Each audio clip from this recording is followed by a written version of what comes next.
Chapter 1. The Fall. Trees blurred as Caius sprinted through the forest. He thought he heard crashing behind him. The bandits were on his tail.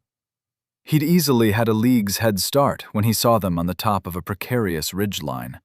One of them had been pointing at him, a thick, ropey scar on the man's face. They'd closed the distance so fast. A root caught his foot, sending him stumbling. A thrown-out arm caught his fall, the bark of the oak digging in painfully. He had to get to Father. They had a tracker. He knew it. Otherwise, he would have lost them. Even if they'd only just moved into this area of the forest, he'd lived in the sea since he was a boy. He could cross it better than any village hunter he'd met. There, up ahead. It was the elm with the strange split in its trunk. He'd pointed it out to Father a few days ago. He was almost there. He pushed on, ignoring the way his heart slammed in his chest. How each breath felt like a knife blade on his throat. He just had to get to Father. Nigva. Caius came smashing through the underbrush, stumbling to a stop in front of their cooking fire. A pot of soup was bubbling away. His father looked up, green eyes wide in surprise. He wasn't supposed to be back for another good hour or two. "Caius," Hastur said, jumping to his feet. "What's wrong, boy? Are you all right?" he asked. Caius bent over, panting, as he struggled to get the words out. "Bandits. Right behind. Think they have a tracker." Hastur's face went cold. He moved. Blurring into their tent, a moment later he was in front of him, shoving his pack into his hands even as he shrugged on his armored leather and chain jacket. "Go!" he shouted, pointing in the opposite direction that Caius had come running from. "But," Caius tried to protest. "Now, fool boy!" he all but screamed, shoving Caius. "This is what we prepared for. You know our legacy. You can merge the rest of the skills yourself. Go!" Caius felt the panic rising. He couldn't leave. Father could handle them. He was only supposed to leave if there was no chance. They were only bandits.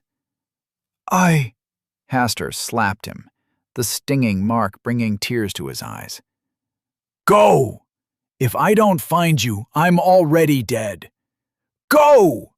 Hastur shoved him again. Reality collapsed, his father's words sinking in. He had to leave. Caius shrugged his pack on as fast as he could. He took a second to double-check he had properly secured his sword. A heavy hand slapped on his shoulder. "Fool boy." His father looked him dead in the eye. "I love you. Now go." The rough shove sent Caius stumbling. He went.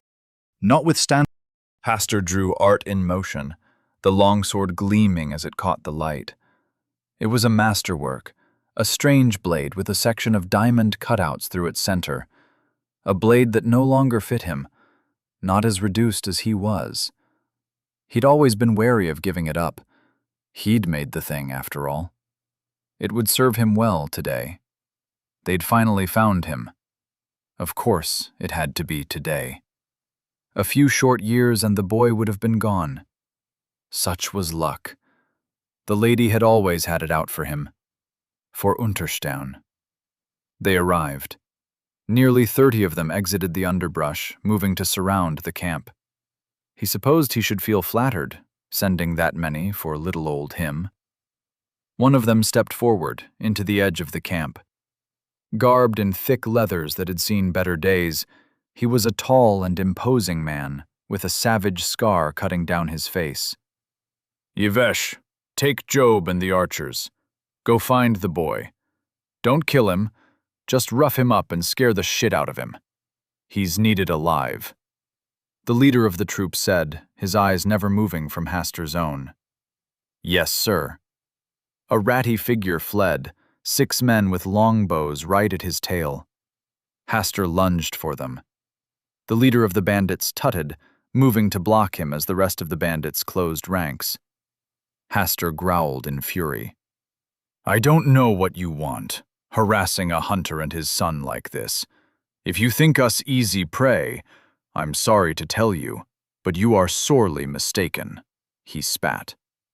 With a flicker of intent, he focused his true sight on the leader. Level 157. Ame. Haster grit his teeth. No common bandit had an anti-scrying skill that powerful, nor were they that level. They really had found him. Leather handwraps creaked as his grip tightened on his sword. Come now, Haster, the man said, slowly circling the camp, forcing him to move to keep him in sight. Art in motion is far too distinctive for that to work. You can drop the pretense. His voice was gratingly smug.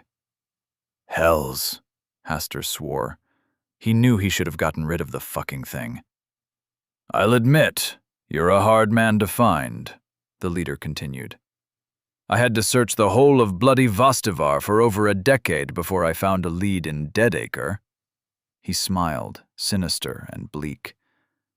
I guess that's why I'm paid so much. If you know who I am, then you know what I am capable of.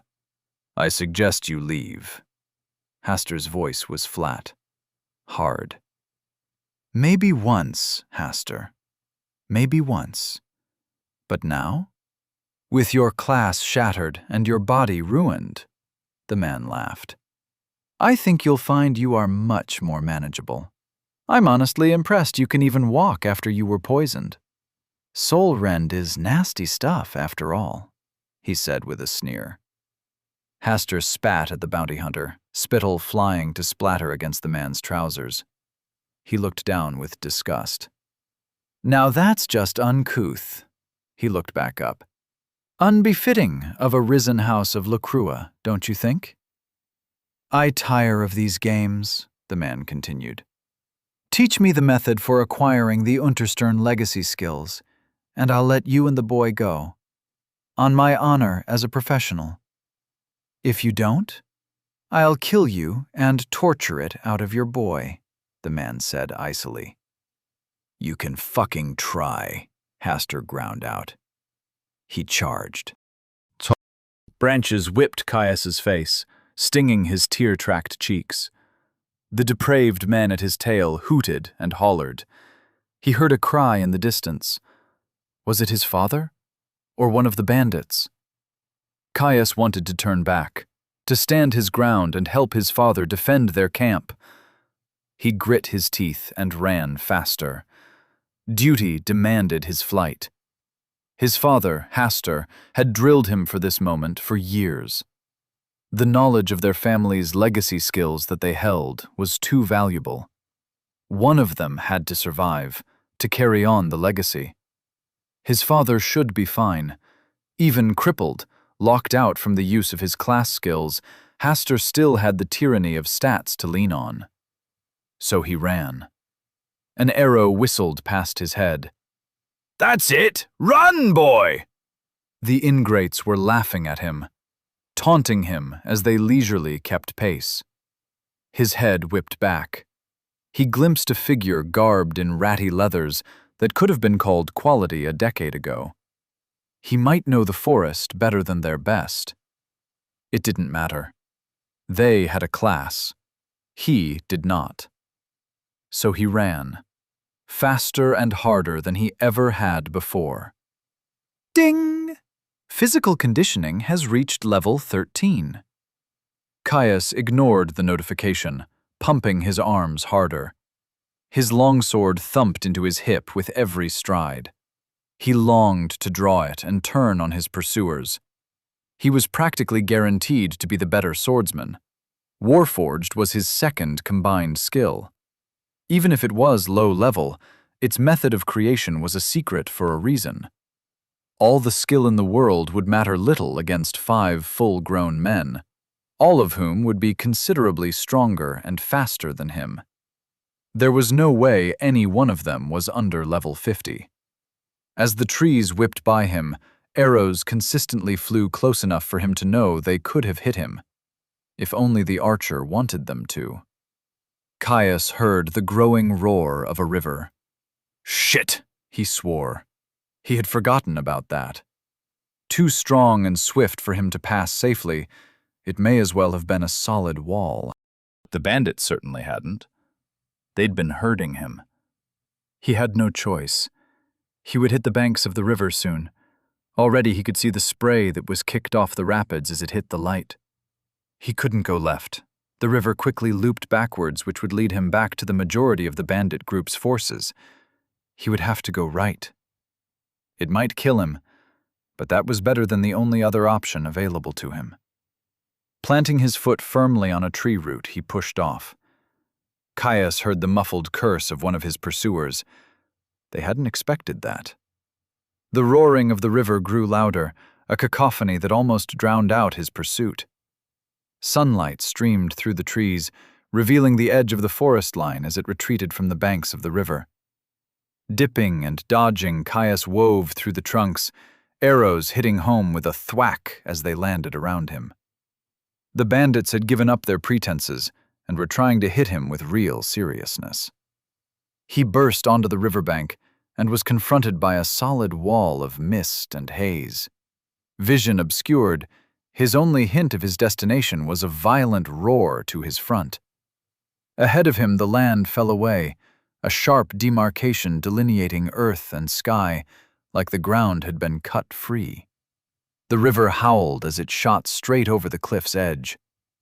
Caius's chest thumped as he grasped the enormity of what he was about to do. It was a steep drop. He and his father moved camp regularly. They'd only arrived in this area of the arboreal sea a few days ago. Neither of them had managed to find a path to the base of the falls yet. Even if it was free of rocks, the undertow created by a river of this size was more than enough to drown him. His jaw clenched as he stared at the slice of sky, sprinting straight for the edge. Just a few more long strides, and he would make it. "Job, take him down!" A line of white fire shot through his left leg. Bitter resistance surged through him. He only had one option. Caius threw himself forward, over the edge of the waterfall. The forest stretched out below him, an endless mat of green, vanishing over the horizon as the glistening snake of a river coursed its way through the wild terrain. Then gravity reasserted itself. Caius let out a scream of terror as he plunged towards the watery depths below. Chapter 2. The Great Depths. Bubbles swirled around him, colossal forces pulling him from every direction. Water surrounded him on all sides, stabbing with an icy chill, weighing him down, soaking his traveling clothes. He tried to kick, to force his way upwards. Agonizing heat shot through his leg, the limb flapping ineffectively. It was broken. He was going to drown. Fighting to move, he tried to discern which way was up even as he was thrown and twisted around by the currents. His vision started to tunnel, a deep, burning ache settling into his lungs. "I'm going to drown." Still, he struggled, rapid adaptation fighting to keep the fear at bay. The faintest hint of a scintillating glow rose up from the depths, too blue to be the surface, growing brighter as he was forced down by the hammer blow of water from the falls. It was forgotten in his all-consuming need for air. The black closed in. Then, nothing. Reluctantly, he was falling again. Back hit stone, hard. His head smacked into the ground with a crack that he felt in his teeth. He heard water hit the ground with a splash, drenching his surroundings. The sharp pain rose him to full wakefulness. A cough and a splutter forced out the water in his lungs, leaving him retching. Pushing his sopping hair out of his eyes, he looked around, shocked at his continued survival. Eyes adjusted to a soft light, far dimmer than the sun he was used to, though still more than enough to see by. He was in a damp cavern, the lighting immediately explained by a thin, patchy coating of phosphorescent moss. Roots speared through the light intermittently, bursting through stone and moss alike. It smelled horrible. He pushed himself up into a sitting position, wincing at the pain in his leg. Ever the useful skill, rapid adaptation prevented the pain from paralyzing him, but it did not remove it. Evidently, it hadn't been enough time for his health to regenerate his wound. Looking over the cavern floor, Caius spotted an impressive number of fish carcasses in varying states of decomposition. That explains the smell. Eyes widened as he realized he had no idea if his gear had been ripped off him in his fall. Training took over, his hands searching for the presence of his pack and longsword. Both had a variety of minor enchantments, so they would have been undamaged by the water, if they stayed attached to him in the violent turbulence of the waterfall. He breathed a sigh of relief as he felt both the hilt of his sword at his waist and the top of his pack peeking over his back. Small miracle, that. More importantly, though, where in the hells am I? He looked to the ceiling where he must have fallen from, confused by the lack of water. Caius quickly found his answer in the form of a dull circle of runes inscribed in the ceiling. He recognized them from his father's lessons. He'd had it hammered into him that they were to be avoided at all costs, at least until he was ready. A portal to the great depths, one whose counterpart had ripped him across space to deposit him here. With impeccable timing, the system thrust a notification in front of his face. Welcome to the great depths. Layer 2. Biome. Overgrown graves. Caius groaned as he read the message. Fuck. Layer 2, though. It could be worse. Being on the second layer of the dungeon meant he would be facing monsters with an average level range of 10 to 20. Not the worst, certainly within his capabilities if he was slow, meticulous, and incredibly careful. It wasn't that worried him, however. It was one of the reasons his father had impressed on him to avoid the depths if he ever stumbled on an entrance. A tongue-lashing he had received after getting a little too curious about the glowing circles that dotted the forest above. Firstly, that the entrances were one way, and once used would not be usable again for a period of time that could range from a few minutes to months. Once in, you had no way of knowing how long it would be until you could receive assistance. Which didn't matter if the portal you fell through was at the base of a fucking waterfall. The lesson had only one other component. There was only one way out of the depths. You had to slay one of the guardians that defended a portal to the surface and a portal deeper. You could traverse laterally, moving through biomes to find a favorable matchup. But you had to kill a guardian. Something no unclassed had survived. Ever. Not even on the first layer. Monstrous beyond compare, the Guardians had a far higher level than the layer average, with far more power per level than a common Depthsborn. They even had access to class skills. His father said trying to face them was practically suicide unless you were with a full team of appropriate-leveled delvers. Caius slumped backwards onto the damp stone. No problem. I've just got to make history if I want to survive. He put his head in his hands. Still, he was breathing. He had his gear, his training. If he was careful, the danger of the depths should aid him in acquiring and leveling the skills he needed to create the legacy skills he was aiming for. They were a significant force multiplier, and if he managed all 10 before his class selection, he should get offered quite the selection of classes. With a class and a few levels under his belt, it might be enough. He would just have to survive the 2 years until his class selection. Alone. In the depths. Fuck. Okay, immediate plans. Set up a safe base of operations. Father said monsters wouldn't come into entrance rooms, so I'm safe for now. It might take him a few weeks, but he will find this entrance when he deals with the bandits. Stuck in place for the foreseeable future, Caius reverted to his training. His leg still ached from the fall and the arrow wound, but at the least it was no longer broken thanks to the regenerative properties of his health. Step 1 would be assessing his status and how long his recovery would take. Realistically, a few hours at the most. Then, scouting and securing a lasting source of food and water. Based on the biome name, he would most likely be facing a mix of undead types and beast types, or undead beasts, which could cause an issue. Long-term, he would just have to sit tight, work on his training, and wait for his father. If he even survives the bandits, the thought came unbidden.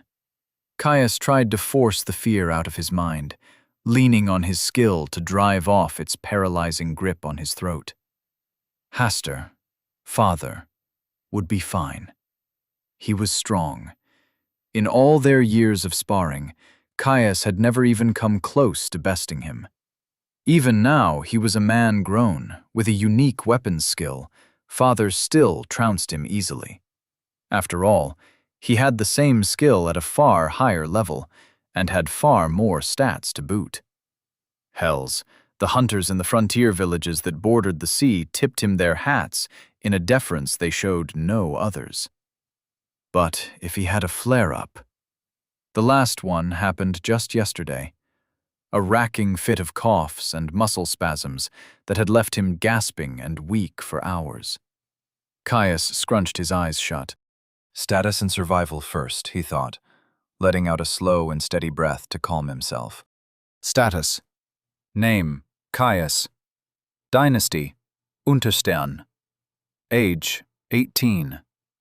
Class selection, 1 year, 49 weeks, 6 days. Level, N/A. Race, human, dynastic, +1 free stats per level. Layer reached, 2. Resources. Health, 0/200, 2 per minute. Stamina, 86/190, 2 per minute. Mana, 120/120, 2 per minute. Stats. Endurance, 20. Vitality, 20. Strength, 19. Dexterity, 20. Intelligence, 12. Willpower, -20. Stat points, 0. Class skills, 0 out of 10. Nay. General skills, 10 out of 10. Rapid adaptation, heroic, 10. Warforged, unique, 16. Tracking, common, 20. Sneak, common, 20. Trap finding, uncommon, 20. Orienteering, common, 20. Herbalism, uncommon, 20. Cooking, common, 20. Sense, weakness, rare, 15. Physical conditioning, uncommon, 13. As he had expected, his health was hovering at rock bottom. Thanks to his stats being capped at 20 until he got a class, he had a paltry 200, all of which had been consumed as his body attempted to heal from the arrow wound, and no doubt whatever considerable damage he had sustained in his fall. His resource regeneration was similarly low, but even still he could feel the barest pulse of heat surging through his body. The small blips of regenerated health instantly consumed to heal his injuries. His stamina was rather drained too, but he had enough to function on. Besides, he wouldn't be leaving until his health was full, by which point it would have long since topped off. With that done, he scooted over to the edge of the wall, making sure to avoid the manky and very old fish carcasses that dotted the cavern floor. With a heave, Caius pushed himself atop a stray root that seemed to jut out of the floor, lifting himself out of the splash zone of any further potential water drops. He probably could have hobbled over, but Caius didn't want to accidentally re-injure anything partially healed.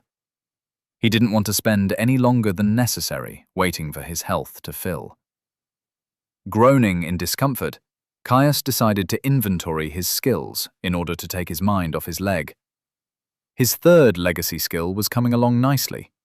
He only had to max out sense weakness and physical conditioning at 20 in order to merge them, and the rest of his motley collection of common and uncommon skills into Explorer's Toolkit.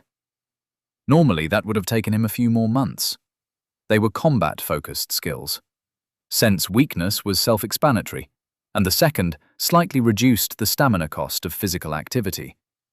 Normally, he would be steadily training both in controlled hunts with his father. Down here, though, he more than expected that they would be seeing a lot of use. It was just his luck that the ambush had occurred now, before he could merge the unusual legacy skill. Far greater than the sum of its parts, it was one of the broadest survival-focused skills he had ever heard of. It would be invaluable for keeping him breathing in the world dungeon. He'd need to prioritize capping sense weakness and physical conditioning as fast as he could. After that, he'd be able to work on his dynasty's legacy defensive skill. That, the survival skill, and rapid adaptation and warforged might just be enough to ensure his safety. He'd need that. He couldn't only focus on just barely surviving. That would make it impossible for him to acquire and merge the component skills he needed for the rest of his legacy skills, especially the 6th and 7th skills in his legacy. They were vital for the plans he had for his class. Without them, there was no chance he would be able to practice weaving and binding runic spell inscriptions to his flesh, something that would let him cast without the channeling time and focus requirements of a normal mage.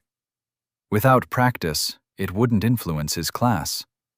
Without that influence, he would need to pick a channeling class if he wanted access to magic, which would mean the sway of his close combat legacy skills on his class selection would go to waste. No one used channeled magic in melee. It was suicide. He had one shot at a class that blended magic and blade. There was no way he was going to let being trapped in the depths come between him and his goals. Besides, if he managed to complete the full set of his legacy skills and practice such a unique method of bodily imbuement, he was sure to be offered an unusual, or maybe even unique, class. That would give him just the edge he needed to slay the Guardian and escape. Not exploiting his legacy skills to the fullest extent possible would be a waste and a stain on his family name. Even one merged from only 3 or 4 general skills was worth a noble's ransom. The ones that were part of the limited few that were an open secret, only slightly less so. A good general skill could change fates. Hell, an old hunter who had shared their fire once had boasted that the only reason he felt comfortable ranging so far into the sea was that he had been lucky enough to unlock 2 unusual skills. If only the man had known what his and his father's skills looked like. Unusual was usually the lowest rarity for a legacy skill, though some more common merges of 2 to 3 skills were rare. Yet, despite their power, their frankly insane value, almost no one actively hunted for combinations. You only had 10 general skill slots, and you couldn't remove skills. The chances of the skills not merging and leaving you with a motley collection of poorly optimized junk burning a hole in your status was astronomical. Even if, by some small miracle, you did have the right skills, if they were in the wrong order, they wouldn't merge. A favored fable, that was. The noble scion who refused to listen closely to his parents, ending up with 5 mastery skills instead of master-at-arms. Caius shook his head. Some people might be willing to risk 2, 3, maybe even 4 of their general skills in order to attempt to discover a legacy skill. But more than that? All 10? Pure lunacy. He'd once heard from a Hiwian caravan that some green-seed duke had announced he had received a skill guide as loot from a guardian. His father, Hastur, had said it was more likely to be political posturing. a convenient way to boost the renown of any future scions.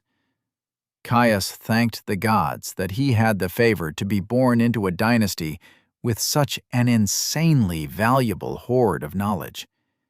No one, not even the mighty Dukes of Greenseed, openly flaunted a complete set of legacy skills. The shattering of the empire was said to have started over such a legacy. It was the stuff of legends. 10 skills merged into the first slot, 9 into the second, and so on. He'd heard a bard once telling the story of a lucky boy with such a set ascending to godhood the moment he got his class. Ridiculous, of course. His father had the same set as him and was still very much human. But the benefits were very real, and the dangers of someone finding it out just as heavy. It almost frightened him. People would kill for even one of his skills. Hells, he'd literally overheard more than one disgruntled farmer mutter about kidnapping a noble to secure a legacy for their own sons. Bluster in the face of a noble's might, but the intent was there. Let alone if they found out a full set would lead to a free evolution of your final general skill. He now understood why his father wouldn't even let him out of their rented rooms when they had visited villages when he was a young child. Too afraid he would let the secret slip. Father had always been cagey with exactly how they came to possess such a bounty, nor why they had no hold, clan, sect, or nobility, unlike any other dynasty he had heard of. Why, despite having a king's foundation, they hid like rats in the woods. He had told Caius that their dynasty was old, far older than most. Still, that was the smallest and least difficult of the prerequisites in attaining such a legacy. Neither had his father explained the origins of his bizarre injuries, the ones that inhibited his abilities to use his active class skills, that caused him such agonizing and debilitating flare-ups. It wasn't that hard to guess, though. Someone had found out, and when they did, his father had been forced to flee, to preserve their legacy, much like father had forced him to flee in turn. Caius buried his worry for his father's safety. In the end, as much as it burned him to think, it didn't really matter. Father's condition had been getting worse over time.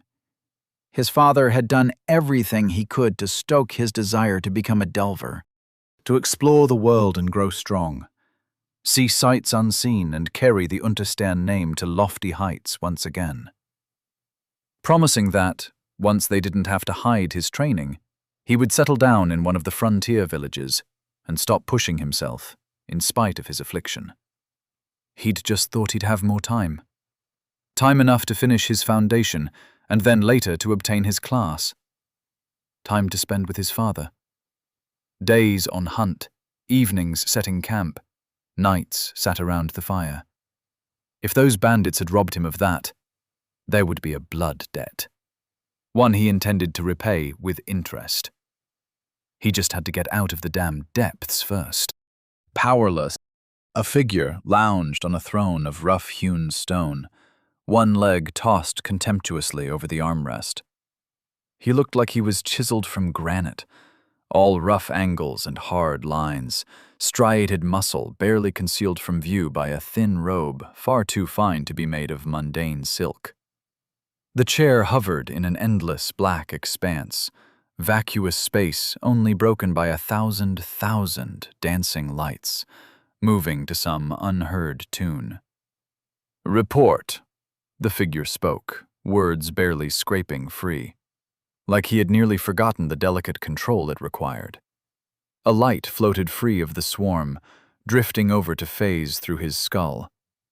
The figure sat unmoving, bored. Integration. Initiated 13,364 years, 9 months, 3 weeks, 1 day, 14 hours, 38 minutes, and 13 seconds ago. Integration. Stage 1.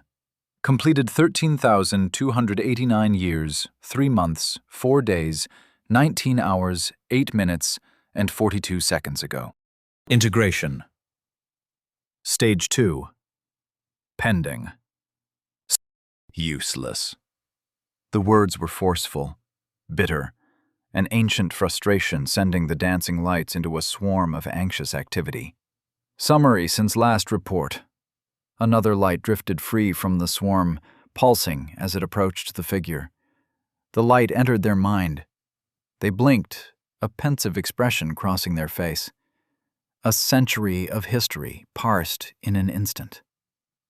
And unclassed in the depths. First time in a few decades. Probably no chance, just more dead meat. Thick fingers drummed against stone, leaving hairline cracks in their wake. They didn't have anything better to do. Full historical analysis, Caius Unterstern. Another light. Another instant. The figure sat up with a start, leg crushing the stone handrest in their haste. They frowned at the distraction. A look of intent, and the stone was whole again. They turned back to the report, digesting what they learned. Maybe. He might make it.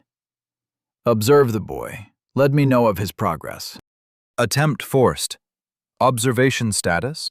No, the figure hurried. But inform me if he meets the criteria. They leaned back, drumming their fingers into the stone again, dust flying free with each impact. For the first time in millennia, they felt impatient. Come on, kid.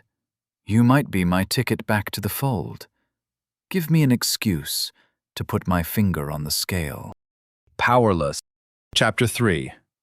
Cloudy with a chance of swarms. Hood comfortably cut through leather and bone with ease.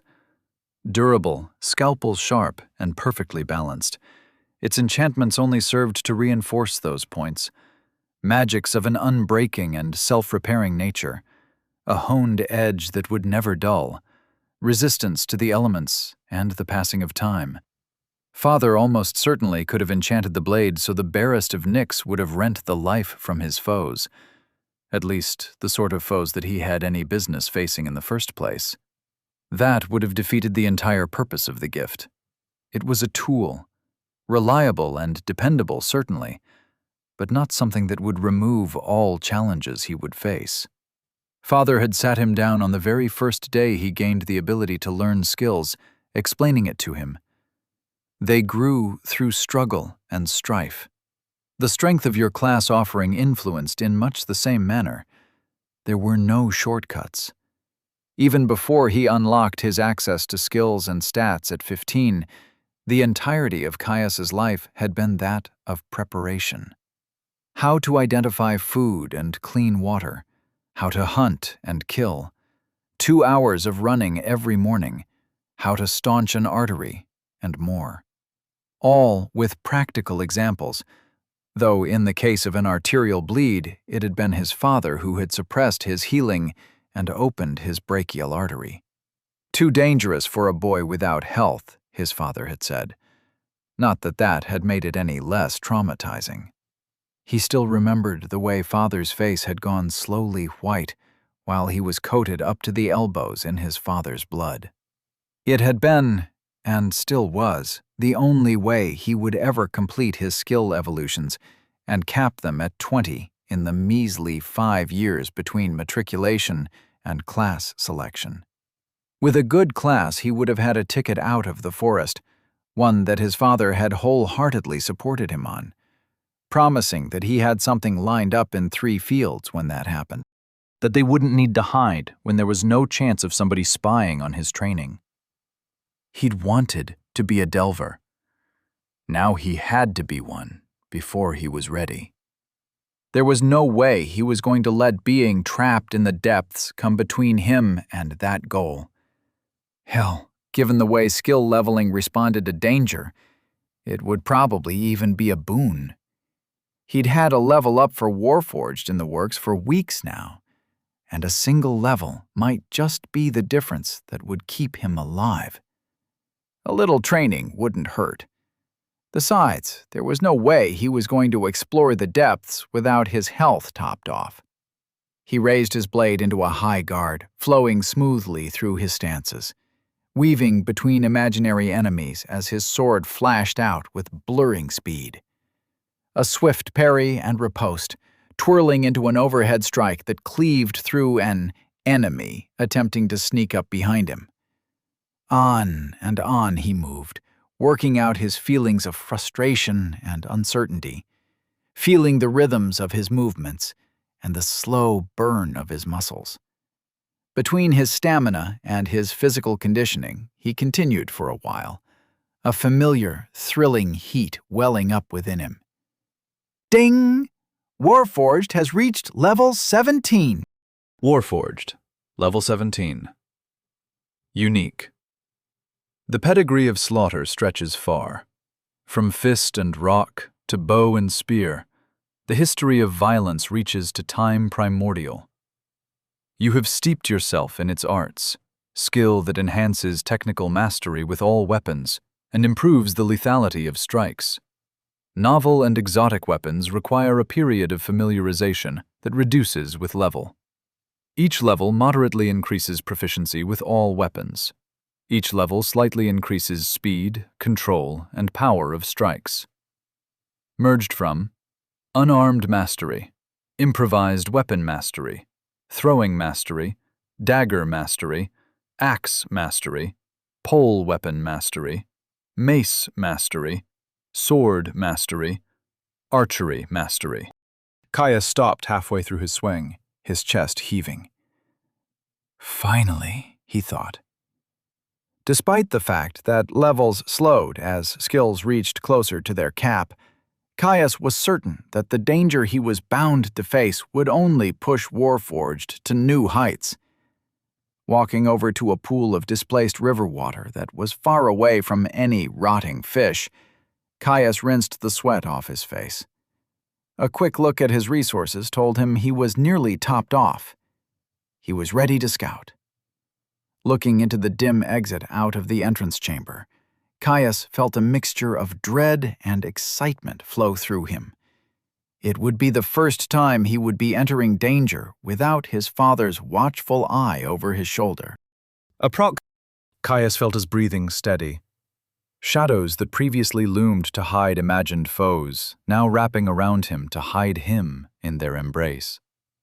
Using sneak made him feel at ease, especially in unfamiliar places.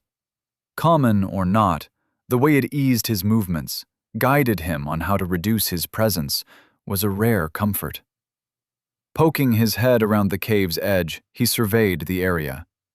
Much like the entrance room, the tunnel was mostly bare rock illuminated by the odd patch of softly glowing moss. More tree roots that pushed their way free of cracks in the stone, clawing their way across the walls like creepers. If it had been anywhere else, the effect would have been pleasant, almost comely.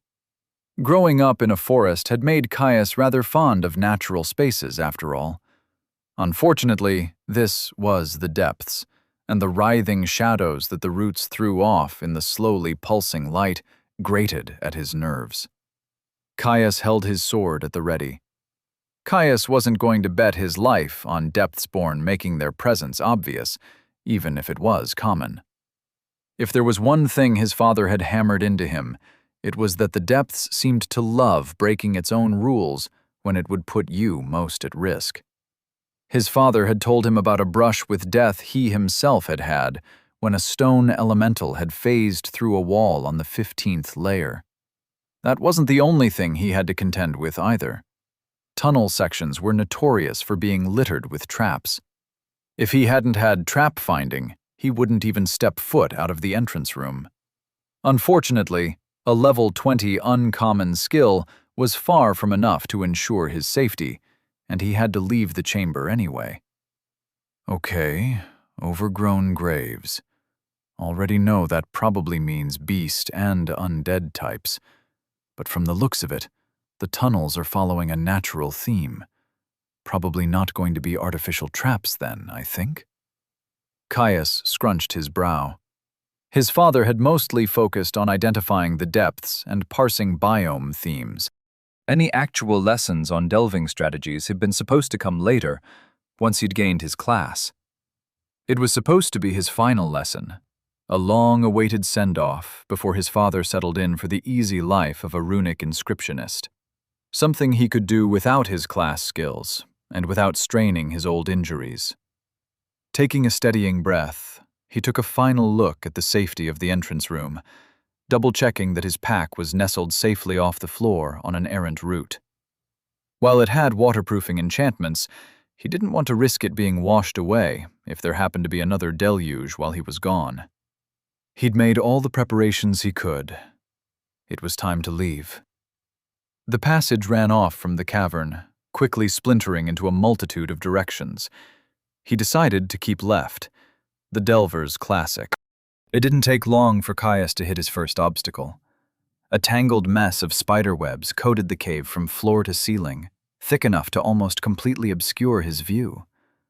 Something darted across, crawling deeper into the nest and out of view. Massive, hairy, and black. Wider than the length of his foot. Physically, probably not all that dangerous. There was no way in hell the things were not venomous, though. "Course the first thing I come across is bloody spiders," Caius groaned to himself. He'd always thought they were unnerving. Too many legs and eyes by far. Plus, bugs had no right to have fangs. It simply wasn't right. He shook his head to throw off his nerves. Depths-born spiders or no, it wasn't like him to quake in his boots at the first sign of a fight. Crouching down, Caius scrounged up a few fist-sized chunks of stone, courtesy of the omnipresent tree roots cracking the surrounding tunnel walls. He would make them come to him. Taking a breath to steady himself, he stepped out from behind the bend in the tunnel before pelting the spider's nest with the rocks. The stones sailed through the air, punching easily through the silk webbing. The trail of carnage was followed by an aggravated chittering. Caius calmly drew his sword. The silks are weak, that's good. No risk of being caught up. A single spider crawled free of the ruined webbing, approaching his position quickly. Furious at the invader that had dared to violate its nest, Caius ran forward, the spider raising its forelegs in response. Caius thrust, his sword point piercing the creature's thorax. The hardened steel punched through the bulbous sack of flesh, spilling gray-brown ichor freely across the floor as it clattered against the rock below with a clank. The spider screeched, flailing, desperate to rid itself of the weapon embedded in its torso. Behind it, Caius saw more racing towards him from further in the cave. The numbers grew until they looked like a pulsating mat of black that seemed to bleed up the walls. Caius didn't stand on ceremony. He lifted his sword, spider still firmly impaled, and slammed it against the rock wall to his side. The spider all but exploded. Ding! Level 5 lesser cave spider slain. Caius frowned when he saw the notification, connecting the dots between the below-average level of the monster and the steady flow of similar spiders that were still leaving the nest. Of course it's a bloody swarm. The next spider dashed at him. With a grunt, Caius stepped forwards, bringing his foot down to stomp on the creature with his full weight. Ding! Level 4 lesser cave spider slain. He swallowed his disgust at the resulting crunch, then squish, already swinging his sword into one of its brethren that had taken to crawling on the wall, wincing as the gush of fluid splattered against his chest. Still more spiders followed. Caius fell into a gorge-rising routine of strikes and stomps that splattered both his surroundings and his body in ichor. The steady flow of spiders abated, leaving just over a handful remaining. His stamina remained high, but it didn't do anything for the hammering of his heart, the burn in his arms, or the bellowing of his lungs. A weight hit him, scrabbling on his back. Caius felt a searing pain in his shoulder, numb agony spreading through the muscle from 2 sharp points. With a cry, he reached over and grabbed at something hard and fuzzy. Yelling in fury, he ripped the spider off his back, its fangs tearing at his already healing flesh as the itch of expended health coated the wound. He threw it to the ground. A rough stomp smushed the monster, its many legs flailing in an attempt to flee. Ding! You have been afflicted by lesser cave spider venom. Caius stared in horror at the notification. Fuck. Chapter 4. The Grove. Drawing him back from the fog, he coughed, chest shuddering. A light splatter, his eyes drawn to the red blood. Caius checked his health. The interface flickered into his eyeline a second later, the heavy weight of the poison slowing his thoughts. He watched its value drip away. It might have been slow, but it was decreasing all the same. Just need to survive long enough for rapid adaptation to do its thing. It was a trickle, slow enough he might make it, as long as there weren't any more spiders, any more venom, and his healing wouldn't be able to keep up. The entrance room. That was where he was going. He had to get to the entrance room. With a groan, Caius forced himself to take another step as he leaned heavily on the cave wall. That's all there was to it, just one foot after another. Powerless, slumping against the wall of the cavern, he heard a splash. Something soaked through his pants. Was he sitting on the floor? Ding! Rapid adaptation has added a new resistance. Venom. Rapid adaptation activated. Energy flooded out from his center, corralling and encapsulating the venom as it purged it from his system. He gasped. The leaden weight on his mind and body retreated quickly. Ding! Rapid adaptation has reached level 11. Finally, Caius thought to himself. Rapid adaptation, level 11. Heroic danger lurks in every corner. Adapt or die. This skill allows you to develop resistances to all damage types and afflictions. Novel dangers require a period of adaptation to develop a resistance. Certain sources of damage are harder to adapt to, such as physical harm and esoteric mana types. Each level slightly increases resistances to dangers you have adapted to. Each level slightly reduces exposure required to adapt. Resistances: pain, fear, poison, disease, fire, water, earth, air, void, ether, venom. Merged from pain resistance, fear resistance, poison resistance, disease resistance, fire resistance, water resistance, earth resistance, air resistance, void resistance, ether resistance.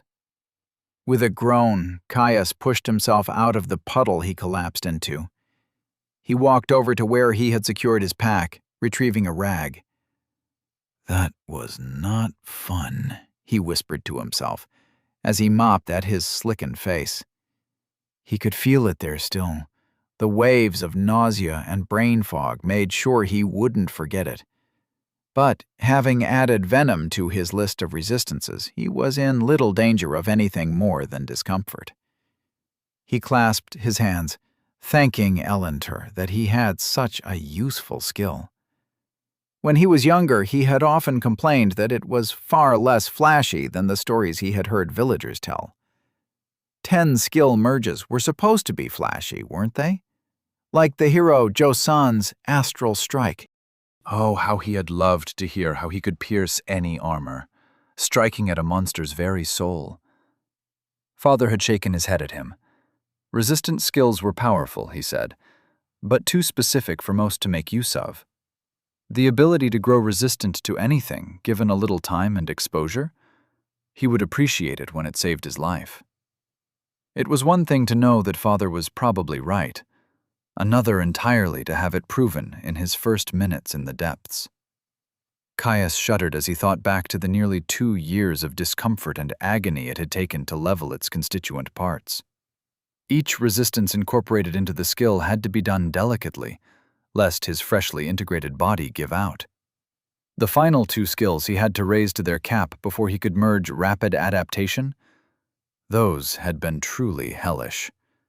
Advanced elemental resistances. Exposure to the effects they defended from was normally enough to easily kill someone many times stronger than him. His father had had to use specialized devices to inflict him with the barest traces of the aspected mana. Irreplaceable artifacts. Strange bronze cylinders the size of a finger, covered in runic inscriptions denser and smaller than any other enchantment he had seen. Tipped with a fierce needle to be implanted deep into his flesh. First one, later dozens. A single misplacement could have killed him. Almost did, more than once. Shaking off the bad memories, Caius finished mopping his face. Taking a deep breath, he leaned back, watching the glowing moss pulse. Shift through blues and subtly greens, the asynchronicity warping the shadows. A short walk through the tunnels brought Caius back to the remnants of his battle with the spiders. Cracked chitin and sprays of ichor coated the floor of the cave. With a contemptuous sniff, Caius stepped over the remains of his slain foes and continued on. Taking his scabbard off his back, Caius cleared his way through the remaining dense webbing, wadding itself thick. A few turns through the tunnels later, and he spotted a slow brightening of the light, emanating from around an upcoming corner. He dropped into a crouch, feeling his sneak skill guide him into reducing his profile. Walking into the unknown was a risk that could get him killed. It was also his only option. Turning the corner, the roots that protruded from the cave wall grew dense and clustered, leaving him with only a narrow path through a bramble-like mesh. The cave brightened ahead of him, shining through the gaps, though he had yet to see why. Caius grunted in dissatisfaction. "Guess I'm moving up." With each step, he tested his footing with the balls of his feet, unwilling to give himself away by accidentally disturbing the increasing number of loose stones that had been torn free by the roots. As he moved, the roof of the cave slowly rose above him, the tunnel widening in much the same way. He pushed further through the snagging roots. A gap appeared ahead, light blinding him after the dimness of the cave. Rushing forwards, Caius yanked on one leg as a particularly ornery root snagged his pants. He burst through the opening. Caius found himself gazing out over an expansive cavern from a vantage point partway up its wall. Far above, the familiar shifting pulse of glowing moss absolutely coated the ceiling, providing far more light, though the cavern's edges were hidden by a haze of gloom.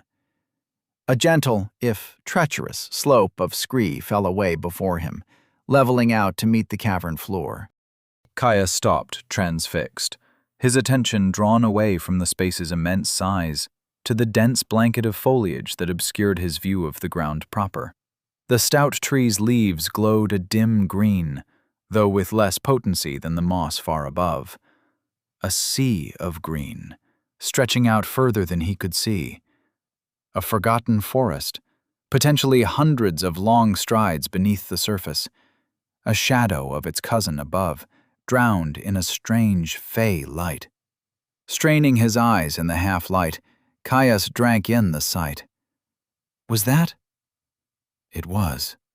He could barely make out a dilapidated stone structure in a gap in the trees, just close enough that it wasn't hidden in the gloom. "I'd bet my sword that is where I will find some undead." Caius narrowed his eyes. In the depths, an underground forest meant hazardous wildlife.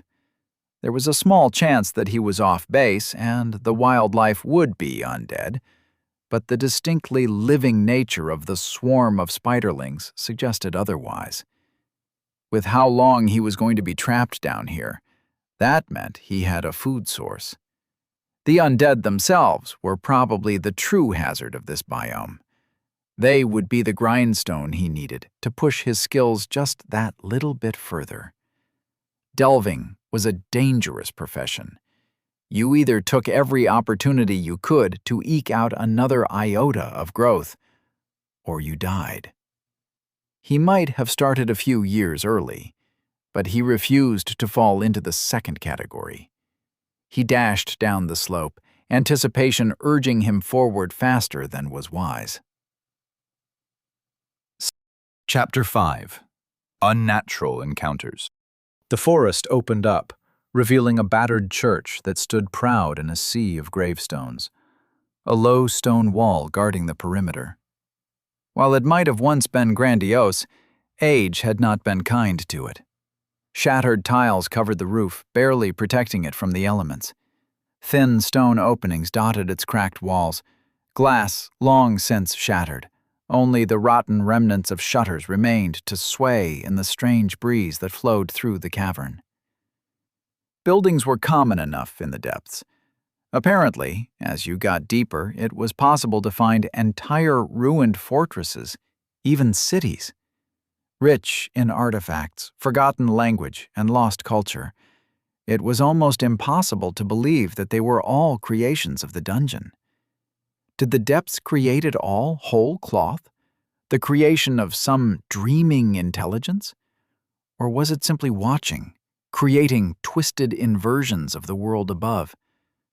Perhaps, in some long-forgotten time, this church had stood in some rich glade of the green-seed dukedoms, only to find itself reflected in the endless depths long after it had turned to dust. Caius moved on quickly from his musings, his eyes moving to the expansive graveyard that circled the church. There was no order to the graves, flat plains of stone rising abruptly from the earth in a haphazard manner, so different from the orderly rows that lay on the outskirts of frontier villages. Wait, was that? It was. A figure shambled out from behind a headstone, plodding its way through the graves. It paused, waiting. It turned in place, seemingly scanning the field in front of it. It found nothing, moving off in what seemed to be a random direction. Caius narrowed his eyes, scanning the graveyard. More jumped out to him, though, to his relief, they were few in number. 5 in total, and gaunt of frame, the figures shambled around in meaningless circles as they stumbled over hidden debris. They were scattered across the graveyard, each moving as if they were completely unaware of their compatriots. Their patrol was lilting, seemingly without any true vigilance. Like old, half-remembered orders, a bodily habit followed blindly. Despite the distance, Caius could still make out the presence of moldering leather cuirasses and rusted iron helms, as well as a motley collection of pitted weapons held loosely in unresponsive fists. One stood out above the rest, draped in chainmail and a solid helm, holding a massive club in both hands. That one would be a tough nut to crack. The way they were spread out amongst the graves, and their seeming total lack of cooperation, could work in his favor. He liked his chances much better if he could force them to face him one at a time. Being undead, they lacked the regenerative vigor of health. Even if they kept coming until he destroyed the core of their reanimating magics, usually the head, he could whittle them down with crippling blows. As long as he could stop them from swarming him, that is. Caius bent down, rooting around for a stone. If it worked once. He found one, working it loose. This should do nicely. He needed to get closer. Now, where do I want to do this? He scanned the low wall surrounding the churchyard. There, a bit to his left, a crumbled opening littered with loose cobble, narrow enough that he could use it as a choke point. The undead would fare worse than him on the uneven footing. Every stumble would be something that sense weakness could capitalize on. If he could get to the wall without being spotted, that is. He just hoped the undead wouldn't have the sense of mind to haul themselves over the chest-high stone and flank him. It was still his best bet.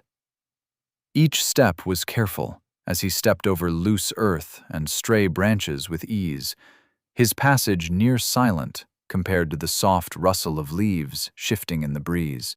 Always careful to keep a bush or a tree between himself and his targets. Their disjointed patrol always seemed to leave one watching in his direction. He wasn't going to risk discovery before he was ready, no matter how oblivious they seemed.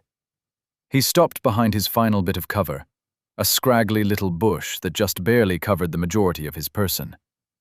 Peeking out over the top, his eyes focused on the movements of the undead. Each shaky step they made snapped in a stiff-legged mockery of a march. Though the way they ignored each other as they strutted around the graves left much to be desired in the way of discipline. Caius just hoped their lack of cooperation remained when he engaged them. No matter which way they wandered, there always seemed to be one positioned just right that would see him making a break for the fence line. Muffling a curse, Caius suppressed his urge to run into the fray anyway. "You're in the depths, you fool. Being cocksure is how you end up dead." Taking a deep breath, he noticed his forearm had started to burn due to his too tight grip on the stone he had found. Forcing himself to loosen his grip, he settled onto his haunches and began to wait. Powerless. Now! The soft earth beneath his foot gave way slightly as system-enhanced strength and coordination moved him from a low crouch to a dead run in a fraction of a second. He kept himself hunched, trying to minimize his profile. He ran as fast as he could to the obscuring safety of the wall. He shifted his tongue, mouth bone dry as he kept his gaze locked on the undead. It had taken what felt like hours for the entire group to coincidentally face away from him, the time dragging as shimmering half-light and drifting shadows tried to drag his attention from his quarry. He was halfway there. One of the undead, the tough-looking one carrying a half-splintered club, stopped dead, its back facing him. The soft noise of the glade around him seemed to quieten, his gaze sharpening. The world seemed to narrow to the dense pulse of blood running through his veins, and the soft jolt of his feet impacting the ground with every frantic step. He was so close. It was the furthest one away. If it noticed him, it would pull all of them in at once. The club wielder snapped to attention and continued stumbling forward, still facing away from him. Throwing himself into a slide, soft earth muffled the movement. The long shadows of the wall reached out to him, pulling him into their embrace. Sneak doing its work. Air rushed out between his tense teeth. Caius forced himself to relax the aching tension in his jaw.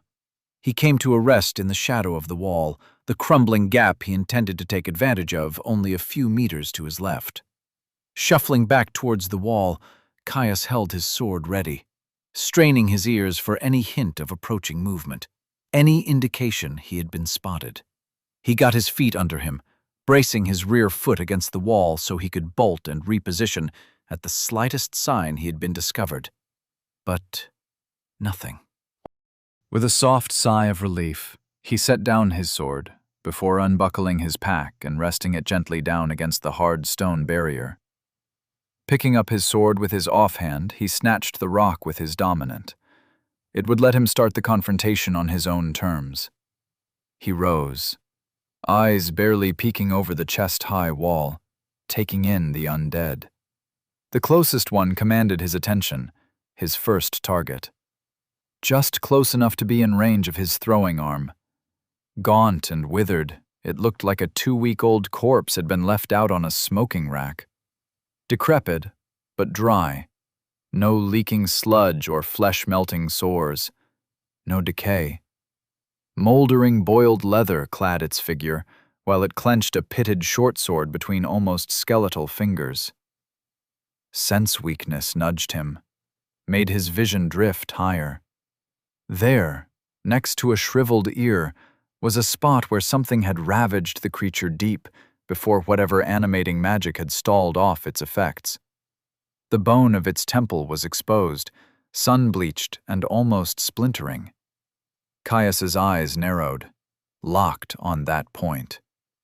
In a single fluid motion, Caius rose to his feet, drawing his arm back before hurling his fist-sized rock with practiced accuracy. Breath caught in his throat.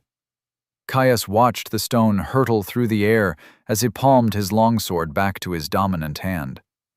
The stone connected. Splintered bone caved in. A crack rang out across the graves. The stone embedded deep in its watery gray matter. Its body crumpled. Ding! Level 12. Wretched militiaman slain. Ding! Sense. Weakness has reached level 16. Sense. Weakness. Level 16. Rare hearts, lungs, brains, arteries, eyes, mana cores, light, water, acid, or poison. Everything has a weakness. Everything. Increases awareness of exploitable vulnerabilities in foes. Each level slightly increases efficacy. Esoteric and magical vulnerabilities and foes are more resistant to this insight. The rhythmic shuffle of the undead stopped. The remaining 4, spread out across the graves, turned towards the sound. As one, they locked their gazes on him, blackened orbs burning a hole in his own. His stomach dropped. Caius had to fight to keep his grip suitably relaxed for swordplay. Steeling himself, he took a few confident sidesteps, holding his place in the opening of the wall, ready to make his stand. As soon as he moved, whatever spell held the undead enthralled broke. With a jerky, lilting gait, they set off towards him, ready and willing to rend the flesh from his bones. Chapter 6. Fight or Die. In the wall, if Caius wanted any chance of maintaining the favorable choke point, he had to put pressure on the one that had hit him. He brought his sword into a low guard, a flexible position to defend from. He ignored the sharp discomfort in his chest. The undead came into range, swinging its hatchet. Caius backstepped, allowing the momentum of his foe's swing to pull it off balance. He stepped forwards with a lunge, sword poised to lance the undead through its skull. It pivoted its hips, eyes burning with glee as it returned its hatchet in a spiteful reverse strike. Caius's face blanched. He could abort his strike, attempt to dodge the incoming blow. However, the only way he could do that would be to throw himself to the side, leaving him unbalanced and the initiative firmly out of his hands. No time. He had to commit. He braced his core, twisting slightly to minimize his profile. The blunt edge of the hatchet slammed into his obliques, just missing his lowest rib. Air whistled past his clenched teeth, winding him. His sword punched through the undead's nose, enchanted steel sliding through bone with ease. Ding! Level 11. Wretched militiaman slain. Stepping out of the lunge, Caius forced himself to ignore the radiating ache of his side.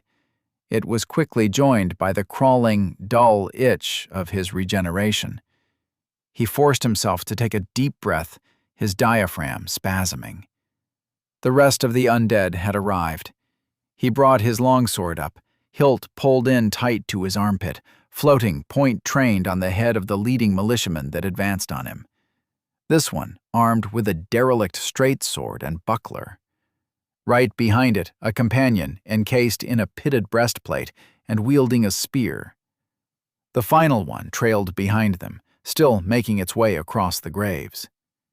The one with the straight sword entered first, its reinforced buckler held out front to ward off blows.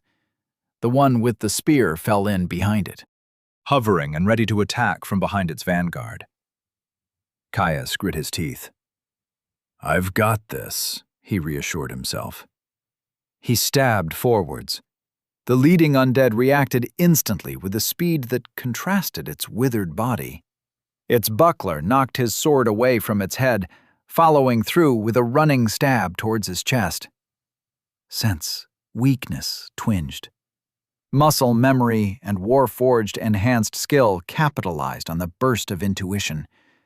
Caius took a half-step back, the dirty point of the militiaman's straight sword coming within a hair's breadth of his tunic. He pivoted his hands, borrowing the force of the buckler's parry to twirl his sword overhead. He was too far back on his rear foot to cave in the undead's brain pan, but the point of his sword ripped through the undead's ratty leather armor, cutting clean through its leading bicep. Treacle-like blood welled up from the wound, spilling slowly free. Reanimating magics or no, the creature was still primarily of flesh and blood. It needed muscles to move. Its arm fell weakly to its side, sword held in a limp-wristed grip. Immune to shock and pain, it did little to stop the undead. Stepping forwards, it twisted with its hips, throwing its whole weight into a wild haymaker. Neither did its spear-wielding companion give him a moment to breathe. Even as Caius stepped back again to avoid the vanguard's reckless attack, the rear undead thrust forward, pressuring him with its spear. Fear shot through him. He shifted his head to the side to avoid the blow. A fire split his cheek, blood spilling free to wet his neck. The pitted blade had exposed his gums to the tepid air of the underground glade. He sucked in a breath. Air stung his open cheek, mouth filling with blood. He didn't have a moment to think. Health would deal with it. He had a fight to finish. Swallowed blood coated his throat. The leading undead was still off-kilter from its full body swing. Caius attempted to stab forward to finish off the foe. Its companion gave no quarter, a flurry of thrusts preventing him from finishing off its ally, forcing him to focus on parrying. They danced like this for some time, Caius narrowly dodging clumsy, half-disabled swings from the leading undead as its spear-wielding companion locked down his advance. Every wasted second, another that the final undead with the club drew closer. Each party was in a deadlock. If it joined the battle, the tenuous balance would be broken, and not in his favor. He had to do something, and fast.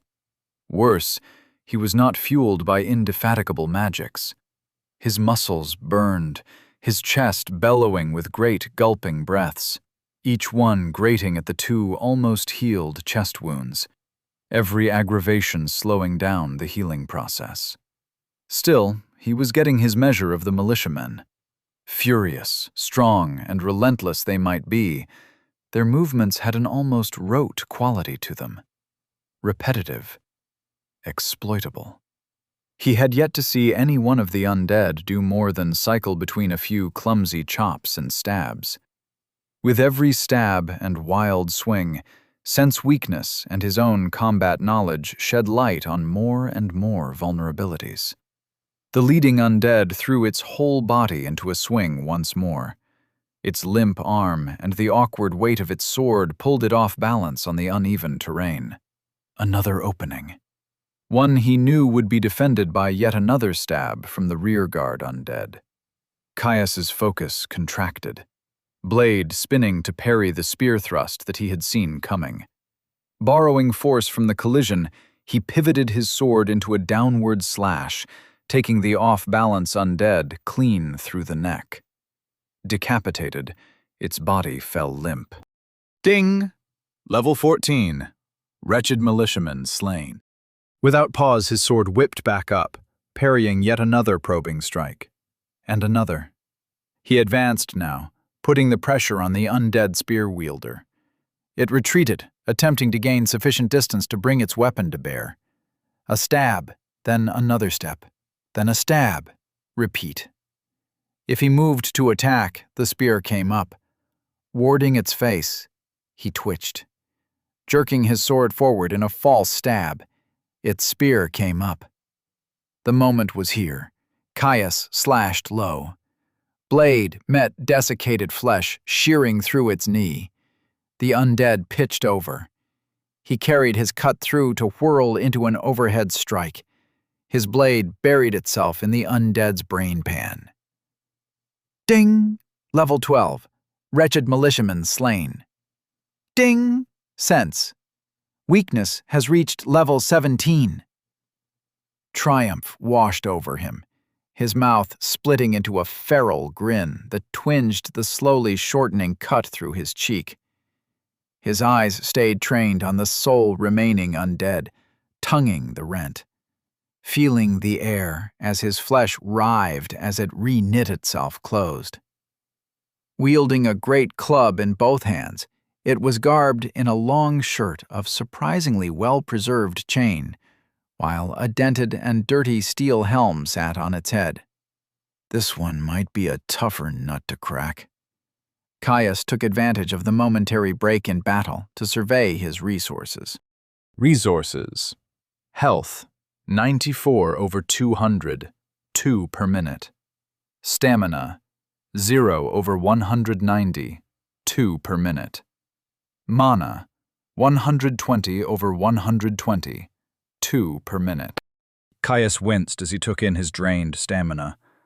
With his frantic pace through the dungeon, he would have entered battle without it topped off. The resource drained far faster in mortal combat compared to casual exertion, something he had had to learn the hard way in his first spars with his father. He would have to rely on his bodily fitness from this point out, something luckily supported by both stats and skill. Hopefully I get a level of physical conditioning out of this. Caius squared his shoulders and advanced on the approaching undead. Sword point was held low in a guard of false openings, hoping to bait a parryable swing. The final militiaman reached the breach. It whipped its great club towards him in an overhand blow. Caius's sword flashed up, binding the dense wood of the club and pulling it away in a sweeping parry. He disengaged with a twist to follow through with a lunge, the point of his sword lancing towards the undead's face. Its head turned at the last minute. Sparks flew as his blade ground its way across the undead's steel helm, missing its open face. Already having reset its stance, the undead returned with another wild swing. Caius stepped back, the club whistling past his chest with a draft that cooled the sweat beading on his skin. He stepped back again, stance shifting so that his sword was held diagonally behind him. More false openings. The undead stepped forwards. Another swing. His breath heaved, a deep burn settling into his lungs. Another step back. Another swing. He struck from low to high, enhanced muscles straining as he sought to regain the flow of battle. The point of his sword skittered against the chain that covered his foe, drawing a grunt of frustration from him. He brought his sword back up, held over one shoulder. For the first time, a great cry left his lips as he brought his sword down over his head in a furious cut. The undead brought its club up, catching his blade as its edge bit deeply into the wood. Muscle memory took over. He twisted his wrists slightly as he pushed forward, breaking the bind. His sword slid past the militiaman's guard, impaling it in the throat. His point caught on the chain covering the creature's neck. "Fucking mail!" he labored through clenched teeth. Soundlessly, the undead lashed out again. Caius hissed in surprise. He whipped his sword to block the blow, just barely managing to bind it as the reverb of the strike nearly lost him his grip on his blade. The undead hammered on his guard, empowered strength and leverage working to its advantage. Caius's arms quivered, a deep ache shooting up his arms as his bones creaked from the strain. Without his stats, he would already be dead. Even a fifth stronger and more durable than baseline, he was barely holding on. Panic began to claw at him, his breath coming in shallow gasps. The undead drew back, only to smash into his blade again. Caius shook in his stance, knees nearly caving under the force of the blow. His eyes rolled in his sockets, closer to an animal's than a man's. He needed to do something, now. The club rose again, and Caius broke. Stepping back, the undead struck the ground with a small explosion of dirt before whipping its weapon towards Caius once more. He just barely managed to parry it. His thoughts turned to Hastur, to his father. A memory flashed through his mind. He sat at the edge of a clearing, hot blood spewing down his face and staining his naked chest red, his practice blade lying in the dirt somewhere behind him. Hastur stood over him with a hand outstretched, its knuckles bloodied. He held his own blade in his dominant hand. Dark hair with soft curls failed to cover his father's kind green eyes, smile lines standing out on the prolonged youth of his face. With a lurch, he was pulled to his feet. "Remember, son, we are not just swordsmen." Caius panted, squaring his shoulders. The undead, soundless as always, brought its club down in another heavy blow. With a sharp cry, Caius brought his blade to meet it, binding it once more. The impact shook him to his bones. Before his foe could leverage its strength, Caius pivoted his blade, turning his block into a parry. The undead, suddenly faced with a lack of resistance, swung its club away. Utilizing the momentum of the exchange, Caius spun. His leg flicked out into a scything kick. The heel of his boot impacted the undead's helmet with a clang. It stumbled, suddenly off balance. Caius planted his feet. Pulling his sword in tight to his chest, he shifted his weight onto his back foot. He lashed out with his leading leg into a push kick that unbalanced the militiaman. The undead fell, helmet clanging loudly on a stray flagstone. Lunging forwards, breath and spittle flew out from between his painfully clenched teeth. His gloved hand slid up the blade of his sword, grabbing in a firm half-sword stance. Caius dove onto the decrepit body of his foe. It grabbed its club with both hands, pushing the weapon up to meet him. The bar of reinforced wood took him in the ribs. Pain flared through his sternum, a sharp crack emanating his just barely healed ribs. Still weak from the punch he had taken earlier, Caius coughed, watching a fine spray of red coat the undead's wretched face. He didn't falter. Caius tossed his sword to the side, too unwieldy in quarters this close. He ripped his hunting knife free of his belt, aligning its point with the eye of the undead. Even now, trapped by leverage and the full weight on his body, it tried to snap at him, rabid in its desire to end him. The point of his knife came down, brackish sludge erupting from its ruined eye. He felt the slight resistance of its socket, a cry of rage, a shift of his body weight. It was done. The undead fell blessedly limp. Ding! Level 18. Wretched militia captain slain. Caius rolled off the captain's body, bonelessly falling on his back as his chest heaved. Knife left standing proud in the undead's socket. He winced as each breath caused the edges of his twice-cracked ribs to grate against each other. Ding!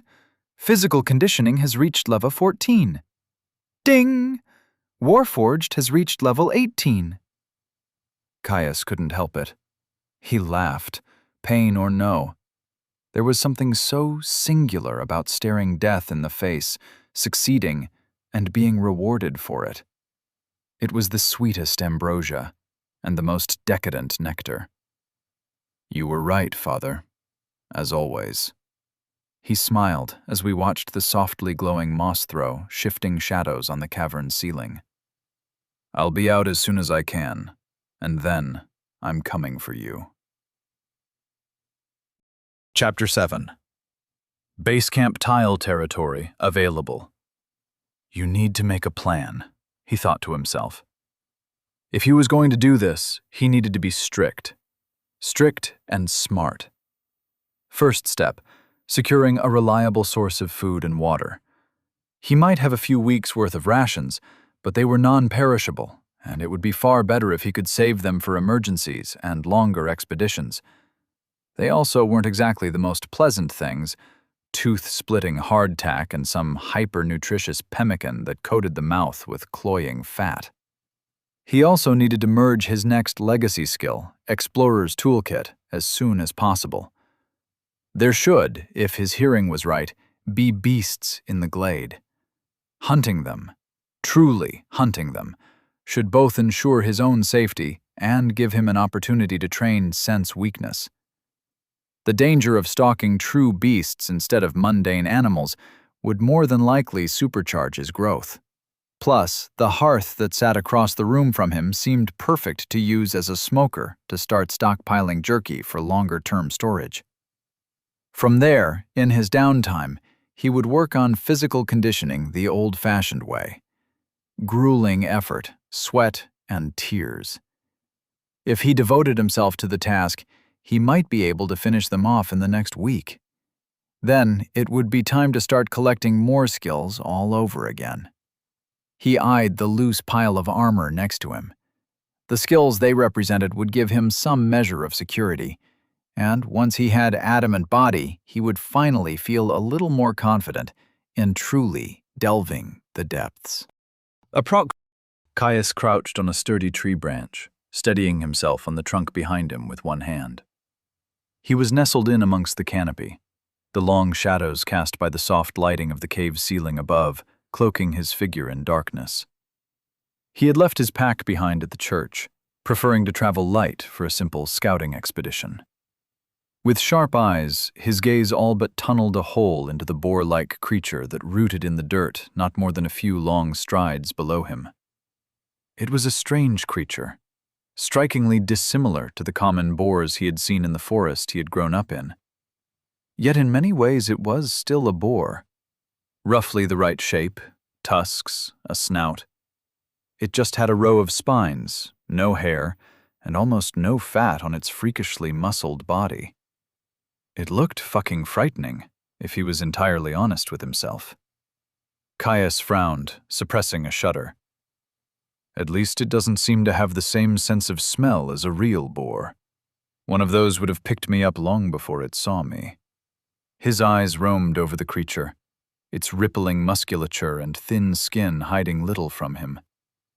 There, just above and slightly behind its shoulder, in between a gap in its ribs.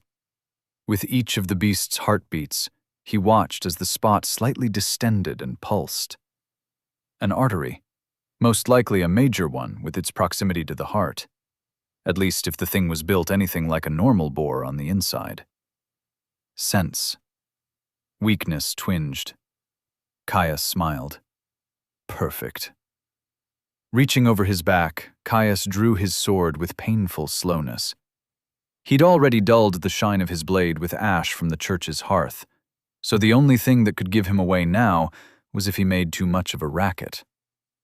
The beast below dug its tusks into the ground surrounding the roots of the tree, flinging a soft shower of dirt into the air. Evidently, it had found something worth eating, as it lowered its head and began to snuffle. All the while unaware of the predator that stalked it from above. Sword in hand, he let go of the tree trunk behind him. Tension in his core and powerful legs kept him steady. His vision narrowed to a point. He could almost hear the thump of the creature's heart.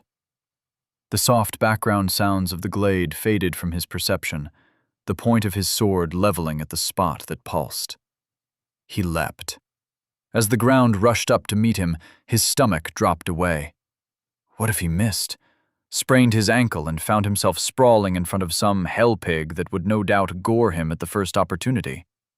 His sword pierced the thumping gap in the boar's ribs, passing cleanly through its chest before lodging itself deeply into a tree root below the beast. A sharp jolt shot through his legs as he landed.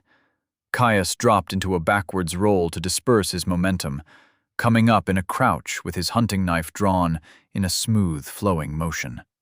Tense, ready to act at the slightest movement. The boar surged. At the sudden pain of being run through like a copper-piece skewer, the boar launched into a frenzy. It found itself stuck fast, mouth opening to let out an enraged squeal, yet all that escaped was a wet gurgle as a torrent of red flowed from its mouth. A steady stream of blood trickled down his sword. The disturbed earth quickly turned into a rusty-colored mire as the beast tried and failed to free itself with rapidly weakening legs. Even as its health burned, the mindless creature only continued to widen its wounds with its struggling. Soon, even that preternatural vitality gave out, and it collapsed to the floor, limp. Caius watched the creature, tension leaving him as he recognized his success. A sense of solemn duty fell over him. He had been hunting with his father as long as he could remember, and he knew that no good hunter left a creature in pain longer than was necessary, even if his quarry was a depth-spawned beast. He approached swiftly, a firm grip on his knife. Taking one of its spines on its neck in his hand, he drew his blade across the boar thing's neck, severing the carotids and its remnants of life. Ding! Level 14. Dire boar slain. He took a moment to appreciate the creature's sacrifice, its life spent to fuel his growth, and its body to satiate him. The moment passed, and a wide, jubilant grin split his face. With this, he had secured enough food to well and truly start stockpiling. Though, glancing at the lean musculature of the creature, he might need to find something with a bit more fat if he wanted to stave off protein starvation. Pemmican might have been mediocre, but it fueled the body well. Pulling his sword free with a heave, he cleaned his blade before hauling the boar's body up by its hind legs to help the meat bleed. After a few limb-burning minutes, Caius gutted the carcass before hauling it onto his shoulders and setting off for home. After all, he didn't want to stick around to wait for something else to come and investigate all the blood. Caius tended to a small, but very smoky, flame at the base of the hearth. Luckily for him, whatever real-world place the church had been modeled after had had a massive grill spanning the upper third of the open hearth. He had already butchered the boar on the altar, it being the most convenient place to do so. The meat was as lean as he suspected it would have been, but in some ways that made for easier preservation. His fire started nicely. He quickly moved over to the altar and began hanging slices of meat off the rails in the grill, securing them in place with whittled wooden skewers. In time, he would have himself some jerky. It wouldn't last anywhere near as long as it would have if he had enough salt available to properly preserve it, but it should still last several weeks before going bad. As long as he kept it dry, that is. Neither of his remaining skills really required him to actively hunt down opponents to progress, so unless he was ambushed or ran into undead, he would need to be careful to avoid scouring this glade of its denizens. Large the glade may have been, it was still a creation of the depths, and as such, only a facsimile of an ecosystem. Once he had hunted the creatures it contained to the last, that was it. No more food. Caius nodded to himself in satisfaction as he secured the last strip. In a few hours, this batch would be preserved enough for him to switch it out for the next one. Moving over to his bag, he quickly untied his lightweight camping pan from where it was secured its front. The creature might have been lean, but it still had some fat. Most of it layered in its belly meat. He'd saved that for himself. After one of the most eventful days of his life, he was due for a hot meal. Besides, if he cooked it right, he should be able to render out some of the fat and save it in one of his spare containers. If he pounded out some of his jerky, he might be able to make some pemmican after all. Nestling his pan at the edge of the hearth's lightly smoldering coals, Caius waited for the pan to preheat before throwing on the slab of belly. A soft sizzle entered the room, and Caius couldn't help but close his eyes and salivate as the scent of cooking pork wafted over him. He needed to refuel. After that, it was time for some hard training. He was determined to finish off physical conditioning as fast as he could.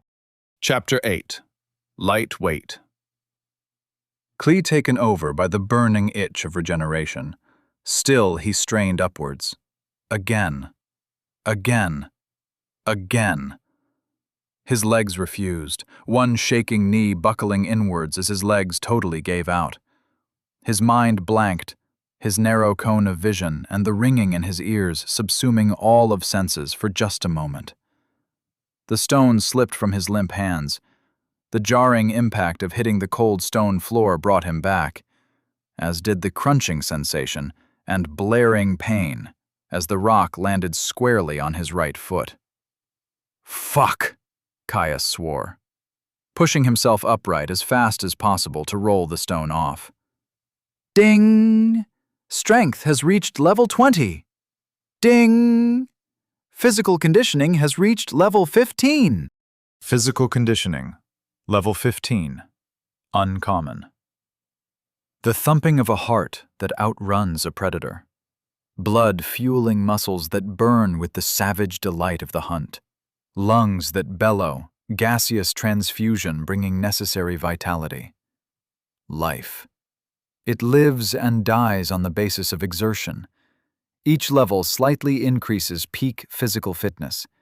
Each level slightly decreases the deleterious effects of exertion. Even clutching his stinging foot, Caius couldn't help but let out a loud laugh. He had done it. The unthinkable. 2 levels in the same skill and a stat point in the same day. His breath still heaving, Caius grabbed his water skin and drained it to the last with great, greedy gulps.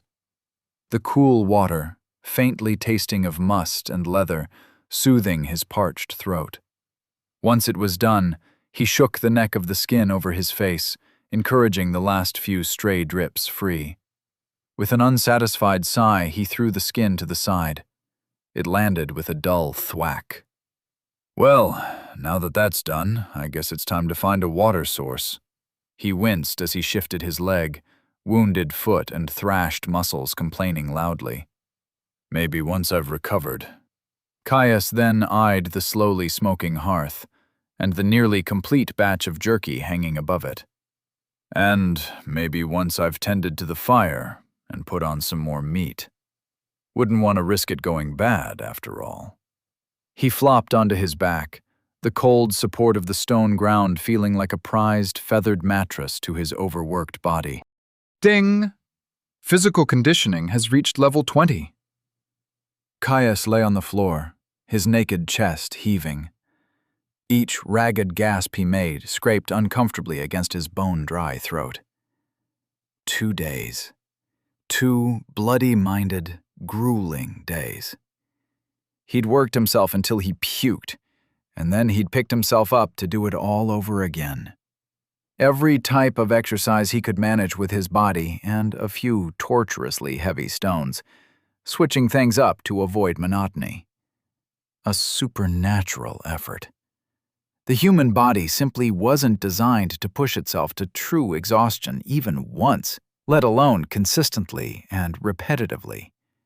Sure, with the regenerative properties of health and stamina, it was possible.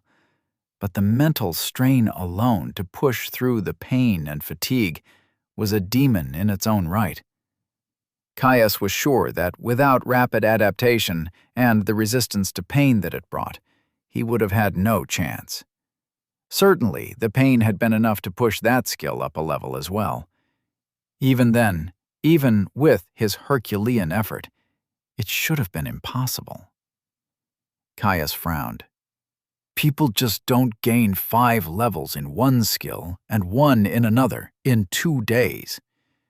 I've pushed myself to the brink for years, and it still would have been tight to keep the pace of a skill level a day that I need to fully cap myself before class selection.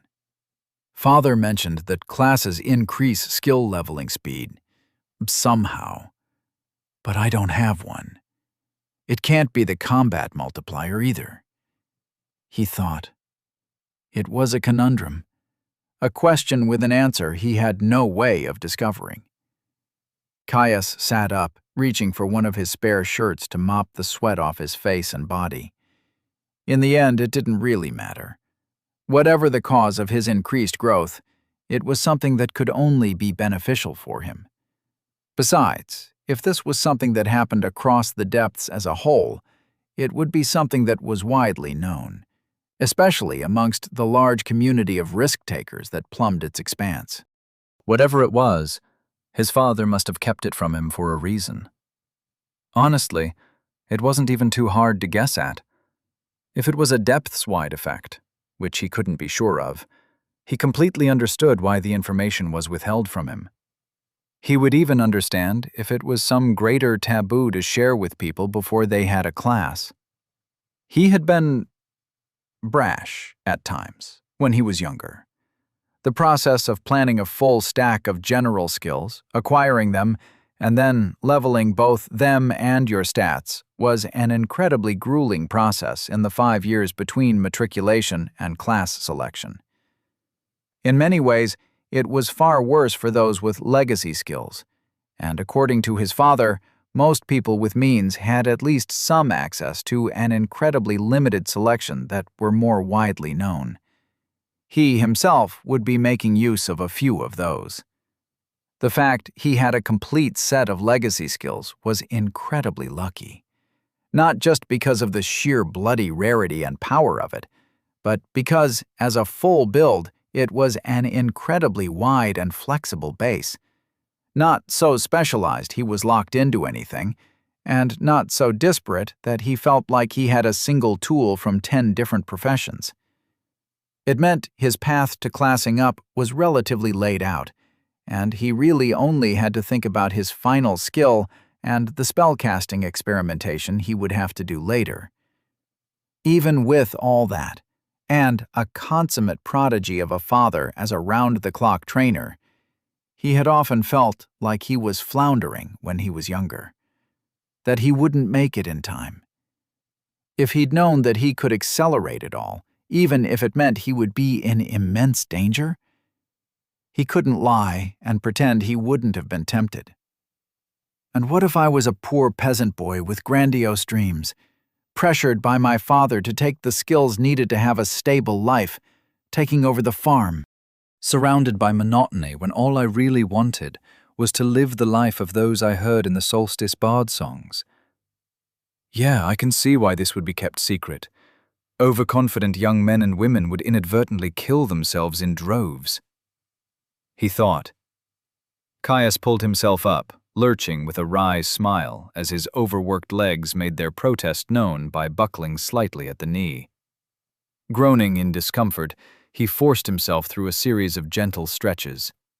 He knew that recovering his stamina would fully do away with his state of weakness, but as an unclassed, his regeneration was painfully slow.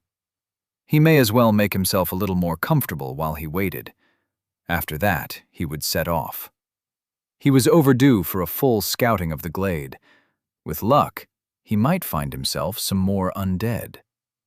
Sense weakness was getting close to its cap, after all. Caius moved through the trees with a surety and confidence born from a lifetime in the forest. His senses were fully in tune with the environment around him as an unexplainable breeze rustled through the canopy overhead. Without conscious thought, he tuned the noise out, vigilant for any sign of beast or undead. In some ways, it was far easier to do so than it had been in his forest home. While this was the depths, and the sheer density of powerful creatures with system access was far higher, he had yet to see any signs of life or unlife that didn't fit into that category. Excluding the flora around him, of course. It meant all he had to look for were any signs of life or movement. No need to categorize if that flash of movement was a startled deer or a greater Malus, a king of the forest, coming to tear him limb from limb. If it moved at all, it wanted to kill him. Nice and simple. Keeping an eye out for something moving in a forest, interpreting tracks and other signs of something passing.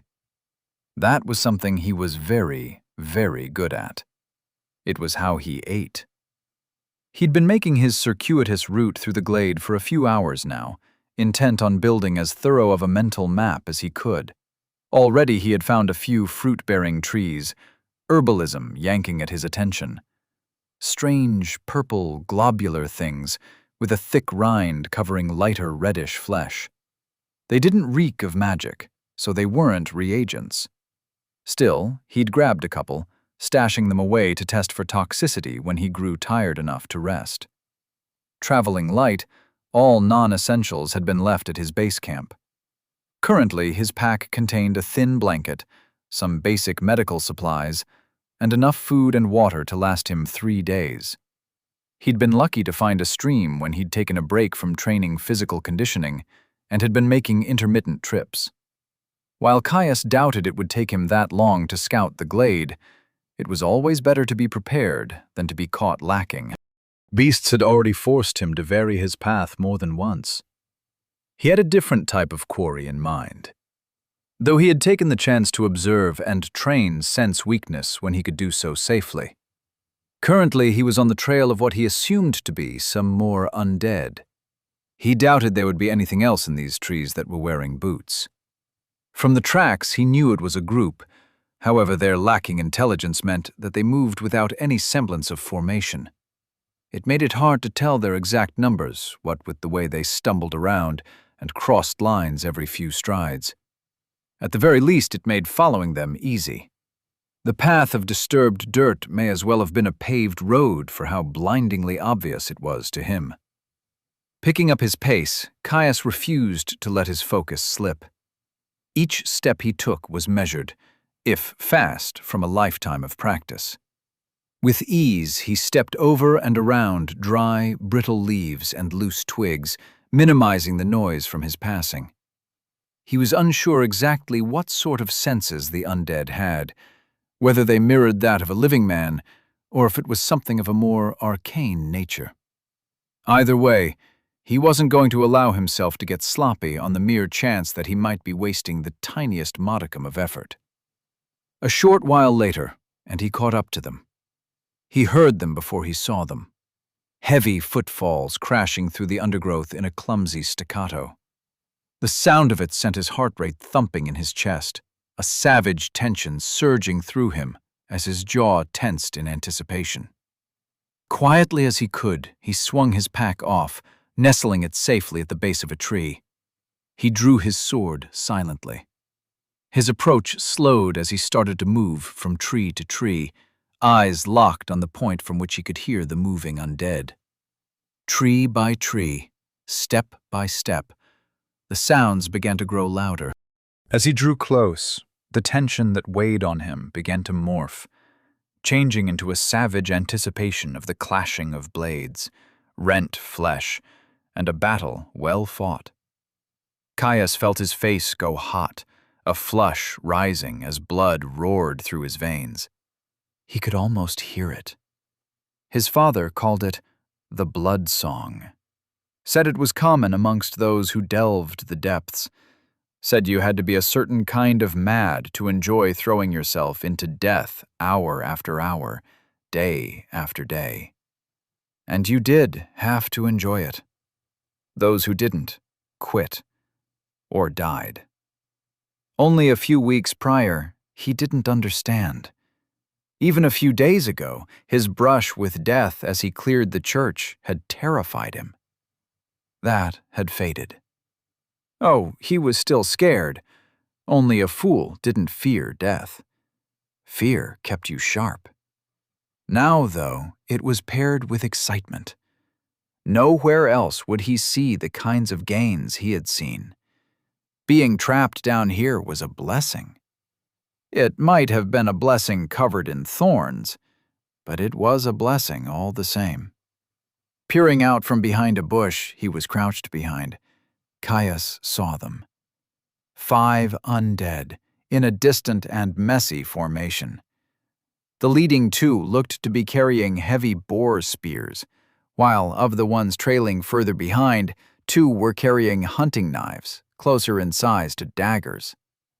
The final undead that was lingering at the center of their rough formation held what looked to be a timber axe. All, barring minor differences, were garbed in what amounted to simple clothing with a heavy leather vest. Caius smiled at the sight of that. Ratty leather would do little to stop his honed blade from cleaving through them. Still, flimsy armor and poor quality hunting instruments or no, the undead were still a threat. They were ungainly, but he knew from his previous fight that they were front-loaded with strength. A good blow could easily shatter an arm, leaving him at a severe disadvantage at best. He would have to leverage speed and flexibility to outmaneuver them, especially since this time there wouldn't be a convenient natural choke point. Though he should be able to use some of the dense underbrush to hamper them, but it would affect him too, with the length of his sword. Taking out the knife wielders as fast as possible should minimize their advantage on that front, though. Caius set his eyes on the rearmost undead, one of his first targets, still brainlessly wandering forwards. Taking a sharp breath to steady any lingering nerves, he ignored the way his tongue stuck to the roof of his bone-dry mouth, choosing instead to lean into the blood song that bubbled away beneath the surface. With silent steps, Caius moved past the bush he had been hiding behind, his pace accelerating as fast as he could still remain silent. He brought his sword up into an inside guard, pommel pulled into his armpit as he pointed it directly towards the walking corpse he had set his eyes on. The ground flew beneath him, Caius quickly closing the gap. Soon he could make out the thin, limp hair that dotted the undead's withered scalp. With each step, it let out a dry, rasping gasp. Forced to make a mockery of even the most basic of life's functions. Somehow, some way, it sensed him, tensing once he was within a few scant, long strides of its back. It stopped, beginning to turn as it let out a rattling gasp. A facsimile of a mind knowing that it should call out to its compatriots, but its expired flesh was unable to act on the half-remembered instincts. The other undead continued on, unnoticing. It made an about face, Caius locking gaze with its glassy and soulless eyes.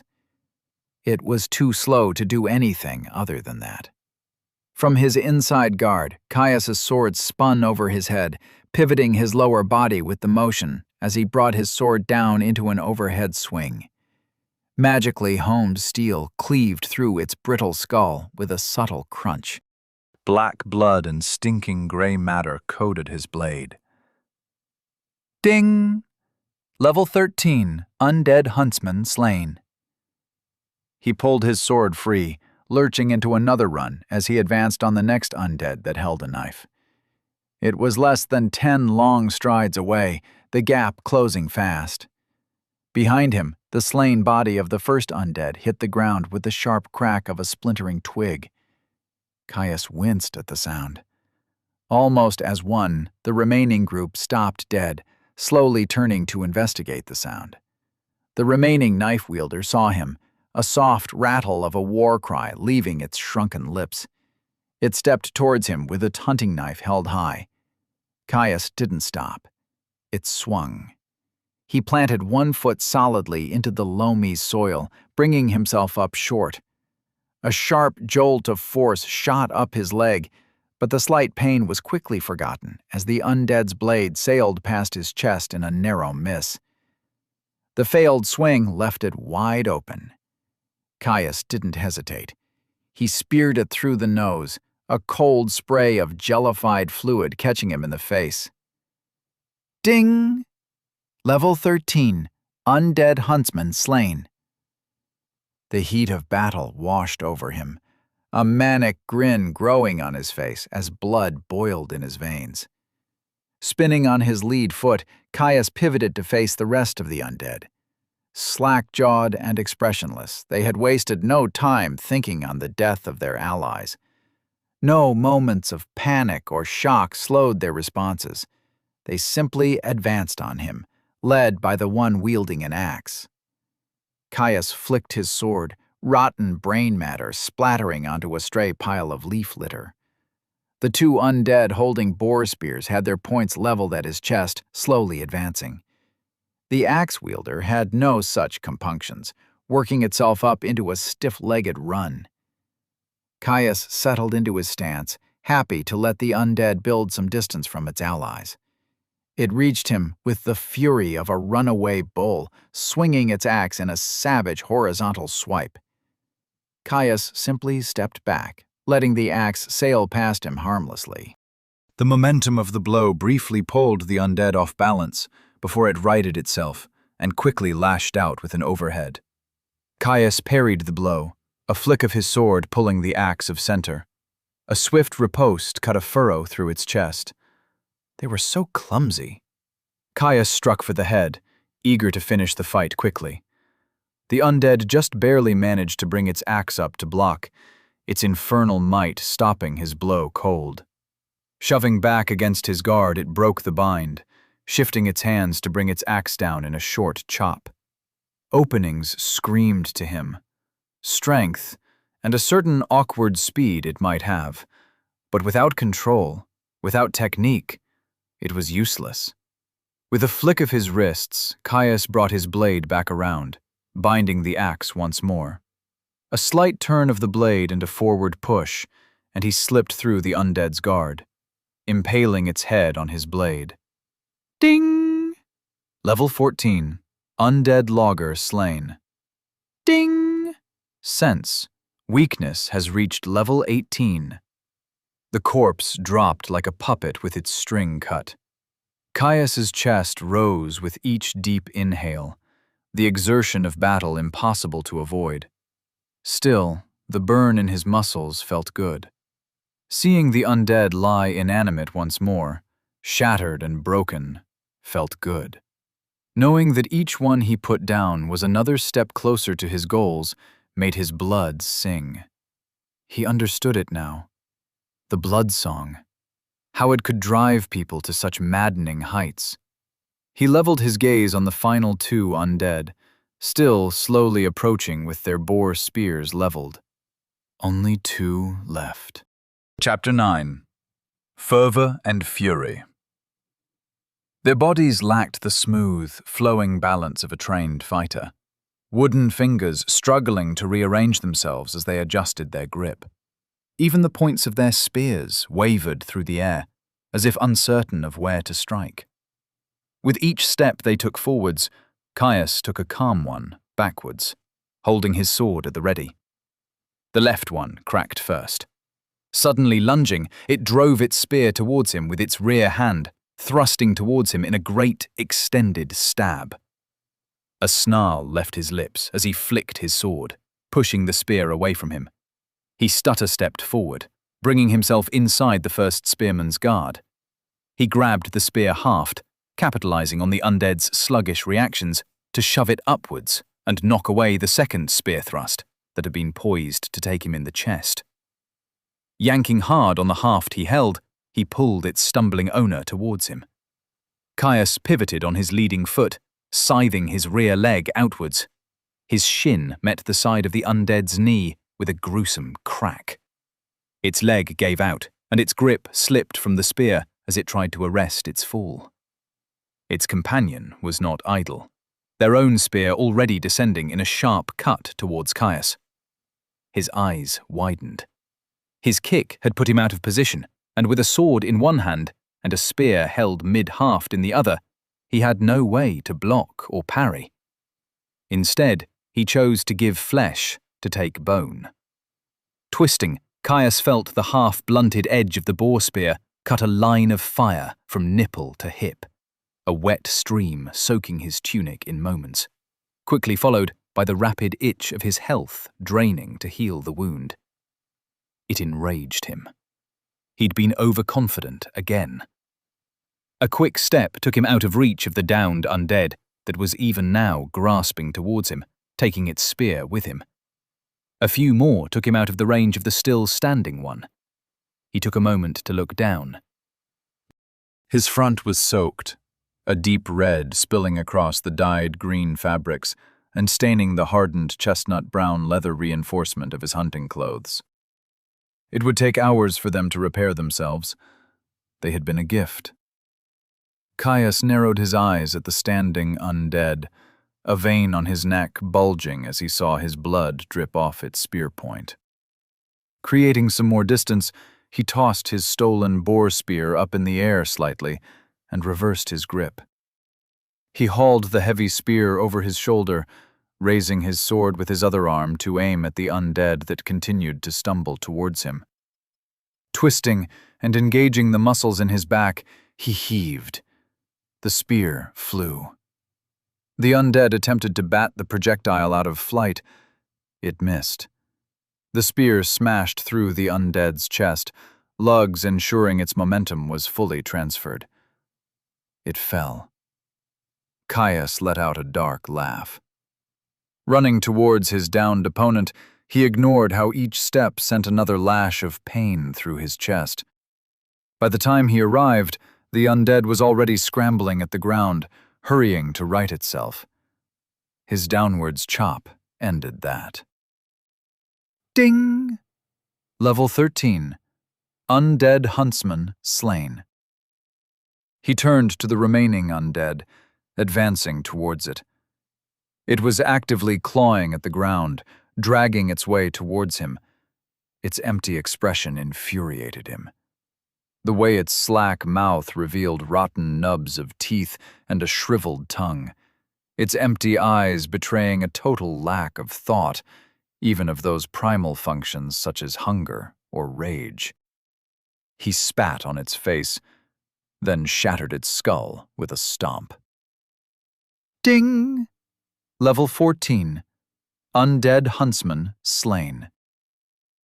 Caius let the moment wash over him, his thumping heart and screaming chest doing little to dampen his jubilation at his victory. He was starting to feel like it was actually possible, surviving the depths as an unclassed. 5 undead, and little more than a scratch to pay for it. Sure, it was a small raiding party. He knew that as far as things had gone so far, he had played it incredibly safe. Greater threats there might be, but he had a lot of room to grow. 7 more merged skills, 1 within hand's reach. He could do it. He could get out and find Father. The blood leaking from his chest started to soak into his pants. He grimaced at the cool stickiness on his skin. But first, I should probably clean myself up, he thought. After cleaning his sword on some loose leaf litter, Caius sheathed it and jogged back to his pack. A clean cloth from his first aid kit and some water was enough for him to start mopping up the blood that coated his chest, the tear in his tunic giving him convenient access. It didn't do much for the rapidly drying blood that had soaked into the cloth and leather, but the cleaning enchantments would take care of that. The rip still annoyed him, though. He hadn't lied when he said they had been a gift. One his father had given him for his most recent birthday, now that he was fully grown. Like all of Father's gifts, they were superbly made, and he had personally inscribed them. Strong but simple inscriptions, meant to keep the garments in perfect repair while providing some minor resistance to the elements. Still, self-repair was a notoriously complex enchantment, a testament to Father's skill. They straddled the line between hard-wearing hunter's clothes and armored leather. Tough cotton, with, at times, double-width hardened full-grain hide protecting his important bits. Rinsing his cloth of blood as well as he could, he did still want to preserve his water after all. Caius returned it to his pack before fetching a large needle and thread. A few minutes of fiddly work, and the rent in his clothes was held together with an ugly but firm stitch. Once the tear had repaired itself, he would be able to pick the thread free, but for now it was more important that his clothes were secured tightly in case he ran into anything else unsavory. Patting everything away, he swung his bag onto his back before returning to the scene of his battle. A frown crossed his face, his brow furrowing in surprise. In the heat and intensity of his clash with the undead, he had missed something. The messy tracks that he had followed to track the undead, they continued. That's interesting. His eyes flicked to his resources. Resources. Health, 139 over 200, 2 per minute. Stamina, 174 over 200, 2 per minute. Mana, 120 over 120, 2 per minute. His health was still slowly dropping, but it was quickly leveling out as the cut on his torso finished healing. Half an hour to top himself off. Not bad. He could always keep his distance if he found anything noteworthy in the meantime. After all, the undead he had seen up until this point hadn't exactly been the most perceptive things.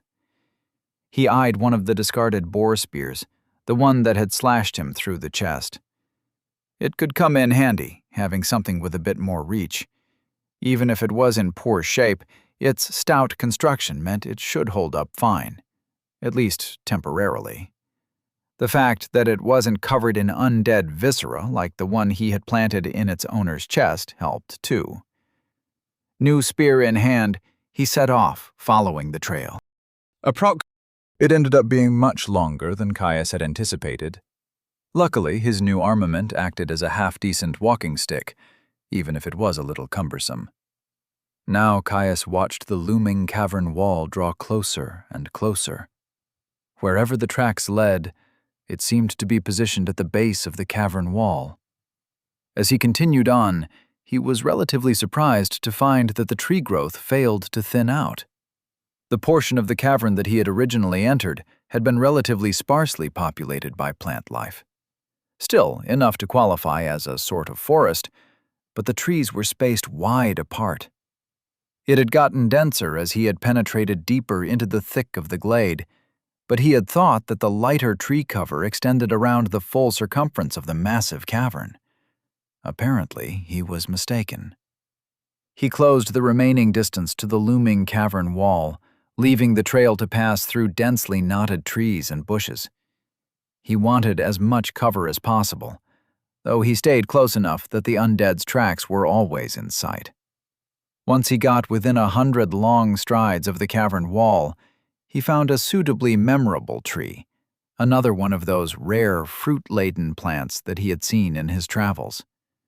Scoring its bark with his hunting knife, he made sure the mark was clear and visible from the bush-beaten tracks he had been following. Then, he stashed his pack. Spear held at the ready, he pushed his way through the undergrowth. The soft glow of the cave moss shone between the closely nestled trunks. He approached slowly, keeping his profile as minimized as possible as he used the ample foliage as cover. Once he got as close as was comfortable, Caius put a thick tree trunk between his body and the edge of the trees. Peering around it, he saw that the trees abruptly stopped a good 30 or so strides before the cavern wall. The no-man's land, covered in long grass and a few scraggly bushes. It was what he saw on the cave wall that drew his eye. Off to his right, in the direction of the tracks, was what looked to be a compound set into a great opening that had been worked into the stone, its jagged edges reminiscent of mining. 3 stone structures standing proud in the shadow of the cave. They seemed to have a similar architecture to the church where he had made his home. The same tall, slatted roofs, with thin, slitted windows set high in each wall. Where the church was clearly a place of worship, this seemed to be some sort of hunting lodge. The main building, situated at the back of the shallow cave, was a wide and squat building. A veranda spanned its front face, columned stone holding up its awning. Across its paved surface, numerous drying racks were set up, ratty and hole-ridden fur pegged in place. The other 2 buildings were smaller in scale. One was set close to the entrance, a large smokestack jutting out slightly from the cave and rising above its lip. The most likely reason for its positioning, he supposed. If he was to guess, it had to be some sort of smokehouse, though he was in no rush to see whatever meat stores were kept within. The final building was a small but over-engineered building, set just off to the side of the main lodge. From the little Caius could make out through the dark shadows that drenched the cave, it had no windows, and its heavy-set door was barred tight with several chains. The sight of that set Caius's heart thumping. It wasn't just the blood song and the wealth of experience available that sent so many into the depth's embrace. Monetary reward and otherwise unobtainable resources did that enough all on their own. Artifacts, rare materials, and strange alchemical ingredients could all be found here. Often they were tied to some depths-born construction, from what he had heard. Just like a secure, locked building attached to a hunting lodge built into the side of an impossibly sized cavern.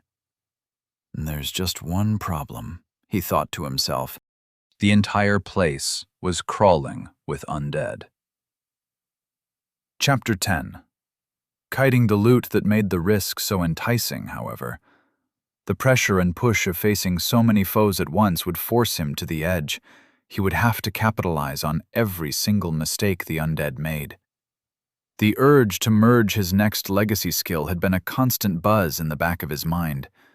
Every one he completed would make him just a little safer, give him another powerful tool to work with as he tried to survive in an environment he had no right to be in.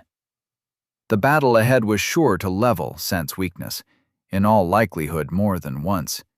He needed that. Needed the edge his next legacy skill would bring him. Needed to start on the next one after that would bring him some much-needed survivability. Tightening his grip on his spear, his knuckles went white. Caius launched himself forward, pushing off a root and shoving the trunk he was hiding behind to bring himself up to full speed in a burst of acceleration. The light brush standing between him and the end of the tree line whipped against his legs, quickly forgetting the stinging mark of their passage as he bent his mind to the singular goal of closing the gap between himself and the closest of the wandering undead. He brought the point of his spear up and level, turning his run into a charge. Soft breeze covered his advance, the rustling of leaves enough to drown out his heavy breaths, and the soft thumping of his feet on soil. He was almost there. Some of the undead, those who just so happened to be looking in his direction, had already noticed him. Ambling limbs readied glorified farm tools as they drew in his direction on stumbling. His target did not move, too dim-witted to experience even vague curiosity at what had riled up its fellows. Caius grinned, surging blood making his face grow hot.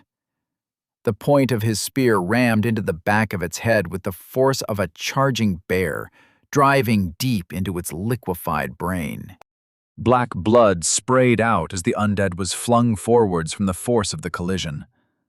The machete it held in its hand tumbled to the ground. Ding! Level 12, Undead Scout slain. Vibration shot through his spear and into his arms, stinging the palms of his hands. He was forced to plant his feet, sliding in the soft earth to arrest his charge. Ripping his spear free from the body of the dead scout, he turned to face the rest of the undead, now well aware of his presence. In an instant, he assessed their composition. They were still spread out, those first few who had seen him, only now just beginning to cross the courtyard between the lodge's buildings. He still had time. Unfortunately, whatever mindlessness impeded the undead's senses and cooperative abilities also seemed to make them impervious to surprise. They all just seemed to notice he was there and then got ready to gut him where he stood without taking any time to think about it. The closest to him was a trio who had been standing in the shadow of the smokehouse. One with a spear, one with a hatchet, and another with a knife. Caius was already moving, a burn settling into his legs as he launched off in a new direction. The spear wielder tried to ward him off, waving its duplicate of his own weapon at him. He feinted a lunge, smiling as it reacted with a clumsy stab. Lashing out with his spear, he batted away the threatening point of the weapon. Committing to his riposte, his spear point sank into the undead's shoulder with a sickening crunch. It tried to bring its spear around for a slash, but its shattered joint inhibited its motion, achieving nothing better than a slow, shaky slide. Caius pulled his spear free from the joint and pivoted on his front foot, stabbing out to catch the nearby undead knife wielder full in the chest, utilizing the lugs at the base of his spear point to shove it backwards. Black blood sprayed from its chest as Caius ripped his weapon free from the second undead. He whipped his spear back around to his first target, the leaf-like blade tearing a path through the spear wielder's quad. It collapsed onto one knee. While the knife-holding undead was scrambling its way up from the ground, the last of the immediate undead charged at Caius. Happily kicking over its ally that struggled to rise with a partially severed leg, he stabbed its face. It parried, pushing his spear point down with a savage chop of its hatchet. Moving with the strike instead of contesting it, Caius stabbed the undead in the hip. Reverberations resonated up his spear's haft as its point ground along bone, making a mess of the joint. After he ripped his blade free, it took a slow, haltering step forwards on its injured leg. Satisfied the wound had hampered it enough, Caius lunged towards the one with the knife, who had almost fully recovered from their fall. Organ damage or no, the blow to its chest hadn't done much to slow it down. His spear point punching through its undefended face solved that. Ding!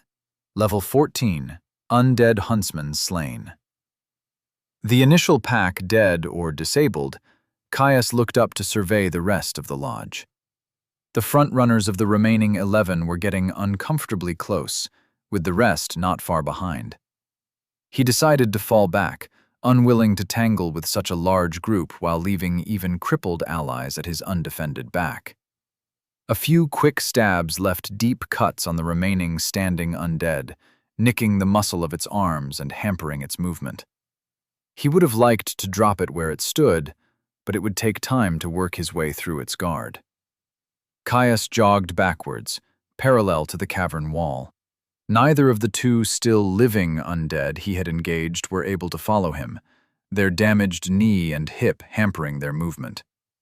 He looked past them, focusing on the mob that rapidly reached where he had just been standing. The shambling staccato of their feet striking a discordant note with the strong and even beat of his heart hammering in his chest. The leader of the pack held an axe. Taller than most, it struck an imposing figure. Caius no longer feared them, though. Any anticipation he held as he watched from the tree line was washed away by the roaring rhythm in his blood and the savage joy of combat. Caius had gotten their measure now. Disgusting creatures they might be, but no real threat. Too clumsy. Too many openings. The large undead reached him, a stumbling chop, swinging wide and leaving it overextended with a simple backstep. Sense, weakness screamed at him. A smooth step forward, a simple thrust. Another spray of black blood, another body crumpling where it stood. Ding! Level 16, Undead Logger slain. His compatriots quickly followed, mobbing him.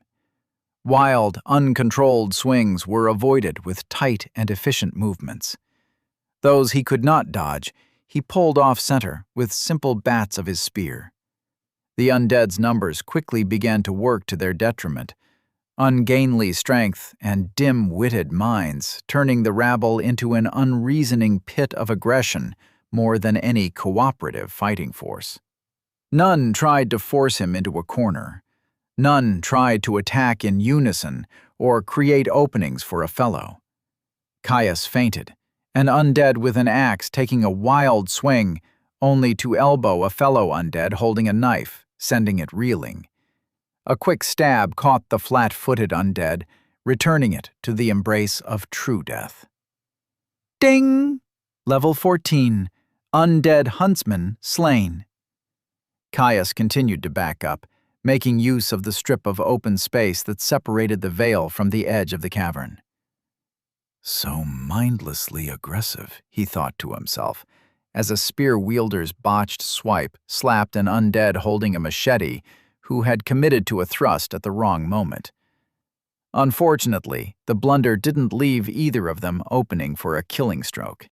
Too many of the mob still standing, A committed lunge would leave him far too open to a strike from their allies.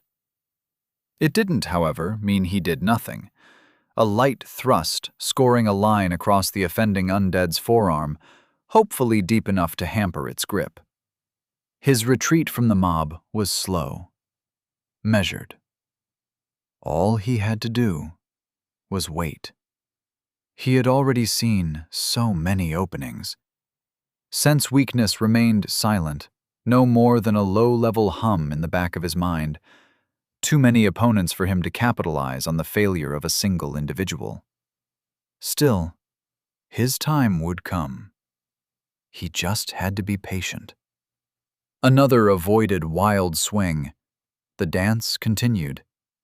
An axe wielder struck, its terminal arc ending with a violent crunch in one of its allies' knees as Caius dodged the blow.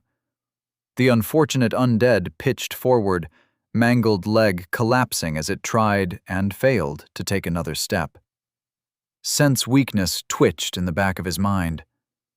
Caius's leaf-shaped spear point arrested its fall. Ding! Level 16. Undead huntsman slain. He stepped back burning as he wrenched his spear free in order to keep pace with the thinning crowd. Looking to the tree line off to his right, he considered if it was worth it to dive into its embrace before deciding against it. While his heart thumped and his legs burned at his continual giving of ground, nothing had yet to turn against him. Caius took his time, allowing the uncoordinated mass of limbs and flesh that pursued him to work to its own destruction. False openings were seen through, as he trusted in sense weakness to lead him right. It wasn't perfect. He was sure if it was a higher level, it might have been able to direct him to capitalize on more delicate openings instead of only the most obvious. It was still enough to stop him falling into a trap. Steadily, he whittled away at the small horde of undead. A tangle of limbs here, a wild swing shoving another out of position there. At one point, one enterprising undead even managed to bury its hatchet in one of its compatriots' foreheads. It wasn't easy, not by a long shot. A quick glance at his resources showed his stamina was getting uncomfortably low, closing in on half full. His legs burned something else, unused as he was to an extended jog backwards while fending off infernal corpses. The scavenged spear was also looking worse for wear, its once stout haft ragged with chips and deep scratches from warding off blows. Finally, when there were only 3 left, he received the first of the notifications he had been waiting for. Ding! Sense. Weakness has reached level 19. Took long enough, he thought, as a grin split his sweat-streaked face. Chapter 11. Unpleasant Surprises. In an attempt to gut him where he stood, Caius pulled his haft in tight, and the undead's machete swung past, leaving it flat-footed. Experience and sense weakness drove him to action, a thrust puncturing deep into the underside of the undead's jaw and erupting from the crown of its head with a crunch of shattered bone. Ding! Level 15. Undead huntsman slain. Caius maintained his momentum, ripping his spear free to flow into a tight cut at the next closest undead. It brought its machete up in a block, catching the haft of his spear before it could cleave through its skull. Breaking the bind, he pulled back, then thrust with a rapid flurry of stabs, alternating between targets. The undead did their best to ward him off, but decrepit nervous systems hampered their attempts. One, looking almost frustrated, tried to physically chop through his haft. Caius grinned, stepping back to let the axe swing past and pull the undead off balance. The opening did not go unmissed. It fell with a weeping hole where its nose used to be. Ding! Level 16. Undead huntsman slain. Sweat stung as it streamed down Caius's face and into his eyes. Not for a moment did he consider taking a hand from his weapon to wipe his face, nor scrunching his eyes to clear the salty irritant. He was too honed in. There was only one left. One left. Caius let out a war cry, breaking the silence he had held since springing his ambush. The savage reverberations stabbed at his throat, heightening his aggression. He swept his spear up before slamming it down into the undead's guard. It stumbled at the sudden force, before rallying itself to jump toward him in mindless fury. Switching his grip, he momentarily held his spear like a quarterstaff, before slamming its butt into the undead's machete, knocking the weapon away. A reverse strike drove his spear point through the creature's neck, a torrent of black soaking its ratty leathers in moments. He carried through the strike with a push kick to the undead's chest, sending it sprawling prone. Caius planted his foot and smiled at the scrambling thing. 15 doesn't seem so bad anymore, he said, eyes cold despite his grin. He slammed his spear home, planting its leaf-bladed point in the monster's skull, and leaned his full body weight into the spear. Pulling it free, he walked away from the messy pile of blood and viscera before slouching over as he gasped. That had been rough, but so much fun. As the unnatural wind cooled the sweat on his brow, Caius looked at the destruction he had left in his wake. A line of black, evidence of the dozens of wounds he had inflicted on the mob. A grisly trail leading to the hunter's lodge far in the distance, interposed every so often by the limp corpse of a downed foe. Gods damn them, that was tough, he panted, using his free hand to massage one of his calves. They still burned something fierce, strained from his hapdash retreat over uneven ground. He squinted, seeing an undead slowly shamble its way closer to him, shaded in the half-light of the cavern. One of the crippled ones, hampered by its injured leg. It promptly stumbled, falling over face first. The absurdity of it jolted, a soft bark of a laugh escaping his lips. Well, best not leave a job unfinished, he said with a shake of his head.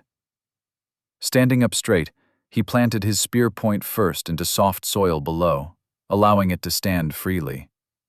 He bounced lightly on the balls of his feet, shaking loose the accumulated tension in his arms, before bending over to stretch out his legs. A groan slipped out as the burning ache in his legs intensified behind his knees and the back of his thighs. That's a bit better, Caius mumbled as he stood back up. He took a look at his spear, its mangled haft and blood-drenched tip. He frowned. Probably best to just grab a new one. He looked back to the distant undead, now risen again and limping in his direction, patting the hilt of his longsword for reassurance. Keeping a comfortable pace, he set off the way back the way he had come, one eye trained on the tree line for any sign of beasts that may have come to investigate the noises of his battle. Thankfully, there were none. He kept in line with the trail of his battle, walking around the leaking corpses of his slaughtered foes. Though unfortunately he was not entirely able to ignore their fetid stench now that the heat of battle had left him. Gods, that smells rank, he said, his face paling. It could have been worse, he thought. He'd mostly avoided blows to their center mass. He shuddered to think what unholy abomination he would have to deal with if he had perforated their bowels. About halfway to the hunter's lodge and the stumbling figure in the distance, Caius stopped by the corpse of an undead who had been using a boar spear of its own. He eyed it, checking it for any major damage.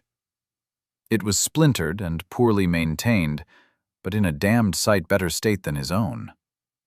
He tossed his spear to the side, replacing it with the new one. With a new walking stick in hand, he locked his eyes on the slowly approaching undead and picked up his pace. Once he got close enough to the creature, he stopped. Hefting his spear over his shoulder, he took aim and threw it at the undead with a grunt. With unerring finality, it soared through the air. It tried to smack the missile out of the air, Unfortunately, it was hampered by the deep wounds Caius had left over its limbs. The spear slammed home into its face, the blade sinking down to the lugs as the weapon's weight sent its corpse sprawling. Ding! Level 15. Undead huntsman slain. Caius let out a hoot of success, pumping the air. Bullseye, he said with a grin. Reaching the corpse, he yanked his spear free. Only a short walk from the lodge that had been set into the cave, Caius could see the final undead struggling as it clawed its way across the ground, a shattered knee preventing it from rising.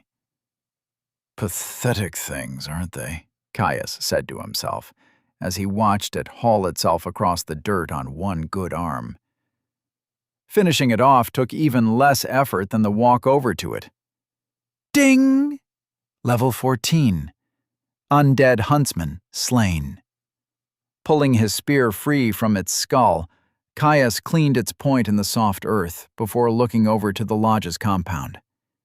It was entirely empty, draped in shadow by the stone hollow it had been built in. It was an eerie sight, one that heightened Caius's senses. Some primal insight that balked at the unmoving silence of the buildings. A flicker of intent brought up his resources. Resources. Health. 200 over 200. 2 per minute. Stamina. 64 over 200. 2 per minute. Mana. 120 over 120. 2 per minute. His eyes flicked back to the ominous buildings. Not a chance in the pit that I'm going in there without all my stamina. There's more of them inside, sure as a merchant's a swindler. Oh, sure, the temptation was there. To kick the door in with a wild yell, engaging whatever he found in a brawl. Relying on his strength of arm and his skill with the blade to see him through the day. But he would have to be a massive idiot to do that. There could be anything inside those buildings. Another handful of undead? Sure, he could manage that. It could also just as easily be some witch or undead necromancer, and he had no intention of risking his life for a song. So he slunk back into the tree line, taking a few minutes to find his pack. After digging through it to secure a water skin and a handful of too smoky jerky, he returned to the tree he had first inspected the lodge from. He rested his back against the trunk, yanking at his tough strip of dried meat with clenched teeth. It really needed some salt, the muted, ashy taste pulling all the moisture from his mouth. He kept his eyes on the lodge, ears tuned in to catch anything that might be approaching from within the forest. With a stout tree at his back, he wasn't too worried, but it always paid to be careful. Caius exited the trees, his stamina back to full after waiting for just over an hour. Spear in hand and sword on his hip, he made his way towards the lodge compound. His first target was the smokehouse. His reasoning was simple. It was a hell of a lot smaller than the lodge itself, which meant if it was full of undead, it would most likely have less of them. The squat stone building seemed to loom over him, its tall chimney rising up just higher than the lip of the shallow cave that the compound was built into. He tried to peer through its thin, slitted windows, but they were too high up for him to get a good look. Plus, it looked pretty dark in there. Circling the building, he found a door facing towards the center of the compound. It was as stout and imposing as the building itself, built of rough-hewn planks reinforced with iron, a simple wooden gravity latch holding it shut. He reached out, tense and ready to react as he gripped the wooden bar that held the door shut. He lifted the mechanism in a quick jerk, shoving the door open as he leapt backwards and leveled his spear at the now open entryway. It swung inwards, hitting the wall behind it with a clatter of wood and stone. Caius furrowed his brow, peering into the dark interior of the building. Judging by the lack of sound, it was empty. He still didn't trust it. Holding his spear at the ready, he stepped through the shadowy threshold. his mouth flattened into a tight line as he drank in the interior. Whatever strange intelligence formulated the biomes of the depths certainly did have grim sensibilities. In the center of the smokehouse, there was a burnt-out fire pit, metal butchery hooks attached to the rafters above. Humanoid limbs hung suspended, desiccation unable to hide the grisly evidence of consumption. He certainly didn't miss that some were noticeably smaller than the others. Caius spat on the floor, a hot rush of anger suffocating his disgust. He turned on his heel, marching out of the smokehouse as he pulled shut the door behind him. He knew it was a set piece. It was common knowledge that while the depths often contained some shattered mirror reflections of things that existed, or once did, it twisted them to fit whatever strange logic was behind its biomes. There were a dozen campfire stories of delvers coming across some truly twisted regions. It still didn't sit right with him. He was no stranger to blood and guts, but it just wasn't right. He shook his head to clear his thoughts. He still had another building to clear. If the smokehouse was free of undead, the lodge sure as hell would have some. He approached the wide stone veranda, picking his way through the fur tanning racks that dotted its expanse. Not that the things stretched across the frame could ever be considered so valuable a good, what with the blatant strips of dried flesh and massive holes. A few of them he moved, clearing them away from the path to the door. He winced as their brittle frames clattered against the floor, waiting for some clamoring horde to fall on his head at the noise. Thankfully, the cave and buildings within stayed blessedly silent. He approached the entrance, made of the same rough-hewn and reinforced wood as the previous one. Though no less ready than the first building, his heart stayed steady as he grabbed the latch. A final, steady breath centered his mind. He flung the door open. The interior was shadowy and dark. To his surprise, the building was completely open on the inside. He entered cautiously, spear held at the ready.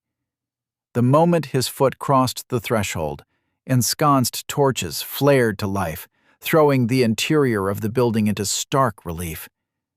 Caius's eyes widened, momentarily blinded. Blood pulsed, throbbing in his neck as his heart rate accelerated. A soft grunt grabbed his attention. Whipping his head around, he focused on the source of the sound. There, at the head of the hall, sat a great monstrosity. Enthroned on a seat of rotting fur and splintered bone, its black eyes drilled into him. The grotesque sneer that split its face, conveying a level of contempt that chilled his blood.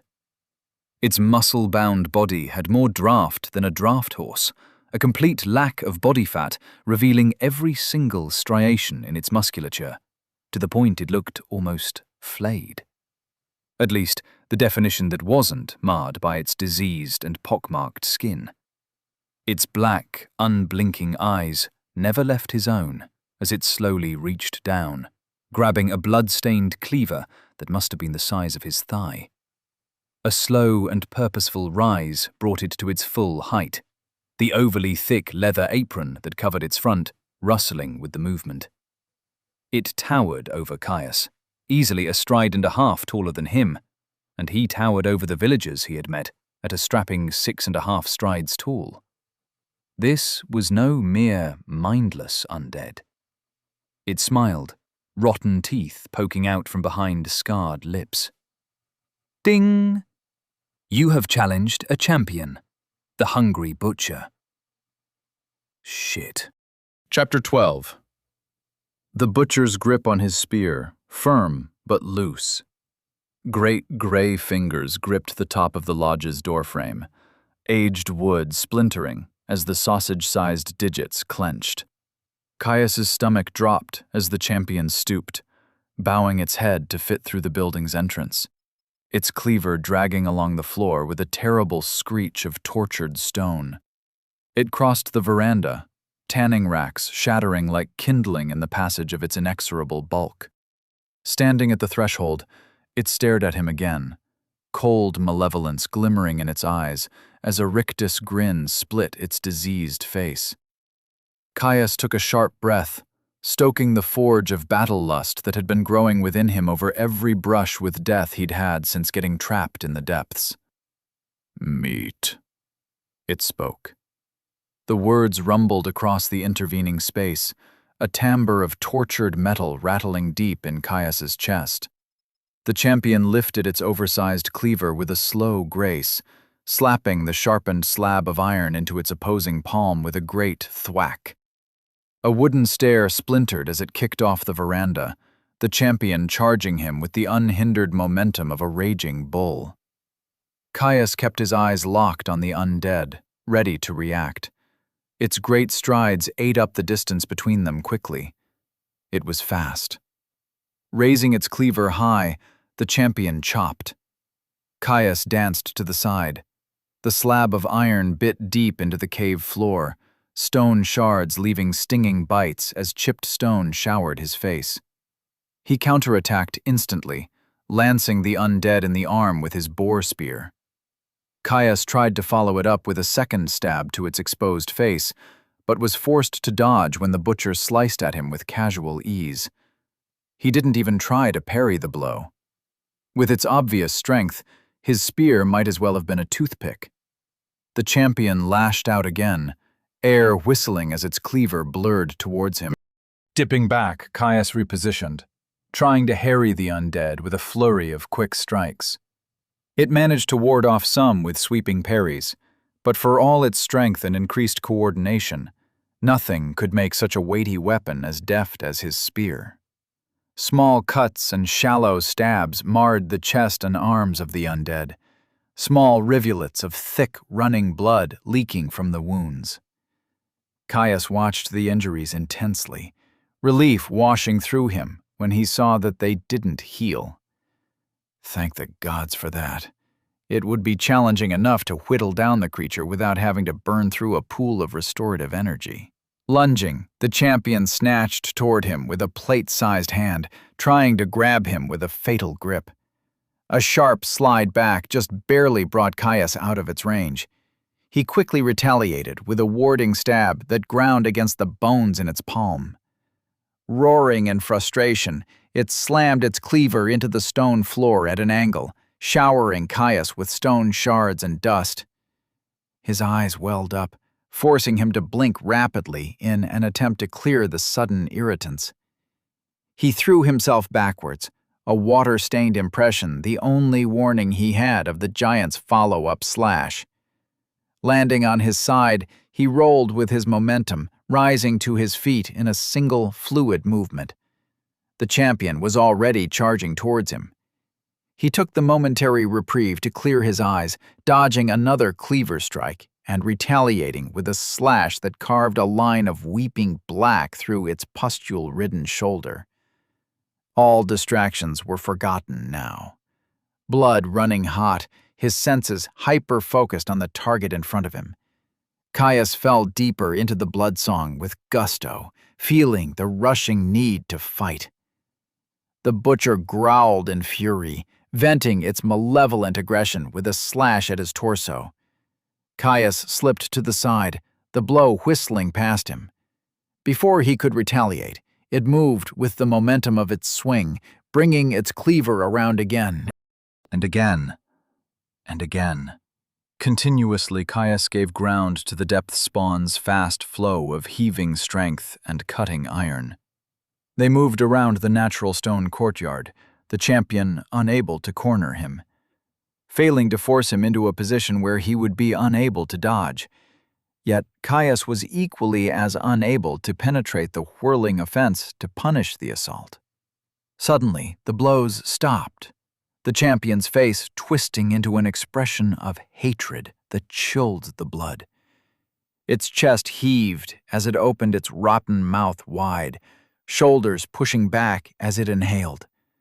A great howl left its throat, a sound of ravenous consumption. The air shimmered as the sound hit Caius like a physical wall. Something sank its way into his ears, pushing into his mind. He could feel it, stoking a primal fear, encouraging his heart to race, his stomach to shrivel, suffusing his mind and body with a sickly, rotten terror. Calling to mind the final paralyzing moment when the beast tears into your entrails, and you know there is nothing you can do to fight or run. So you lie still, terror-drenched, and die. A sob caught in his throat, pupils dilating. And then something fought back, surging through him, rebuffing the energy with a deft familiarity, walling it off, crushing it, denying it. Faster than he could blink, the foreign-born fear was gone. Ding! You have resisted fear, call of consumption. Ding! Rapid adaptation has reached level 12. The undead champion watched him with glee, expecting him to freeze. Caius pulsed with fury, incensed that the creature would dare to attack him in such a manner, to violate the sanctity of his mind, even if just for a moment. An idea came to him, reckless, almost stupidly so, but his fury at the champion's mental effect made him far more inclined to try for a decisive action. Plus, the beast had a bloody class skill. He'd heard of the guardians that defended the passages through the layers having them, but that was it. He knew nothing of champions and their abilities. If it had one, who's to say it wasn't high enough level to have more? Or that next time its roar wouldn't paralyze him, or send him fleeing in terror. Better to take a chance now. Caius held still, allowing a slight tremor to enter his hands, jaw quivering as he stared at the champion with a wide-eyed expression. The champion let out a slight chortle, convinced it had gotten him. Its arms fell to its side, cleaver carried with a practiced ease. It stepped forwards. Closer, you bastard, Caius thought. It took another step, strolling with the calm surety of a sadistic predator that liked to play with its food. Closer! Another step brought it into range. Caius exploded into motion, hidden tension erupting through his limbs as he lunged forward. His spear hurtled towards the champion's undefended face. Its eyes widened in surprise. At the last moment, it jerked its head to the side, the edge of Caius's spear carving through its cheek and down the side of its head. Loose flesh fell free, the undead's cheek flopping open to reveal the blackened nubs of its teeth. Black blood flowed from the wound, staining its gray flesh and leather apron.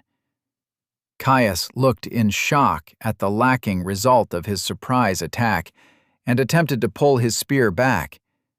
With a swiftness belying its size, the butcher snatched up his spear, yanking Caius towards it as its cleaver rose up for a killing stroke.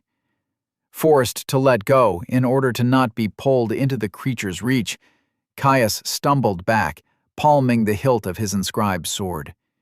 He drew it free of its scabbard, silver and gray ripples catching the soft light. He watched as the undead tightened its grip on his borrowed boar spear, the wooden half creaking momentarily before it shattered. It was for the best anyway. He'd always been more comfortable with the sword his father had gifted him in hand, and the more he used it, the more focused the influence Warforged would have on his class would be. Plus, nothing ever settled in his palms quite as well as his sword.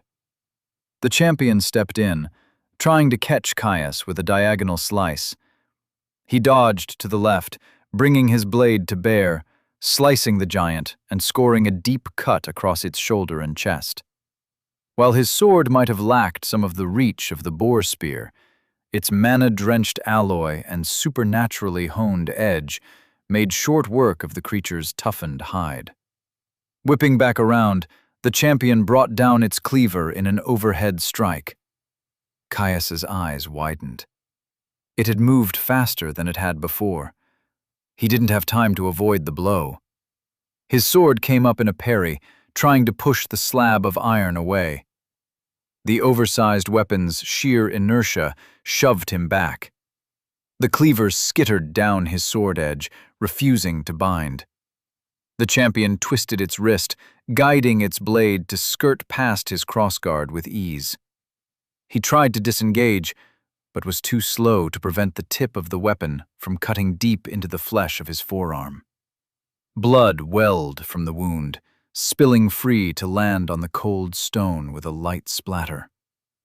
Caius and the champion broke their engagement, stepping back to circle each other with calm steps.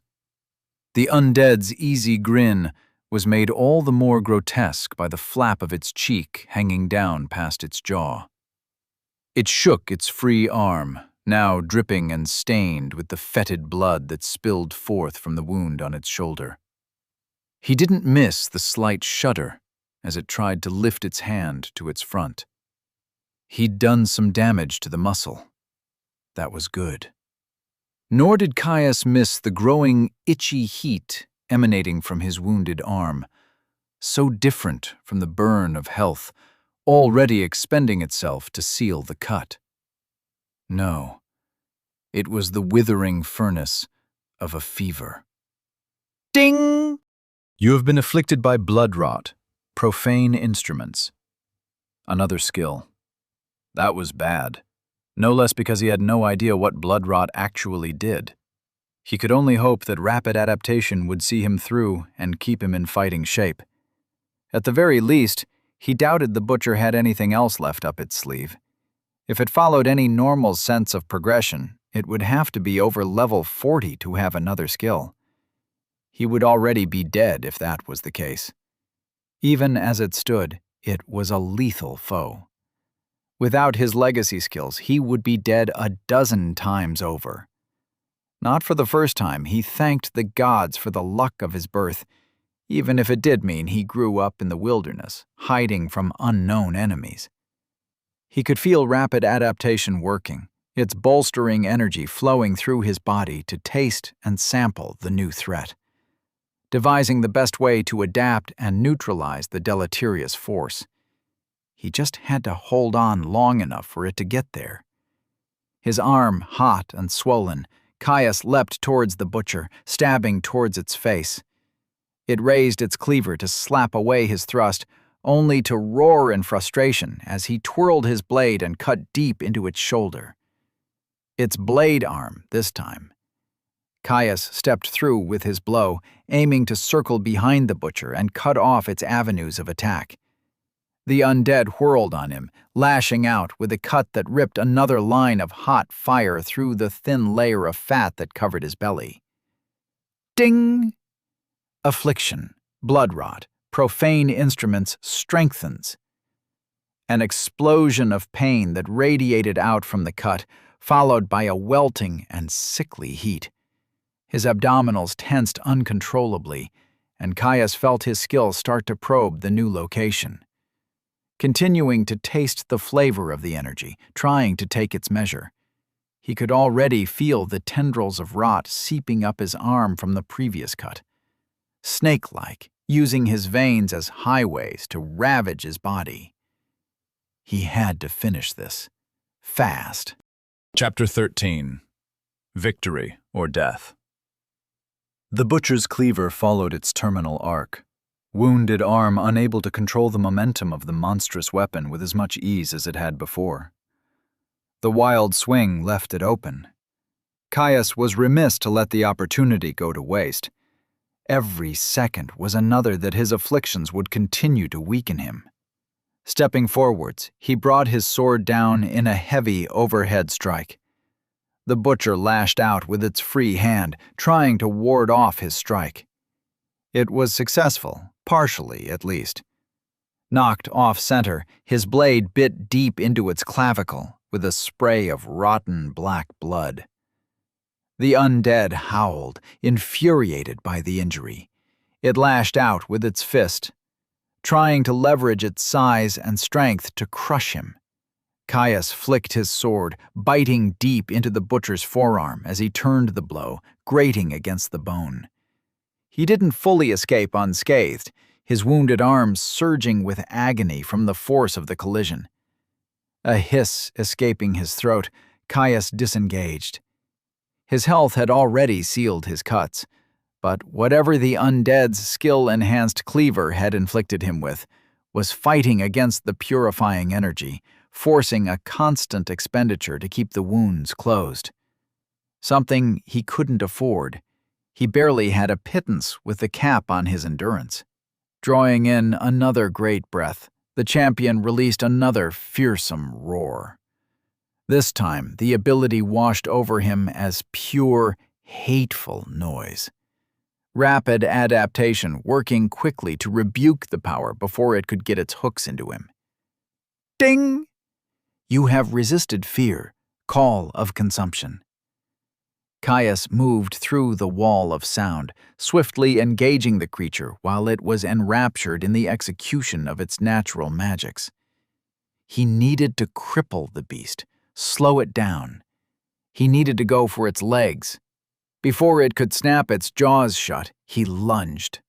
The tip of his sword lanced straight the thick rope of muscle above its knee.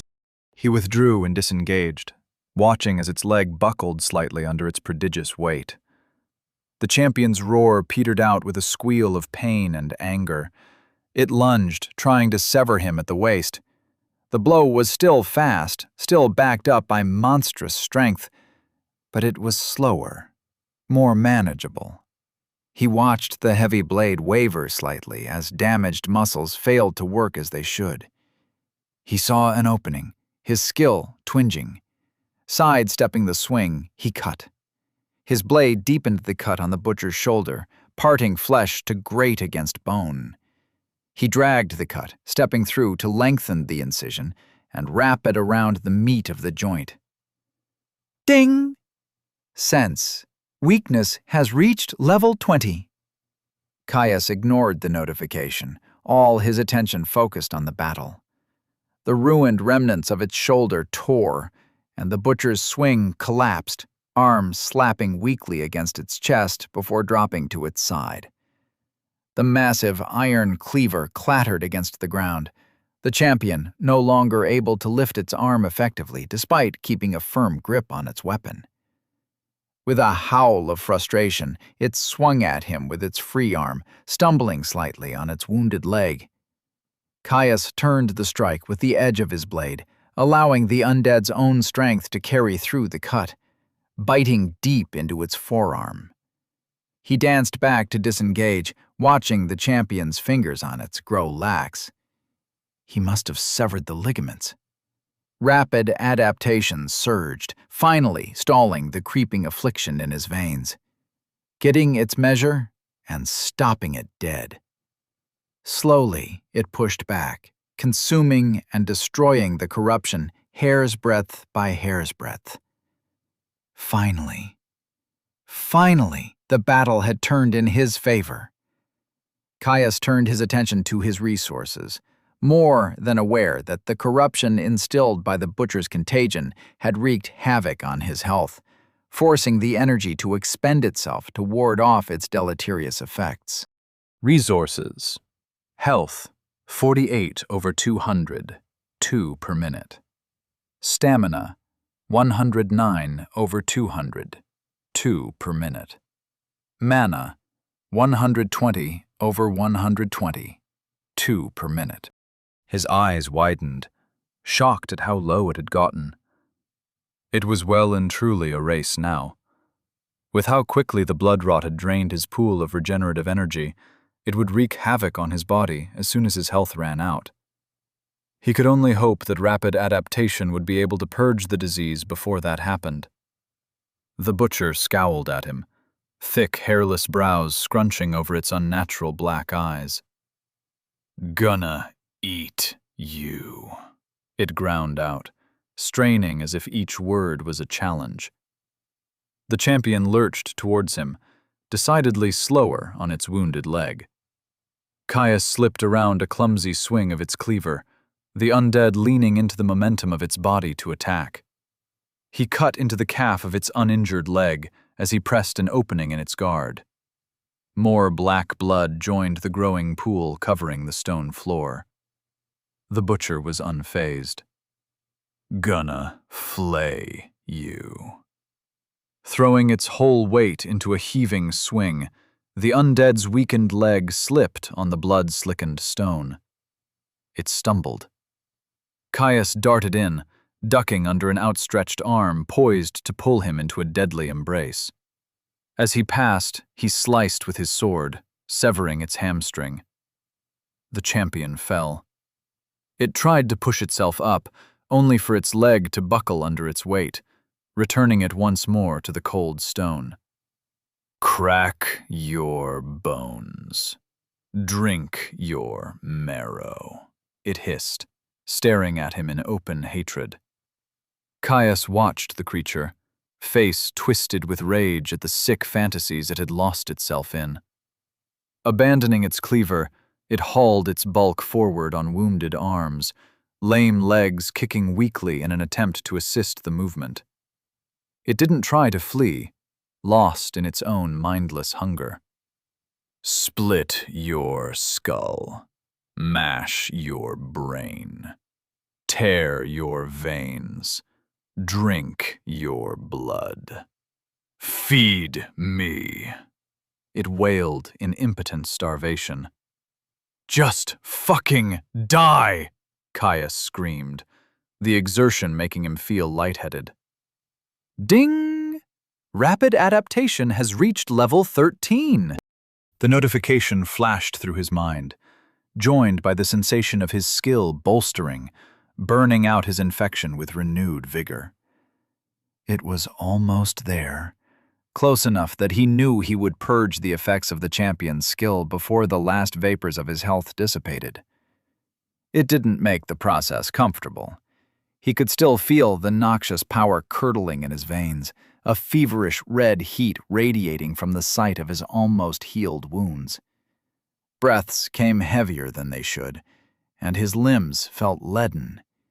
Each swing, every parry and dodge drained him, made his vision close it like he had run a dozen miles without stamina. He shook off the cloying lethargy, squaring his stance against the crawling champion that left a trail of black in its wake.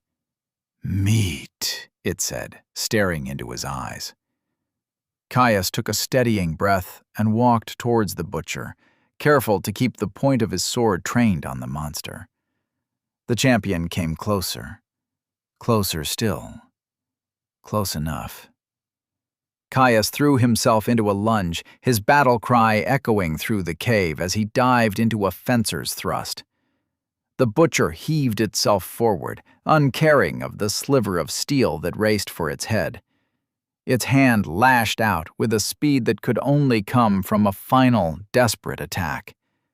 Shocked, Caius only had a moment to register the suicidal attack before one of its meaty paws clenched around his leading leg. Bones shattered. Inscribed steel slipped cleanly through boil-ridden flesh and mutated bone. Ding! You have slain a champion. The Hungry Butcher, level 21, Miasmic Slaughterer. Caius collapsed with a scream, his calf slipping from the undead's slacked fingers and folded. Shards of bone cut through his flesh, agony setting its grip on his throat. He gasped. Noxious impulse surged through his nerves, hammering into him with an overwhelming cacophony of sensation. The pain seemed to concentrate on his eyes and ears, narrowing his senses until all he could see was a thin pinprick of hazy gray, accompanied by a high-pitched whine. He collapsed on his back, chest heaving as he tried to suck in air.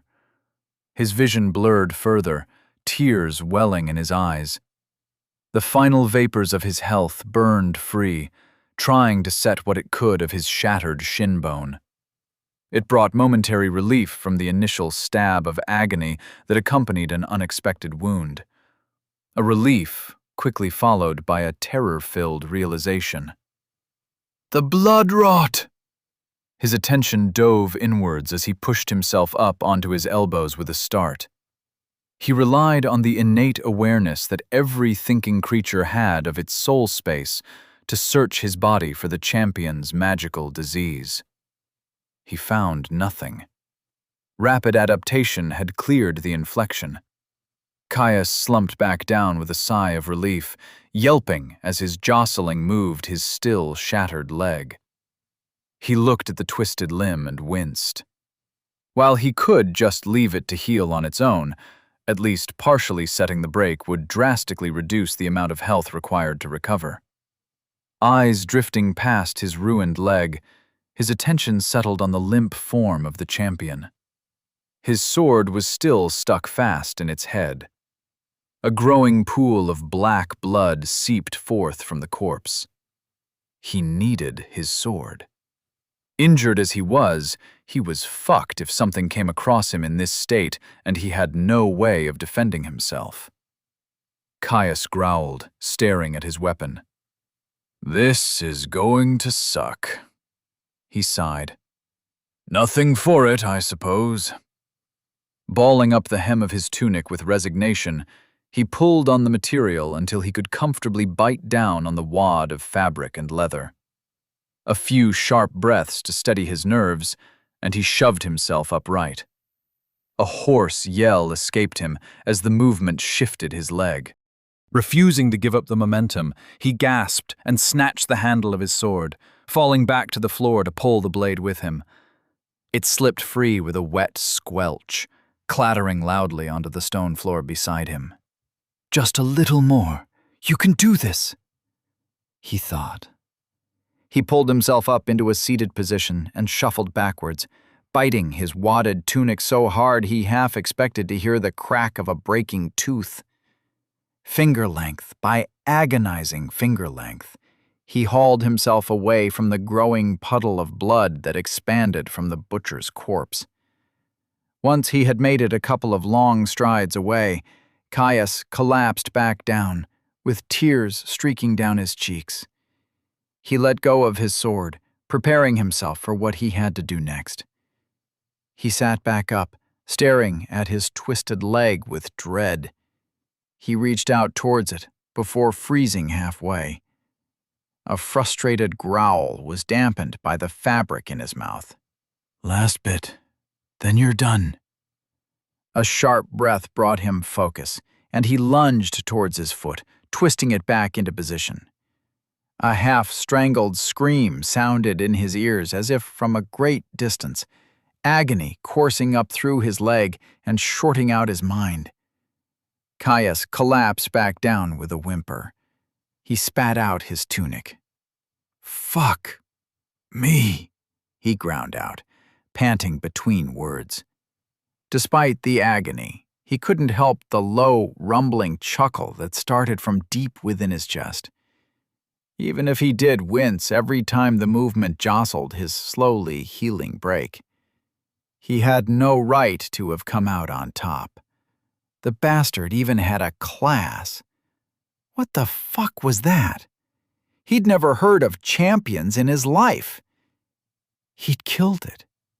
Killed something with a class, something that was supposed to be as close to impossible as you could get, the advantage of stats and skills too high to overcome.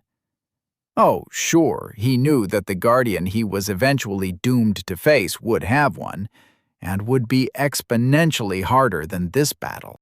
However, he had only planned on that with all of his skills in place. Even then he had mostly planned on waiting until he had his own. Yet here he was, broken, bleeding, but well and truly alive, after facing something with a class. Unbelievable, he whispered. The encounter had shown him something, that the depths held hidden dangers far beyond what he was taught. For the first time in his life, Caius felt dissatisfied with Father's traditional methods. Sure, if all had gone as expected, He would have never in a million years stepped anywhere close to the depths before his father had given him sufficient lessons on its hazards.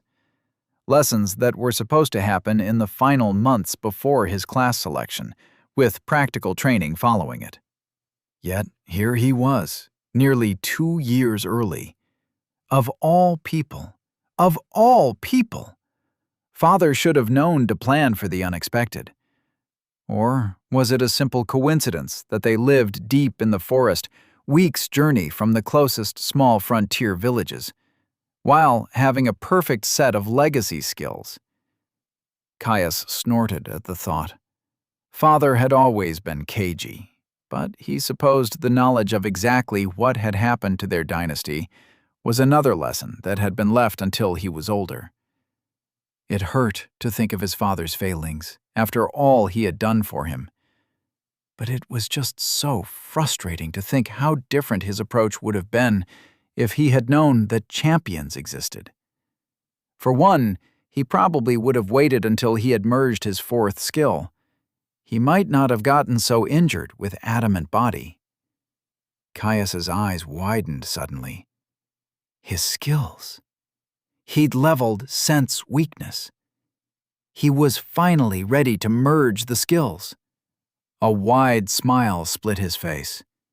He couldn't do it here, of course. It required a centered mind and a period of meditation in his soul space to feel how all the pieces flowed together.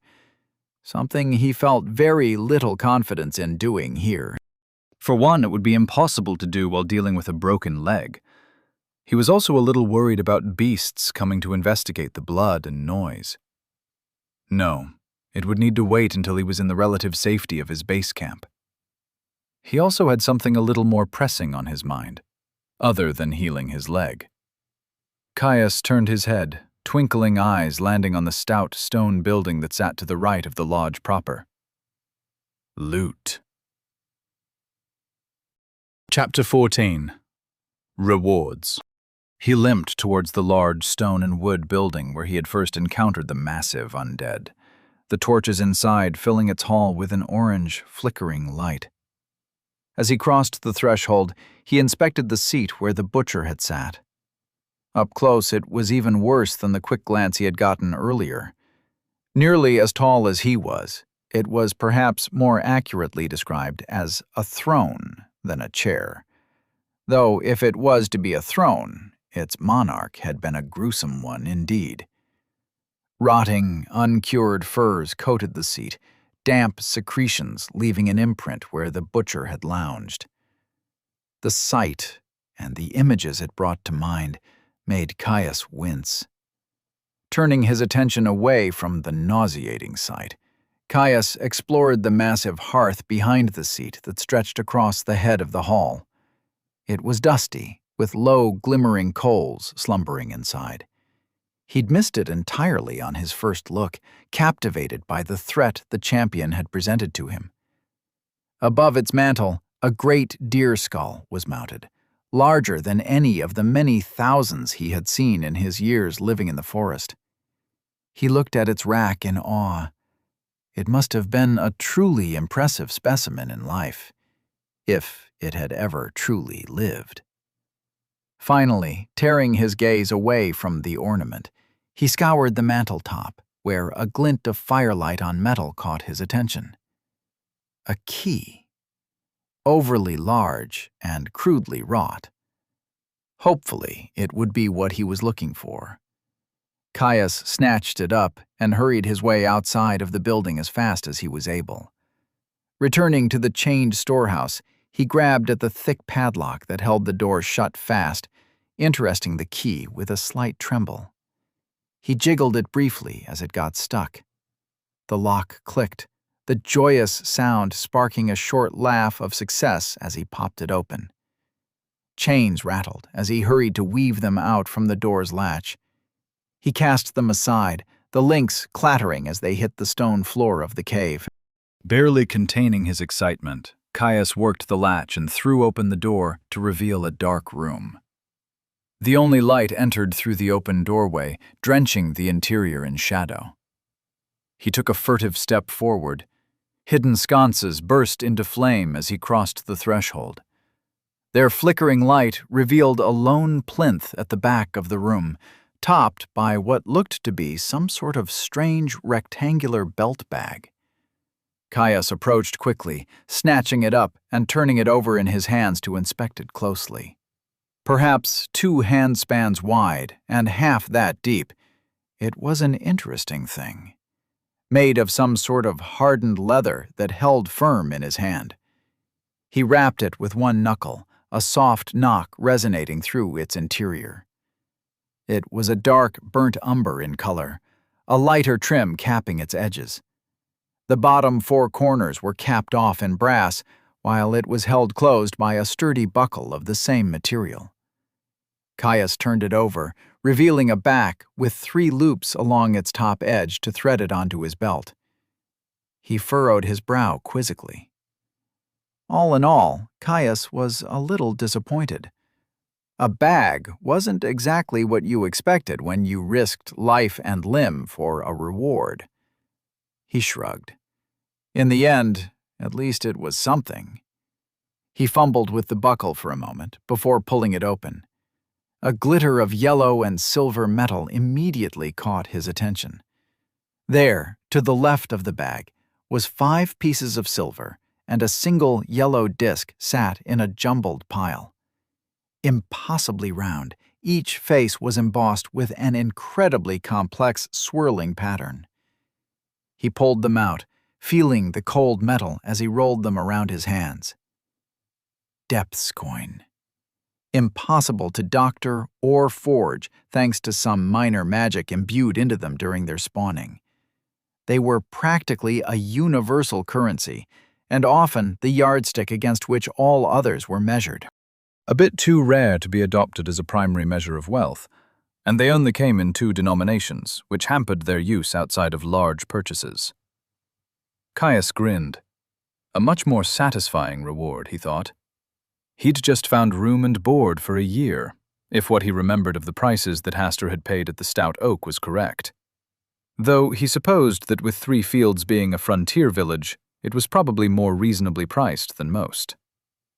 He dropped the coins back into the waist pouch one by one, enjoying the satisfying clink as the coins impacted each other.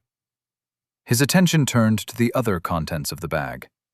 The coins, nice as they were to find, were clearly not the intended goods to be stored.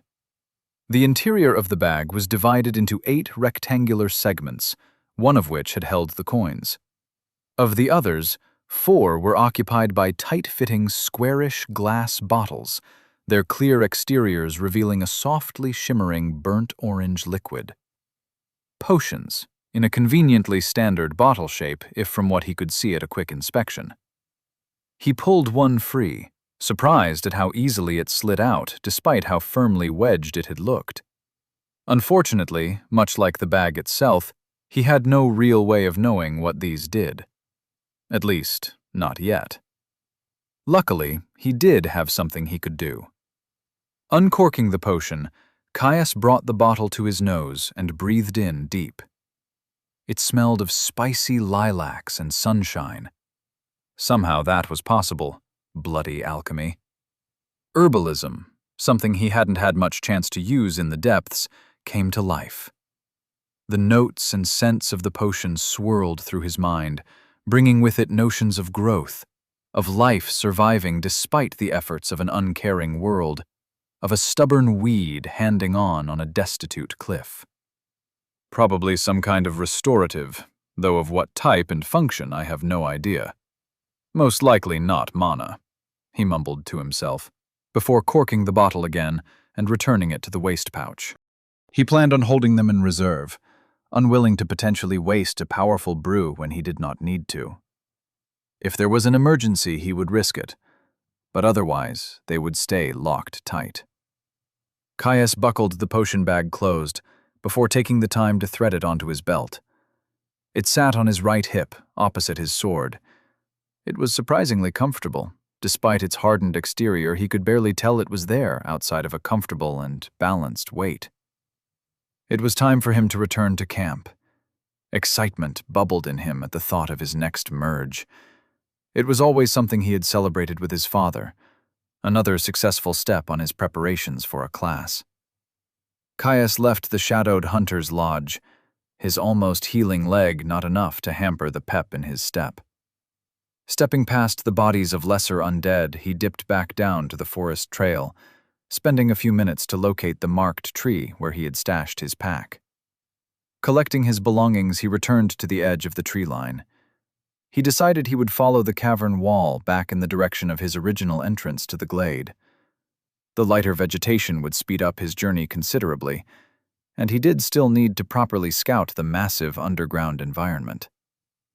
"May as well see if there's anything interesting on the way," he murmured to himself, setting off at a brisk pace. Powerless, Caius stepped into the ruined church, a sigh of relief slipping out as he settled into the closest thing to safety he had found in the depths. He walked over to the still slightly smoldering coals of the hearth before dumping on another log to stoke the flames. While the cavern itself was a fairly consistent tepid temperature, the drafty stone interior of the building was far more pleasant with a source of heat. He slung off his pack, depositing it by the rest of his gear that he left behind when he set off for his scouting expedition. A slight grumble escaped him as he eyed the light mist of blood that covered the side of his pack. His way back had been relatively uneventful, at least if you compared it to the excitement of assaulting an undead compound and defeating a champion. He'd spotted a few more tunnels shooting off into the cavern walls of the underground glade, though, thankfully, they had been completely undefended. He would be leaving those well enough alone for now. Biomes were great, sprawling things, often with more than a few large environs like the one he found himself in. Otherwise, they were often made up of dozens or hundreds of twisting tunnels and smaller rooms. He had no intention of getting himself into a grand exploration until he had plumbed this main cavern for all it was worth, though, thanks to orienteering, he wasn't too worried about getting lost.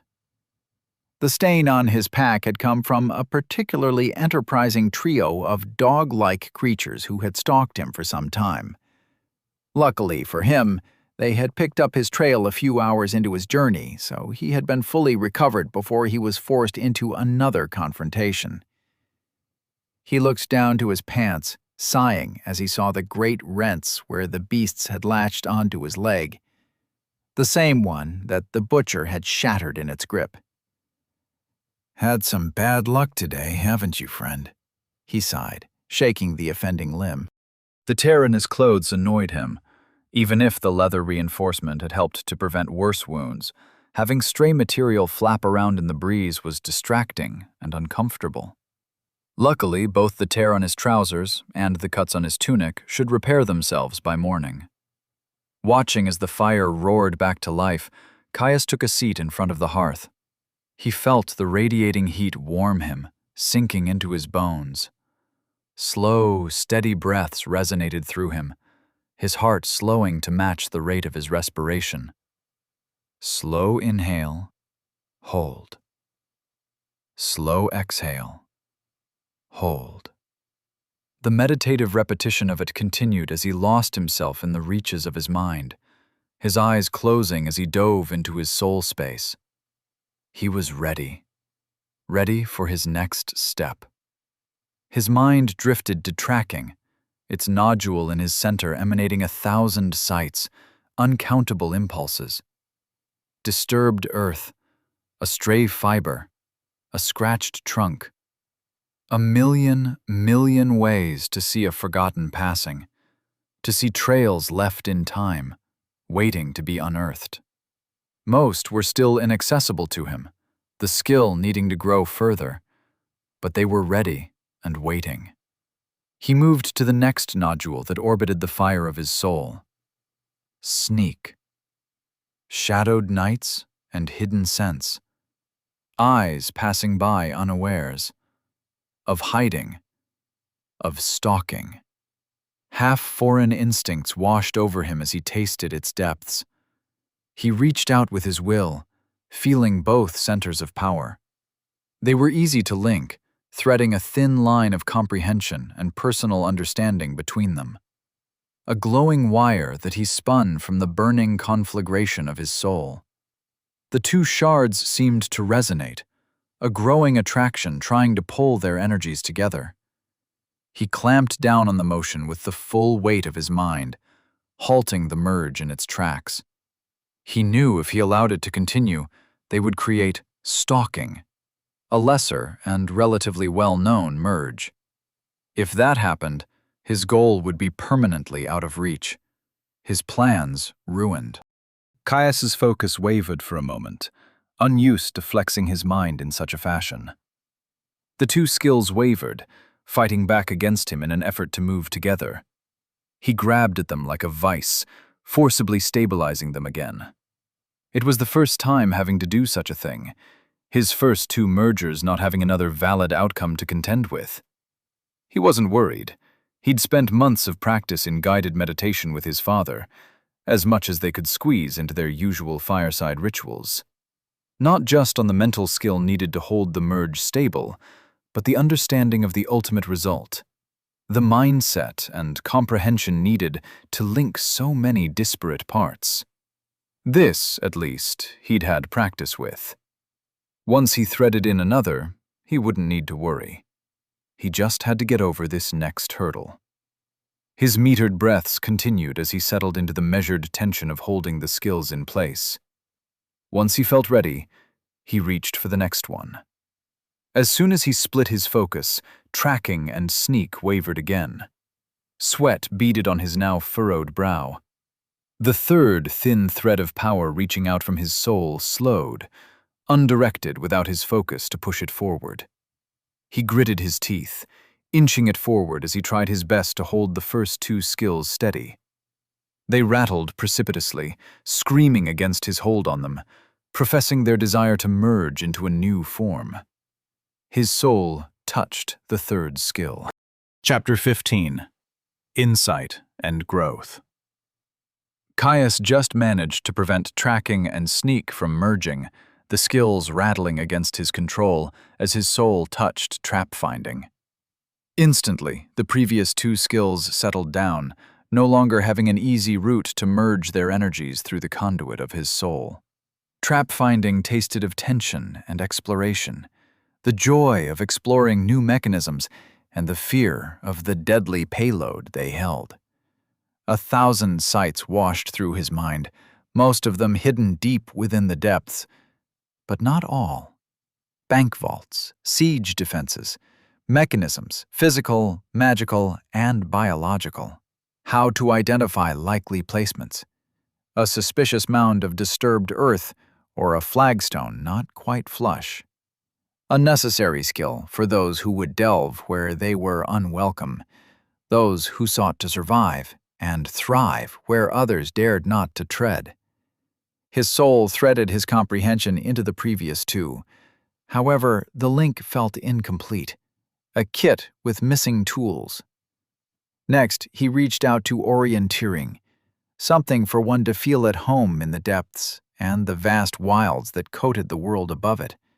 The stars above, the way water flowed, distant scents carried on the air, and an ever-growing mental map. So many things to be used to center oneself in an expansive world, to always know the way forward and the way home. It slotted into his growing picture, fitting like a glove. A way to find his path. Another thread of his soul reached out, connecting to herbalism. It represented a wealth of resources to be found. Not just food, but restoratives, mending balms, and 1,000,000 different ails soothed. A way to keep the journey going, and a reward in addition to the simple beauty of the journey itself. The skill clicked into place. Caius couldn't help himself from sighing in relief before returning to his measured meditation breathwork. Just a few more, he thought to himself. The burning fire of his soul sent out its sixth flickering thread, connecting with cooking. The smell of roasting meat over a campfire. Freshly baked bread steaming as it left the oven. The roaring cacophony of an overworked kitchen as hands blurred, layering a dish of exquisite beauty. Cooking was something universal, something that the poorest beggar and the richest king relied on every day of their life. It represented succor, a revitalization, a way for a weary traveler to rest, recharge, and reflect on the last leg of their journey. It tasted of exotic spices discovered in the furthest reaches, of comfort, of experimentation, something that brought a little bit of home with you on a long expedition. The skill snapped in place, flaring as it joined the growing chain of power. Sense. Weakness felt different from the rest. A ruthless edge and undercurrent. A quality of violence. Eyes that sought the rhythmic pulse of an artery, that spotted the idle strap that left a gap in the armor. No journey was free of danger, Caius thought. Stepping into the unknown required surety of your own capabilities, a mindset to strike fast, strike hard, and know that you would succeed against all odds. The depths was the greatest frontier of them all, and any who delved its reaches without an awareness of what they faced was a fool. This skill brought that to the table. After all, everything has a weakness. A thrum resonated through the chain of skills, falling just short of a crescendo as the 7 linked nodules of power flared with an internal light. Caius couldn't stop a grin from forming on his face. Just one more, and he would be done. Caius reached out a soul thread to physical conditioning, the link of power snapping directly to the skill as if magnetized. Impressions flooded through him. The burn of exerted muscles, a heart slamming in his chest as it pushed oxygenated blood through his veins, fueling the vehicle of his power. An untiring body, unfailing through a lengthy journey, never failing, never stopping, just step after measured step, taking him to the next horizon. A soft chime resonated through his soul space, all 8 of his linked skills flaring with light. They pulsed in his internal mind's eye, slowly sliding together. Their inexorable attraction was inevitable. Even if he wanted to, he was sure he didn't have the mental control to stop their conglomeration. Individually, they were useful tools. Together, they represented a breadth, something that would support him through any journey or exploration he went on, helping him find his way, like it had for his family for generations. It wasn't as flashy or as combat-driven as many of his other skills would be. Instead, it was dependable, something that would support him in the background for many years to come. An explorer's toolkit. Ding! Skill merge detected. Would you like to proceed? Caius's eyes flashed open, his cheeks aching as his smile spread even wider. Yes, he thought at the prompt, urging it to continue. He felt the skill nodules orbiting his soul draw ever closer together, flashes of energy buffeting his soul as they began to brush together. Some force outside of his control flooded through him, aiding the mixing of disparate forms as the balls of contained energy dispersed. Threads began to extrude from the vacuous gas that emanated from the site of his prior skills, weaving into a new, denser orb. It began to spin, slow at first, but quickly accelerating to rotate at a speed that caused his mind to ache when he attempted to comprehend it. With each revolution, it drew in more from the remnants of his 8 former skills. Threads of meaning and gaseous power flooded the new creation, a sudden flare causing it to burst into light. The shockwave buffeted him, hitting his mind like the spike of an ice pick. Slowly the new skill slowed, drifting down to join his other merged skills in orbit around his soul. Ding! Skill merged. Explorer's toolkit obtained. Immediately, he pulled up the description of his latest skill, eager to see it in person. His father had given him some rough descriptions, but apparently it was something of a tradition to keep the exact wording away from the youngest of the family. Explorer's Toolkit, Level 1.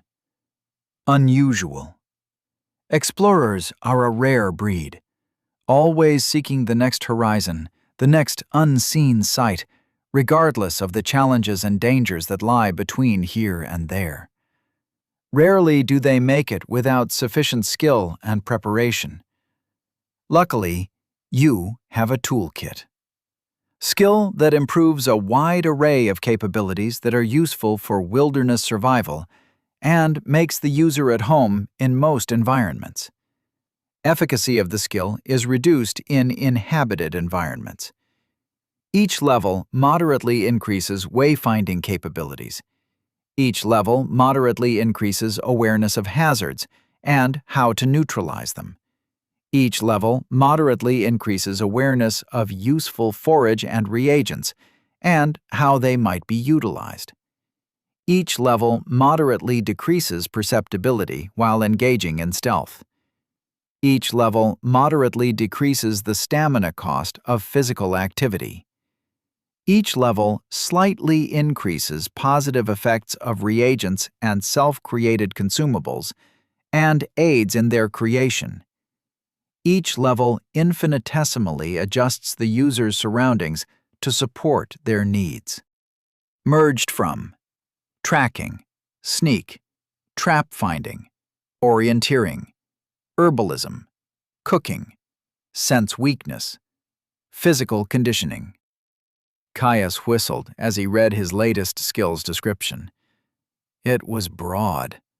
He had known that already, thanks to what his father had told him. Yet it was something else entirely to see it laid out so plainly. Explorer's Toolkit was an exceptionally flexible example of a legacy skill indeed. His father had expounded on this in great depths to him. Take awareness of hazards, an expansion of trap finding. Not only would it cover explicitly laid traps, but also would warn of poisonous plants or a valley that was particularly susceptible to flash flooding.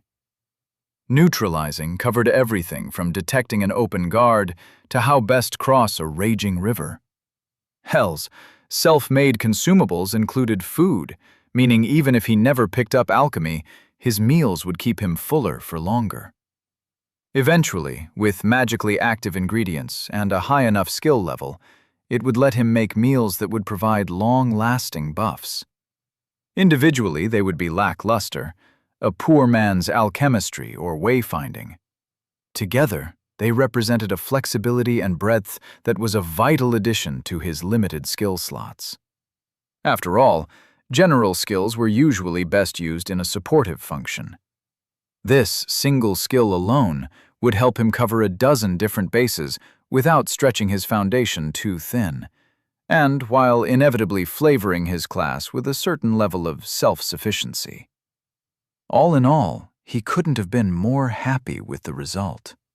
Practically fizzing with excitement, Caius opened his status for the first time in over a week. Status. Name, Caius. Dynasty, Unterstern. Age, 18. Class selection, 1 year, 48 weeks, 4 days. Race, human, dynastic, +1 free stats per level. Layer reached, 2. Resources. Health, 200 over 200, 2 per minute.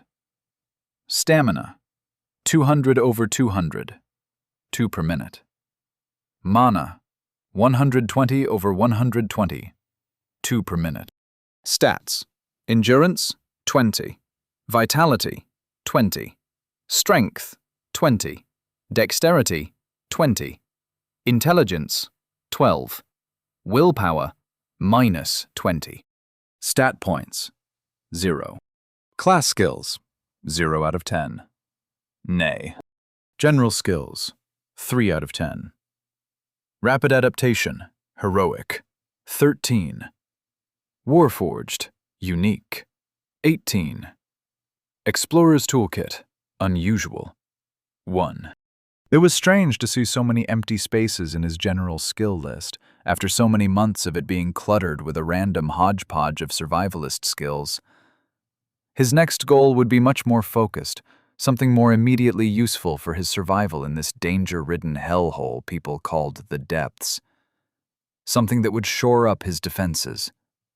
Adamant body. He couldn't wait to get started. But first, dinner, and then a nap. He was exhausted. Caius peered out from behind a tree, watching two undead foot soldiers that ambled around a burnt-out campfire. Surprisingly, it had taken him barely 15 minutes of walking deeper towards the center of the glade to stumble across them. Explorer's Toolkit had started to show its value quickly, highlighting the sounds of clumsy movements over leaf litter against the constant background noise of the forest. The undead would serve his purposes well. Each was garbed in a chain hauberk and tabard, a crow-eating carrion emblazoned on their chests. Thankfully, both were free from any metal helms that would serve as true armor for the cursed creatures. They carried lightly rusted arming swords, something he was more than confident handling with the extended reach of his longsword. Before he burst from behind his hiding spot, Caius took a moment to center himself. It had become something of a pre-battle ritual, falling into a mindset of focus and flow. Emptying his mind of distractions and limiting his world view to the single moment that was to come, one of flowing blood and whirling steel. He kicked off, launching away from the trunk. As always, he was unable to catch the undead flat-footed. They simply turned towards him placidly, raising their swords as soon as they detected his approach. His own blade flew free of his scabbard as he brought it forward into a close guard, the hilt pulled in tight to his waist. The ground between him and the closest undead flew by.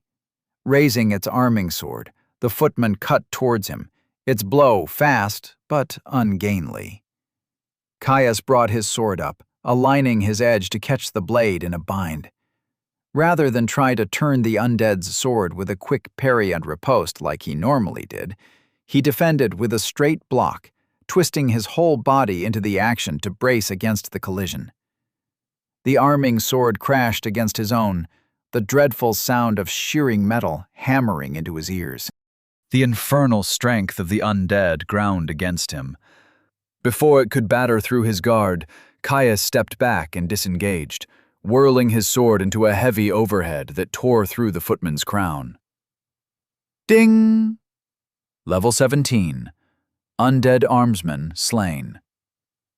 Caius turned on the remaining soldier, blade flicking out to turn the blow that had been heading for his undefended flank. His parry created the opening that he needed to slay the undead, but he held himself back. That wasn't what he was here for. He waited, settling comfortably into a mid-guard. The undead corralled itself quickly, cutting towards him once more. Caius blocked the strike, gritting his teeth as the impact stung his palms and rattled his shoulder. He lashed out, pushing the undead back with a front kick before settling back into his guard. Again, the undead swung, and Caius blocked, the enhanced steel of his blade taking a chip out of the edge of the creature's lesser weapon with a screech of fury. The footman pulled back, hammering his guard again. Caius's shoulder began to ache, tiring quickly from defending with matched force against a stronger opponent. Come on. It shouldn't be long now. It's only common, he thought to himself, sweat streaming down his back, as the thick ropes of muscle that lined his spine stood out in stark relief as he pushed back against the undead's blade. The footman began to hammer his guard, giving up on trying to find a way around his ironclad defense in favor of simply smashing through it. Every blow struck his sword like a blacksmith's hammer as it rang in defiance of the abuse. A final smash caused him to buckle at the knee, his guard slipping. The undead pulled back for a killing stroke. Ding! General skill available. Would you like to learn block? Chapter 16. New Tools.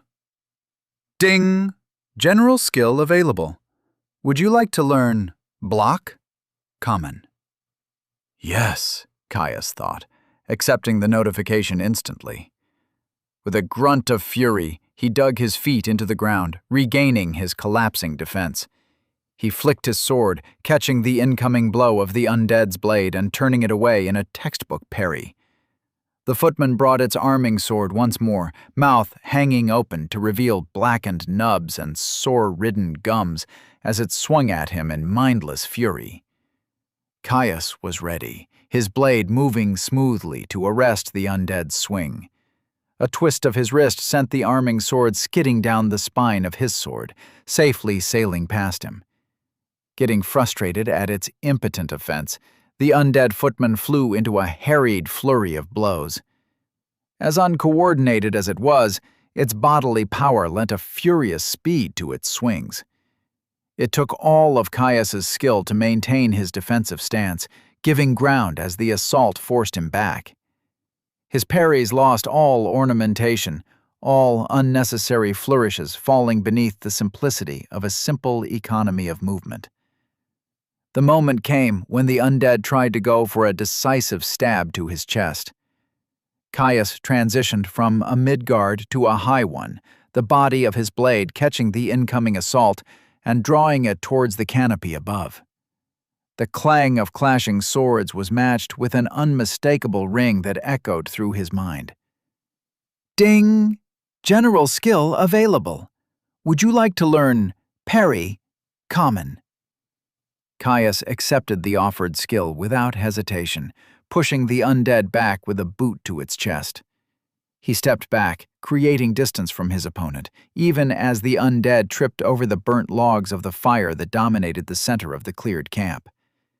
His sword drifted down into the Fool's Guard, its point almost touching the ground. This is where it starts to get a little dicey, he thought to himself, in grim determination. The undead scrambled to its feet, hasty in its desire to see him dead. Turning back towards him, the foot soldier tightened its grip on its sword, before racing at him with a charge. It stabbed toward him. Caius left his sword unmoving, watching the point of his opponent's blade with razor-sharp focus. At the last moment, his leading foot twisted into the leaf litter with a slight crunch. He twisted at the hips, allowing the attack to sail past him with less than a handspan to spear.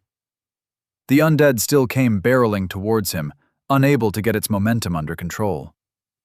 He stepped back, allowing the creature to trip over his outstretched leg. It went careening past, impacting a trunk with a glorious clatter. A guffaw escaped Caius's lips, unable to suppress his mirth as the sight. Backing towards the center to ensure ample space to move, Caius watched the undead right itself before it rushed once more towards him. It chopped. An easy sidestep, all he needed to bring himself out of harm's way. The footman's failed blow transitioned into a wild, unbalanced cut, one that Caius avoided with a backstep. He began to walk around their arena, focusing on minimizing the movement required to avoid a blow. Despite the incensed savagery with which the withered undead pursued him, it still failed to make a sound. Its lack of expression irritated Caius. Battle was supposed to be a hot-blooded thing. At this point, he was basically fighting a doll. A light slide brought him out of the way of a stab. He retaliated with one of his own, stepping forward out of his Fool's Guard to impale the undead through the chest. Nothing that would really injure the thing. He doubted it would even slow it down, but it was a necessary step. He pulled his sword free before the undead could run up its length, pivoting on his front foot to allow the footman to race past him as it prepared for another blow. A stutter step forward brought him back into range, and the point of his sword cleanly pierced between the undead's ribs. It whirled on him, widening the wound, black blood beginning to seep into the loamy floor. It lashed out with a savage chop. Caius stepped into its guard, raising his fist to slam his pommel into its jaw. Bone shattered, and its expression grew even more feckless as its mouth hung free. Arms raised to wrap him into a fatal hug. Caius danced back, escaping the attempted grapple. The footman quickly abandoned that tactic, lunging towards him with another thrust. Calm movements avoided the blow, carrying him forwards to deliver another heavy pommel strike to the creature's skull. A chime resounded through his mind as he danced back out of reach. Ding! General skill available.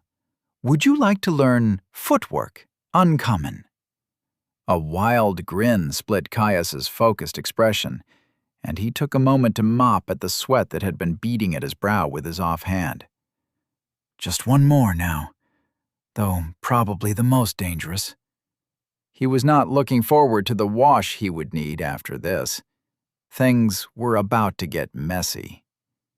He let the undead charge towards him once more, watching the savage cut that scythed towards his midsection. Caius turned with the blow, allowing the undead sword to part his flesh, cutting a line of leaking fire across his ribs. He hissed at the pain, an uncomfortable itch already spreading across the wound. His turn had saved him from true injury, yet even minor flesh wounds still hurt. A stab was deflected with a warding forearm, the flat off the blade leaving a stinging welt as it smacked it with his exposed flesh. The undead brought its sword back around, swinging it over its head into a heavy chop. Caius danced backwards, another shallow cut on his chest welling up with blood, painting him red and revealing where he had allowed the undead blade to strike him. Individually, each wound was a minor thing, but slowly they stacked up. A dozen shallow flesh wounds staining his pale skin a bright carmine. His health leaked free, surging into the wounds to seal flesh. Sweat mixed with congealed blood, pale pink rivulets cutting tracks through the gory veneer. The undead seemed to notice the change in the battle, its swings coming faster and more wild with every stroke. Second by second, Caius's minuscule health pool dipped lower. His body moved with every strike that the undead made, twisting and pulling, only ever allowing its sword the slightest purchase on his flesh, minimizing wounds so that they left him unhampered, the only danger a slow, creeping risk of blood loss. Even without his health, he would be able to fight unhampered, which was a lucky thing, as he had to keep this up beyond what his pool could sustain. Finally, the dreadful full-body itch of his regeneration abated, its store of power fully spent. Caius continued his macabre dance with the undead. A quick cut nicked his shoulder, followed closely by another to his palm as he slapped away a stab. His chest was riddled with the evidence of a dozen close calls. He could feel the exhaustion creeping up on him, more than the physical exertion his stamina could fuel. Each slow drip of red from his body felt like another hour he had gone without sleep. Another hour spent running at a full clip. Finally, it happened. Finally, he got the notification he had been waiting for. Ding! General skill available. Would you like to learn Toughened Physique, Rare? Yes! His breath came in great, heaving gasps, but it did not stop him from drawing in a breath and screaming at the undead full in the face. He was so goddamn tired of letting the monster wail on him like he was a training doll, regardless if it was of his own volition. He had been watching the undead for what felt like hours, dissecting the way it moved, the mindless swordplay it leveraged against him. Everything. It may as well have been as undefended as a freestanding stick. Ding! Explorer's Toolkit has reached level 2. For the first time in a long time, his sword flew from the fool's guard, circling up before he sliced towards the undead's undefended knee with his full body weight behind the blow. Enchanted steel cut through desiccated skin and brittle cartilage, separating the extremity from its body. The undead pitched forwards, unresponsive to the grievous wound it had just endured. Even as it fell, it tried to get one last clumsy slash in.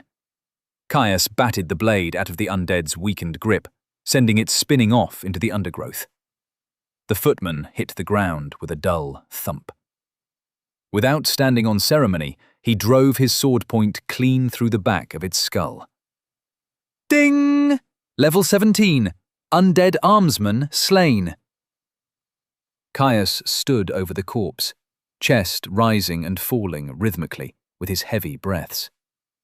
Absent-mindedly, he wiped at his chest, smearing clotted blood with the fresh rivulets that spilled from his open wounds. He stared down at himself, eyeing his soiled hand with disgust before he took in the state of his pants. Blood had soaked into the fibers of the heavy canvas, staining the defensive leather plates that guarded his thighs and groin. "Gods damn it," he swore. Necessary or no, it was still disgusting. Every movement caused dried blood and barely healed cuts to pull at his skin, the sensation raising his hairs. Those that weren't already plastered down, that is. Shaking his head at the sorry sight of himself, Caius cleaned his hand and sword on a nearby patch of grass before heading into the bushes to grab his stashed pack. He elected to avoid wearing it. No point in soaking the damn thing in blood, he thought. Instead, he simply held it by its carry loop and set off towards the church. There he could clean himself up and assess his new skills. Caius rang out the rag, pink bloody water streaming to soak into the graveyard that surrounded his base camp. He had his thin blanket wrapped around his waist in a rudimentary skirt, secured in place with his sword belt. While the enchantment on his pants would have cleaned them perfectly well without taking them off, the sensation of blood-soaked cotton and leather was decidedly unpleasant, and he wasn't about to subject himself to the sensation if he didn't have to. He soaked the rag with more water from one of his water skins, wiping at the mess of dried blood that covered his torso. A wince escaped him as the rough fabric irritated one of his still healing cuts. Luckily, he was almost done. A final few passes of his body, and he had fully cleansed himself from the bloody remnants of his skill-gaining session with the duo of undead. Hanging up the rinsed-out rag to dry over one of the closer headstones, Caius retreated inside the church to the comfort of its slowly smoldering coals. Having moved a large hunk of stone in front of the fireplace as a rudimentary seat, Caius settled down, staring deep into the flicking flames and reaching out to warm his hands. "Let's see what I got," he mumbled.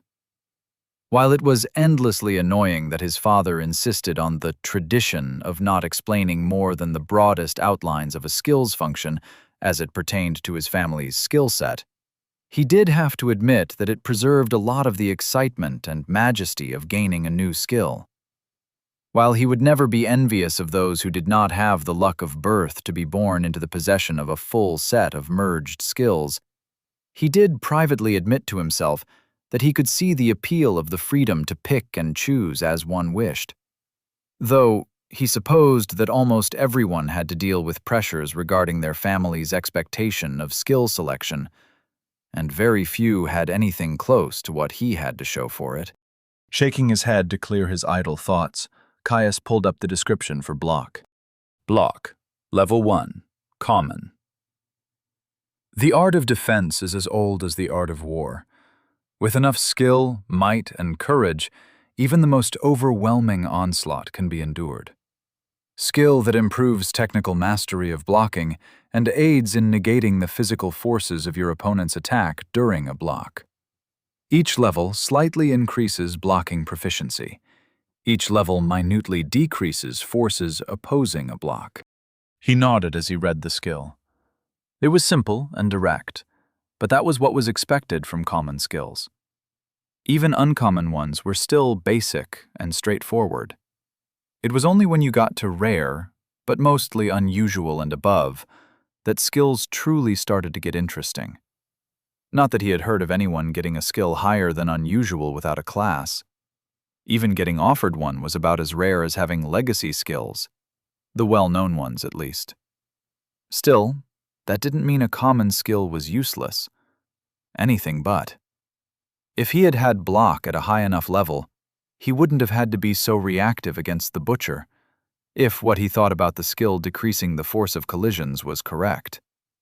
It would be a helpful tool, but he had more to explore. Parry Level 1. Common. Why endure a strike when you can guide it? Control of the enemy's weapon is control of the battlefield, and those who dictate win. Skill that improves technical mastery of parrying and aids in controlling the physical forces of your opponent's attack during a parry. Each level slightly increases parrying proficiency. Each level minutely increases control over opponent momentum during a parry. Another straightforward inclusion to his skill set.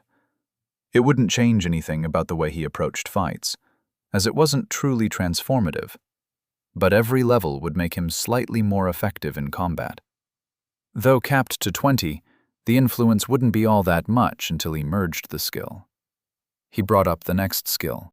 Footwork, Level 1, Uncommon. The difference between life and death can be thinner than a hair.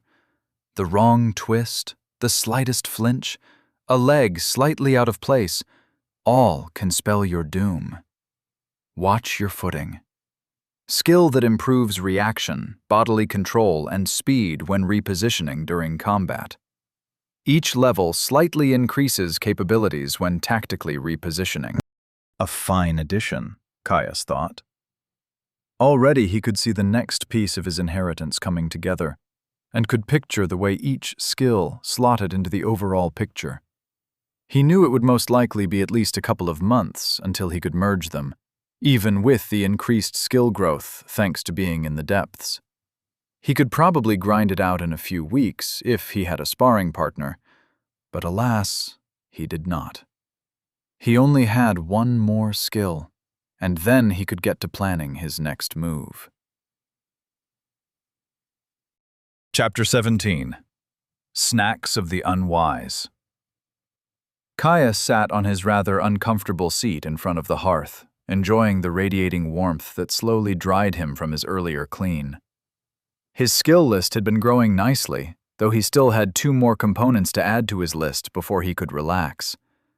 It was always impressed upon him that the first thing he should do after merging a skill was collect the requirements for his next one as fast as possible.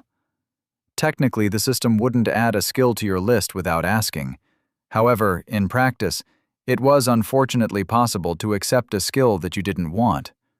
Spending so much effort to not think about accepting an unwanted skill could potentially generate enough of a mental impulse for it to occur. That was not something he was interested in letting happen. Even if it was just a folk myth, there was no reason to risk it when all it cost to avoid was a slight inconvenience. With that in mind, once he had gone over the last of his recent gains, Caius planned on getting light, medium, and heavy armor mastery as soon as he could. Though maybe not by hunting through the center of the glade, he thought to himself. He hadn't missed that as soon as he had pressed towards the center, he had seen undead that were stronger than the others he had fought, and better equipped, too. He was still a little nervous of running into something like the Butcher again, after all. Better to wait until he had all the pieces in place before he went off gallivanting and taunting death directly to its face again. A circumnavigation of the glade would be better. Open sightlines would allow him to pass by any obvious encampments, thanks to the seemingly poor senses of the undead. Running into any stray beasts wouldn't be an issue. If anything, it might help with gaining his last few remaining skills he needed. Caius nodded to himself, happy with his rough plan, and brought up the last of his most recent skills. Toughened Physique, Level 1, Rare. Sometimes you are forced to take a hit. Those of weak will flinch, allowing the attacker to land where they may. Others lean into the blow, a heart strike skittering across hardened ribs. Flesh is given, but death is avoided. Skill that increases the body's resistance to injury and increases speed and control when the user is unable to avoid injury, aiding them in receiving the injury to non-fatal locations. Each level slightly increases the chance to divert attacks to non-fatal areas. Each level minutely increases the effectiveness of endurance to bodily integrity. Caius grinned as he read the description of the skill. This was something that would make an immediate difference, even if a small one at first. The boost to endurance was significant, but would be of little utility until he was much higher level, at which point he would have merged this skill anyway. However, the instinct to divert unavoidable blows to turn them into minor wounds was huge, especially because, if he was correct on the wording of the skill, it would still work while wearing armor. Standing with a smile, Caius stood up and retrieved his pack, as well as the slightly rusted chain shirt that he had scavenged from one of the undead guards that had originally surrounded the church. He returned to his seat, facing away from the fire to dry his still damp back. Fumbling with the buckle, he eventually opened his bag before pulling out his folded, reinforced tunic and laying it out by the fire. He was going to put it back on shortly anyway, so he wouldn't hold himself back from small creature comforts like pleasantly warmed clothes. He then moved to the chain shirt, folding it up as best he could. It was big enough to fit over his tunic, and he needed it for medium armor mastery. He wouldn't be able to wear it straight away. First, he needed light armor mastery. His jacket should be enough for that. Unfortunately, the final skill he needed for Adamant Body was heavy armor mastery. He'd scavenged a breastplate, but it would be too unwieldy to take with him. There was no way in hell he was going to wear the heavy chest armor on his trip either. Taking it off would be too slow, and if he was ambushed with it on, he was likely to get offered the skill and be forced to turn it down.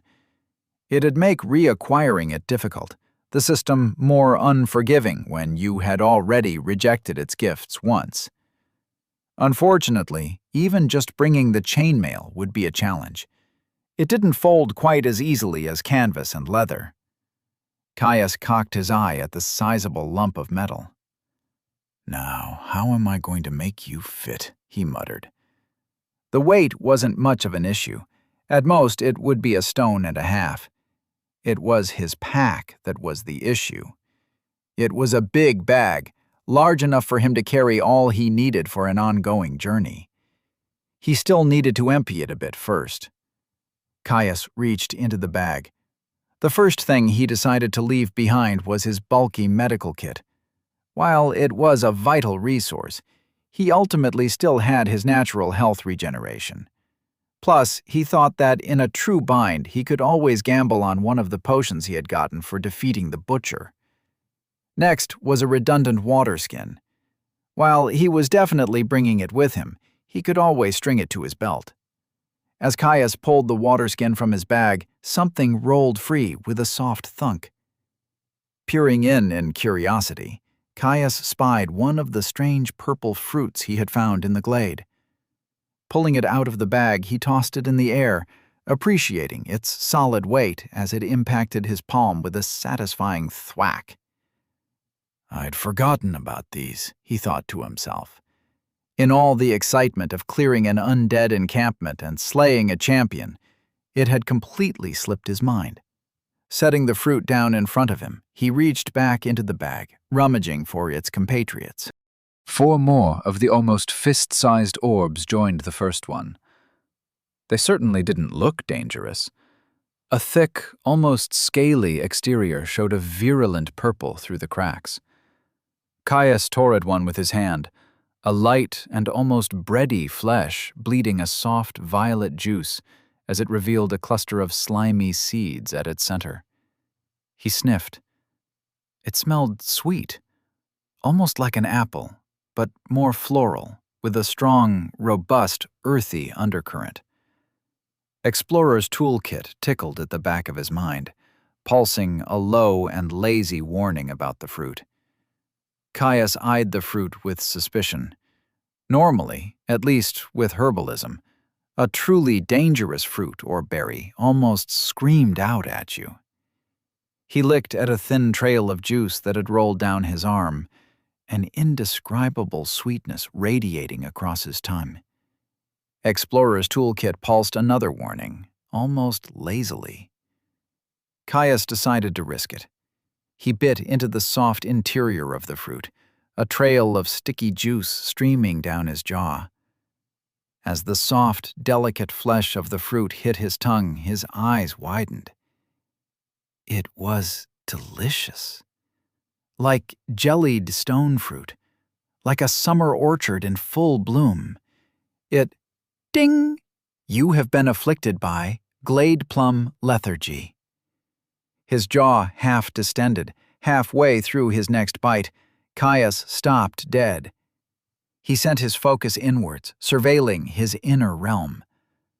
The poison seemed to be doing nothing. He pulled up his resources. Resources. Health, 11 over 200, 2 per minute. Stamina, 84 over 200, 2 per minute. Mana, 120 over 120, 2 per minute. His health ticked up before his eyes. Whatever the poison was doing, it wasn't damaging his body at all. Even something as indirect as slowing his breathing would expend the resource in an effort to fight it off. His stamina, however, was dropping prodigiously. That was fine? His attention turned to the surge of rapid adaptation, already racing to contain the strange poison of the fruit. It seemed to have it well in hand. Caius had a stupid idea, a grin spilling across his purple-stained face. He took another massive bite of the glade plum, moaning as its floral and sweet juices rolled across his tongue. Barely chewing, he swallowed the bite and took another. And another. Quickly, all that was left of the fruit was a pile of slimy seeds.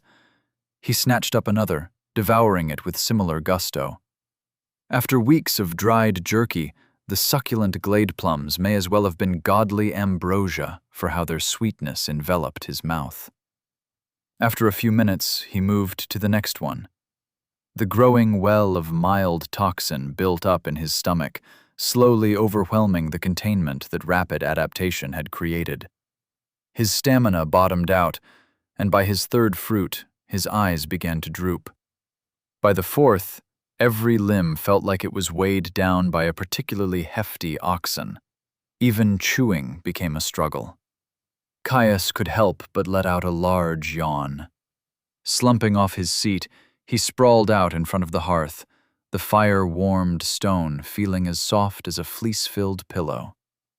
As his eyes drooped closed, Caius's thoughts wandered. I hope this works. Underestimate. Ding! Rapid adaptation has reached level 14. Ding! You have resisted glade plum lethargy. Caius groaned, rising to wakefulness with agonizing slowness. His eyelids felt like they had been cast from lead. His whole body did, really.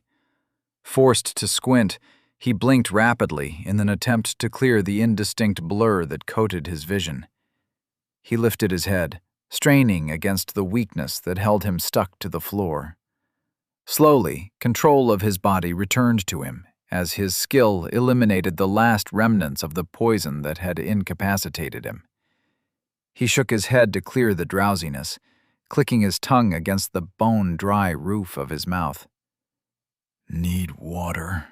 The thought was basic, primal, but his remaining lethargy wasn't exactly conducive to higher thought. A few minutes later, he stood, empty water skin in hand, and rubbed at his eyes. Well, it worked, he thought with a grin. It was a massive find.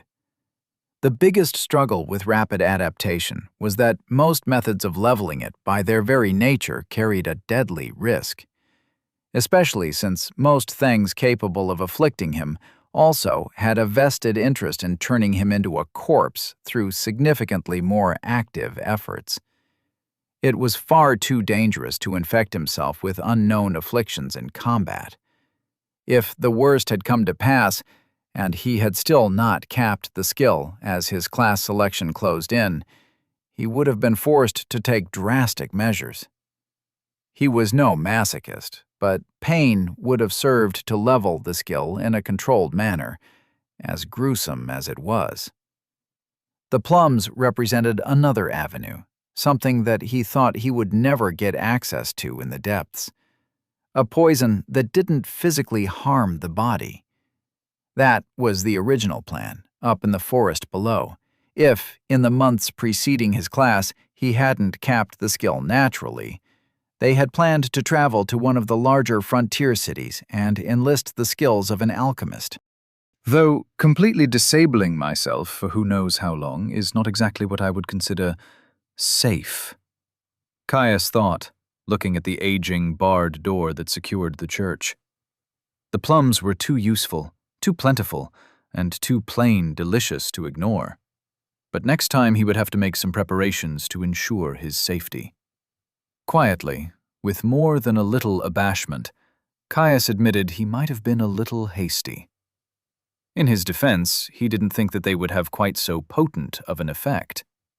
Plus, he had been living off a diet of plain water and smoked meat for far too long. Fresh fruit was too much of a tempter. With a sigh, Caius adjusted the blanket he was using as a skirt before unbarring the church door to check on his pants and boots that he had left outside to let his cleaning enchantments work their magic. Pulling the clothing off the headstone they were draped over, he inspected them before nodding in satisfaction at their reasonable level of cleanliness. A few minutes of getting changed, and he was all suited up, pack rearranged to fit his scavenged chain shirt. He only had a few more skills to gain, and he still had more scouting to do. Pushing deeper into the glade was an option, but he hadn't missed that as soon as he had made tracks for the center, he had quickly ran into stronger and better geared undead. If that was an indicator of growing danger, he wanted no part in it. At least, not yet. On the other hand, the thin, clear strip that separated the glade from the cavern walls would give him good sightlines, allowing him to spot any more camps similar to the Hunter's Lodge from a distance far enough to avoid significant danger. Scouting out the various exits tangling deeper into the biome was something he would need to do anyway, so a circumnavigation served as good a goal as any in his opinion. He decided to bring his empty water skins with him.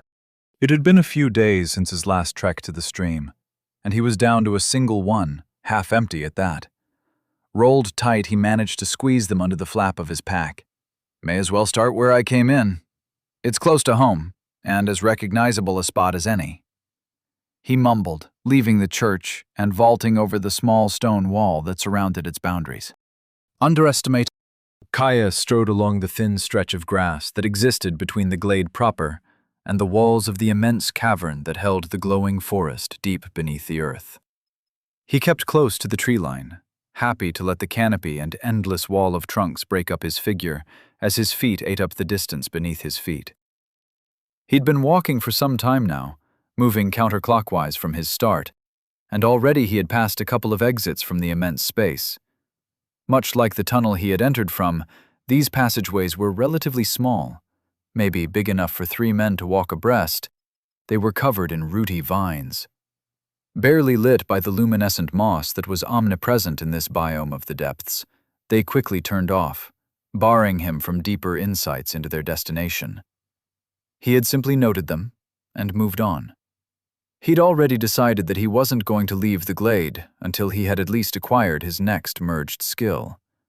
It would shore up his defenses nicely, and for all the glade's danger, it was still far better than ambush-ridden passageways that were, no doubt, covered in traps. Fighting was always more fraught in confined spaces, and he had no intention of taking unnecessary risks. Not when he still had another 2 years stuck with almost no chance of rescue. Somehow he doubted that some high-level delving team would just so happen to take a swim at the bottom of a remote waterfall deep in the foothills of the mountains that sealed off his home from the rest of the arboreal sea. Soon he would come across the spring that breached the wall of the cavern, supplying the small stream that he had been using as a water source. He was pretty sure he could already see it, the distinct spray of water refracting the soft light of the cavern as it erupted from the stone. He hoped he would find something there to fight, if he didn't before. His hunting clothes weren't quite light armor, but they were pretty bloody close, with all the leather reinforcement that covered the almost jacket that was built over his tunic. It should be enough for his needs, at least. The ground continued to fall away beneath the measured pace of his strides, the spray of spring water getting ever closer. The faintest hint of rustling undergrowth was the only warning Caius got before a gray blur streaked towards him through the undergrowth. Chapter 18. Crouching Tiger.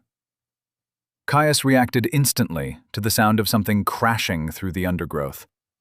Explorer's toolkit screamed in his mind, but only an idiot needed a skill to tell them that unexpected movement in the depths was dangerous. He backpedaled as fast as he could into the open grass as he ripped his sword free from his scabbard. A mottled gray feline figure blurred out of the undergrowth, launching itself towards him with outstretched claws. Caius twisted, shifting to the side to avoid the pounce.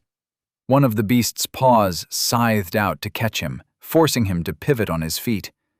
He rolled his shoulder, preferring to take the blow on the thick leather that covered the joint.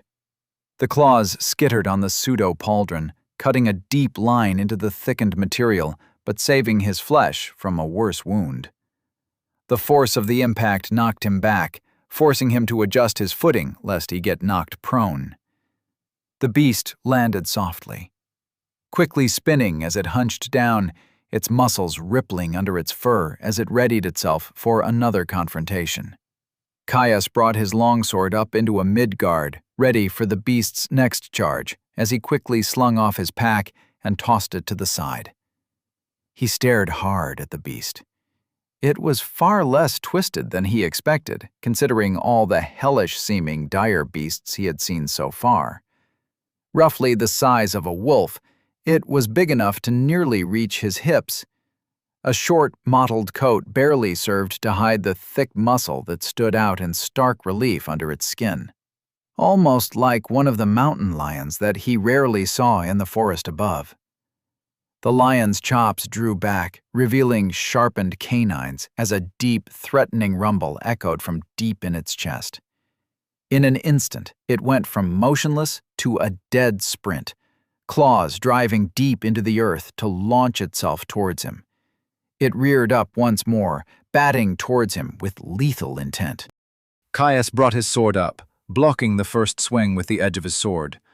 A thin line of red trickled down his blade as it cut deep into the beast's pad. Its other paw hit him with the weight of a fully laden cart. Its claws tore across the leather of his chest, biting into the material and drawing blood. Caius gasped, forcing himself to inhale after the weight of the blow drove the air from his chest. Ignoring his aching ribs, he twisted into his block and carried his sword through to cut heavily into the beast's shoulder. His blade bit deep, the lion hissing in fury as it jumped back. The creature eyed him warily, padding around him in a circle that forced him to keep turning to match its pace. The wound on the lion's shoulder sealed shut, muscle and skin rippling as it forced itself back into position. He missed fighting undead. It was so much more convenient when your opponents couldn't heal. Caius lunged towards the beast, pressuring it with a false charge. It leapt back with nimble grace before slowly approaching to circle him once more when he failed to commit to the attack. As soon as its wound was fully healed, it rushed in, this time its jaw yawning open in an effort to sink its fangs into his flesh. Caius sidestepped, returning the charge with a slash to the creature's flank, its dark gray fur staining a darkened red. Incensed, the lion hissed in fury before wheeling towards him once again. A claw-ridden paw lashed out, Caius turning the strike with a flick of his wrist. Ding! Parry has reached level 2! He was forced to abort his riposte. The first paw strike followed up as it tried to claw him with its other arm. Slamming his sword into the offending limb to block, Caius was unable to react as its first paw returned to rake him across the thigh. Ding! Block has reached level 2! Claws scythed through the thickened leather that covered the front of his legs, digging through his fat to nick the surface of the muscle below. Hot blood flowed down his leg, quickly joined by the burn of health as it started to seal the wood. Caius roared in frustration, forcing the lion back with a stab that nicked its cheek. The lion stepped back, hissing at him threateningly, before it charged into the fray once more. He tried to maneuver around the beast's approach, but its nimble agility allowed it to keep the pressure on him. Swinging his sword to meet muscle-bound limbs, he tried his best to ward off the flurry of blows that sought to overwhelm his defense. He got a series of parallel cuts across his shoulder and chest for his troubles. The lion pounced at him, one leg batting away his sword as its jaws closed around his shoulder like a vice. Dagger-like teeth sunk into the joint, and with a mighty crack it closed around his shoulder, the bone crunching like autumn leaves. Ding! Toughened physique has reached level 2. A ragged scream left Caius's mouth. Stunned, his sword slipped through his fingers.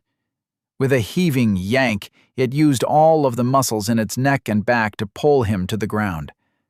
The sudden pressure and movement caused another explosion of pain through his shoulder, his rough impact driving the air from his lungs. Ding! Toughened physique has reached level 3. Ding! General skill available. Would you like to learn Light Armor Mastery, Uncommon? The notification went completely unnoticed. Caius entirely focused on his mortal struggle against looming death. Mounting him, the lion's bloody maw pulled back from his shoulder to go for his throat. Reacting more on instinct than conscious thought, Caius ripped his hunting knife free from his belt with his still good arm. He drove the blade point first into the beast's chest. With a yell of pained fury, he pulled the blade free, hot blood squirting from the wound to cover his face. Ignoring the metallic tang that flooded his mouth, he plunged his knife down once more, burying it in the thick muscle that lined the lion's neck. Red flowed like a fountain. It yowled at the sudden wounds it had taken. Leaping backwards, it tore his knife free from its grasp, leaving the blade buried deep in its flesh. Adrenaline surged through him, washing away the all-consuming agony of his shoulder. He rolled, diving for his sword and wrapping blood-stained fingers around his hilt. He tried to push himself up, screaming in agony as his crushed and bleeding joint tried to take his weight. With a moaning heave, he pushed into the ground with his sword hand, stumbling upwards to train his sword on the cat with a trembling arm. He could feel his health streaming into the grievous wound on his shoulder, flooding the site with as much revitalizing energy as it could muster. He knew it wouldn't be enough. The joint was completely gone. That alone would probably take more than his entire health pool. It was the blood that streamed down his arm and chest, soaking through his garments to stain the grass below. Too much of it. Too fast. The cat had done him in. It had fucking killed him.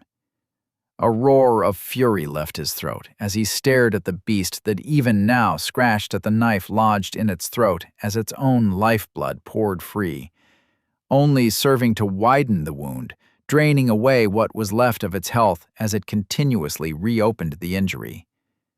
A staggering run brought him forward, pain and blood loss making him feel weak. The lion's eyes widened as it saw him approaching. It tried to hiss, a wet gurgle escaping its throat, as it batted at him weakly in an attempt to ward him off. A shaky step took him around the limb, bringing him closer to the beast. He bared his bloody teeth before spitting at the creature to rid himself of the viscera that coated his mouth. It scrambled, trying to pull itself away from him as its legs collapsed under its weight. Caius drove his blade home with a scream, the movement sending agony sharding out from his ruined shoulder. Ding! Level 19. Shadow Stalker slain. He left his sword embedded in the cat's skull, gasping as he stumbled free. He reached up to touch his shoulder, eyes scrunching shut as he felt the mess of torn flesh and bone. He pulled his hand back, looking at the blood that covered his hand. Why now? He'd gotten so close, managed to merge a skill faster than he ever thought possible. Just a month or two and he would have had a defensive skill. Would have been safe. It wasn't supposed to go like this. He was going to surge through the depths, get his class, and return victorious. He was supposed to find Father. He wanted to see the look of surprise and joy on his face when he saw his boy still lived. He didn't want to die. He felt his health finally peter out, his shoulder still leaking a steady stream of blood. He wavered, vertigo rolling over him as the ground seemed to sway beneath his feet. His eyes slipped to his pack, lying disheveled on the ground. Shouldn't have left the fucking medkit behind. He was an idiot. He brought enough jerky for several days and didn't have enough room for medical supplies? In the bloody depths? Fuck! He screamed in outrage, stomping his foot into the ground repetitively as his frustration and fear washed over him. The movement jostled his ruined arm, causing it to scorch with agony as it smacked the reinforced exterior of his potion bag. Caius's eyes widened. To potions, it might just be enough. A manic laugh bubbled from his lips as he scrambled at the clasp sealing the box tight, ignoring the waves of pain that protested at his movement. Ripping the container open, he fumbled for one of the rectangular vials, smearing blood over their glass exteriors. He pulled one free, quickly uncorking it with his teeth before emptying the burnt orange fluid down his waiting throat. A floral-scented heat flowed free of the bottle, tasting of berries and an impossible note of the setting sun. It ignited within him, continuous waves of energy wafting through his body, bolstering the natural welling of his health and stamina that seeped from his soul. Ding! You have imbibed a tonic, solar revitalization. He gasped, the welling energy immediately diverting to work on sealing the ravaged wound on his shoulder. With wide eyes, he brought up his resources. Resources. Health. 0/200. 2 per minute plus 15 per minute. Stamina. 163/200. 2 per minute plus 15 per minute. Mana. 120/120. 2 per minute. A brew of regeneration, not the best for his current situation, but a significant one. It might just be enough. He'd need to help it along, though, and stem his bleeding that served the worst risk. He sat down heavily, scrambling at his buckled and laced boots with his single good arm. Ripping them free, he unbuckled his belt before tearing off his pants. Wadding up a section of exposed, heavy-duty canvas, he pressed it over his wound. The pressure brought starbursts to his eyes, tears welling up at the agony. He simply gritted his teeth and pushed harder. He had no idea how long the potion would last, and he needed to stem the bleeding before it wore off. He sat there, huddled on the ground, eyes scrunched up shut against the agony of his shoulder, feeling his flesh slowly writhe and undulate under the canvas of his pants.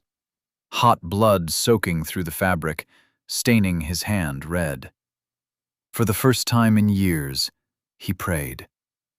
To Elintir, goddess of the lost, that it was enough, that he had the luck needed to pass through this trial.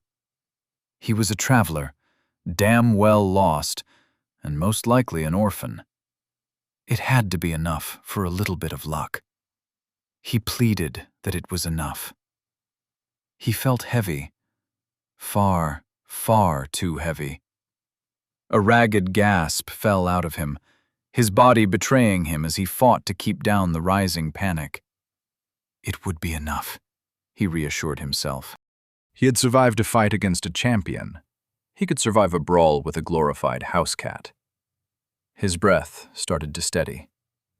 Caius forced himself to breathe in deep through his nose, extending the inhalation over a number of seconds. He paused. After a slow breath out, he repeated the cycle, helping to pull himself together. Shit happened. He needed to get over it. The lion died, and he would most likely live now that he had consumed a tonic. It was a reminder that just because everything had gone in his favor so far, it didn't mean it always would. He was in the depths.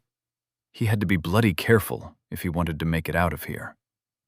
Literally everything down here would have a stat advantage on him, and so far he had only just barely been bridging the gap with his skills. That trend would continue. He would make it so. He had no other option. As he grew his skills, he would be safer, be able to push himself harder. But until that point, no more stupid mistakes. As his breathing slowed and his panic slowly withdrew its claws from his chest, his heartbeat steadied to a measured pace, slowing the pace of his bleed. After nearly 10 minutes of quiet contemplation, Caius stopped feeling the slowly stemming stream of blood that had been leaking free of his wounded shoulder. His attention dipped inside of himself, quickly seeing the bolstering energy of the potion of solar revitalization still burning away happily. That was good. Hopefully it would have enough juice left to at least knit his shoulder back together, if not top up his health pool once it was done. He really should look at the wound. A sharp burst of air between pursed lips steadied him as lightning strikes of pain scattered through his shoulder as he withdrew his makeshift gauze. The blood had soaked deep into the fabric, helping the rough fibers to adhere to exposed, innervated flesh.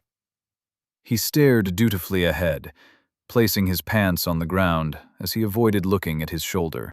A slight turn of the head and a flick of his eyes let him know all he needed. His face blanched, flicking away from the wound. He'd somehow missed it in the struggle, but the lion hadn't just crushed his shoulder, it had torn a chunk out. A thick mass of congealed blood was the only thing that stopped him from seeing the frayed muscle and broken bone that now made up the joint. Thick shards of white pierced the mass. He could even see his fat layer. Nauseating. The world seemed to sway once more, the tree line in front of him seeming to wave as if a mirage. He needed something to distract him from the wound. If he physically watched his flesh and bone writhe and reknit itself, he was pretty sure he would throw up. He'd had some pretty bad wounds before, but never had his insides revealed to him in such depth. It was confronting. He searched his mind for a distraction, quickly finding the system notification blaring in the background. Well, at least I got something out of that, he muttered to himself. Chapter 19. Armored Caius pulled up his new skill, eager to take his mind off the gory wound that dominated his peripheral vision. Light Armor Mastery, Level 1, Uncommon. The best defense is never getting hit in the first place. Unfortunately, it is sometimes unavoidable. Would you prefer cloth or reinforced leather when that occurs? Skill that increases the defensive efficacy of worn light armor and increases agility while wearing it. Each level slightly increases the integrity of worn light armor. Each level minutely increases ease of movement while wearing light armor. Caius nodded as he read the description, careful to avoid jostling the grievous wound to his shoulder. Increasing the durability of his clothes would be valuable. though they barely counted as light armor, and even if he capped it out, he doubted it would have made much difference to the lion that had savaged his shoulder. Luckily, chain would, and as soon as his shoulder was healed up, he planned on throwing the chain shirt he had scavenged on and never taking it off outside of the church. With nothing else pressing, he decided to simply wait until he was healed. His eyes drifted over to the lion, his sword still standing proudly where he had embedded it in the creature's skull. I should probably grab that. No point leaving myself undefended, even if I would be in pretty dire straits if something else turned up. He pushed himself to his feet slowly, relying on the muscles in his leg and his core to do most of the work. Despite the smooth rise, he had to stifle a pained scream as his shoulder protested at the shifting movement. He walked over to the lion with slow, measured steps, taking care to avoid hurting his shoulder as much as possible. Grabbing hold of his sword, he pulled it free and groaned as agony tore through him. He stumbled towards the tree line where he would be less exposed. Death was tied closely to life. He knew that far more than most, having grown up in the wilds. The arboreal sea was a wild place, more untamed than even the frontier. This was not his first brush with his own mortality, not by far, even if it was the closest. He would be okay. He knew something like this would happen eventually. It happened to all delvers. Even if he had landed up in the depths a few years too early, and far less prepared than he would like, it had always been his dream. Growing up in the forest had lit a fire in him, one that burned to see the sights his father regaled him with stories of, to forge his own stories, both deep down below and in the wide world above. If he wanted that, he would need to be strong, and with strength came danger. He needed to be prepared to live with his life on the line, both if he wanted to escape the depths and if, when he eventually returned as a delver, in truth. Leaning his back against a tree trunk to take some of the weight of his feet, he settled in to wait for his shoulder to heal. After leaving the site of his battle with the lion, Caius had managed to make his way to the spring that fed the stream he had been using for water. It had been a welcome respite, a way for him to wash off the blood, refill his water, and cleanse himself from the ardor of battle. The tonic he had taken during the fight had lasted him almost the whole walk to the water source, the better part of an hour. At his best guess, long enough to refill his health pool 3 times over. He slung off his bag, throwing it down roughly onto the ground beside him, his extra water skins that he had tied to its exterior sloshing from the impact. Ahead of him was another small cave that wound its way into the rock of the cavern. They seemed to be fairly frequent, as he passed them reasonably often in his journey around the cavern. This one, however, was slightly different. A small stone shack was built into the cave wall next to it, with a handful of undead lingering outside. These ones seemed fairly similar in makeup to the ones that had guarded the church, and he doubted that such a small structure would host a guardian, so he wasn't too worried.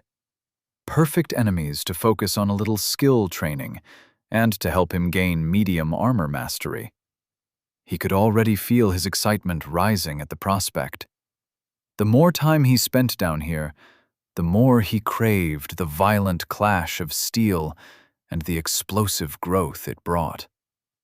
Hurriedly unbuckling his belt, Caius reached into his pack and shrugged on the set of chainmail he had scavenged from one of the churches. It was poorly made, poorly preserved, and even more poorly fitted.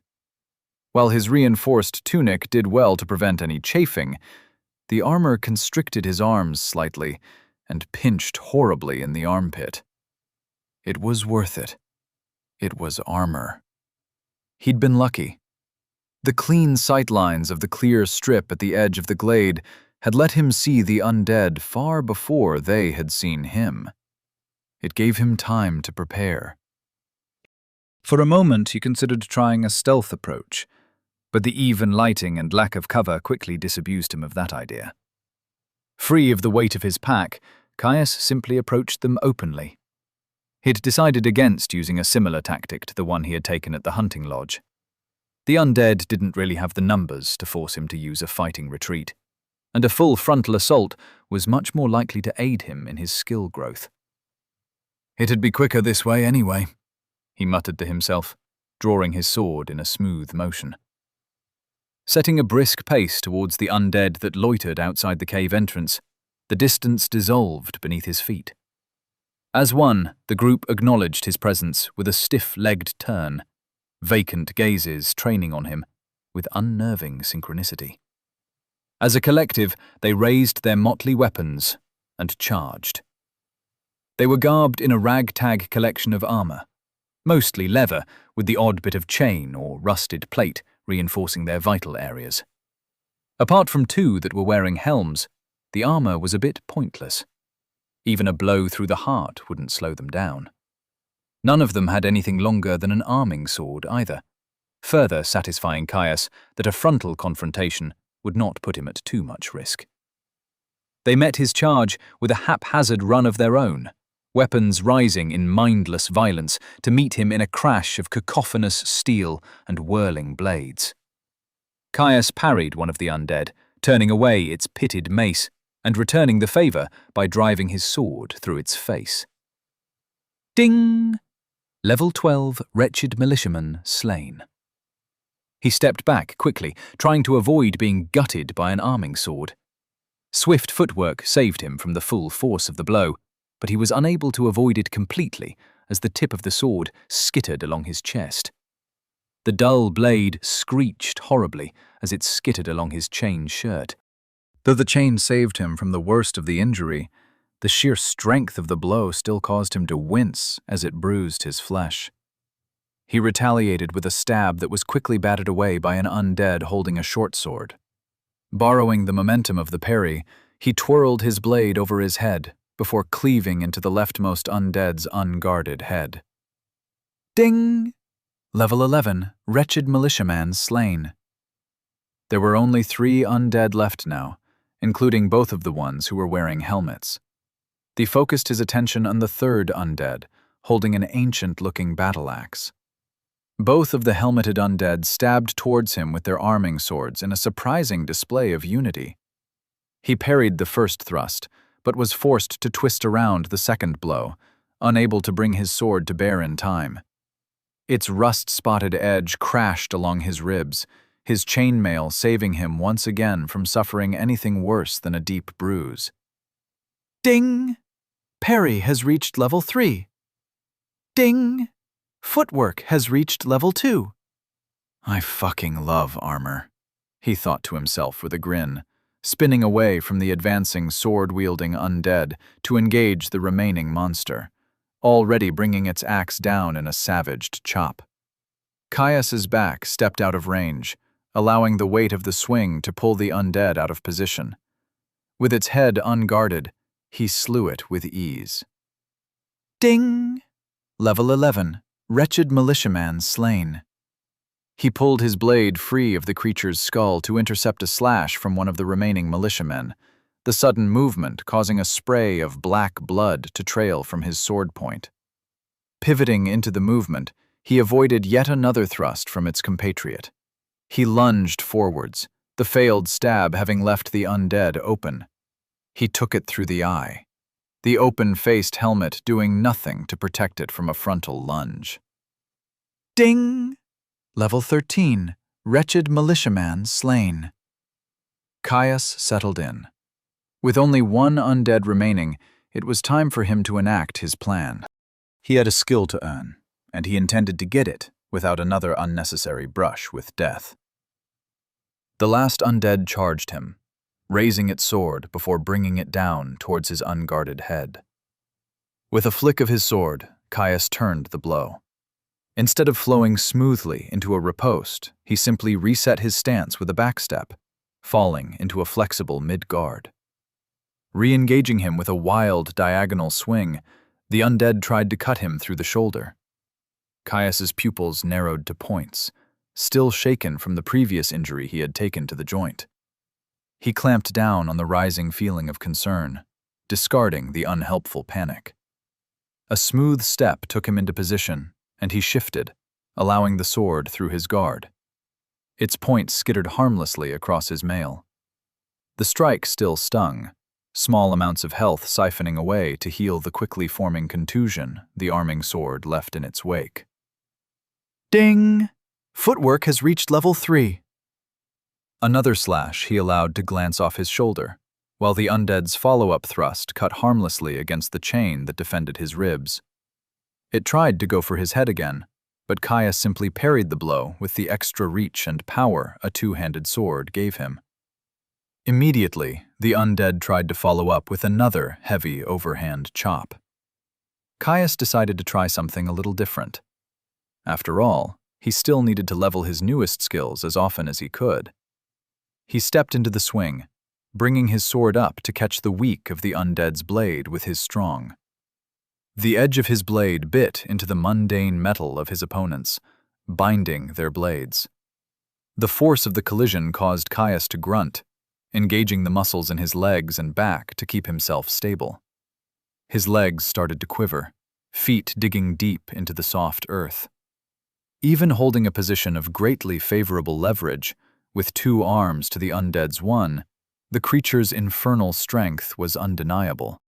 It pushed down harder, Caius clenching his teeth as he fought to keep himself steady. He was at his limit. Chapter 20. Temptation. Caius's legs shook as the undead pressed down on his sword. Leverage or not, it was a bad matchup. Even at such a relatively low level, its strength clearly exceeded his own. Regardless if he needed to train his skills or not, there had to be a better way than going toe-to-toe with undead in an avenue where he held none of the advantages. A flick of his wrist disengaged their bind. Caius pivoted his blade, sending the undead's arming sword skittering down its length and away from his body. Ding! Block has reached level 3. Still a bit too risky, I think, he thought to himself as he stepped back to create some distance from the undead. Still, he would need to do it at some point, and blocking higher-level creatures with a significant strength advantage would do wonders for his skill growth. The undead charged back in, sword held ready to slash him. The dance continued unabated. He relied on his footwork, allowing a few more stinging, glancing blows that failed to penetrate his chainmail. He was careful to avoid anything that looked like it would allow the undead to connect with the full might of its strength. A simple sidestep or parry took care of those. Even if the chain held up and protected him from being eviscerated, a full-force blow would be enough to splinter bone. He'd had enough grievous injuries for one day. Finally, with a last glancing slash across his stomach, Caius got the notification he had been waiting for. Ding! General skill available. Would you like to learn Medium Armor Mastery, Uncommon? A satisfied smile crossed his face as he saw that he had achieved his intended result from this unorthodox spar. The final militiaman tried to capitalize on his momentary distraction, sword lashing out in a heavy chop. Its last attempt. Caius parried the blow, lunging forwards as his sword screeched up the length of his opponent's blade. The tip of his sword took it cleanly through its face, joined by a wet crunch as it pierced the bone. Ding! Level 13. Wretched militiaman slain. Caius rose from his lunge, flicking his sword to clear off the worst of the excess viscera. He wiped it briefly on one of the undead's shirts before returning it to its sheath. As he walked back to his pack, he pulled up his latest skills description. Medium Armor Mastery, Level 1, Uncommon. If you are too slow, too encumbered, you will get surrounded, overwhelmed. If you forego all but the slightest defense, you cannot avoid a horde. You die. Find the balance, and you might just survive. skill that increases the defensive efficacy and maneuverability of worn medium armor. Each level slightly increases the integrity of worn medium armor. Each level minutely decreases medium armor's impact on range of motion. Caius nodded as he read the skill. Much like light armor mastery, the gains were small at first, but they added up quickly. Oh, sure, it would take plenty of levels for something like soft copper to become as tough as steel, but that didn't mean it was unnoticeable. Already he could feel the undersized chain chafing less at the pit of his arms, freeing up his movement, even if only slightly. He made a mental note of the small watch house that was adjacent to the cave entrance that carved a path away from the glade. It was a notable point of difference from its cousins that he had walked past on his circumnavigation. If he had come to know anything about the depths, points of interest such as this served as a warning and an indicator that it was worth a closer look. A short walk and a quick investigation showed nothing of note in the building itself. A small table and a shattered chair sat in front of an opening facing towards the cave, but he found no great treasures or empowered opponents to cross blades with. Whatever secrets were hiding, they were probably to be found further into the cave's depths. He burned to explore it further, the familiar itch to poke around in unusual places rearing its head again. Still, he had set himself a goal: merge his next skill to guarantee a better degree of safety, and then go gallivanting around the depths. He added the spot to his growing mental map of the underground glade and moved on. If he found nothing else of note in his exploration of the rim, it would be the first place he returned to when he was ready to move on. As Caius walked, he finally had a moment to think. He had spent a few weeks in the depths now, time enough for the omnipresent anxiety that its dangerous confines induced to lull somewhat. There was only so much he could endure before the stress of it all simply muted, hyper-awareness simply becoming his new normal. He needed to find out the fate of his father. That fact was as solid as adamant in his mind. Caius's stomach clenched as he returned to the memory of the fateful morning where father had forced him to flee, screaming at him as he had stayed behind to confront the bandits. If he'd been able to drive them off, nothing would have stopped father from searching for him. He would have followed the tracks, as his passage through the forest had been anything but measured and careful. When the trail led clear to the edge of the plateau, he would have taken the long journey down, to confirm his death at the very least. With his father's skill, it wouldn't have taken him long to discover the entrance he had fallen through. There was a chance that the portal was still simply closed, and father was merely waiting for his time. A deep frown crossed Caius's face as he considered it. Unlikely. It had been weeks, and while plenty of the various fish carcasses that had littered the ground had been fully decomposed, a few were relatively fresh. As much as it pained him to admit, the chances of his father swooping to his rescue was already razor thin, and growing more unlikely by the hour. With how vital it was that he push himself into confrontation after confrontation to fuel his growth, he couldn't waste time hyper-analyzing it. It was something that he'd have plenty of time to process when he escaped the depths. At the very least, if a bandit group moved into this area of the sea, there was no way they wouldn't try to raid the nearby villagers. That is what bandits did, after all. That gave him an avenue to look into. The people of the frontier were a rough sort. Without kingdom guards, roaming knights, or patrolled roads, they had a tendency towards their own kind of justice. No one would take bandit attacks lying down. Hell, he could already see the apoplectic rage on Holtz's face if Threefields was attacked.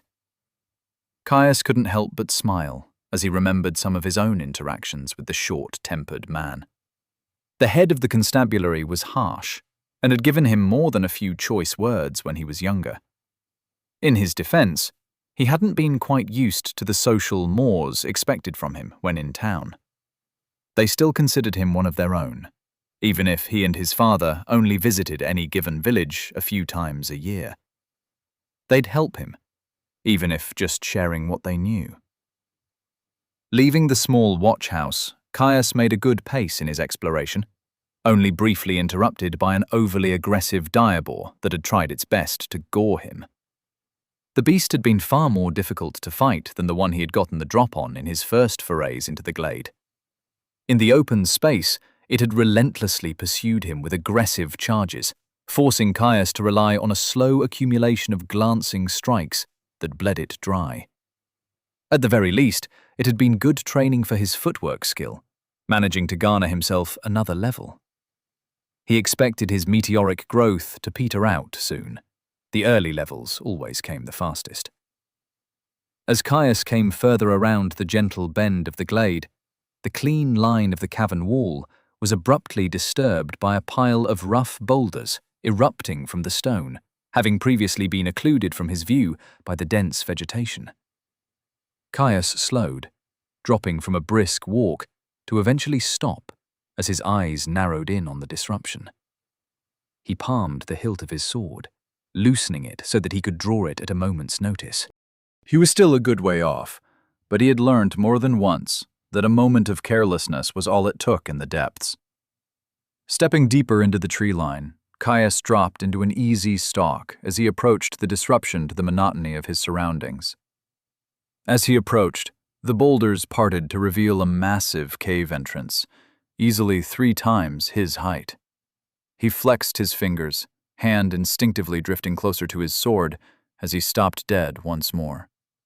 There was only one other breach in the cavern that he had seen of a similar size, the Hunter's Lodge on the other side of the glade, where he had faced a champion, where he had almost died. Unlike the lodge, this opening seemed to penetrate far deeper as the passage shot away from the glade. A poor angle and shadowy interior prevented him from peering deep into its contents. His eyes scanned the boulders, their nooks and crannies providing a perfect spot for an ambush.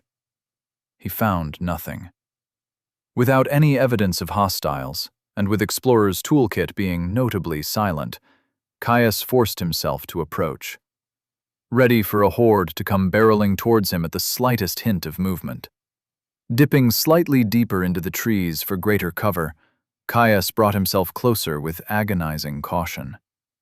Now positioned front and center before the opening, he crouched behind a bush and peered deep into the side passage. Running deep into the rock, a sharp bend obscured its depths. Its interior was bare, only the rare stalagmite and stalactite breaking up the rough stone that formed its edges. Even in the cave proper, he saw no sign of anything living or undead. There was one thing that jumped out at him. Muddied by the light of the omnipresent moss, a soft, muted glow seemed to emanate from around the cave's bend. The only reason he even noticed it in the first place was its soft yellow color, standing out in contrast with the pale blue tint that he had grown so used to. Whatever it was, there was something down the cave. Still, with such a large opening, he doubted it was undefended. He'd be back, but for now he wanted to put a league or two behind him and make a better pace back to his camp. He readied himself to move on, still keeping himself hidden in the dense brush of the tree line in case something was watching. The wind changed.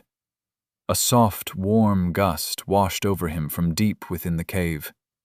It brought with it a scent of power, electrifying and filled with notes of growth, springtime, and the breaching of roots through fertile spring soil.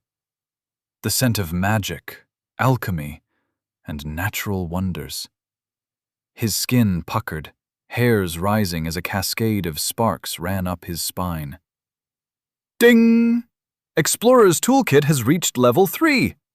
Explorer's Toolkit screamed at him to investigate, the tantalizing smell causing his skill to fire with mad abandon at the allure of the bait. His foot paused halfway through his next step as he stopped fast. It was bait, sure as a demon lives in the hells.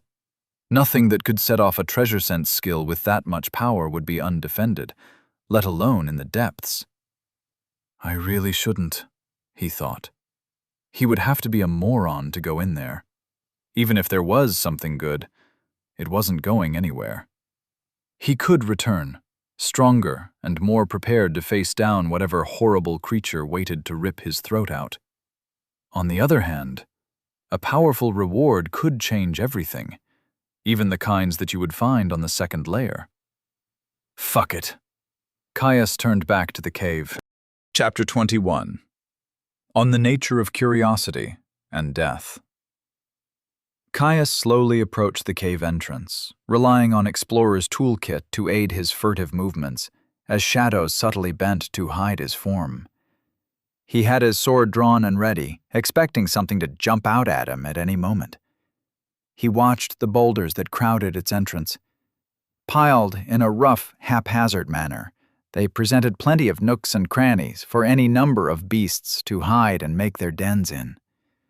Thankfully, they seemed uninhabited and provided a perfect spot for him to hide his pack as he pushed on with his reckless exploration. Caius sniffed deeply as another gust emanated from the cave. It still carried with it the indescribable scent of magic, a wave bolstering growth washing over him. More than anything, it was suffused with a sense of power. It set his heart racing, a frantic pulse that sent shooting currents of anticipation right to his fingertips. He adjusted his grip on his sword.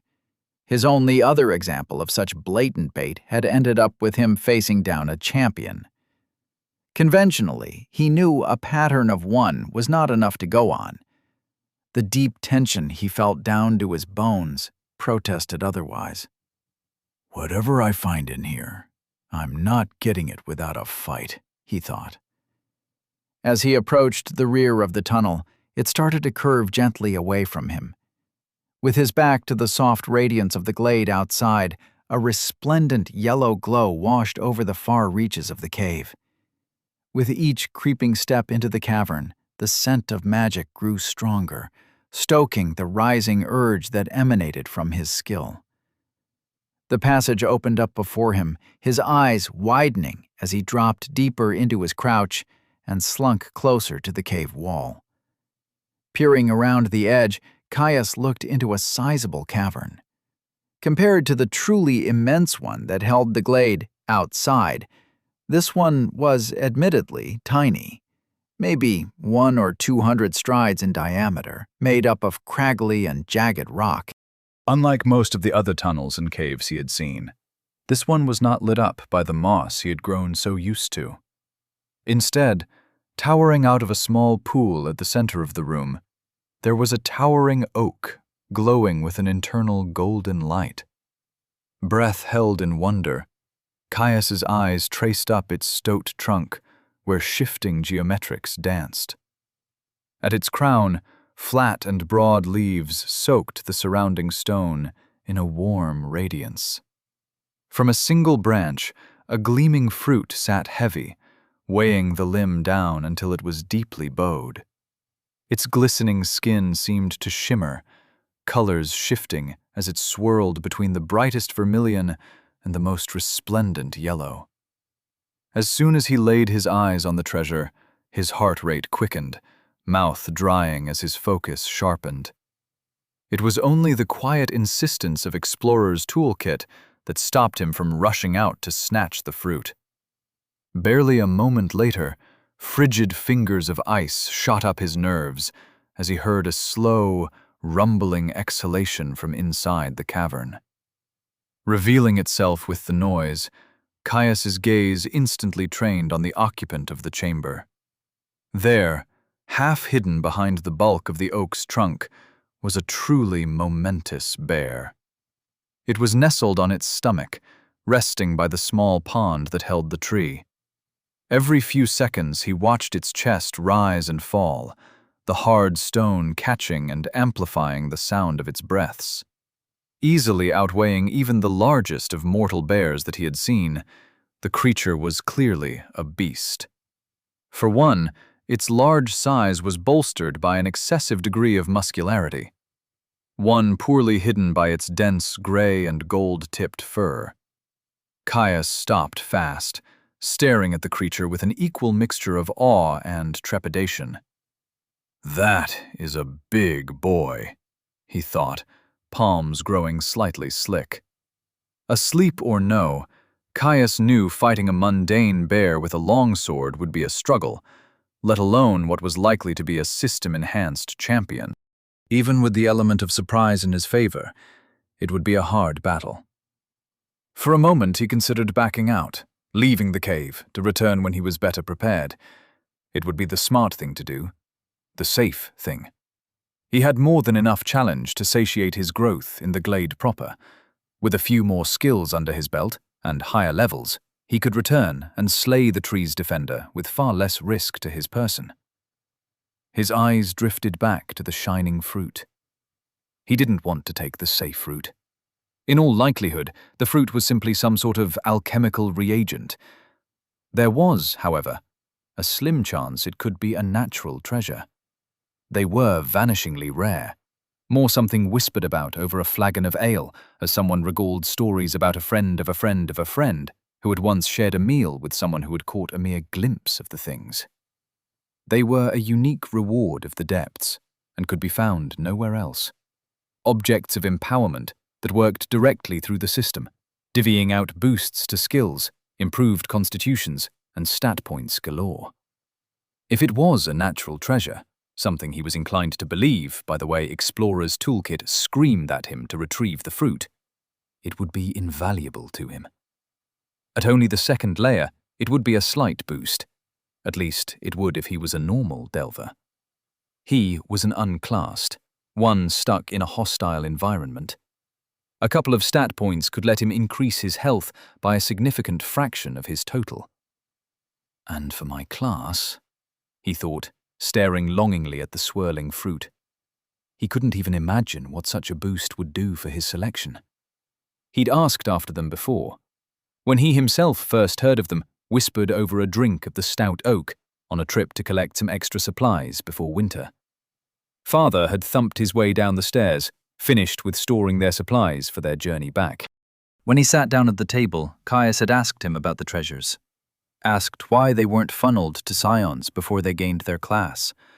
After all, Hastur had never stopped going on about how it was a pivotal moment in life, how the next generation always represented the foundation of a dynasty. Father had simply snorted at him, speaking into his mug as he told him that it simply wasn't possible. Certain benefits were denied to unclassed who had not secured them for themselves. When he had tried to press further, his father had reminded him of their conversation after the last time he had gone poking into things he had no business with. That had been enough to warn him off. Regardless, the system's restriction on supplying them to unclassed was moot if he secured it for himself. Mind set on his course of action, Caius forced himself to breathe evenly. A clench of his fists steadied the slight tremble that had settled into his arms. He could do this. It was a worthy risk. Forgettable. Caius crept into the cavern, each step taken with agonizing slowness as he forced himself to roll his weight across the ball of his foot and onto his heel. The silent intensity of the cavern ate at him, only broken by the occasional sighing breath of the sleeping champion. Every time he heard the beast breathe, his heart leapt into his chest, instincts screaming at him to burst into action. Sure that each sound was confirmation that the beast was going to awaken, to rise from its position and roar in fury of his challenge to its domain. He forced himself to keep his breathing quiet, worried that the slightest excess noise would shatter the delicate balance of his approach. Forcing his muscles to obey, he took another step closer. Slowly, stride by stride, he circled around the cavern. The constant soft pulse of luminance from the oak to his left dragged at his attention, almost begging him to look away from his target. He ignored it, his focus locked in. The pressure of his slow approach inuring him from the slightest distraction. He slackened his grip on his sword, too tight, and it would impact his sword play. As he closed in on the rear of the beast, he had to readjust his measure of its size. He knew bears. They crowded the streams that came off the mountains every spring. This thing was far too large to be included in their number. It was too late to back out now. Despite his anxiety, the bear remained slumbering as he approached. Finally, his glacial pace brought him behind the creature. It took all of his willpower to avoid driving his sword point first into the spine of the beast. It would be a grievous blow, and would no doubt do much to disable the beast. However, it was no undead. Even a mortal blow could be healed with the powers of health, something the creature no doubt had in abundance. I need to go for a killing stroke, he thought.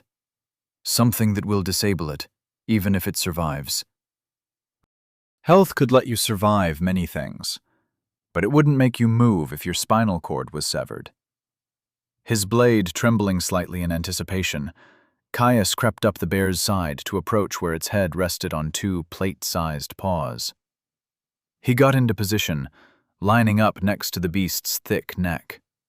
Sword held at the ready, he slowly rose it to full extension over his head. The bear snorted, shifting slightly. Caius panicked. Muscles in his arms and back contracted, aching at the sudden intensity of tension. Enchanted steel came down with a blur of flashing silver.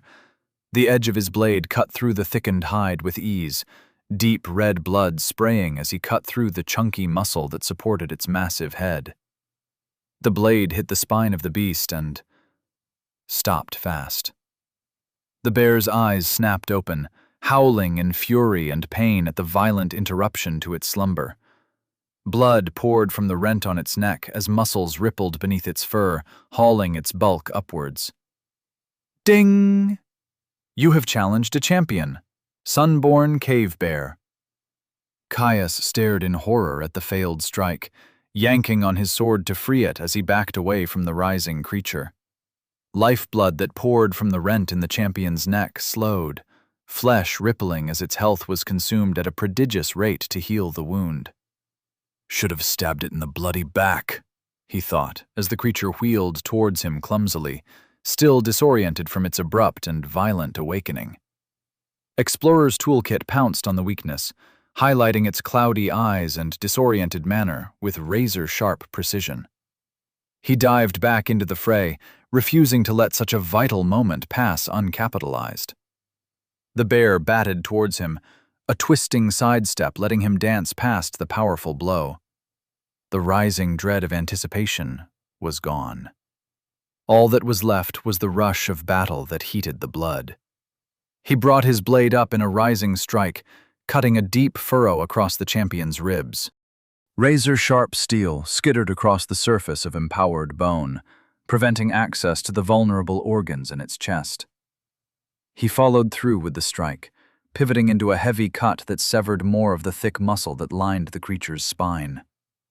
The bear howled in fury, incensed by his repeated strikes, rapidly coming to full wakefulness in the face of an intense assault.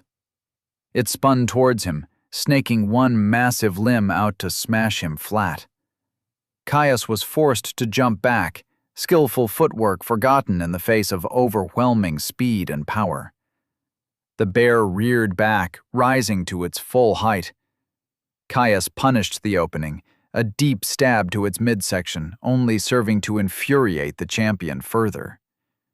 Dropping towards him, it slammed its front feet down in an attempt to squash him flat. Caius sidestepped, savaging its features and ruining one eye with a draw cut. Reacting to the pain of his strike instantly, a deep, bassy growl echoed from deep in the champion's chest. The gray and gold bear lunged towards him. Its shoulder hit him like a falling log. His guard collapsed against his chest, the pommel of his sword rapping painfully against his sternum, chain and leather unable to fully blunt the brute force of the impact. Caius stumbled back, unable to fight the primal strength of the bear. only saved from greater injury by the creature's lack of leverage. Caius felt a small trickle of health flood towards his chest, tending to the fresh contusion. Steadying his feet beneath him, his eyes flicked to the bear's injuries. He couldn't find them. The only evidence of their existence, an assortment of deep red stains that marred its otherwise flawless coat. He had to keep the pressure on, prevent the creature from getting its bearings. With a growl of his own, Caius launched back into the fray. His first attempt at a stab was batted away, nearly sending his blade flinging free of his grip. Moving with the momentum, he stepped into the collision, whirling his blade overhead to hew into the bear's shoulder. Caius was forced back by a snap of the beast's oversized jaws. As the beast lunged out to bite him, he felt his gaze drawn to the side of its face. There, where he had cut it earlier. While the wound had healed, a mess of blood and stuck fur covered its eye, marring its senses. Ding! Explorer's toolkit has reached level 4. A pivoting sidestep took him around the head, bringing him into its blind spot. He thrust, burying 2 strides of steel deep into the cavity between its neck and its shoulder. Without bone to guard its internals, Caius's sword sank halfway to the hilt. Ding! Footwork has reached level 4. A gargle left the bear's throat, blood foaming from its mouth. Caius pulled back, trying to put distance between himself and the already moving champion. As he retreated, the bear lashed out for him once more. Unable to escape in time, the bear's claws skittered across the chain covering his torso, nearly sending him flying as its claws caught in the ringed joints of the armor. Righting his footing, Caius stepped back into the fray, punishing attack with a retaliatory cut. Frustration mounted within him. "It just keeps fucking healing," he yelled in his mind. He'd laid half a dozen nearly mortal wounds into the beast, yet its seemingly inexhaustible health had regenerated it from every strike he had landed. The beast wasn't even slowed, just growing more and more enraged with each added wound. Gritting his teeth, Caius sidestepped another snap of its jaws to pressure it with a low, flowing cut to its underside. Mid-swing, the champion smashed aside his attack with one paw. The claws on its other began to glow. Icy dread shot through Caius's spine. He tried to pull back, to retreat in the face of the obvious skill. He was too slow. So fast, he only perceived it as a blur. The creature's paw came sailing towards him. Glowing with amber light, the claws a trail of glistening embers in the air. The blow smashed into his side harder than a battering ram. Something crunched. Caius's feet left the ground as the champion's paw scooped him up and sent him sailing across the cavern. Chapter 22. Champion's Might.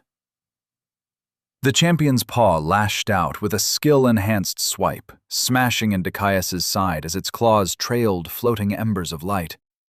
Far too fast for him to react to, whatever skill the champion had used seemed to magnetize its blow to the opening in his guard. A soft gasp left Caius's lips as the air was forced from his lungs, ejected in a great exhale. His elbow smashed into the side of his ribs, a shuddering crunch resonating through his bones. Before he had time to even process the pain of the collision, he was ejected, the bear launching him to send him tumbling over the cold stone. Miraculously, more through beating and forced repetition than any intention, he maintained his grip on his sword. He landed in a heap, head rapping painfully against the cold stone. A rapid-fire series of dings sounded in his dazed mind. He struggled to focus, a deep, burning ache ratcheting through his torso as he tried and failed to get his lungs to take a breath in. Time seemed to hang. Ding! Toughened physique has reached level 4. Ding! Toughened physique has reached level 5. Ding! Light Armor Mastery has reached level 2. Ding! Light Armor Mastery has reached level 3. Ding! Medium Armor Mastery has reached level 2. Ding! General skill available. Would you like to learn Rooted Iron Stance? Unusual? A cold sweat broke out as he took in his final notification, adrenaline dumping to skyrocket his heart and bring him slamming straight back into the present. No! He all but screamed in his mind, rejecting the offered skill. He coughed, tasting blood. Health smoldered in his chest, the resource expending itself rapidly as it worked to heal broken ribs and bleeding organs.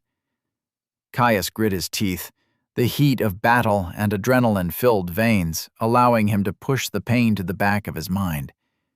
He rose to his feet.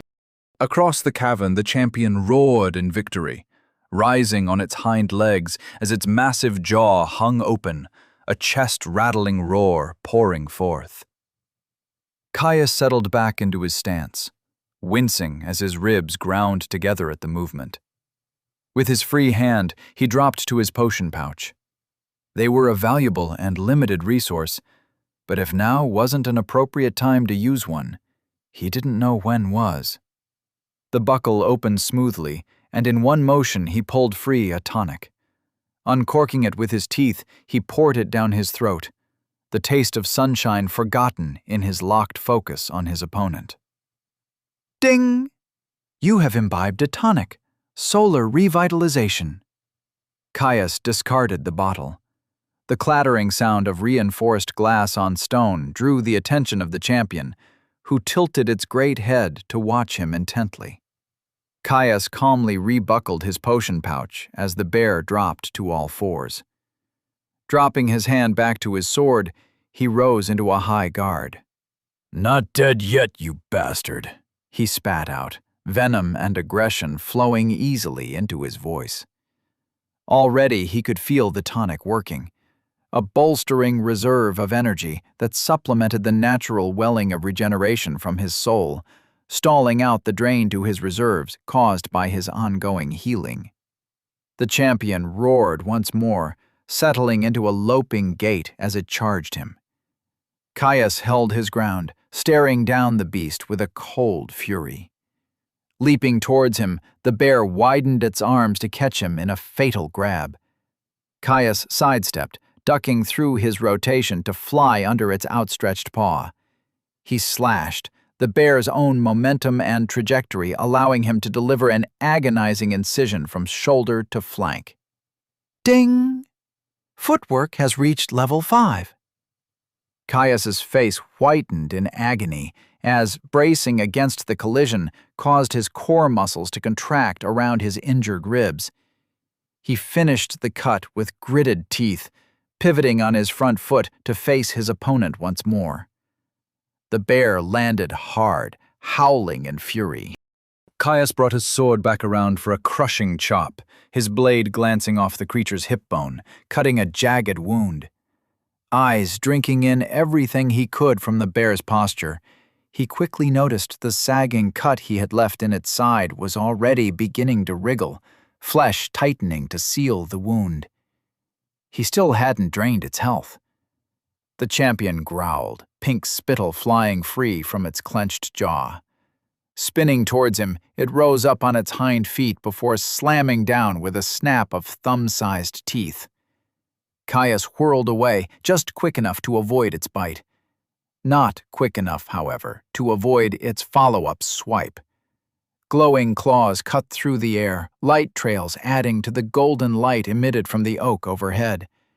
Its paw caught the lower lip of Caius's chain, catching the metal and yanking him to the side. Luck was partially on his side.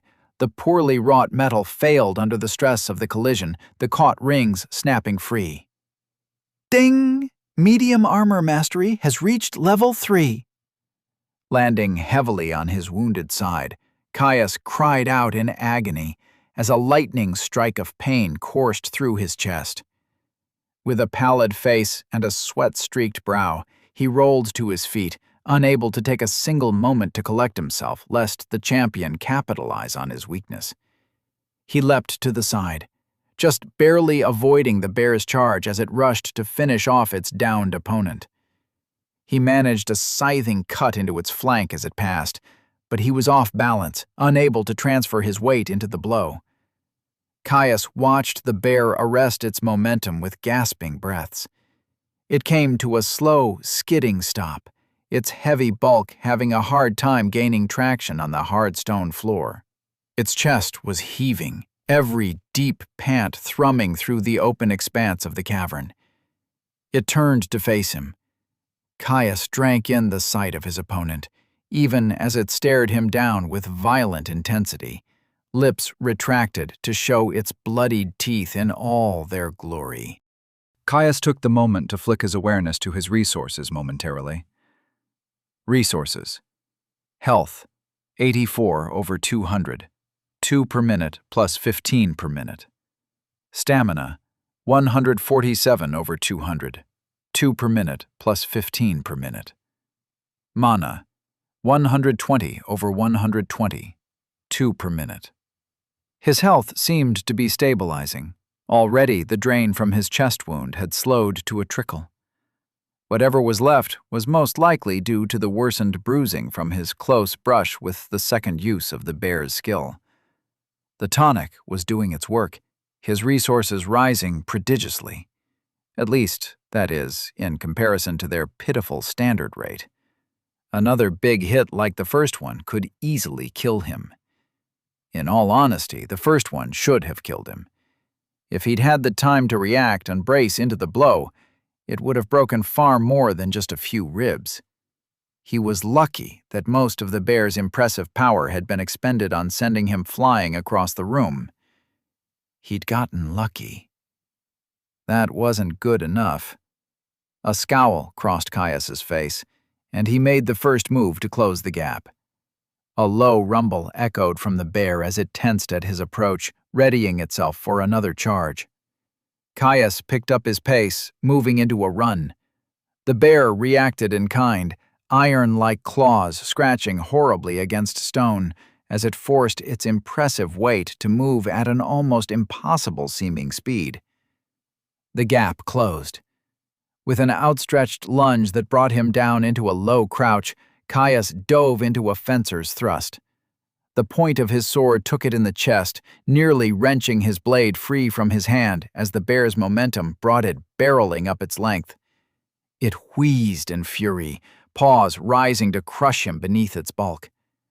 Caius dove to the side, rolling away from the slam to come to his feet by its side. Before he could follow up on his initial move, the champion spun towards him with an outstretched paw, claws once again glowing with skill-infused might. Bringing his sword up with a twist to guard his shoulder, Caius just barely managed to interpose his blade with the incoming blow. Skill-enhanced claws met rune-scribed steel in a shower of sparks. He hauled against the claw.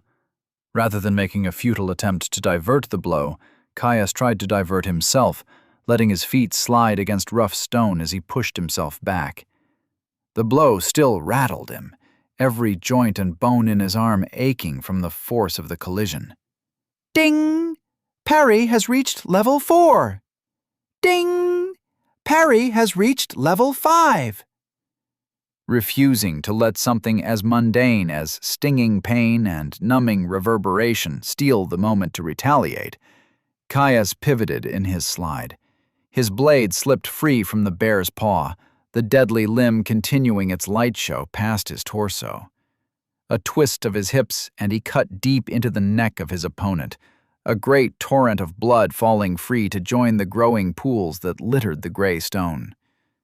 The bear huffed in agony, attempting to ward off another strike by rearing up to slam, the gushing wound on its neck drenching the fur on its belly.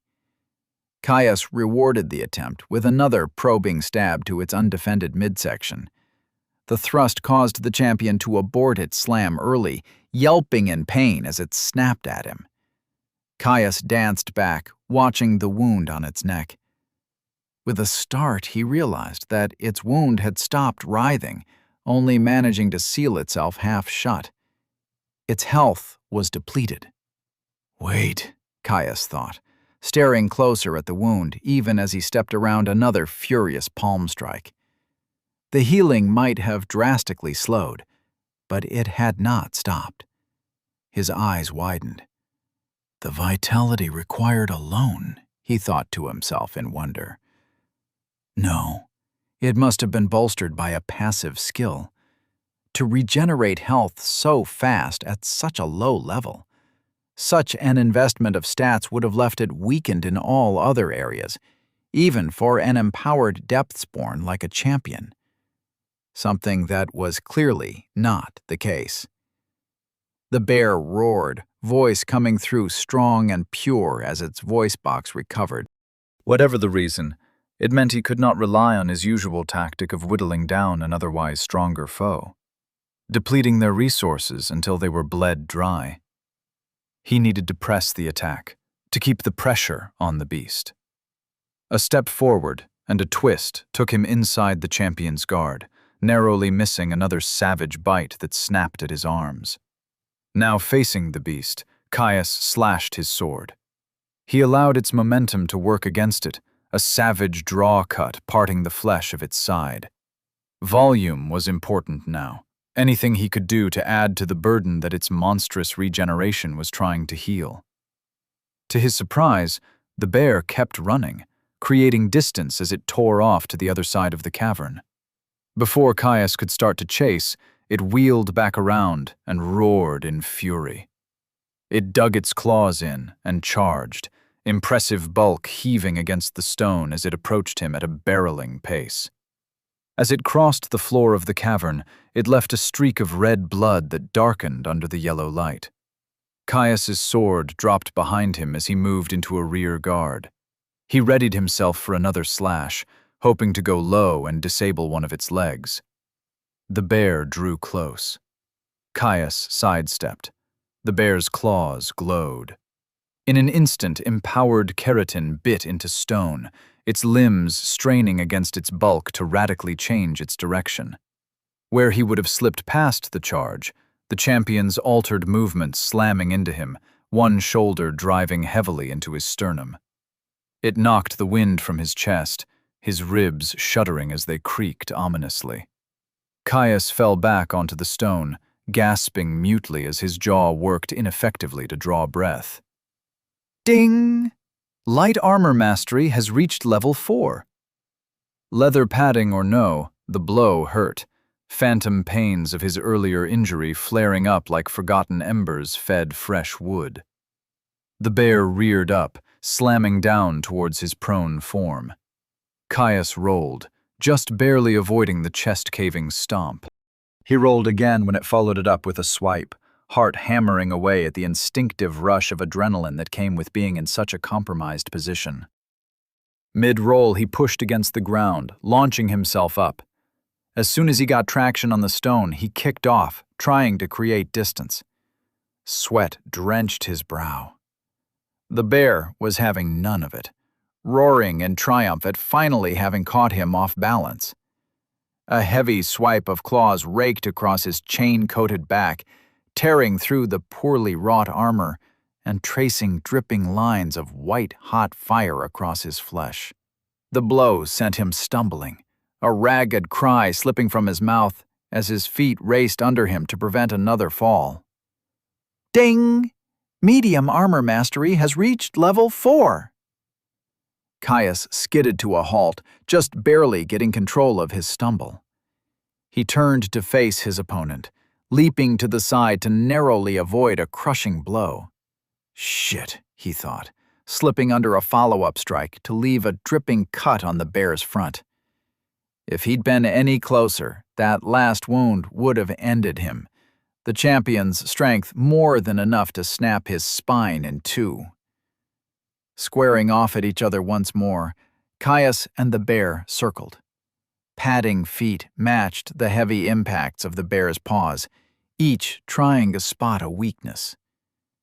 Caius could see that the bear was flagging. With each strike he landed, the bear's intense regeneration grew more and more overwhelmed as it spread itself thin, trying to heal the increasing systemic breakdown it suffered from.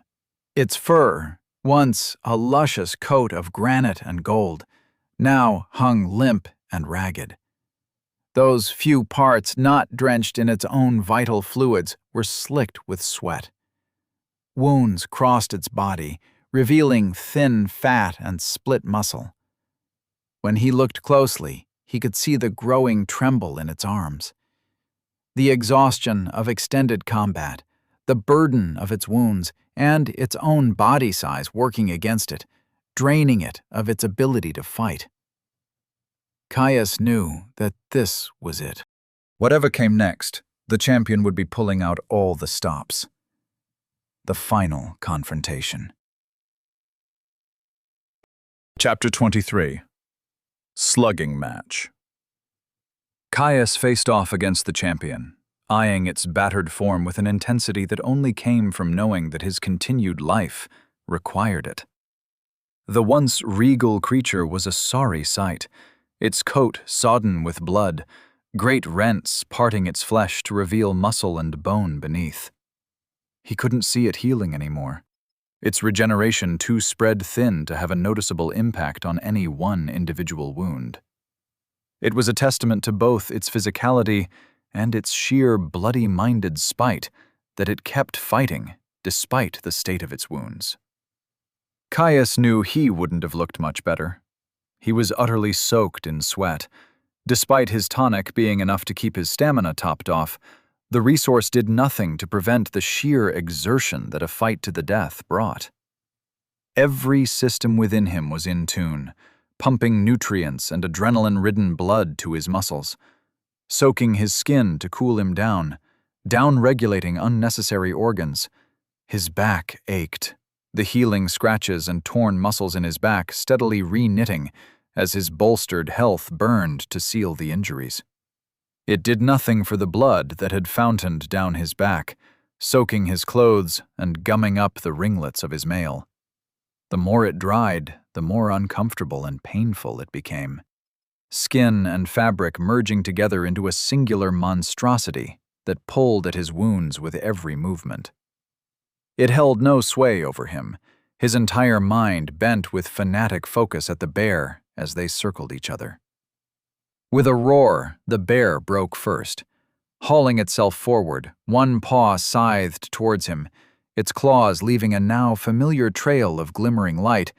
Caius reacted the moment it activated its skill, blade already moving into position.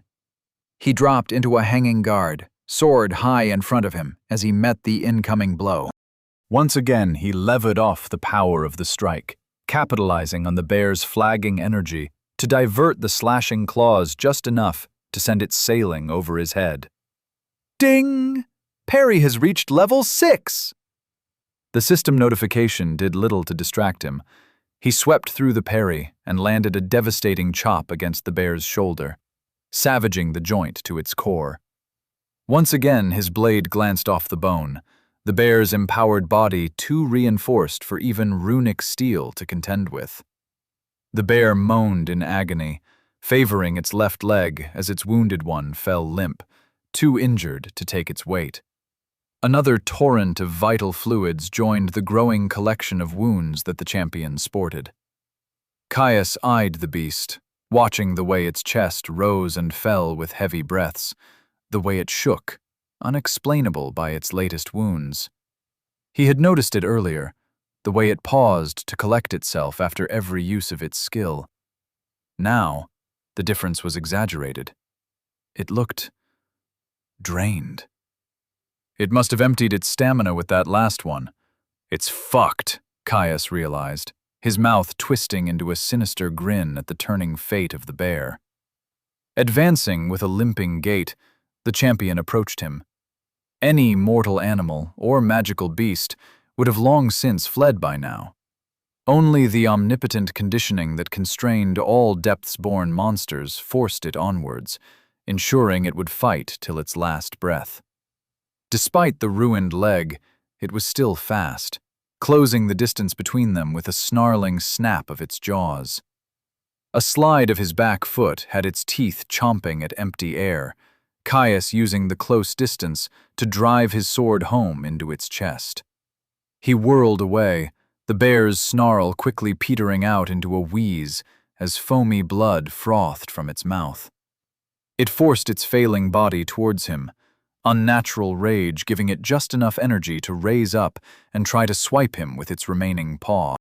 Caius ducked under the blow, the bear's arm shaking as it tried to control its momentum. It landed on the stone with a heavy thud, front leg buckling under its weight. Caius darted in, landing another heavy cut on its arm. It collapsed. Bloodsong rising to a new height, he screamed his victory to the air. He rushed in, eager to finish off the opponent that had pushed him so hard. The ailing champion tried to push itself to its feet. Its leg shook as it rose, a low and heavy rumble gargling from its throat as more blood welled from its mouth. It slipped, losing traction on the growing pool of blood that spread on the stone floor beneath it. Caius drove his sword deep in between its ribs, sliding in behind its shoulder to stab deep towards its heart. The bear let out a final shudder, falling limp as a desperate, gurgling gasp escaped its throat.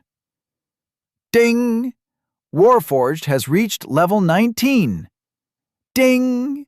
You have slain a champion, Sunborn Cave Bear, level 24, Verdant Defender.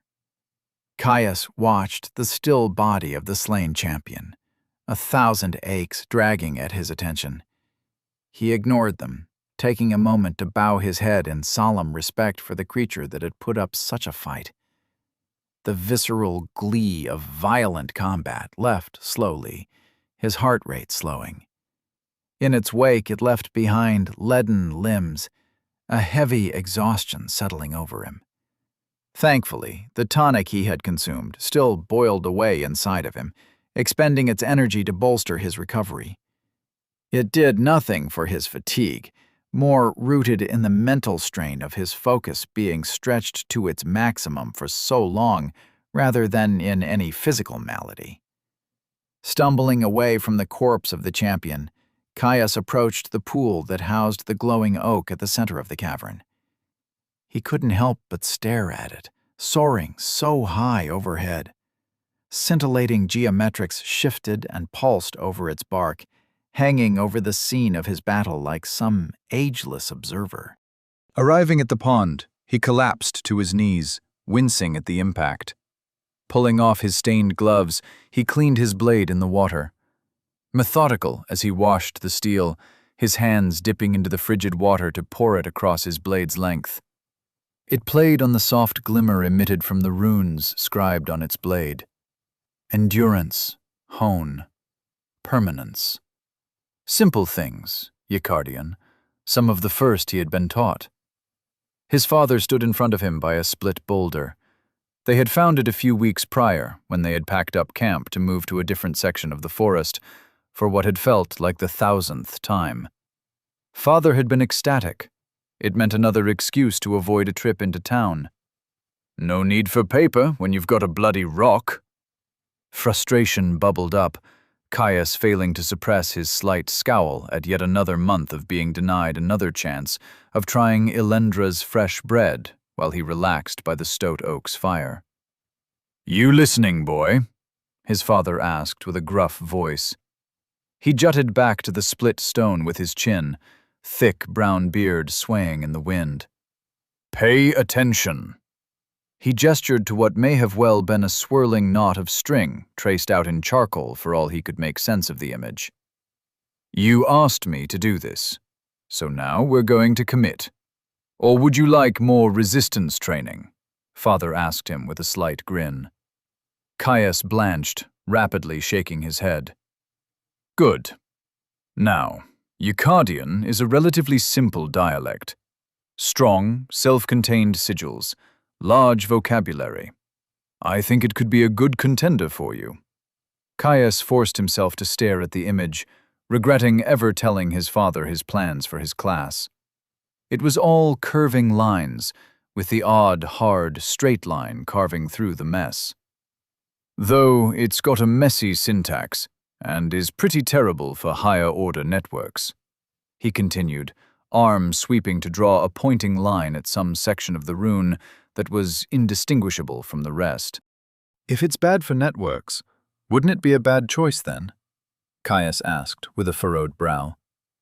Father shot him a grin. It might. Or its powerful and self-contained nature could drastically simplify the process. There are other candidates, though, which is why, now that we have such a helpful writing space, we will spend the next few months here learning them. Caius groaned, sinking his head into his hands. Father simply laughed at him in response. His eyes focused, Caius shaking his head to escape the memory. He stared into the pool. A young man stared back, weary and blood-soaked. He looked tired, shaggy dark brown hair flattened into streaks with a combination of oil, sweat, and blood. His eyes were haggard, bags covering cold green orbs that held a shard of steel within them. He swiped his hands through the water, ripples wiping away the confronting sight. Need a goddamned bath, he thought as he peered down at his stained clothes. Cleaning enchantment or no, he hated the feeling of blood-soaked clothes on his skin. He eyed the pool, testing its icy temperature with his hand. I've had worse, he shrugged. Quickly stripping off his gear, Caius dived into the crystal-clear pool. He surfaced with a gasp, almost launching himself back out of the water as the cold kicked him in the chest. The once crystalline water darkened, reds and browns slowly emanating away from him. He ducked back under, scrubbing as hard as he could at his face and hair. Once he'd done the best he could, he pulled himself out, skin puckering as the air brushed his wet skin. Rapid adaptation might mean that he was basically incapable of actually suffering injury from all but the most severe mundane temperatures, but it did absolutely nothing for his comfort. He settled back down by the edge of the pool, taking his time to work out the worst of the blood and grime from his clothes. It was slow work, the stains already having worked their way deep into the fibers. At this point, I would be willing to fight another bloody champion if it meant I had a bar of soap, he grumbled to himself. As he worked the clothes, filth flowing free in great clouds to discolor the surrounding water, Caius thought back to his fight with the Guardian. Bubbling energy welled up in him at the thought of the raw fury with which the creature had pursued him. The fight had been stupid, reckless, and unnecessary, yet he was not quite sure he had ever felt so alive. I think I might be developing a bit of a problem, he thought to himself. Pretty sure most people don't feel like they've had one too many cups of japa after a fight like that. Yet even if he disregarded the simple joy of testing himself, it was hard to deny the sheer results of the fight. 14 skill levels from a single fight. It was frankly ridiculous. If he made a habit of it, he might need to reassess his timelines on how long it would take him to get his next skill. Months felt far too long now, and that figure was after factoring the strange boost to skill growth he had already seen in the depths. Emptying his last boot, he got dressed quickly. The wet clothes were disgusting, but as he drew them close to his skin, they rapidly warmed. Simple enchantments, but more than welcome at times like these. Thankfully, they would be dry soon. He held up his chain shirt, shaking it out to eye the tear on its front edge and mid-back. Not exactly what I would call ideal, he thought to himself. With no blacksmiths available, and no way of repairing the chain himself, he would have to make do with the way it was now until he could find a replacement. The tear in the back, at least, I could thread together with some twine. Not that that would do much to stop a sword. A swirl of colorful movement caught his eye, the reflection of the fruit that had dragged him into this cave in the first place. It pulled his attention away from his thoughts.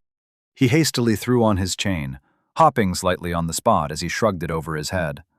Wriggling his arms through the sleeves, he looked up at the fruit hanging overhead with gleaming eyes. The silent nudging from Explorer's toolkit redoubled, waking from the recesses of his mind where it had lain dormant during his battle with the bear. It was time to collect his reward. Kaya stood with his hands on his hips, starting at the wide trunk of the oak tree that rose out of the pond. While a mundane oak would never be seen growing out of a pool of water, they also didn't glow gold, and nor were they covered in a bark that roiled with shifting geometric patterns. No, he doubted that the depths cared about such things. The tree was shaped like an oak, so it was close enough to be one, in his opinion. A very large oak tree indeed. Currently, that was his issue. While its main arterial branches were more than thick and dense enough for him to easily climb, the lowest one was still out of his reach. That meant scaling its trunk, the same one that was hovering over an icy cold pool of water. Caius threw his head back in defeat with a groan. Circling the tree a few times, he found a spot where the distance from pond edge to trunk was slightly shorter, maybe 10 strides at most. Backing up from the water's edge, he hopped up and down, shaking his limbs to loosen them. Setting his feet into a wide stance, he kicked off, racing to the pond's edge. Arms pumping, he planted his foot on the pool's edge, driving his heel hard into the ground to send himself up and over. A yell of excitement slipped out as he wheeled his arms, trying to stay upright as he rushed over the water below. The trunk rushed to meet him. Caius hit the tree chest first with a heavy exhale, air forced out of his lungs from the collision. Arms snapping around the trunk, he jammed his fingers into the wide crevices that snaked their way through its thick bark. His legs kicked as he scrambled for footing, the sound of splashing water echoing out as his booted foot traced the surface of the pond. He dug his toes in. Forcing himself upwards with a grunt, he shimmied his handhold a little higher. He squinted. This close to the tree, the thin patterns that glowed on its surface were almost blinding. After a moment, he gave up, closing them completely as their unpredictable shifting grew nauseating. Shifting his grip higher, he hauled himself up a little more. Stride by stride, he ascended the tree, until one of its thick branches tapped him lightly on the top of his head. He forced himself to open his eyes, doing his best to ignore the way the room swayed in time with the morphing shapes on the trunk.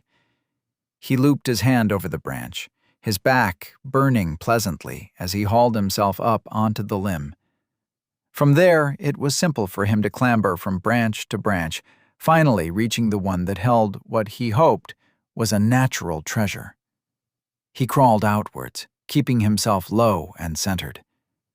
Caius savored the feel of the bark, enjoying the slight crumbly give it had under his fingers. He'd always liked climbing. Finally, he reached it. A single, thick stalk held it fast to the branch from where it hung. It was even more mesmerizing up close. Glistening from internal radiance, the fruit was almost impossibly round, a dozen shades of reds and yellow swirling across its surface. This close, it was impossible to block out its scent. The smell of spring growth was almost palpable. Even without Explorer's Toolkit screaming in his mind, he would have found it almost impossible to ignore the urge to snatch it up and claim it for his own. A wide grin split his face as he stared into its swirling form. "I can't wait to see what it tastes like." Chapter 24. Forgotten Mysteries. Caius sat on the branch of a massive oak tree. Yellow leaves adorned its reaching branches, nearly scraping the ceiling of the cavern in which it grew.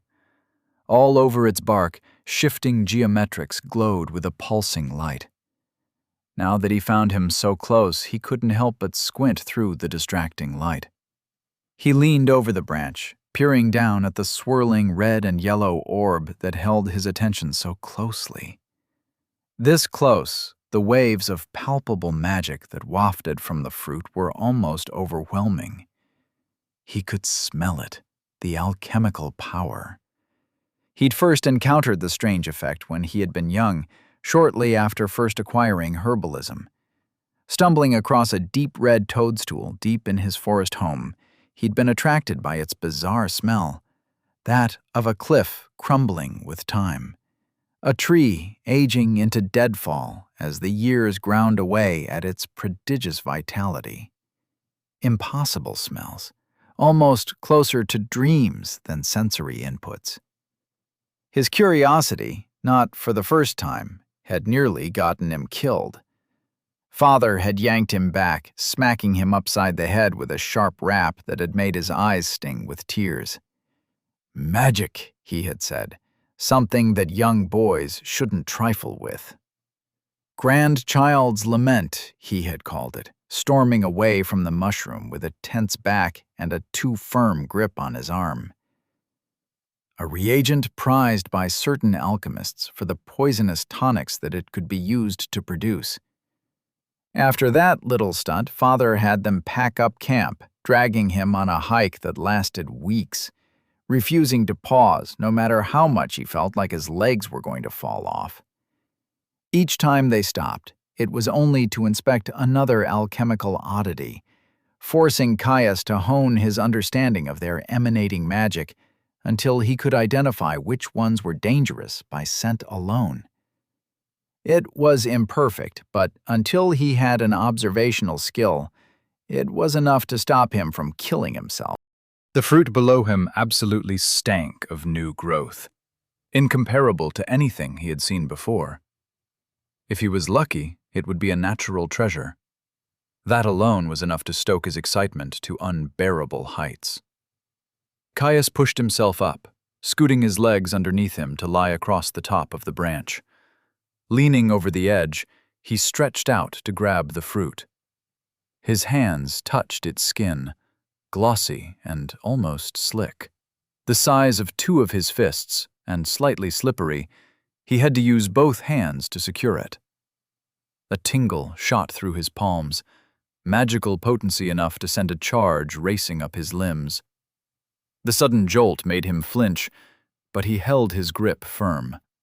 He was not willing to damage the fruit by accidentally dropping it twice his height onto a cavern floor. He hauled himself up, grabbing the branch with his thighs to give himself leverage. Swirling in his hands, the fruit popped free with ease, its stalk disconnecting from the slight indentation at its top. The stem shook slightly as the thin branch it was connected to sprung back into position. Caius eyed the fruit before flicking back to the sheer trunk he had climbed. That wasn't going to work. He looked over the branch to the hard rock below him. It was pretty far, but he should be all right. The worst that could happen is he would sprain his ankle. He shrugged to himself, swinging one leg over the branch to sit on it side saddle. Slipping off with a hop, he fell, the edges of his tunic fluttering in the breeze. He hit the ground hard, a painful stab of shock shooting up his heels as he fell into a low crouch, thighs burning as they worked to bleed off his momentum. He winced, falling back onto his ass with a thud. He looked up at the branch he had jumped from. No broken legs, strange magical fruit secured. Everything went perfect. Hugging the fruit under one arm, Caius pushed himself to his feet. He headed to the back of the cavern, taking a seat against its rear wall so that the tree covered the entrance to the room, hopefully hiding his figure from any curious interlopers. He'd yet to have that happen. The creatures in the depths seemed unnaturally incurious from what he had experienced so far, but it never hurt to be careful, especially if he was going to be eating unknown fruit from a magical tree. It might have been a risk, but it was a calculated one.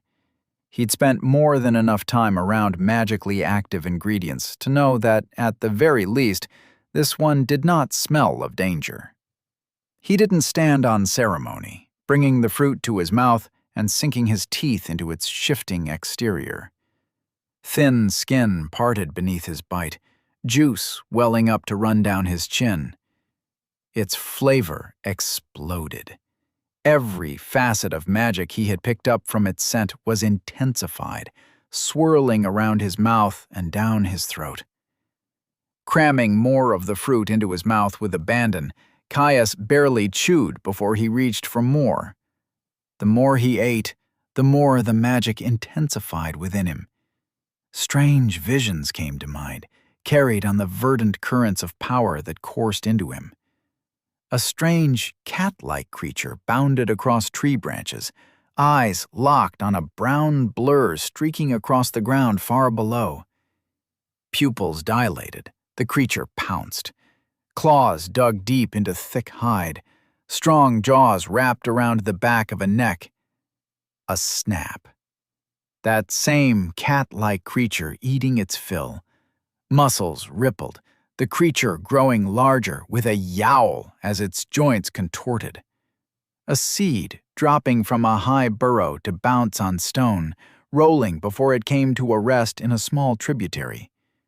The stream washed away the seed before it joined a river. The river merging to become a raging torrent, volatile water kicked up in a spray, catching the light. The same seed, flying free from a waterfall that raged over the edge of a cliff, falling just right to be caught in a crack, suspended high above the nurturing soil below. Spraying water and roaring sun. A shoot, lancing out, striving to take hold. Roots burying themselves deep into stone, cracking them with persistence and time when they could not find the space required on their own. The tree growing, ever growing, jutting prominently from a cracked cliff, defiant in the rising sun. A great fire, sweeping across an endless plain of yellow. Grasses and shrubs consumed in the face of a growing inferno, howling winds of smoke and fire, driving a million lives into a furor of terror. Heat. Oh, the heat. Consuming all in its path. A barren land, baked and ashen. A home of charcoal and scorched bone. The first rains, washing away the black. New life bursting free, soaking in a graveyard of fertile soil. Breaching the earth, striving, ever striving, to bring green back to the land. On and on the visions continued, washing over him as he continued to tear bites from the fruit's flesh, only half aware of his rote actions. Every mouthful suffused him with more magical energy, the power soaking deep into the well of his soul to condense as a cloudy gas. A final bite. The collection of power within him combusted, surging to the farthest reaches of his body and soul. It shook him from his reverie, a gasp escaping him. The shock wave buffeted his metaphysical center, ringing the light of his soul like a gong. If he had to put a name to the feeling, it was closest to the time he had snuck into the Stout Oak's stables. He'd wanted to pet the horse there. It had been friendly enough. Unfortunately, in his desire to not be caught, he had managed to sneak up on the beast and gotten a hoof to the chest for his troubles. The pain had been bad enough, but the way it caused his heart to skip a beat had been terrifying. Father had laughed at his misfortune, telling him he might know better now that he had gotten a knock to take the soul out of his body. Now that he knew what that actually felt like, he could confidently say this was much worse.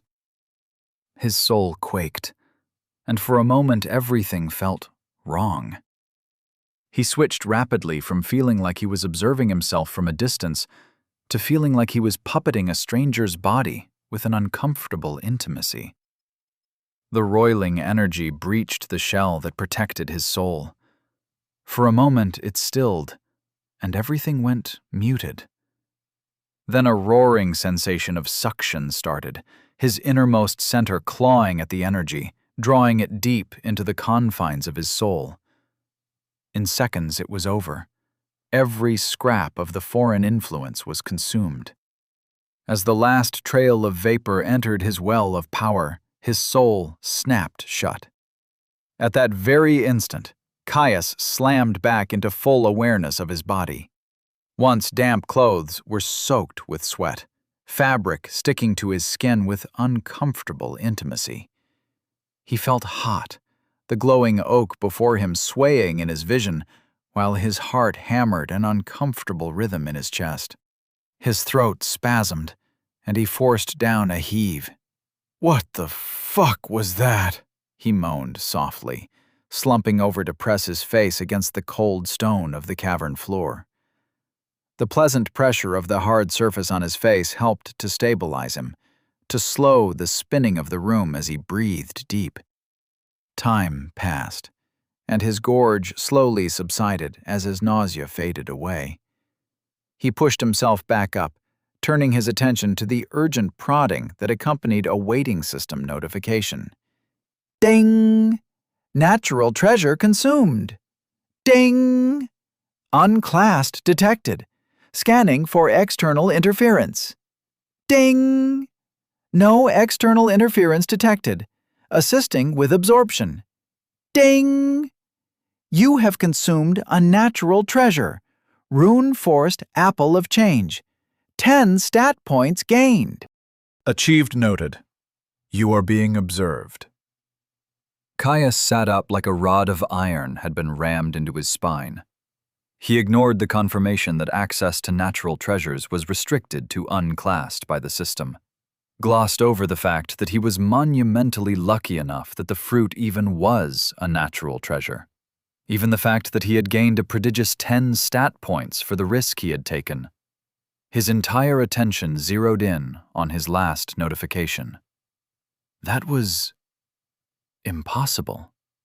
He thought back to some of the first lessons he'd had with his father, when he was still too young to travel regularly, when they broke camp only once or twice a season to avoid depleting their food supply. On one of their many evenings around a fire, they had been laying on their backs, watching the distant stars.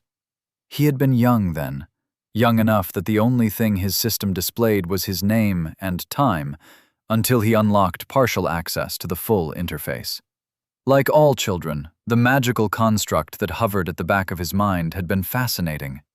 Many an hour had been filled with the simple entertainment of making his status blink in and out of his vision with a thought, getting the hang of only using intention to bring it to the forefront.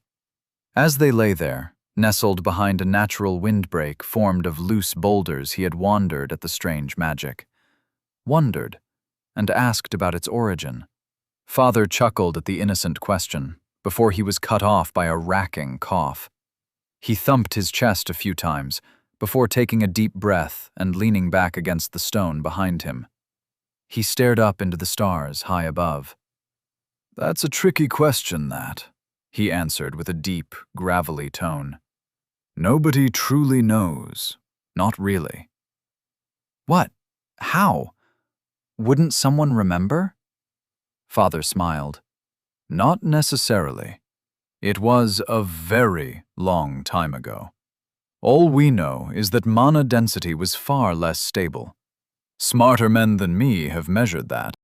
Whatever happened, it was enough that there were only a few scraps of shattered ruins left." Caius rolled over on his bedroll to face his father, the fire warming his front. "Mana density?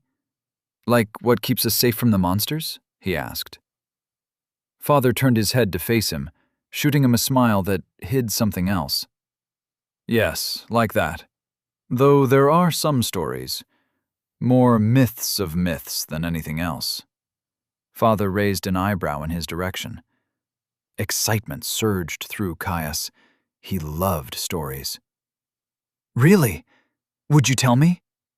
Father grinned, shuffling to lean closer to him, reaching out his hands to warm them by the fire. "Well, all right then. Way back when everything was still all higgledy-piggledy, there used to be wanderers, heroes who traveled the land, finding secrets in the great depths that no one had ever seen before. It is said that one and all were observed by the system, destined to do great things." Caius sat there, still staring at the notification. It had been one of his favorite stories, one he had gotten his father to retell many, many times. They had been simpler times. before Father's condition got worse. Before Father had asked to prepare him to take on the mantle of Unterstern. But it was just a children's tale, wasn't it? As far as he knew, no one really understood what had happened in those days, beyond the shifting tides of magic. Hells, he had asked again barely a few years ago, and Father had told him that all scholars had was a best guess, that the shifting mana density had caused unpredictable waves of migrating monsters that had overwhelmed whatever civilization existed at the time. Yet, despite his warring disbelief, he could not refute the evidence that was before his very eyes. The observed were real, and he was one of them. Chapter 25. Food? Caius sat in shock, the jagged stone that dug uncomfortably into his back entirely forgotten. What did it mean that he was an observed? That shouldn't have been possible. It was a children's tale. The evidence hung there, the notification staying stable in his vision as he tried to burn a hole through it with his gaze. He knew that he had a lot to learn about the great depths, after all. Every time he tried to cajole his father for more information, he'd just been fobbed off with more training. Yes, that was probably his fault. After he'd been caught reaching out to one of the glimmering runic circles that acted as portals to the depths, he hadn't been able to sit right for a week. In his defense, what sort of teen wouldn't be fascinated with the World Dungeon after umpteen stories about how that was where the strongest were forged? He had thought that he would learn things that were mostly common knowledge, like the existence of champions. Not massive discoveries like the fact that an ancient set of legends were secretly accurate, and society at large had simply forgotten how to trigger the attention of the system. The secret was dangerous. Many of his fireside talks with his father had been about how people would kill for an advantage. It was the whole bloody reason they lived in the arboreal sea, Hells. A good hour of their conversation after his first brush with the depths portal had been dedicated to exactly how pointless it would have been to dive in by himself. Father had hauled him back to camp, neck bulging in his rage. Throwing him down onto his bedroll, he had bellowed about how much of an idiot he had been, how a chaperoned unclassed in the depths was all but completely neutered in their growth, and how its treasures would crumble to dust if passed into his hands. Mostly, though, his father had ranted about how, if he had had to dive in after them, they would have ended up weeks or months behind schedule. Caius had stopped listening then, even if he had agreed in private that it would have been a disastrous result. If people, especially those of means and power, learned that not only could an unattended unclassed earn a natural treasure, but that by doing so they would be observed by the system, it would be a slaughter. Caius could see it in his mind. Droves inexperienced scions shunted towards almost certain death just for a simple chance at success. He had to keep this secret. Had to learn more. Learn what it meant. Push himself harder. If the system recognized him for earning a simple, albeit rare, reward, what would it do if he slew a guardian without a class? He tore his eyes away from the notification, looking back to the ethereal tree that grew out of the pond. He had to spend his points, get a move on, and finish his trip around the glade. Rumination could wait until he was back behind closed doors. He was tempted to divvy them up optimally. He knew what he wanted from a class, and from there, the kind of stats it would favor. Bumping up those values could help to influence the options he was offered. He had no way to know for sure, though. He also knew he couldn't afford to make that decision. There was really only one he had available. He'd come too close to death too many times. He had to increase his endurance. Chewing on his lip, Caius hesitated for a moment before confirming his choice. He slammed the points through as quickly as he could. His body rippled, each muscle contracting at once. Lightning shot down his spine, branching to spread to every crevice and edge of his body. His head cranked back, smacking into the rock wall behind him with a loud crack. The pain of the impact was lost, overwhelmed in the swelling sensation of power surging through him. The well of power in his soul that held his health rocketed out, the boundaries of the misty pool expanding by half again. Every cell of his body seemed to condense, the constituent parts that made up his being bolstered by the flow of foreign power, making him just that little bit harder to injure. Slowly the wave receded, leaving him limp and panting on the floor. That had been hellish, overwhelming, not exactly painful, but different. Note to self: don't increase a stat by 50% all at once. He panted, pushing himself up off the floor with a still quaking limb. He slumped back against the wall, wincing as his bruised head bounced off its surface. He pulled up his status to check on his gains. Status: Name: Caius. Dynasty: Unterstern. Age: 18. Class selection: 1 year, 47 weeks, 2 days. Race: human, dynastic, +1 free stats per level. Layer reached: 2. Resources: health, 300 over 300, 2 per minute. Stamina, 200 over 200, 2 per minute. Mana, 120 over 120, 2 per minute. Stats: endurance, 30. Vitality, 20. Strength, 20.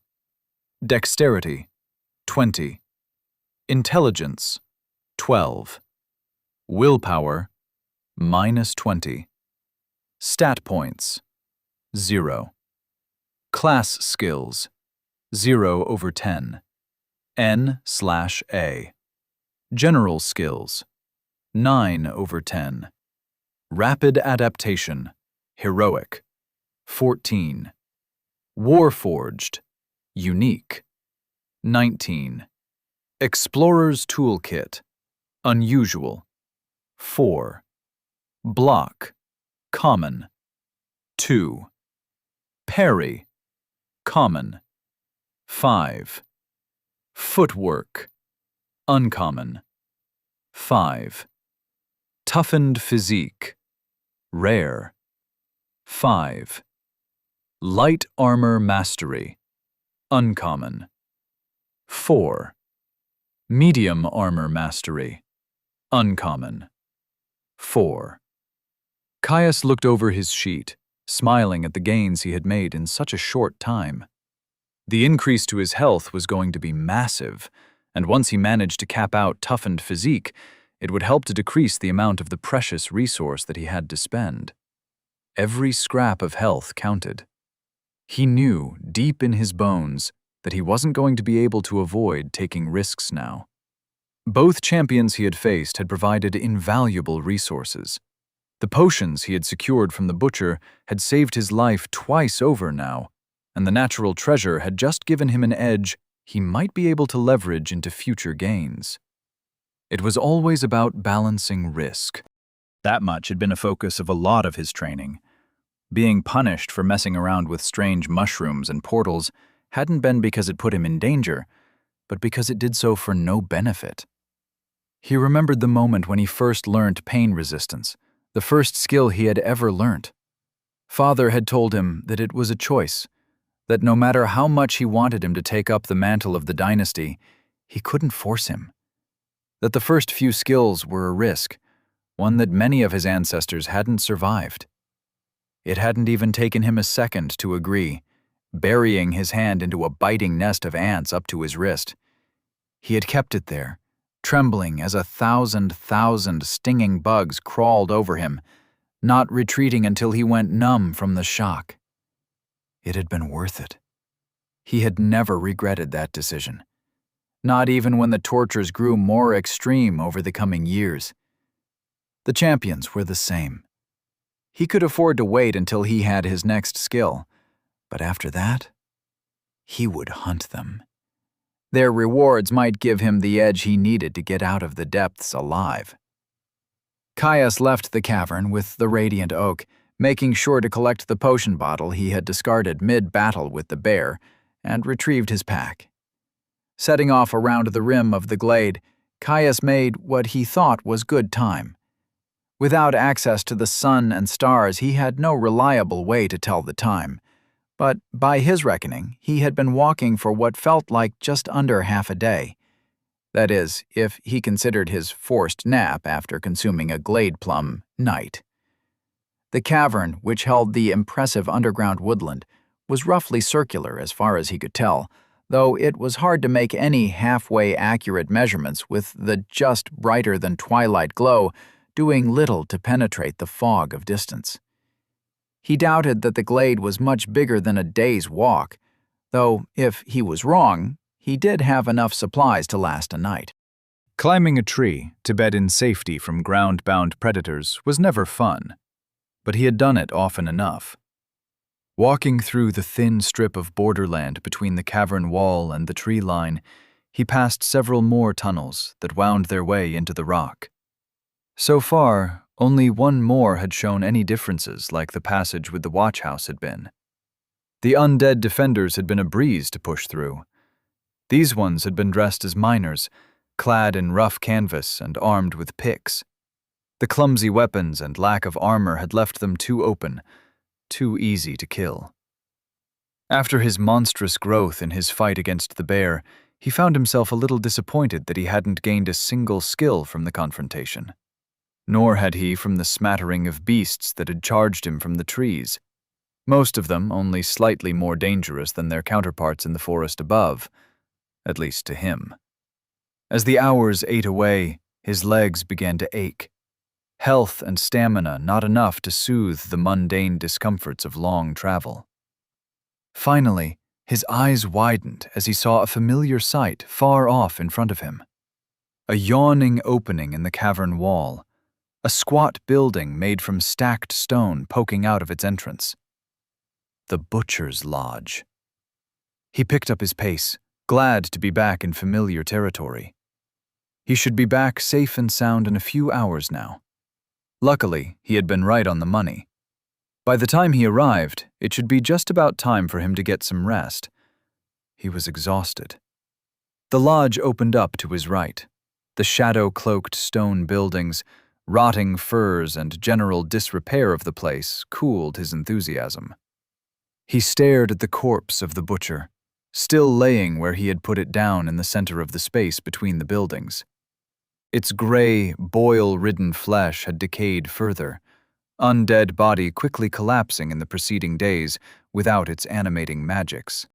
An unidentifiable soup of liquid seemed to melt between its starkly white ribs, the sweet scent of rot rolling over him to raise the hair on his arms. His face blanched, saliva pooling in his mouth. Snapping his gaze back to his path, Caius hurried onwards, happy to leave the grisly scene behind him as soon as possible. To his relief, the withered undead hunters seemed to have desiccated without the presence of puppeteering necromancy. The trail of their corpses looked years old, yet still oddly preserved. More a mummification than active decomposition. He left the trail of bodies behind, putting distance between himself and the carnage he had previously wrought. Caius restrained himself from slipping into a jog, smiling as he saw a slight rise appearing in the distance, the consistent flat land of the cavern slowly drifting up at a gentle curve. There was only one place he had seen that in his entire trip around the glade, the end of the scree slope where he had entered the cavern. He was close. While the dim and softly pulsing light of the moss was more than enough for him to see, it was gloomy lighting. It blurred vision at a distance, far-off objects fading into shadow and mist. If he could see the slope, it wouldn't take him much longer at all to reach it. He'd started his eventful walk right at the entrance of the cave he had entered from, and purely for the sake of completionism, he planned to finish it at exactly the same spot. Part of that was that there was a small chance of another tunnel somewhere on this side of the slope. He had seen a few of them surprisingly close together.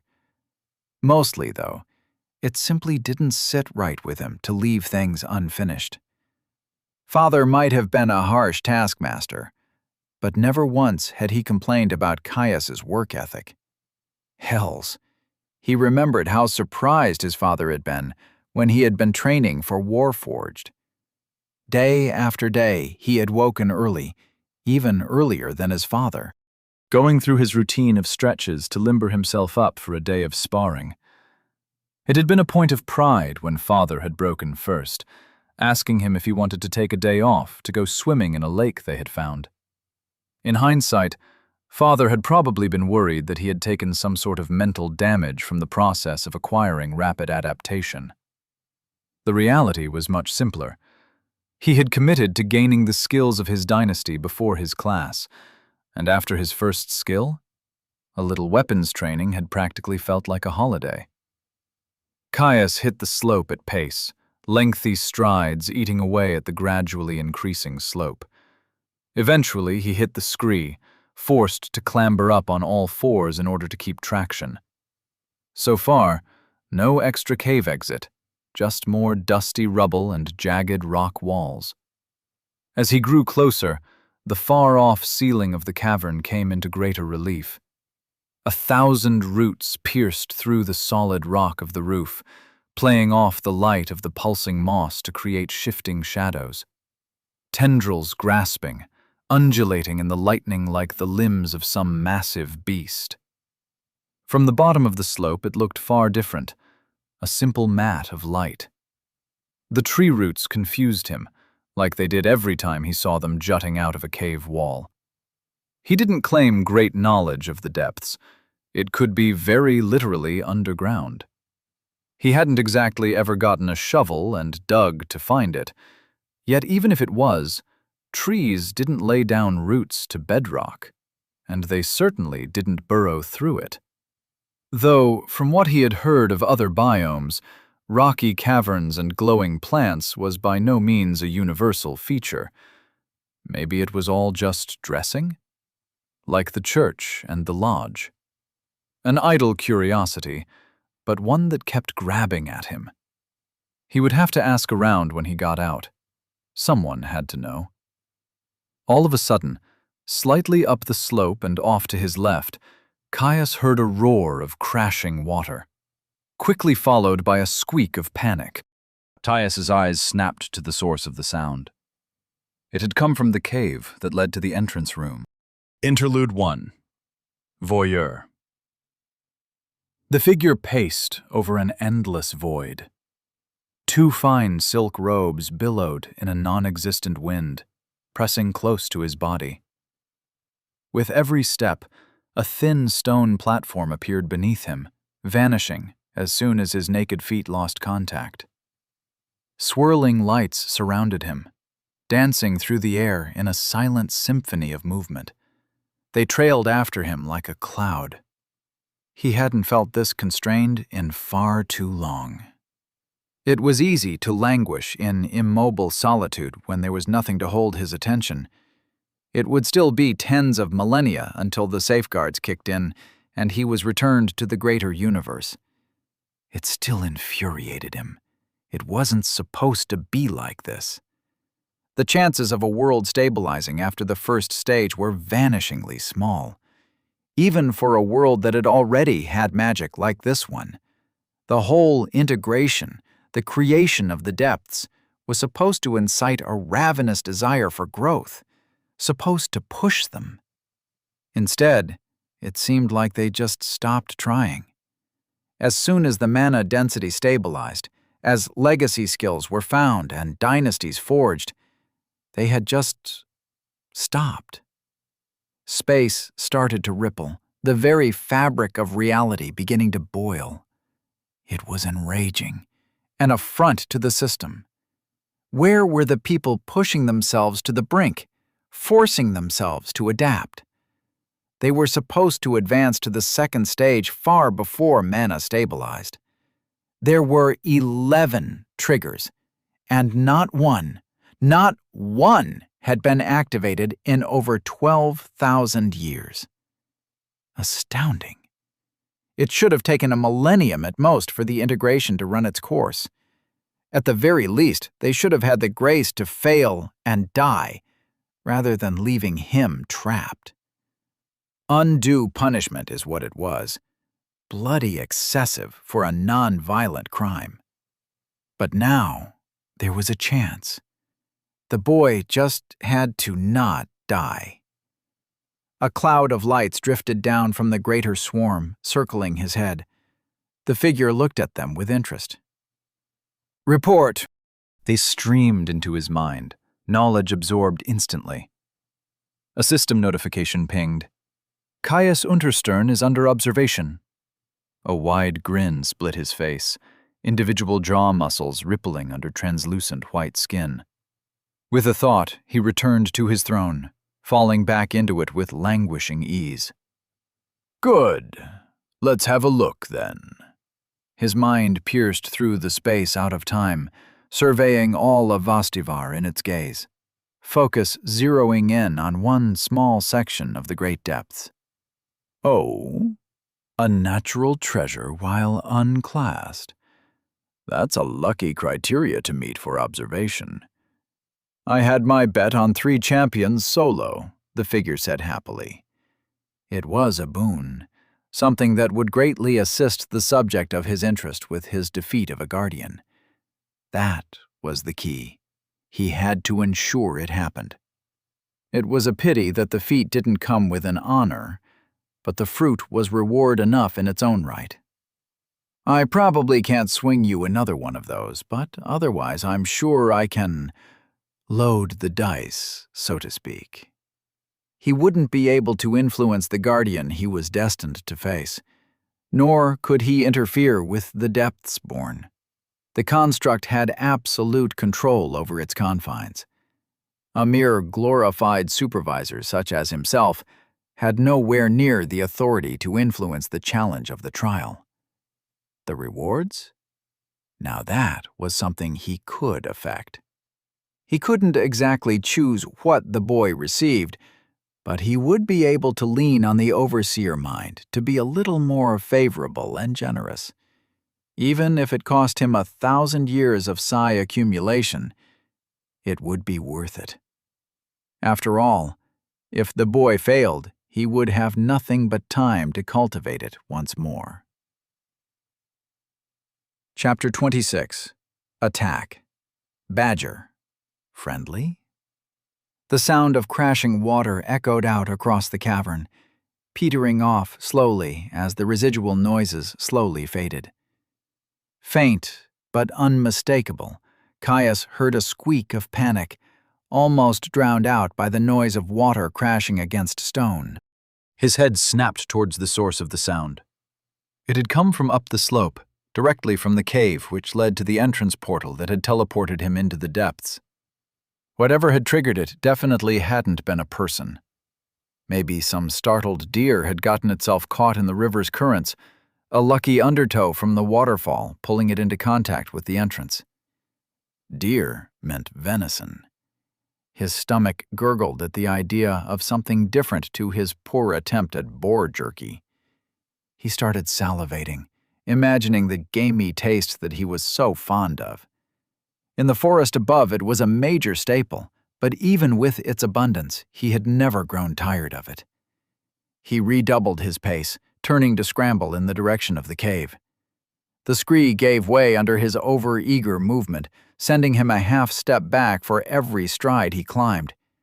He growled in frustration.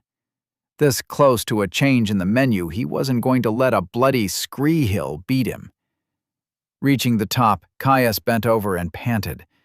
His pace had been exhausting, the gravel fighting him every step of the way. Catching his breath, he mopped at his sweat-streaked brow.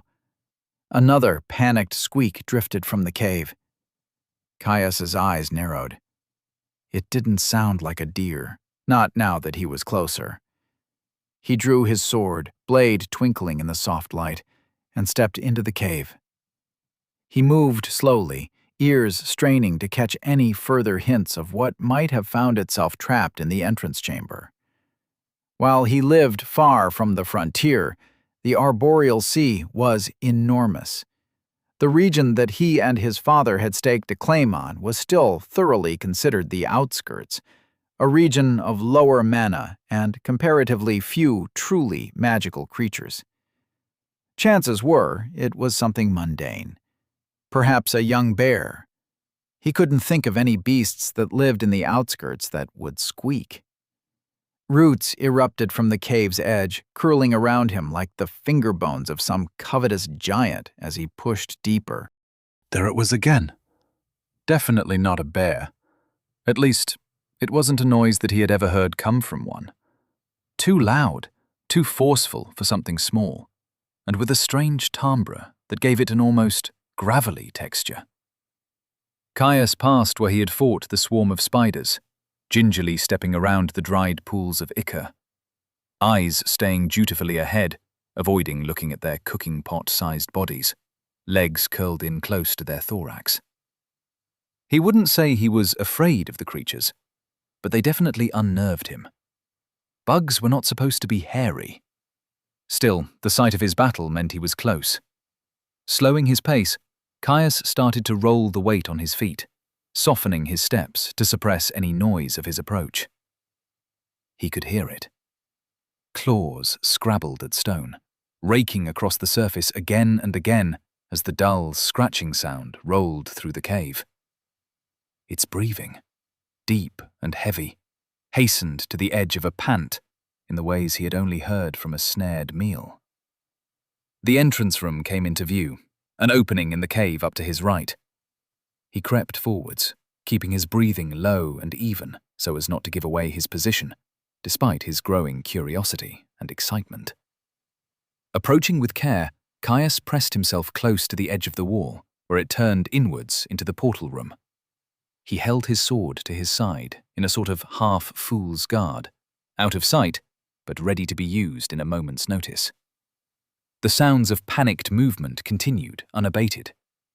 Craning his neck, Caius poked his head around the cave wall. The portal room looked much like he had left it. A deluge had flowed through, stray water captured with the unwilling subject of the magical transportation. It had flooded the room with a thin film of water, pushing old fish carcasses to the edge of the room. The object of his curiosity stood at the rear of the room. Western and bedraggled, it faced away from him, rearing up on its hind legs to claw at jagged stone as its tapered snout reached for the now deactivated circle of runes a full body length above it on the ceiling. Shaped closest to a common badger, a little Malays, it was stout of leg and long of tail. Standing on its hind legs as it was easily as tall as him. A thick and dark red coat covered its hide, tapered in a gradient that deepened to a red so deep it looked black. Its brush with the falls far above had left the hair plastered to its body, revealing the rippling musculature that was normally hidden within. Caius knew that if it faced him, he would see that the almost black at the edges of its coat would cover its chest and front legs, tapering up its throat to split into a set of stripes that traces the contours of its powerful jaws and dense brow. Jaw dropping open with sheer disbelief, his fingers slackened on his blade, almost letting the weapon clatter noisily against the ground below. It was a fucking greater Malays! Staring at the impossibility, Caius tried to wrap his head around how a king of the forest had ended up in the outskirts. Had somehow fallen into a river? Had gotten itself trapped in the same section of the depths as him. It was small, too, far smaller than he had expected from the stories. Obviously, he had never seen one in person. They were supposed to be the single most magically potent creature of the sea. Intelligent, powerful, and with a placid demeanor that hid a fury that could level cities. They never left the core regions of the forest. At least that is what Hastur had told him. Was it a child? The greater Malays, apparently accepting that it wouldn't be able to climb the sheer rock wall, let out a huff and dropped to all fours. Shaking its head, it started to turn. Caius's eyebrows shot upwards, the movement jolting him out of his shock as a spike of dread that shot down his spine. Yanking his head back from the corner, he leaned back into the wall. Chest rising, he took deep breaths, his eyes staring at nothing while his thoughts raced. Killing it would be wrong, if he was even confident that he could. They were almost sacred. They were, quite literally, to some of the elven conclaves that made their homes in the deep reaches of the sea. He forced his breathing to slow, lest the noise give him away. Greater Malays weren't supposed to be bloodthirsty. It wasn't a dumb animal. No greater beast was, even the young ones. He could just try to talk to it? He focused on his breathing, heart slowly slowing to make the pace of the slow rise and fall of his chest. Talking to it was probably the best idea. If it was simply a lost young one, he doubted it would be able to make it free of the depths by itself. There were rumors of greater Malays rewarding travelers that had aided them in some way. Stories of strange blessings and valuable reagents handed out in abundance. Mostly stories he had heard from aging hunters in the rare times he and his father had shared their fire. If those stories held a nugget of truth, and he managed to return the young one to its den. Making up his mind, Caius nodded to himself. He would do it. With a smooth motion, he sheathed his sword, as softly as he could to avoid startling the creature. Caius could still hear it breathing, heavy pants that cut themselves short. Realizing that he probably wouldn't be able to avoid startling the daylights out of the creature, he stifled a wince. Here goes nothing, he thought. Taking a final deep breath to steady his nerves, Caius spoke out calm and steady. Ho, greater Malays. I mean you no harm. The words bounced around the cave. He received no response, no longer hearing the deep breaths of the greater beast. The silence hung painfully, his unease growing with every additional moment.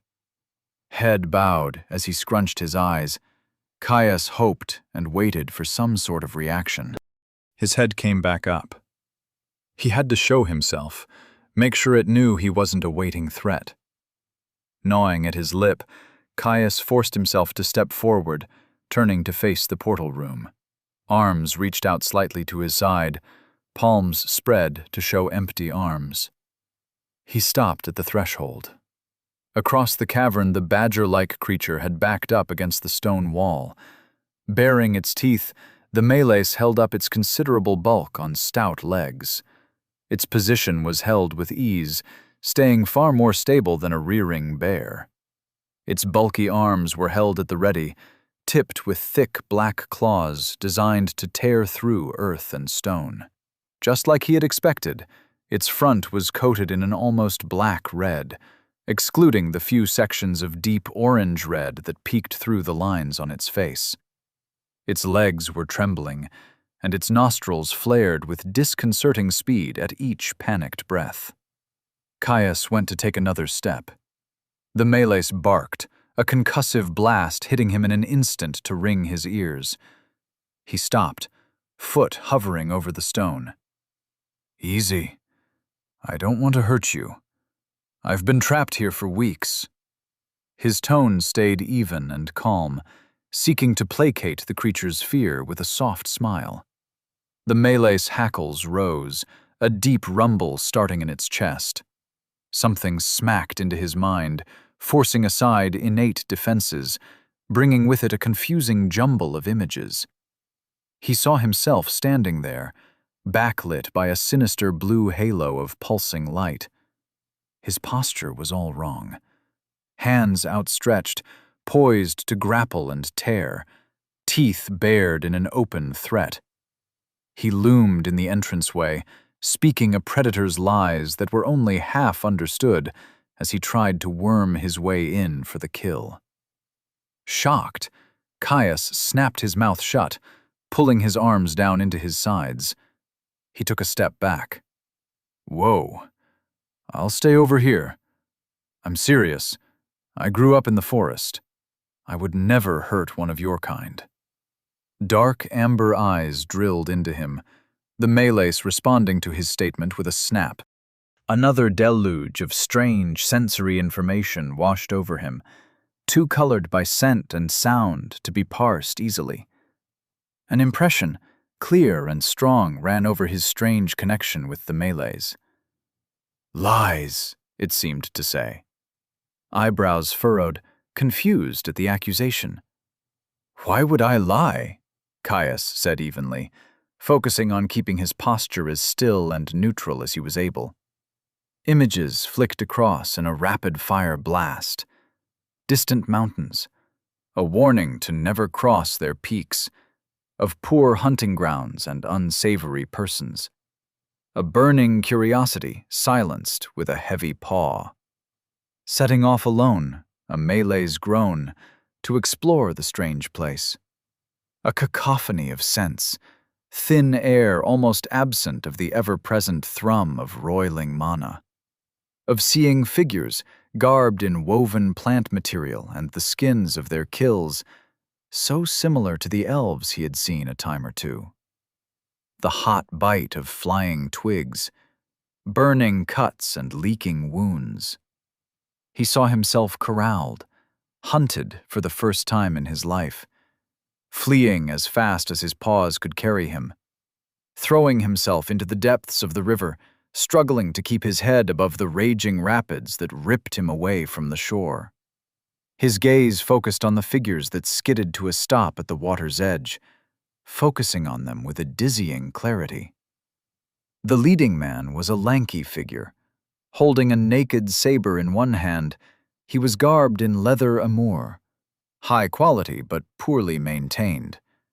A crooked nose, jagged from an old impact that had left a thick scar stretching from bridge to orbit. Caius recoiled from the connection, his mind reeling back into the immediacy of the present. Fury roiled inside him as he recognized the face. It was the leader of the bandits. He'd never forget that scar. It took a special type of injury for health to be unable to fully recover a wound. There were also less of them, barely even a handful compared to the numbers that had ambushed him and father. His father had done some damage, but if they were still on the plateau... Caius clenched his fist, futile frustration surging through him. A low growl from the Malays snapped him back to the present. Taking a deep breath, he loosened his hand, letting it fall to his side. No, I am not with them. Nor are they representative of my kind.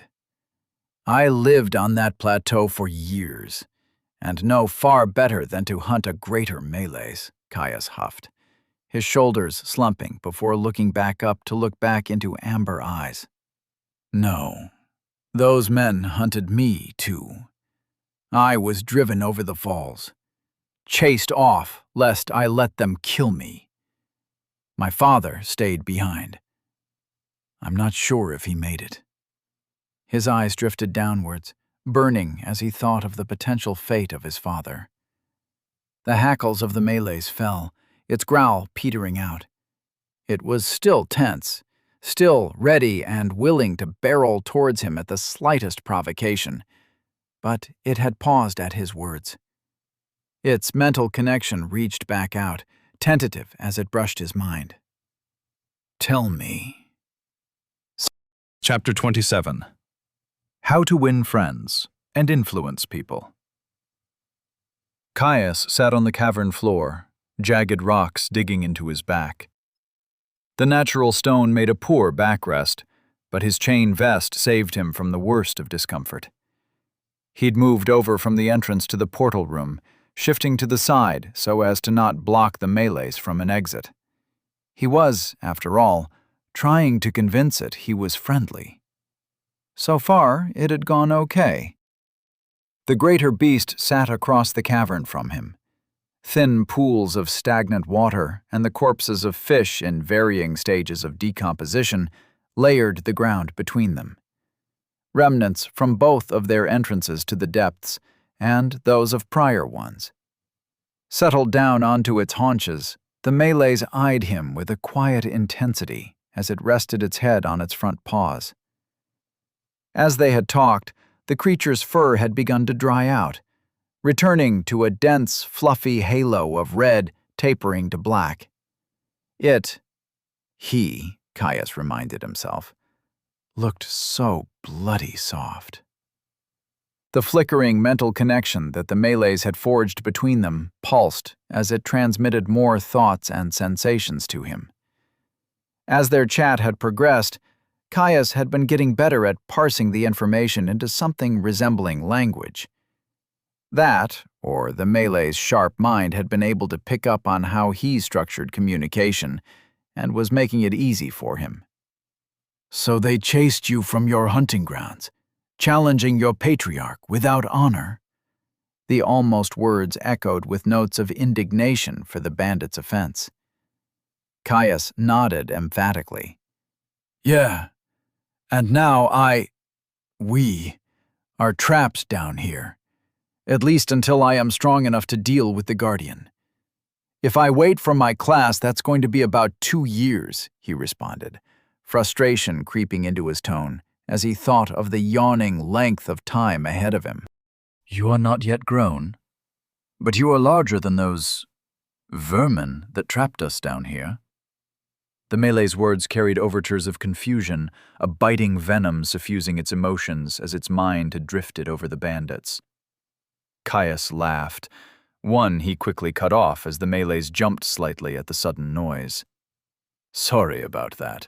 It means I'm amused." Caius gingerly scratched the back of his head. Snorting in acknowledgement, the Malays settled back down. "Most peoples like my own, human or otherwise, are already full-grown for a couple of years before we gain our class. Like I said, mine is 2 years off." He continued. With a chitter, the Malays ever so slightly cocked his head at him. "I see. It is somewhat different for us beasts. A full connection to the ancestral power brings with it significant changes. I am a summer or 2 off from it myself." Pushing off with its back legs, the Malays dipped into a deep leaning stretch before it fully rose to its feet. It took a sniff and sneezed, pawing at its nose. "The fish here are disgusting. Take me to your den," it demanded, its imperious tone unable to hide the undercurrent of uncertainty in its emotions. Caius shot back a warm smile, making sure to hide his teeth. He'd made sure the Malays knew it was a friendly gesture, but it had yet to fully get over its discomfort at the sight of a grin. "I'd love to."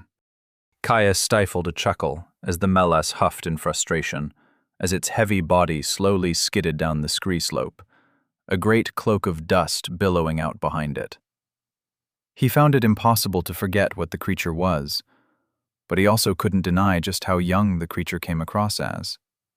Even the size of a small bear, he didn't miss that its paws seemed just a little too oversized, its demeanor flicking to anxiously scan the tree line just a little too often. He lengthened his steps, feet sinking deep into the loose gravel. Pulling up alongside the greater beast, he laid his hand on its shoulder. Fingers sunk deep into hyper-dense fur as he gave it a pat. "It's okay. I've already cleared out this area of the glade. Even if something has wandered back in, I have yet to find something I haven't been able to handle myself. With the 2 of us, we would be more than okay. If we are careful." The Melas huffed, but leaned back into his touch all the same. "I know that. It's just, the matriarchs warned me off this place, at least until I had reached the next stage of life." The Melas' light touch on his mind, bringing with it the sight of a massive beast, easily towering over the younger creature. The image radiated with the familiar certainty of safety, smelled of home. Caius stiffened as the blare of a system notification dragged at his attention. "Ding! General skill available. Would you like to learn Empathetic communication. Uncommon. No, he thought, quickly dismissing the prompt. Attention turned back to the Meles as he scratched its shoulder, luxuriating in the softness of its coat as the individual fibers parted between his hands, bunching between his fingers with a feather-light touch. He had the strange sense that he must be dreaming. Who got to actually pet a greater Meles? Dragging his focus back to their conversation, his fingers continued to twist through its fur absent-mindedly. "Your mother?" he asked. "No," the Meles snorted. "Matriarch, the oldest mothers of the den, keepers of knowledge and ruiners of all fun." They reached the bottom of the slope, quickly pushing into the trees that grew with density as they got further into the glade. "She said that the Guardians were too strong, that it was littered with obstacles designed for those who walked on two legs. Without the strength to simply overwhelm everything before you, you would simply get trapped and eventually starve." The Meles tried to hide it, but Caius caught the undercurrent of fear that thrummed across the connection the creature had forged with him. "Ah, that. The Guardian is going to be a problem, but it is one that we do not need to rush into. They stay in their chambers, and we can wait until we have a surety of success before we challenge it," Caius said reassuringly. "As for obstacles, I assume your matriarch was talking about traps. I haven't seen any yet, but if we come across them, I have a skill to both detect and disarm them. We should be fine." The Meles huffed in response, an image of a stable and secure burrow with thick walls flicking across, an undercurrent of gratitude and resolve shining through. Up ahead, Caius spied another one of the glade plum trees. He stopped for a moment, taking the opportunity to fill up his pack with several of the delicious fruits. The Meles approached, sniffing one of the cracked, almost scaly exteriors of the purple fruit. Its eyes widened, backing up as it batted at its nose with one paw. "Poison," it said with suspicion, eyeing Caius as its lips peeled back to reveal a hint of teeth as the hair on its hackles stood on end. "Whoa, buddy, I know," he said, arms rising placatingly. "It's not for you. The poison only puts you to sleep, and it's a useful way for me to train one of my skills without too much danger." "You will not make me eat this?" Teeth were still revealed, but the hair on its neck and back flattened again. "Nope. Though it would be good if you could watch over me when I eat them." "All right, though eating poison seems silly." "Trust me, it's better than the alternative." A hint of grim certainty entered his voice. The Meles dropped the matter, simply watching as Caius threw on his pack. The pair walked on, deeper into the glade. After walking for a while longer, softly glowing foliage parted ahead of the pair. The break in the tree line revealed the edge of the wall that circled the church and its accompanying graveyard. It was a sight for sore eyes, Caius breaking out into a wide smile as he took in the sight of his base camp. He jogged forward, waving to the startled Meles to follow him. "Come on, we're here. I'll get the fire started," he said, jogging backwards for a few steps as he called out to his new companion. Caius sat on his cloak, facing the flickering warmth of the hearth. The Meles laid below the fire, stretched out to full extension as it tried its best to absorb every scrap of the radiant heat. A pile of jerky sat in front of the greater beast, its tongue snaking out to snatch it up one morsel at a time. Glad that his new companion was enjoying the fare, Caius felt relieved that he had been so overzealous with turning as many of the beasts he hunted into storable food that he could. An apex predator ate a lot. Caius chewed on some of his own jerky, chasing it down with some water from one of the skins. "So, how exactly do you plan on getting through the Guardian?" the Meles asked. "Well, I'm not sure how it works for beasts, but I have 10 general skills that I need to cap before I get my class. If we are lucky, that might be enough. Unfortunately, I have extra things to work on, so it will be a tight deadline. You are merging, then. That is good. My matriarch had said that it was rare amongst the two-legged.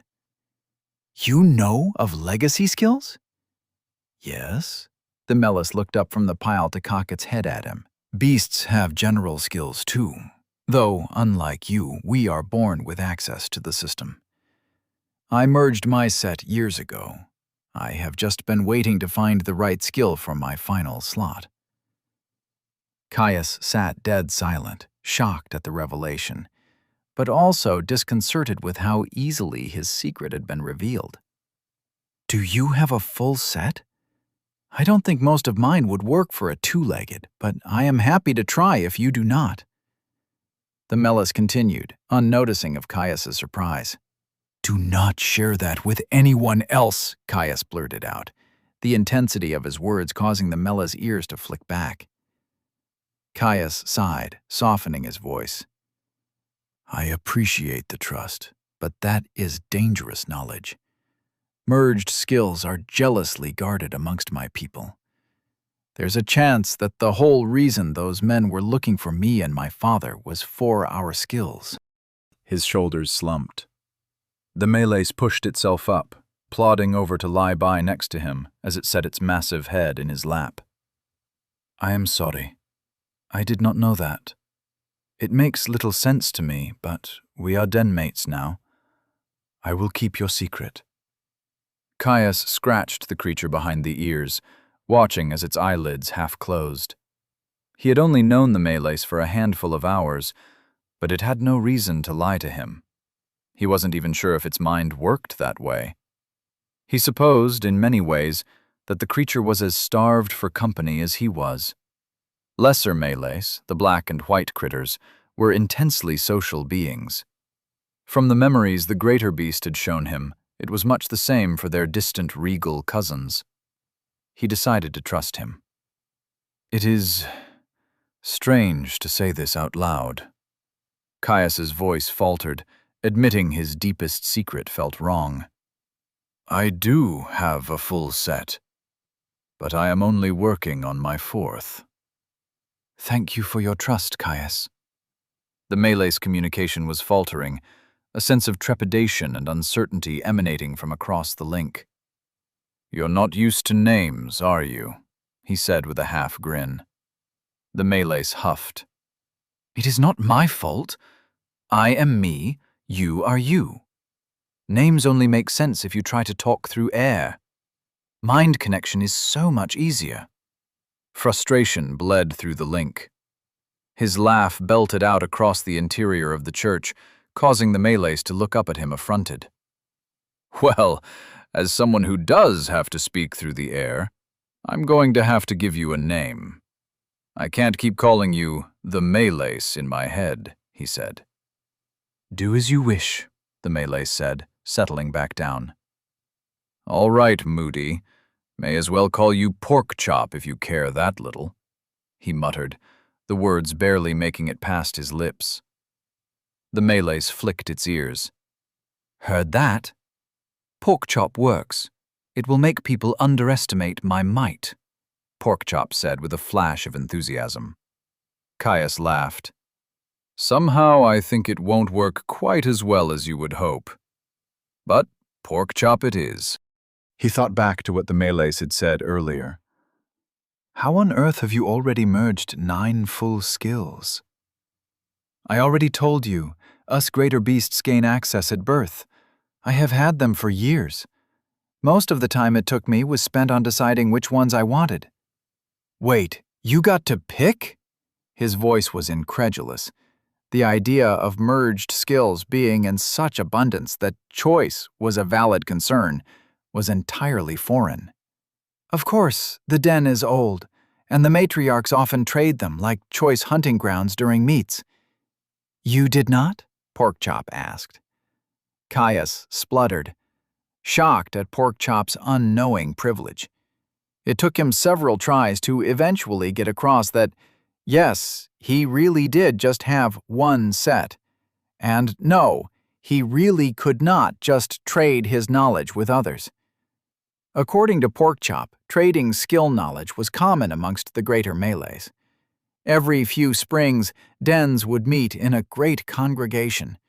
Apparently, during these meets, the matriarchs of the various dens liked to trade merged skills like they were housewives swapping recipes. The idea of that was as foreign to Caius as the idea of kidnapping someone for their knowledge was to Porkchop. The Malays simply could not wrap his head around the fact that without enough power to back you, there was nothing you could do to stop someone taking what they wanted by force. It just simply wasn't done amongst his kind. I still think that is ridiculous. You would all benefit so much more if the information was traded. It makes it much easier to find new ones when you have lots of points of comparison, Porkchop said, still struggling to accept his explanation. Yeah, well, it is what it is. People don't really think about how to make sure everyone benefits, just how to ensure they have more. Caius sighed, putting his hands behind him to slump backwards. That's sad. Yeah, it is, Caius agreed. Life certainly would have been easier without such a monumental secret hanging over his head. He would never feel guilty for making the most of his birthright. But if he could, it would have been nice to share it with someone, and have something shared in turn. Well, on the topic of skills, you might be able to help me with my next one, he said. Porkchop sat up quickly, ears flicking forwards to train on him. Do tell. I'm still working on a defensive skill, and if we were able to spar, I would be able to merge it a lot faster. I'm not really confident in properly exploring this biome until I do. His voice was calm, testing the waters. For all Porkchop's friendliness, the Malays was still a greater beast, and, as he had found, had a far different culture than he was used to. He had no idea how the request would go down. Porkchop surged to his feet, ears flicking. You want to wrestle? Palpable joy bubbled across their connection, Porkchop visibly vibrating with excitement as he hopped up and down on its front feet. Caius sighed in relief, smiling at the creature. Yeah, I guess I do.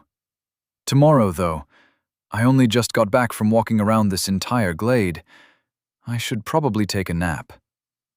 Porkchop drooped. Okay. I will watch while you rest, he said, his voice bordering on despondent. Thankful, Caius reached over to his bag and retrieved the glade plums he had secured earlier. Great, because once I eat these, I will most likely not wake up until the poison has just worn off. Porkchop flicked his ears in acknowledgement, still sulking at the delay to their spar. Laying down his cloak and getting comfortable, Caius scarfed down the fruits, enjoying their succulent sweetness. Ding! You have been afflicted by glade plum lethargy. The heavy weight of clawing sleep dragged him down quickly. Caius didn't even try to resist, not with how exhausted he was. As his eyes drifted closed, he distantly registered the sensation of something soft and warm saddling up close to him.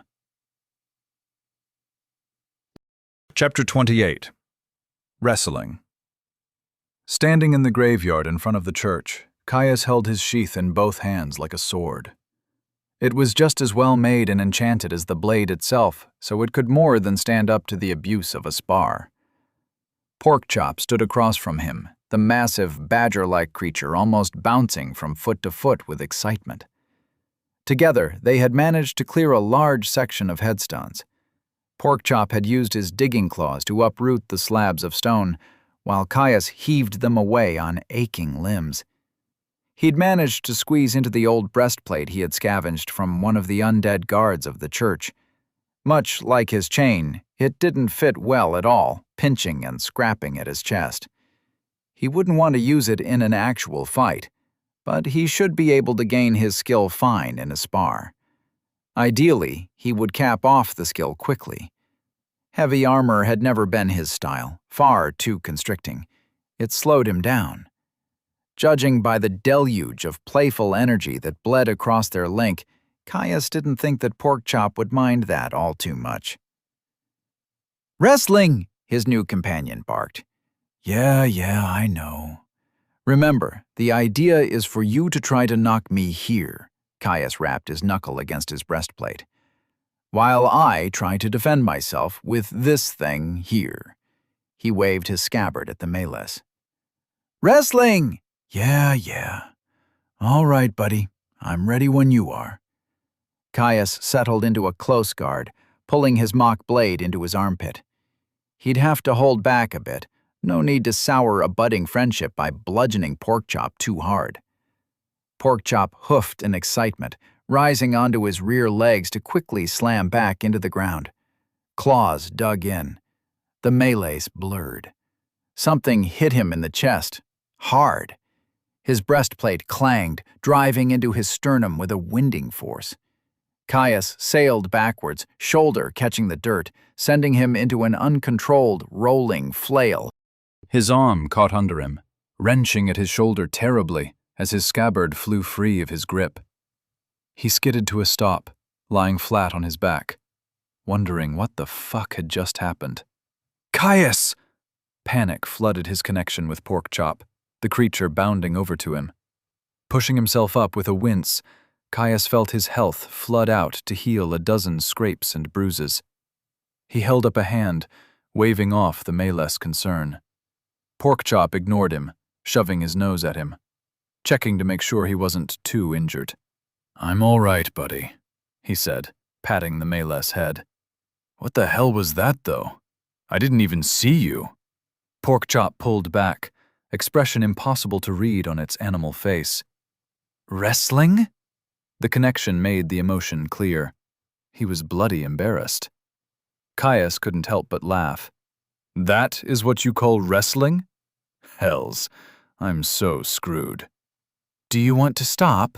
Porkchop asked anxiously. "No," he shook his head. "I need this. Need to cap these skills as fast as I can. It's for the best you can push me this hard. Though you should probably slow down enough that I can bloody react." Ears perking up, Porkchop bounced to his feet. The melees ran back to their starting area in the center of the cleared headstones. "More wrestling. Gentle wrestling," Porkchop clarified after a moment. Caius simply shook his head, walking over to retrieve his scabbard. "This is going to suck so much," he thought to himself. Caius moved to stand across from Porkchop, dropping into his stance once more. "All right, I'm ready." Porkchop chuffed in excitement. Thick claws bit deep into the earth, providing the necessary traction for the bear-sized greater beast to bring himself up to speed. A decided, visible speed this time, though still not slow. Not at all. Barreling towards him, Porkchop's exposed teeth juxtaposed his bright eyes and easy expression. One claw swiped. Caius moved to parry. The paw swished, diving under his guard. Another clang on his breastplate. He stumbled as Porkchop rapped him gently on the chest with his claws.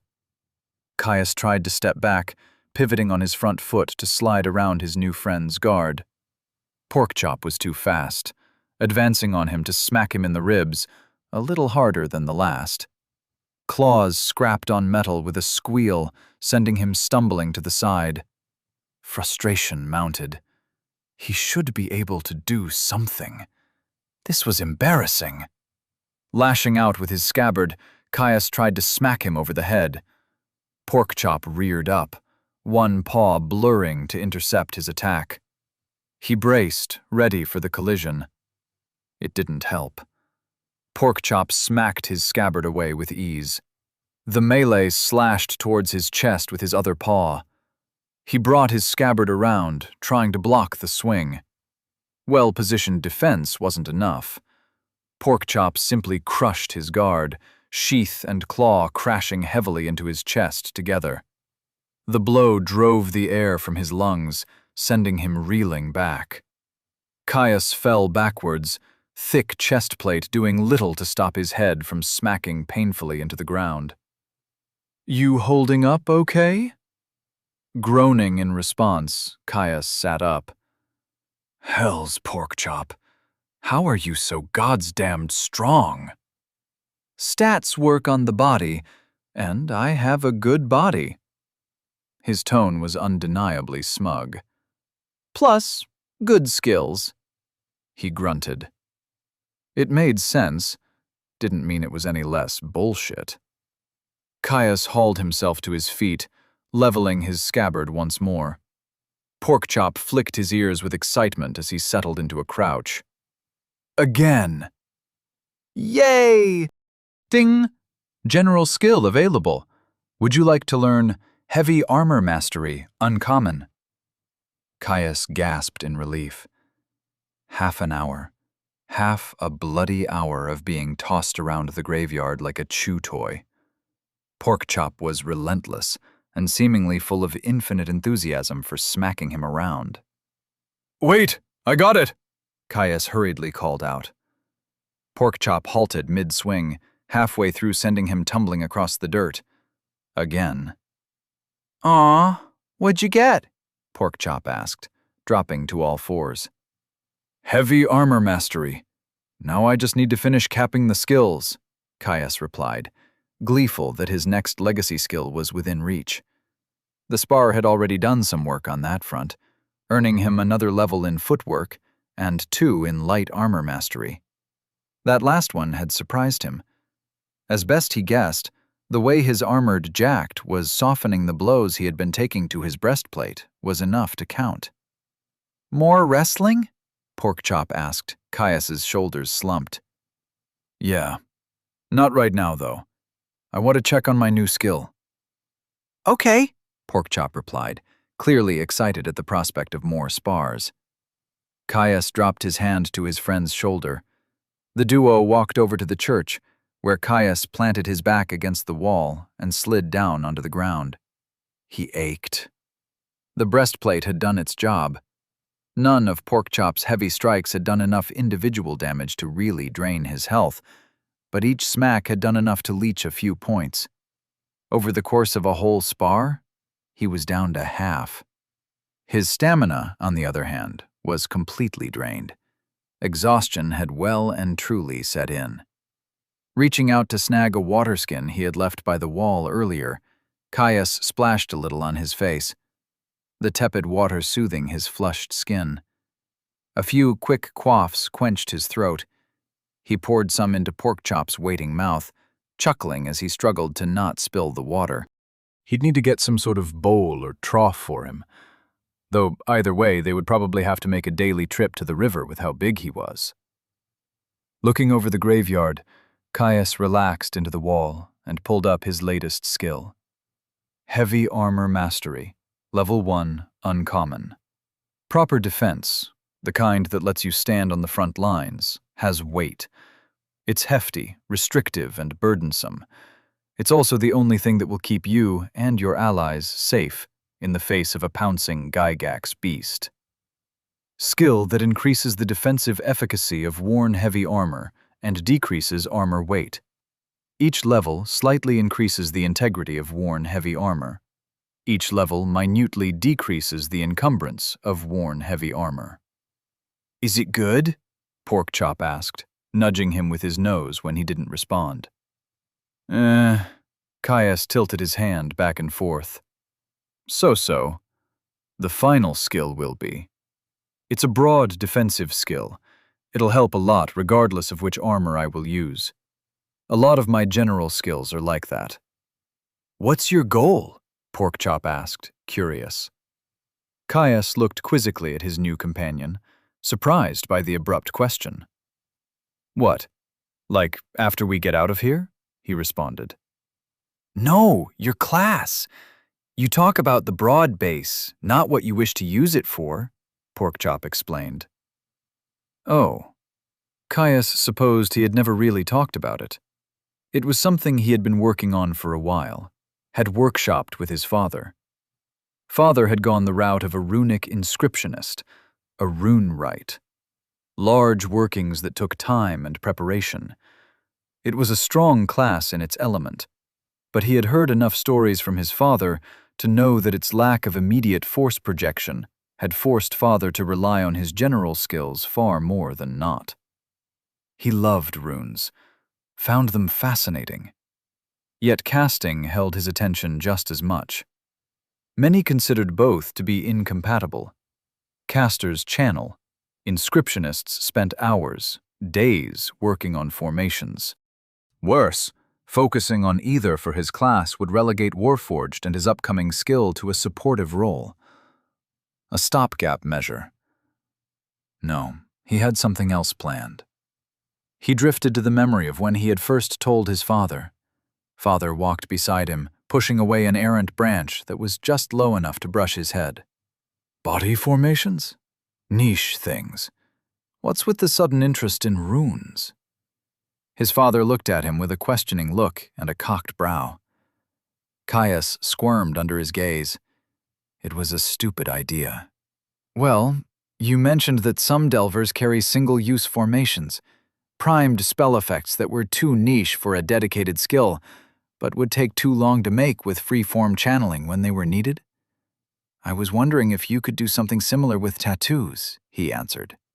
Father scratched his chin, falling silent as he pondered on the question. Fascinating. I don't see why not.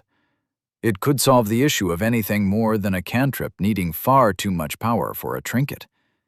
It would be ruinously complex, though. An anchor to subordinate lengthy runic hymns. Hastur started to mutter under his breath, talking his way through enchanting concepts that flew far over Caius's head. His heart skipped a beat. He hadn't expected that it might actually be possible. Caius kept walking with just a little more bounce to his step. The memory faded. Caius turned to his friend with a smile. The theory was there. He just needed to put it into practice. I want to cast and use swordplay. Channeling is usually too focus-intensive to use from the front lines, but I have an idea. It should work. There is no reason it shouldn't. I won't know for sure until I have my 5th through 7th skills, though. Experimentation is good, especially when there are no matriarchs watching, Porkchop said. Pride flowed across the connection, but so did a hint of embarrassment. Caius cocked an eyebrow at that. Oh? And what did you do that got you yelled at, huh? He asked, a smile tugging at his mouth. Ah, I did well. Merged a higher-order manipulation skill, multiple sequential merges, by myself, Porkchop replied. You got in trouble for merging a skill? I thought you basically got a free choice.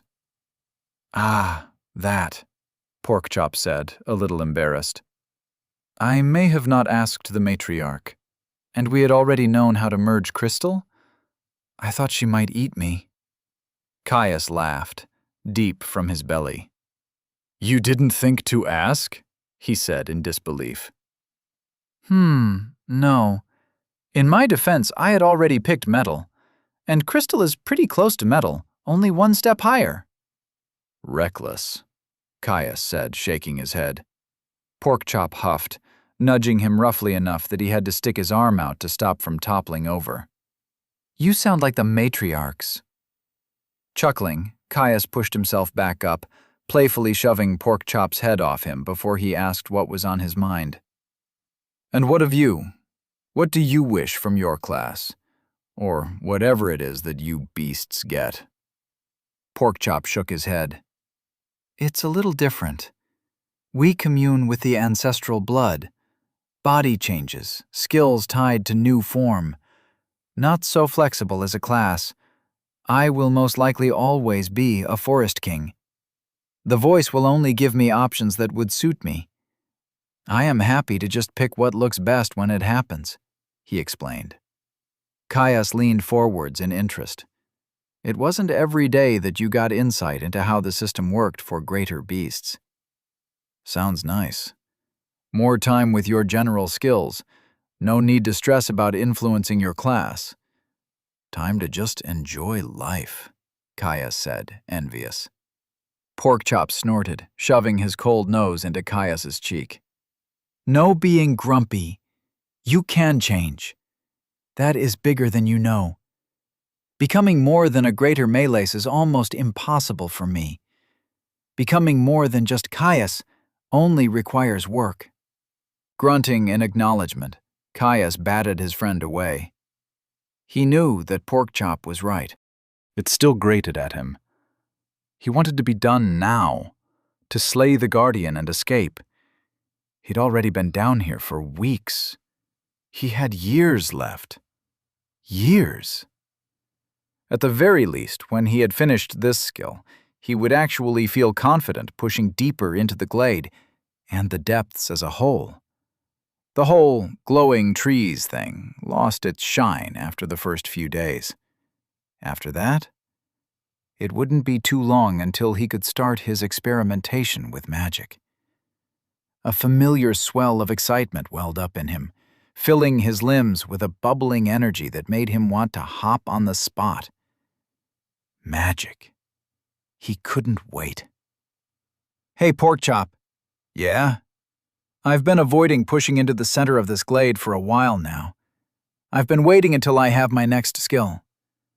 Want to help me get it as fast as we can? He asked, looking at Porkchop expectantly. His friend pounced to his feet, flying a full stride in the air. Porkchop landed with a heavy thud, every part of his body practically vibrating with excitement. More wrestling? Caius laughed, pushing up. Yeah, buddy. A lot more wrestling. Chapter 29. Training. A month. A whole bloody month. More than a month, in actuality. Caius was sure that his bruises had bruises, health or no. A whole damn month of being Porkchop's chew toy, tossed around the graveyard like a sack of flour. He never seemed to run out of energy, never seemed to get tired of having the upper hand. Hells! Caius was pretty sure that the fact he was so totally outmatched made the whole thing more fun to Porkchop. He had gotten better, at least. He didn't get thrown around nearly as much in their most recent tussles. Caius chose to simply ignore the fact that Porkchop was definitely moving a lot slower than he could. It was so worth it. His growth had been explosive.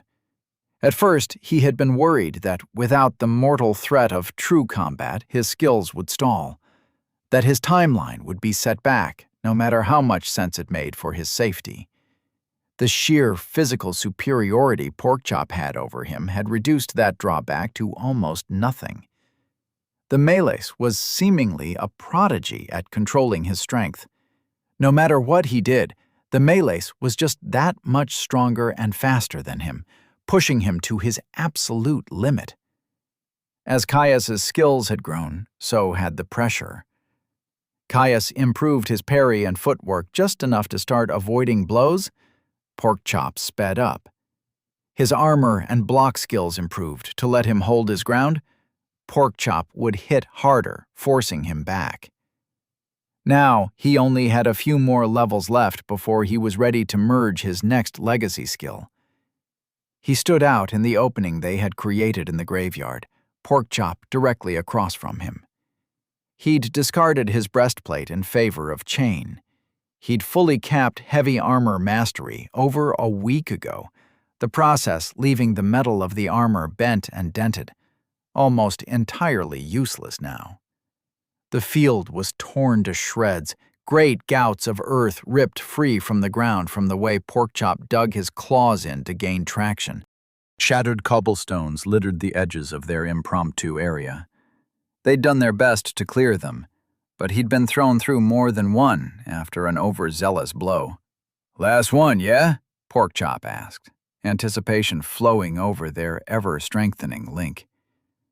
"Yeah, just a level of block and medium armor mastery," Caius called out, his own excitement visible in the smile on his face. "Ready?" Porkchop asked. "Ready," he nodded, settling into his stance. Porkchop dug his claws into the earth and tore another rent into the ground, stout claws kicking up a cloud of dirt. Accelerating to full speed in a single bound, Caius held his trusty scabbard at the ready. No longer awkward in his grip after a month of full-contact sparring. Reaching him in under a second, Porkchop feinted a tackle. Caius pivoted to the side, stepping to avoid the charging hulk of muscle and fur.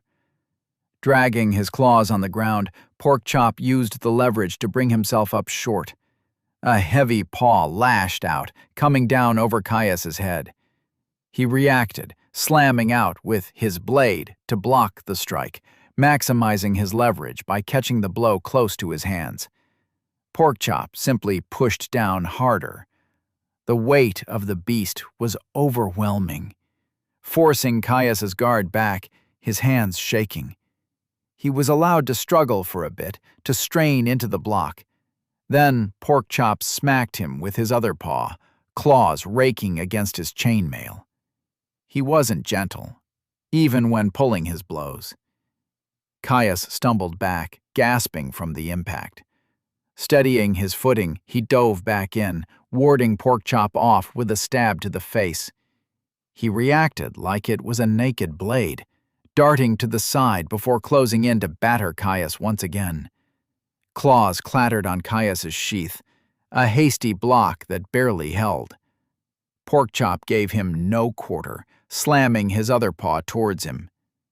Caius stepped back, catching the blow. He tried to carry through into a stab, aiming for his friend's undefended chest.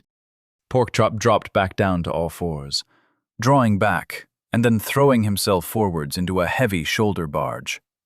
Moving faster than Caius could bring the point of his scabbard around to ward off the approach, a fluffy black and red shoulder hit him in the chest. Hard. Wind exploded from his chest. He gasped, stumbling to the ground. Porkchop dove forwards, massive jaws clamping over his shoulder. Gently. Well, gentle enough not to pierce the chain, or crack his bones at least. Porkchop heaved, throwing Caius across the field with casual ease. A panicked yell left his throat as Caius sailed through the air, dazed at the sudden rough treatment. He landed on a stray tombstone with a crash, stone cracking painfully against his spine. Heat flushed through his body as a trickle of health was consumed to recover from the impact. Porkchop was already approaching, charging him with manic glee. Shit! Caius just barely managed to roll to the side before the oversized ball of fluffy murder pounced on his chest. He rolled to his feet, bringing his scabbard up just in time to block a heavy swipe of the melee claws. A clack echoed through the yard. The scabbard reverberating painfully in his hands, Caius stepped back, thwacking Porkchop over the head as he disengaged from their bind. Huffing in annoyance, his friend redoubled his assault. Caius gave ground. Every step back was a struggle, his strength barely enough to hold up a semblance of defense in the face of Porkchop's animalistic aggression. A standing headstone bumped into his rear. No more retreat. Porkchop reared up, paws descending towards him in an overhand slam. Caius blanched. His hands slid down his scabbard as he quickly shifted his grip closer to hold it like a quarterstaff. He all but threw his scabbard upwards, holding it like a horizontal bar to block the blow. Heavy claws hit Caius's defense. He bucked, falling down to one knee, arms trembling overhead as they burned with the strain of holding the melees back. Caius grunted, straining against the overwhelming weight, transitioning to a roar as he drove his feet into the ground, forcing himself to stand. He shoved against Porkchop's claws, trying to get the melees off him. He dropped his left arm, suddenly pushing sideways rather than up. With a yelp, Porkchop fell to the side, landing roughly on all fours. Caius let out a victorious yell. He adjusted his grip on his scabbard, readying himself to rap Porkchop over the head. Ding! Warforged has reached level 20. Ding! Block has reached level 20. He stopped fast, scabbard hovering a handspan from the melee's head. I got it! And Warforged, too! Porkchop span on him, hoofing in excitement as he butted his head against Caius's chest. Yay! Why did Warforged take so long? We have done so much fighting. Caius laughed, still thrilled at the unexpected gain. It's a skill from multiple weapons. I've just been using sword styles for a long time now. Not really enough to really stretch the skill. Blocking like I had a quarterstaff must have been enough, he explained, grabbing Porkchop in a playful headlock as they walked back to the center of the clearing. Just the armor skill now, right? Porkchop asked, their connection strangely absent of contextualizing emotion. Yes. Why? Porkchop roared, nearly causing Caius to jump out of his skin. A paw smashed into the back of his knees. Joints creaked painfully. He collapsed to the ground. One heavy foot planted itself on his chest, holding him down. Porkchop leaned down, jaw hanging open to reveal massive teeth. Leaning over his face, icy cold shot through him. He was pinned, had no clue what was going on. The teeth grew closer, hovering over his neck. Primal terror, and closed over the lip of his chainmail. Porkchop tore backwards, claws and teeth popping riveted steel with the ease of tearing paper. Caius lurched forwards, only to stop fast as a heavy slap pushed him back down. Screaming metal gave way in seconds, his armor tearing free of his chest. Ding! Medium armor mastery has reached level 20. Porkchop huffed, throwing the section of chain to the side. The melee trotted over to his prize, batting the ruined metal around with flicking sweeps of his claws. Caius sat up, chest and back aching from the strain of having chainmail ripped off him like it was threadbare cotton. "What the fuck was that, Porkchop?" he demanded, his heart racing in his chest. "Did it work?" Porkchop asked, smug. "I mean, yeah, but warn a guy. What if it hadn't?" "Much more effective without a warning. If it didn't work, we could always get you more chain from one of the undead," his friend replied, looking at him with a cocked head, confusion spilling across their bond. Caius just sighed. Shaking his head, he guessed it had worked, though for a moment there, he had wondered if his new friend had perhaps been a little less friendly than he thought. Shrugging himself out of the remnants of his armor, Caius hauled himself to his feet and grabbed his scabbard from where it had been knocked free of his grip. "I'm gonna go inside and merge. You have fun," he said, a little tension creeping into his voice at the thought of how easily Porkchop could have ended him. "Okay, I'll keep quiet," Porkchop said. If he picked up on his discomfort, he didn't show it, seemingly more than entertained with throwing a scrap of chain around than following him inside. Caius huffed and walked toward the church. Caius sat on the floor of the church, legs crossed, with his arms held comfortably in his lap. The slow rush of his own breathing rang in his ears, helping to drown out the sounds of the overly energetic forest king tossing around scraps of metal outside. For the second time in less than 2 months, Caius dived deep into his center. The light of his soul became clear in his mind's eye, looking as real and tangible as if it were hovering in front of him. It hung in an empty space, burning with multi-hued golden vigor. 3 pools of gas orbited his soul, equidistant, 1 blue, 1 green, and 1 red. Each was a different size, blue the smallest, almost half the size of green, while red was half again as big as that. His resources. Watching silently, he could see faint gossamers of colored energy fly free from the clouds, falling inwards to join the fire. Excess regeneration vented to be safely discarded. Further out, he could see his skills. Bundles of pure energy, orbits in sync as they rotated his inner fire, without a care for sticking to a consistent plane. 3 shone with platinum auras of vibrancy, all but one smaller than the remaining 7, but no less potent for their lacking size. 1, a riotous mix of colors without end, endlessly contesting dominion over the orb. When one color seemed like it might be victorious, it was suppressed viciously, subsumed by another. 1, the color of steel and blood. Always warring, always shifting.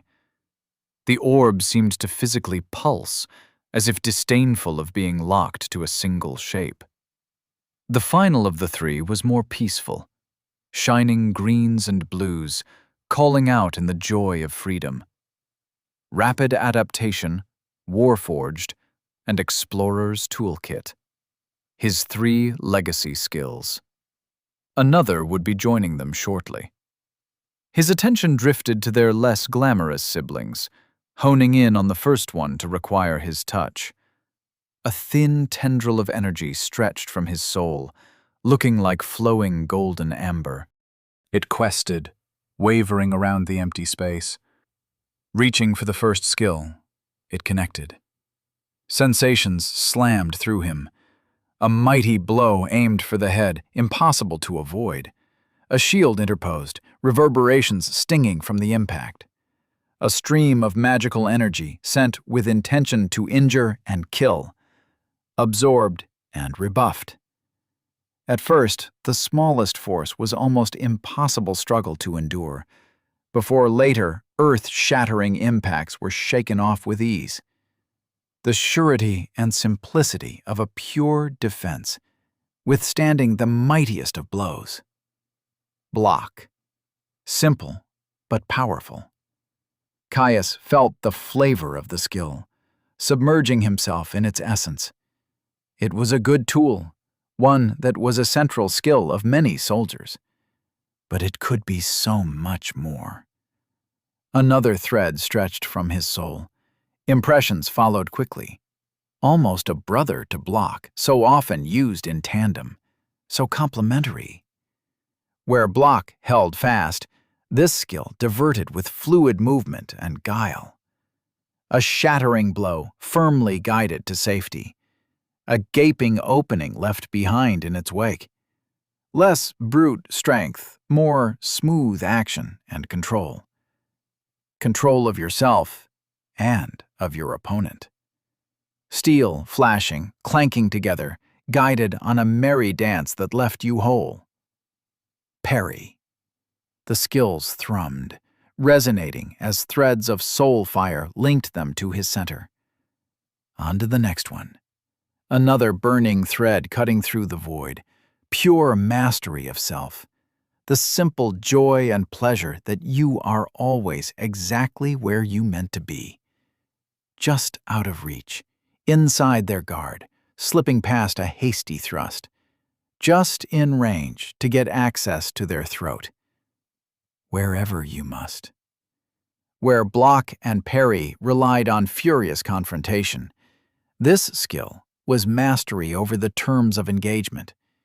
It was not about avoiding blows, nor about ensuring your own. It was about being the general of your own body, of being the conductor of a tune that you and your opponents both danced to. Footwork. Caius was starting to feel the strain of it now. A dull throb pulsing just a finger length behind his eyes. The intimate connection to the skills drained him. The act of splitting his attention, of absorbing the totality of a skills function before adding yet more to the load, slowly wearing away at his mental focus. His trio of already completed skills seemed to beat down on him, sucking at his attention, demanding that they too should be the object of his focus. He blocked them out, focusing on the task at hand. Their burden on the process would only grow as he added to their number. If he couldn't push them out of his mind, he would fail. There was no way he was going to let that happen. He clenched his jaw, spinning a thread of gold from his soul towards toughened physique. The connection snapped into place. Skin thickening like tough leather, bones growing tough and dense like iron, flesh hardening like wood. The rhythmic forging of bone and muscle under 1,000 repetitive blows. A body reborn under the fires of adversity, every wound more difficult to inflict than the last. The most basic tenet of a living body, adapting under pressure. Where footwork was mastery of the external world and one's place in it, toughened physique was the certainty that the only true cause of injury was lacking will and applied effort. Caius gasped as he felt the weight of the fourth skill on his mind, his very soul vibrating under the strain of holding all 4 skills in hand, of finding the thread that linked them. He took a moment to just breathe, mopping at his brow. He exhaled, slow and steady. Just 3 more. Chapter 30. Adamant Body. Caius quaked where he sat, his skin growing increasingly clammy. The strain on his mind from holding 4 skills, from linking them with the light of his soul, was immense. It weighed heavily upon him. He had to fight to keep his awareness from drifting to the blaring light of his legacy skills.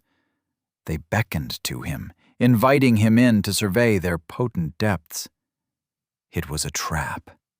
They wouldn't synchronize, weren't right for what he was trying to create.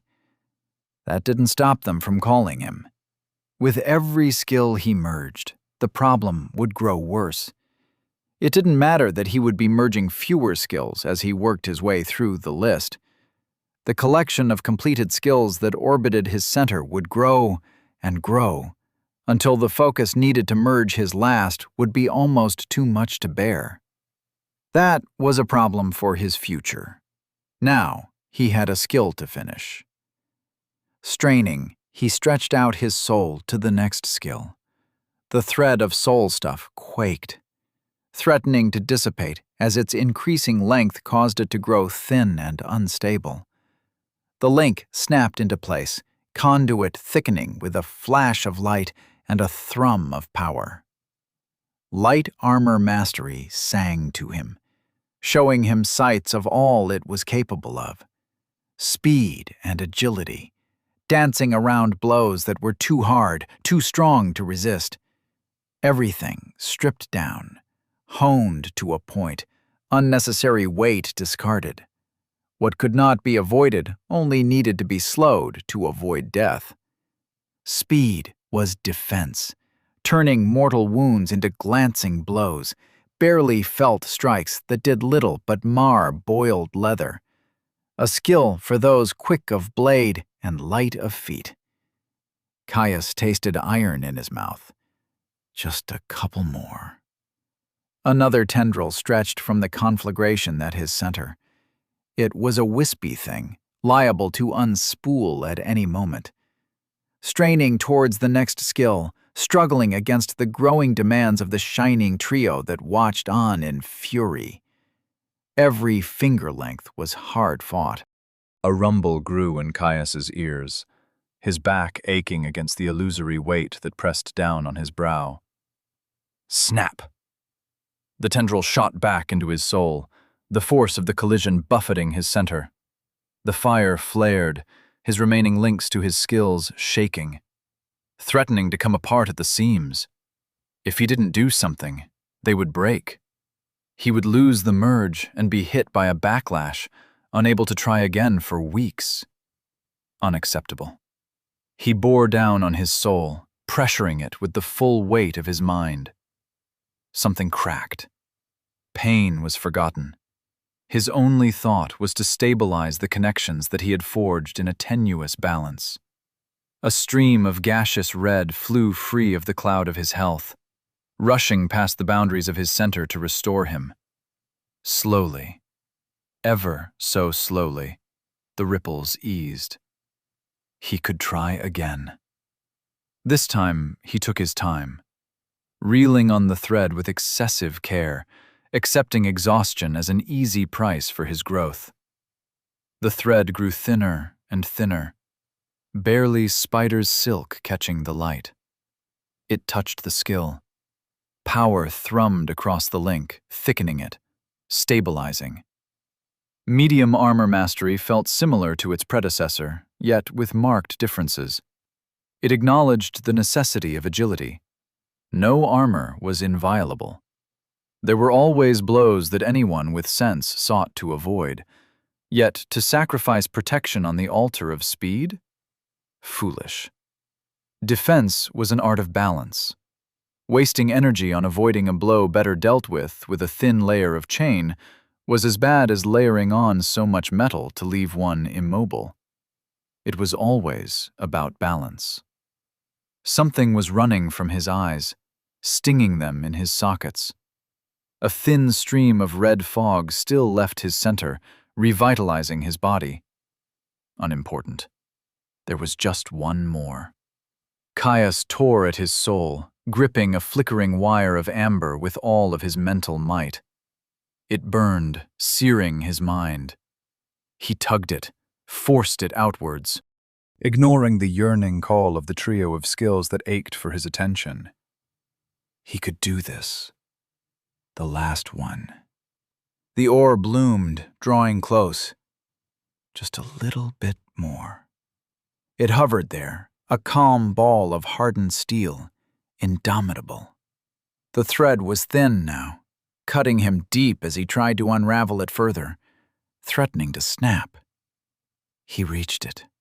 Light thrummed through his self-spun web. Connections thicken, growing strong and stout. The pathway he had just forged whispered to him, implacable.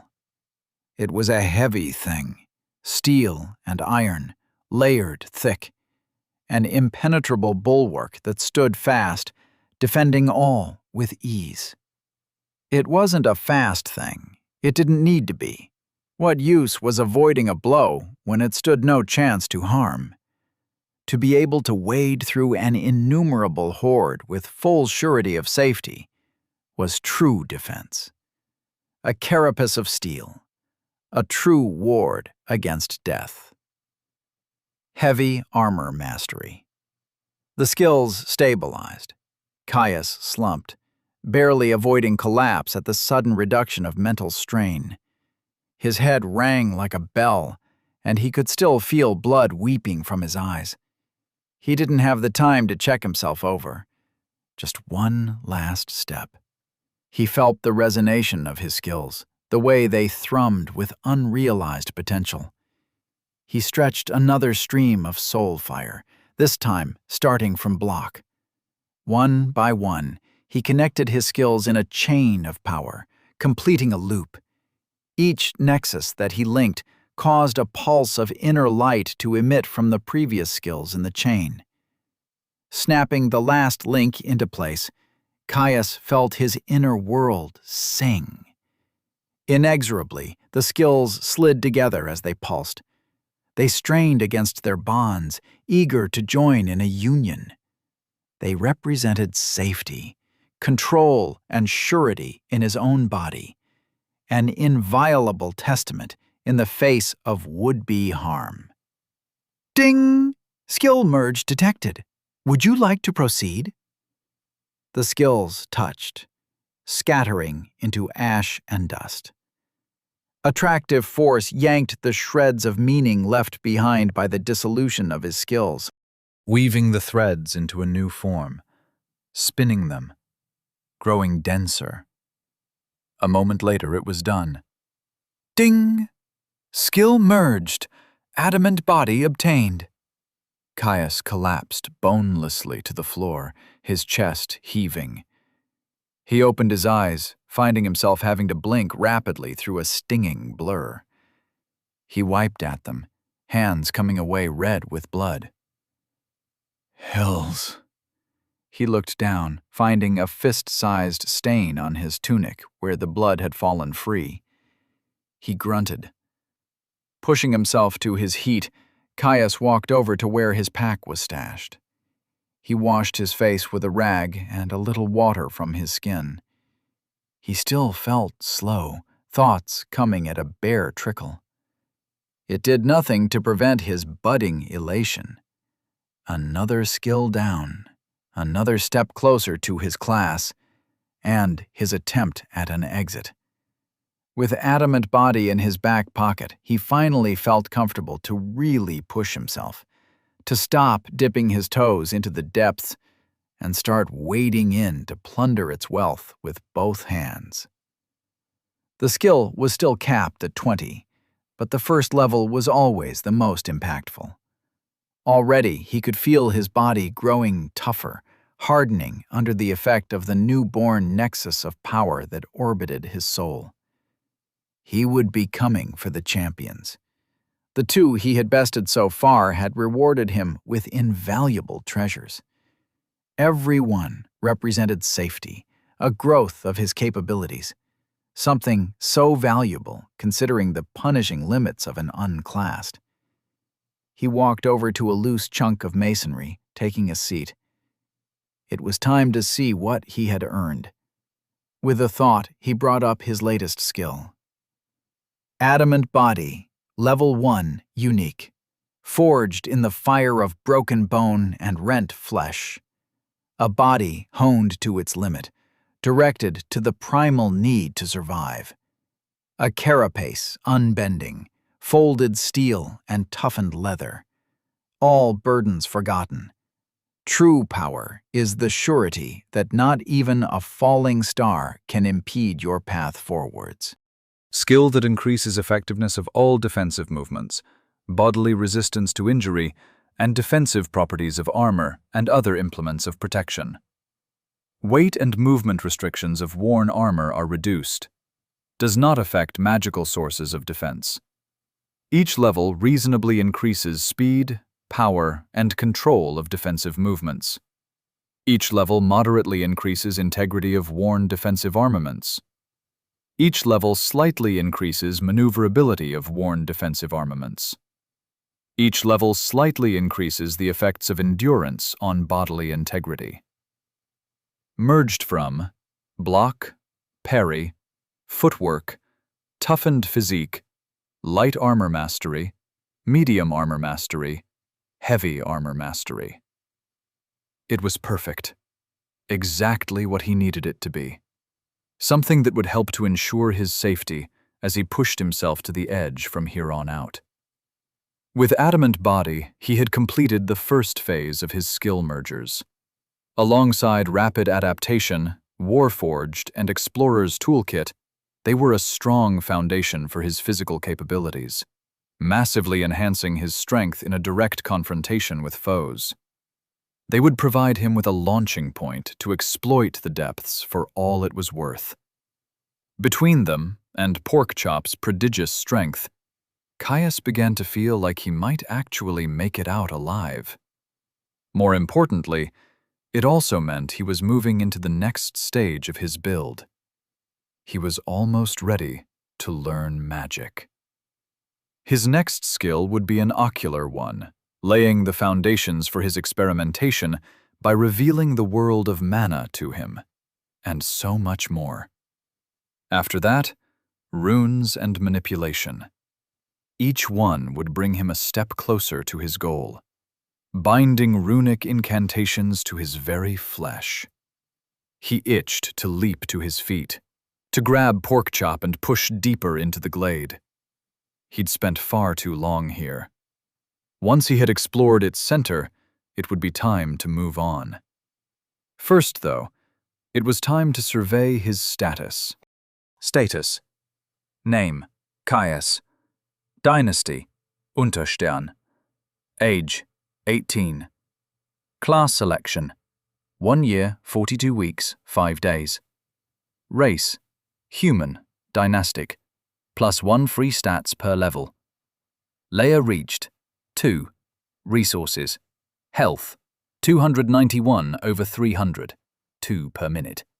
Stamina, 184 over 200, 2 per minute.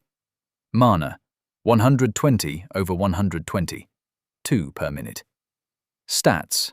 Endurance, 30. Vitality, 20. Strength, 20. Dexterity, 20. Intelligence, 12. Willpower, -20. Stat points, 0. Class skills, 0 over 10, N/A. General skills, 4 over 10. Rapid adaptation, heroic, 14, greater than 15. Warforged, unique, 19, greater than 20. Explorer's toolkit, unusual, 4, greater than 6. Adamant body, unique, 0, greater than 1. Caius smiled as he saw the change to his status. The simple pleasure of seeing common and uncommon skills subsumed by something far greater than the sum of its parts. Having so much of his recent skills be reliant on combat was hard. You had to risk mortal injury, collecting barely helpful building blocks, before spending weeks training them to the cap. He would have far more freedom with collecting the skills needed for his next fusion. Though, for the next one, he would need to find somewhere dark, almost too dark to see by. Unfortunately, the dim, flickering blue of the cavern was still far too bright. It might have been a half-light, but you could still see with perfect clarity, albeit at a reduced distance. A sound scratched at the door, causing Caius to jolt. Porkchop, done with his playing. Caius hurried over to the door, undoing the latch. With his intelligence, he sometimes forgot that his companion didn't have thumbs. Whoops. As soon as it swung open, Porkchop shoved his head through, butting up against Caius's chest. "Done sulking yet?" "What?" Caius spluttered. "I wasn't sulking." "Yes, you were," Porkchop said with amusement. "It's okay. Sulking is completely normal when you lose to a better wrestler." Caius stared at the Meles with an open jaw, astounded at the audacity of the greater beast. The cheek of it! Though he accepted it for the olive branch it was. He wrapped his arms around Porkchop's thick neck, grabbing him in a rough headlock and dragging him inside. "Come here, I'll show you the better wrestler," he said, ineffectively trying to shove his friend back. Porkchop chortled, hitting him with a light shoulder barge that nearly sent him flying over the edge of the thankfully dead hearth. "Told you! Better wrestler," Porkchop said with smug finality. Caius sighed, accepting his defeat.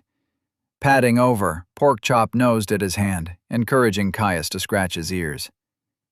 "You ready to explore? I'm getting bored," Caius grinned. Porkchop had a burning curiosity that matched his own. Despite his enthusiasm for their sparring, the greater beast had been growing restless, unsatisfied with their only forays to the stream to gather water. "Yeah, I am," Caius responded. "After we check out the center, I want to investigate some of the tunnels. Some of them looked like they might get dark enough for the first of my next skills." "Let's go then," Porkchop said, bounding out the door. Caius chuckled, taking a moment to grab his pack and buckle his sword to his waist before following. "Ipple." Caius pushed past a fern, feeling the way Explorer's toolkit adjusted his form. The undergrowth seemed to shift around him, plants subtly twisting to hide his form, aiding his passage. The movement was subtle, almost undetectable. To an outside observer, it would seem to be a thing of chance. He knew better. His skill had a soft touch, but it was constant.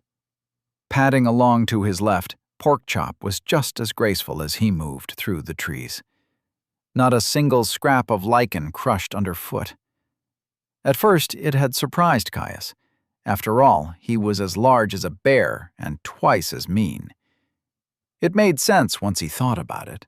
His friend was a creature of the deep sea. It was obvious he would be at home in the glade. "Stop!"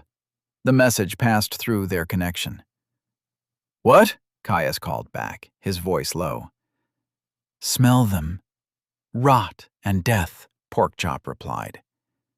When he'd first arrived in the glade, he had been scared of the undead. Now, Caius could only sense a dark anticipation through their link. It seemed like all their sparring hadn't been good for only his skills. "Numbers?" he asked. "Not many. That way." Porkchop gestured up ahead with his nose. Caius nodded. He crept forwards, moving from tree to tree in eerie silence, lichen softening underfoot to muffle his steps, always careful to use the cover to obscure his figure. He saw them. Another burnt-out fire pit, 4 this time, 3 in chain and steel, another in strange dark robes. It would be his first battle alongside Porkchop. He couldn't wait. Chapter 31. Pushing Deeper. Caius poked his head out, watching the 4 undead carefully. 3 were garbed in tabards and chain armor, half-helms capping their heads. On their chests was an emblem of a crow pecking at a corpse. They were almost identical to the 2 undead he had fought around a similar camp over a month ago. Swords in hand, they strutted around the camp in a mockery of discipline. Their remaining companion was different, standing eerily still as it hovered at the edge of the burnt-out fire pit that was at the center of their camp, staring at the charcoal and ash. Garbed in a tatty black robe, it held a staff in its hand that was capped with the moldering skull of a bird. A caster. He had no way to be sure, but the threat it represented, if it was one, was too great to ignore. They had no way of knowing its capabilities, beyond that, as a common depthsborn, it would have no access to class skills. That didn't stop it from channeling through raw manipulation or its staff if it was an implement. There was little he could do to defend against a mage. No way to block a bolt of necrotic energy or parry a cloud of flesh-melting acid. Their best bet was to take it out quickly. Turning to where Porkchop was hunkered down behind a large bush, he jutted his chin at the robbed undead. Catching his eyes, he peeked out from around the bush to stare at the monster. "Mage?" Porkchop said silently across their link, one of the benefits of mental communication. Caius shrugged back. "Mine. I've got magic resistance." His words were confident, unconcerned with the potential threat of the mage. Eyebrows raising, Caius started at Porkchop in surprise. Magic resistance was a rare power, especially since it had to be a merged skill from what Porkchop had told him. He burned to look at his companion's status, but it was the height of trust to share that with others. It would be rude to ask before it was offered. "Ready?" his friend asked. Nodding, Caius slowly pulled his longsword free from his scabbard. 1. Porkchop tensed, digging his claws into the ground. 2. Caius braced his foot against the tree, ready to kick off. 3. Caius sprinted out, raising his sword into an easy guard as he raced towards the closest of the foot soldiers. To his left, Porkchop roared. The sound echoed around the forest, leaving dead silence in its wake. His friend dug his claws in, launching himself towards the potential mage at a speed that Caius found almost impossible to track. The undead turned to face the coming threat. Swords held high in their hands. The undead charged. Still standing by the fire, the robed one started to mouth a chant, a sickly green glow alighting the tip of its staff at its silent words. A mage, after all. Caius smashed into the first foot soldier, parrying its chop. Even at level 1, Caius could feel Adamant Body putting in the work, giving him the power to finally contest the undead's strength. To his left, his fluffy companion smashed into the undead who readied a spell, sending it to the ground. Hard. Its noxious magic discharged prematurely, showering Porkchop's shoulder in a haze of riotous green, sizzling against his fur. Caius looked to his friend in alarm, even as he followed through with his parry, spinning into a riposte. His blade cut deep into the foot soldier's jaw, not quite deep enough to kill. "Porkchop! I'm fine! Just kill the others," he said, with aggressive delight. Caius turned his attention back to his opponent, already trying to gut him with a heavy slash. Behind it, its companions drew closer. Ripping his sword free, Caius met the blow blade to blade. He locked the undead's sword fast, grinning as he felt the lack of strain. A push kick shoved it back. Diving forward into a thrust, Caius stabbed the foot soldier through the gap in its open-faced helm. Ding! Level 16, Undead Armsman slain. He took the opportunity to check on Porkchop, who had sunk his teeth into the mage's chest, whipping it through the air as he savaged it. The mage ineffectively battered him over the head with its staff, failing spectacularly as Porkchop sent it sailing to hit a tree with a crunch. Caius watched as his companion bound after the mage, intent on finishing the job. A swing of a sword ripped him back to his own engagement, the other two foot soldiers closing in on him. Catching the incoming blade with a blurring parry, a quick step back took him out of range. He slashed, cutting a line through the leftmost undead's tabard, revealing the chain underneath. It was enough to knock the undead back, giving him space. The rightmost footman lunged, sword thrusting for his chest. Adamant body or no, the skill was nowhere near high enough level for cloth and leather to protect from a sword thrust. It would be enough for active defense. He parried. Ding! Adamant body has reached level 2. He followed up with a boot to the undead's chest, sending it stumbling back. Caius wheeled on the foot soldier that was recovering from his attack, hammering on its guard. The undead just barely managed to raise its sword to block his overhead chop. Caius raised his blade once more. It came down, swinging past the undead's guard. A feint, one he capitalized on quickly. Flowing into a thrust, he impaled the foot soldier on his blade point. Ding! Level 17, Undead Armsman slain. He heard a crunch behind him. Caius jolted, whirling around, sword at the ready. He found Porkchop standing over the crumpled body of the last foot soldier. He was retching, rubbing one paw repeatedly into the dirt. Caius ran over to him, concerned. "Hey, you okay? Was it the mage?" he asked, hand on Porkchop's back. "No," he whined. "They taste horrible. No more biting," Porkchop wailed. Caius went green. He hadn't considered that. He ran to fetch one of his water skins from his pack, helping to wash out his friend's mouth. He didn't dare to think about what kind of plagues and contagions the undead might hold in their flesh and blood. "I think no more biting is a good idea, you big dumb idiot," Caius said, watching as his friend resorted to chewing on leaves to rid himself of the taste in his mouth. "Bleh. You want their armor?" Porkchop asked, once he had thoroughly cleansed his palate. Caius inspected the bodies of the foot soldiers. They were withered, almost bone-thin, and their chain sat tight against their frames. Curious, but something to consider later. "I don't think it'll fit, bud. Let's just keep moving," he replied, dismissing the option. Caius retrieved his pack, and the pair set off, pushing deeper towards the center of the glade. Underestimate. Caius and Porkchop pushed deeper into the glade. As they moved, the trees grew thicker and taller, slowly choking out their view of the cavern ceiling far above. The underbrush, the curling ferns, bushes, and lichens, grew progressively more difficult to traverse. At first, it was just a problem of growth.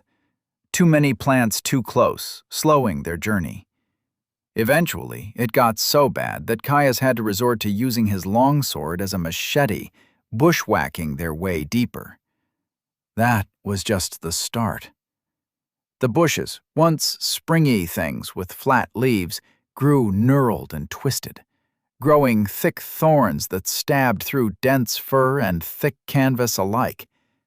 The ferns sharpened to a cutting edge, forcing Caius to take care as he chopped his way through. Even the lichens started to shatter like glass.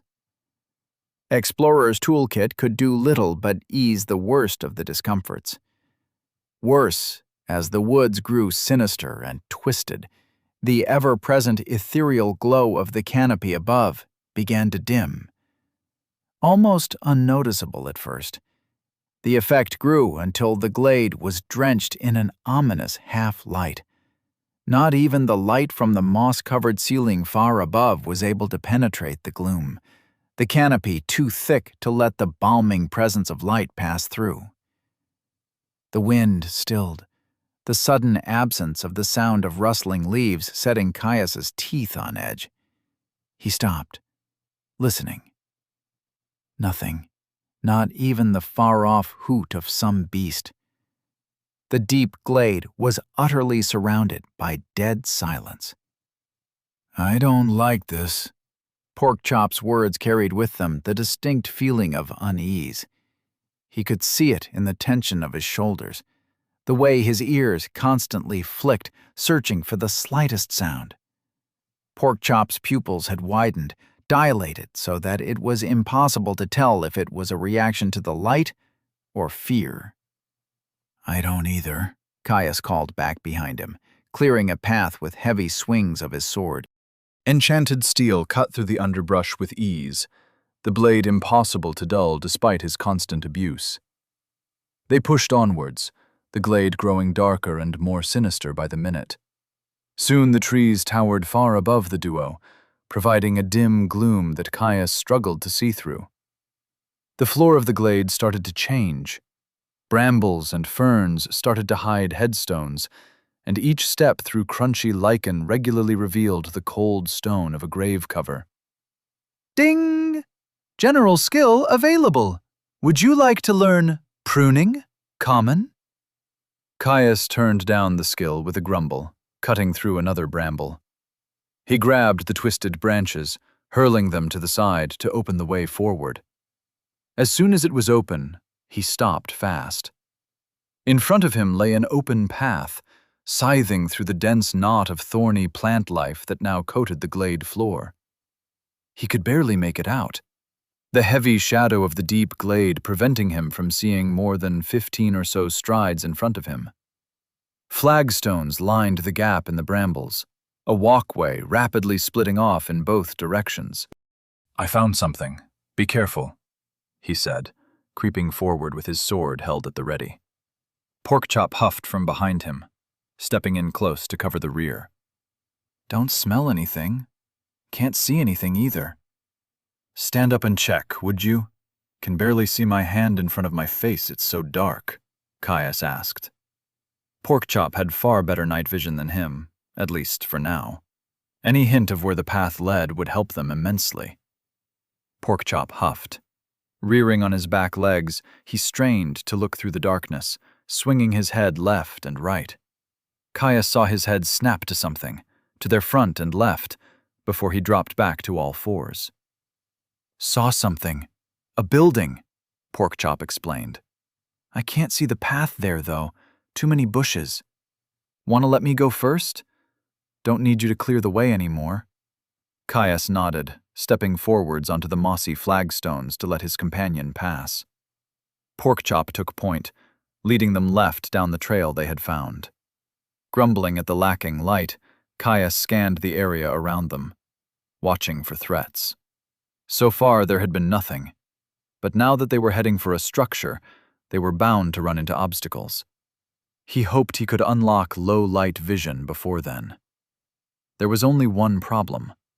Putting in enough effort to get the system to offer you a skill without there being any threat or challenge was slow. That went double for skills that had no knowledge-based requirements and had no associated action. If he didn't have Porkchop, whose eyes could easily pierce the darkness, he would have turned back far earlier. If he didn't get the skill soon, he was bound to get it in their first fight. The sheer pressure of having to fight while seeing so little would ensure it. Though he was glad it wasn't completely pitch black. He needed some light to get offered the right skill. "Caius, up ahead," his companion said, slowing down his pace. He snapped his attention to the front, peering through the murky shadow, trying to spot movement. "Enemies?" Caius asked. "No," Porkchop said, flicking his ears. "The path. It splits." Caius urged them onwards. After a short distance, he saw what he meant. The section of path they had followed diverged. It shot off to the left and right, while their path forwards continued for a bare dozen strides before suddenly terminating in a tangled wall of vines and needle-like thorns the length of his finger. Explorer's toolkit started to tingle. Mouth pressing into a thin line, Caius considered their options. He had suspicions. "Let's go right. It's in the direction of the structure you saw." Porkchop grunted, setting off. Caius followed close behind. Barely a minute later, and they hit another split. "Right." A dead end. Fuck. Caius's mind raced. He couldn't be sure. Not yet. They backtracked, taking the other turn in the path. They hit more branching paths. "Direction?" Porkchop asked. Caius shook his head. "Keep following this one." They hit another wall of the bramble. Explorer's toolkit was all but screaming to him. He was right. It was a maze. Caius tapped Porkchop on the hip, gesturing for the melees to stop when he looked back. He shared the news, getting a low growl of frustration in response. "We could cut through? It's only bushes," Porkchop said, staring at the thick hedges that lined the path. Caius frowned, torn. His skill was far too active for this to be simple scenery. It was keeping him oriented, aware of the direction they were aiming for, even after constant turns. Yet it seemed like it was more than that. A constant, low-level warning. He should at least try. "Stay here." He walked a little down the path, making sure he stayed close enough that Porkchop was still in his vision. Turning to one of the bramble walls, he drew his sword back, slashing at the tangled thorns. His sword cut through the first branch. The hedge flailed.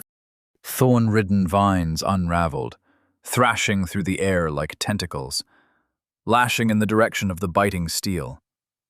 With a curse, Caius leapt back, eyes wide as he watched the living whips tear across where he had been standing. Some vines crept out, crawling along the path as they searched for the interlocutor. Caius backed up, avoiding the questing limbs. After a few moments, the writhing brambles slowed, retracting back into the hedge. Caius stared at the spot, brow furrowed. "No way we are cutting through," he whispered. They were trapped in the maze. Chapter 32. Labyrinth. Caius watched the brambles that lined the path of the maze with suspicion, waiting to see if they would lash out in violence once again. He crept forward, getting closer to the spot where he had cut into the branches, tense, ready to leap back at the slightest sign of movement. Nothing. The bramble was as still as it had been the rest of their journey. Sighing in relief, Caius looked back and found Porkchop staring at the patch of hedge with wide eyes. "Think we might have to stay on the path," Caius said, with grim resignation. "Agreed," Porkchop replied, nerves evident across their connection. His friend pushed past him, taking the lead once more. They hit another crossroads. Caius tapped his companion to signal a halt. He reached for Explorer's toolkit, seeing if the skill would give him any inclination of a direction to take. Despite spending minutes inspecting the various paths, it remained silent. no more than a low-level hum that had been present since they had entered the maze. He had no doubt that, given enough levels, the skill would have done something. Exploration and orientation was part of its domain, after all. Yet, whatever obstacle the depths had created for him, it was far too large in scale for his skill to handle at its current level. They would have to do it the hard way. "We'll follow the left wall. If we hit a dead end, just turn around and keep holding the left," Caius spoke softly. "How will that help?" Porkchop asked, tilting his head at him in confusion. "It'll take a while, but doing that will get us out, even if we have to map the entire maze in the process," Caius explained. Porkchop grumbled in response, unhappy with his answer. He kept left all the same, taking the next branching path. They continued, time blurring together in the strange monotony of the maze. The darkness grated on Caius, every looming shadowy shape hiding a potential threat. Every minute his tension grew, a winding spring growing close to breaking point. Suddenly Porkchop yelped, struggling against something in the darkness ahead. Caius started, the noise shattering his dread like glass. "Porkchop!" He shot forwards, sword at the ready. Thorny vines lashed around his friend, twining themselves around his back as a section of the hedge loomed over him like a hungry beast. Caius saw finger-length barbs dig into his companion's hide, staining his fur with blood. With every second, the plant wrapped itself tighter around Porkchop. He flailed, yanking back against the ensnaring grasp of the hedge. It only caused the thorns to work their way deeper. Caius hacked at the plant. Despite their firm grip on his companion, the wood split easily under his blade, slowly freeing the malus. "Back up! Get back down the path!" he called. The hedge didn't take his interruptions silently. More vines came spooling out of the tangle, lashing through the air to ward him off. They raked against him, cutting deep furrows through his chest. Porkchop roared, struggling against his confinement. Vines started to snap under the strain, his claws digging into the flagstones below. Doing his best to defend himself from the plant, Caius continued to chop at the vines that held his friend stuck fast, ignoring the searing lacerations he received in turn. With a heave, Porkchop finally broke free, spinning around to run back the way they had come. Caius dove after him, pulling back from the flailing wooden tentacles that snapped through the air behind him.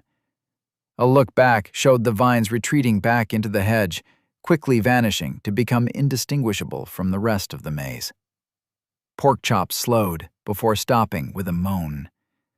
Quickly catching up, Caius found him whining as he craned his head, trying to pull away broken vines that had been left behind. The thorns still embedded deep in his flesh. "Help!" he whimpered. "Yeah, buddy, of course," Caius said gently, sheathing his sword and hurrying forwards. It was grisly work, but he quickly removed the rest of the vines, tossing them to the floor. Checking himself over, Caius found his chest and arms covered in a layer of fine slashes, his reinforced jacket having prevented deeper wounds. Now that he had a moment to breathe, the cuts started to sting fiercely. They took a moment to recover, both standing tense, watching the surrounding brambles with suspicion as they waited for their health to seal their wounds. As the last of his cuts on his arms closed, Caius pulled up his resources to check the damage. Resources. Health, 247 over 300, 2 per minute. Stamina, 200 over 200, 2 per minute. Mana, 120 over 120, 2 per minute. Not too bad, he thought to himself. Caius looked over to find his companion licking his wounds, the flesh rippling as it sealed the last of the nasty punctures on its torso. "I'm down roughly 50. Are you okay, or do we need to rest?"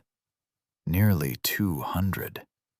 The Malays grunted, not looking up. "Hells," Caius blanched. That nearly drained you? Porkchop was capped like him until he could go through whatever analog beasts had to class selection. That meant he had 200 health at most. The brambles could have killed him. No. Porkchop looked up at him. Remember what I said about having a stronger body? The ancestral blood makes all of our stats have more weight behind them thanks to our baseline, and it also doubles our resources. Resources. I have 400. I'll be okay. Caius sighed in relief. Though, now that he thought about it, it did make sense. He'd been suspicious with how easily Porkchop had so totally overwhelmed him physically. Sure, he was built like a bear, and stats multiplied their base, but that hadn't been enough to explain all of his prowess. Looking back down the path to where his friend had been ambushed, Caius stared at the bramble that had savaged them in suspicion. It can't have been a depth spawn. They would have encountered more of them by now, and there was no way a plant monster would have let them pass without making an attempt on their life. Even if they were ambush predators, the depths did something to the monsters it spawned to populate its domain, neutered them mentally somehow, made them act according to specific patterns, notably hyper-aggression. Hell, half the people he had managed to weasel a delving story out of believed that they were only born when someone entered a biome, spawned whole cloth, as it were. They acted out a barely passable facsimile of life, but one the cracks shone through nonetheless. The way the butcher had simply waited in the lodge for him to enter jumped to mind. No, it couldn't be a monster. They would have run into others by now. He took a step in the direction they had fled from. "Caius?" Porkchop asked with concern. "Don't worry, just checking something," he called back, creeping forward. He strained his eyes in the half-light to catch the sign of anything amiss. As he approached the spot where Porkchop had been ensnared, he slowed. Blood and cut brambles littered the ground, muddying any impressions he could gather from the site of his confrontation. Scanning the bush itself was no help. It was indistinguishable from the rest of the hedge. Even the sections of vine that he and Porkchop had torn free were gone, either regenerated or retracted deep into its inner reaches. Turning back to the ground, Caius watched the floor closely.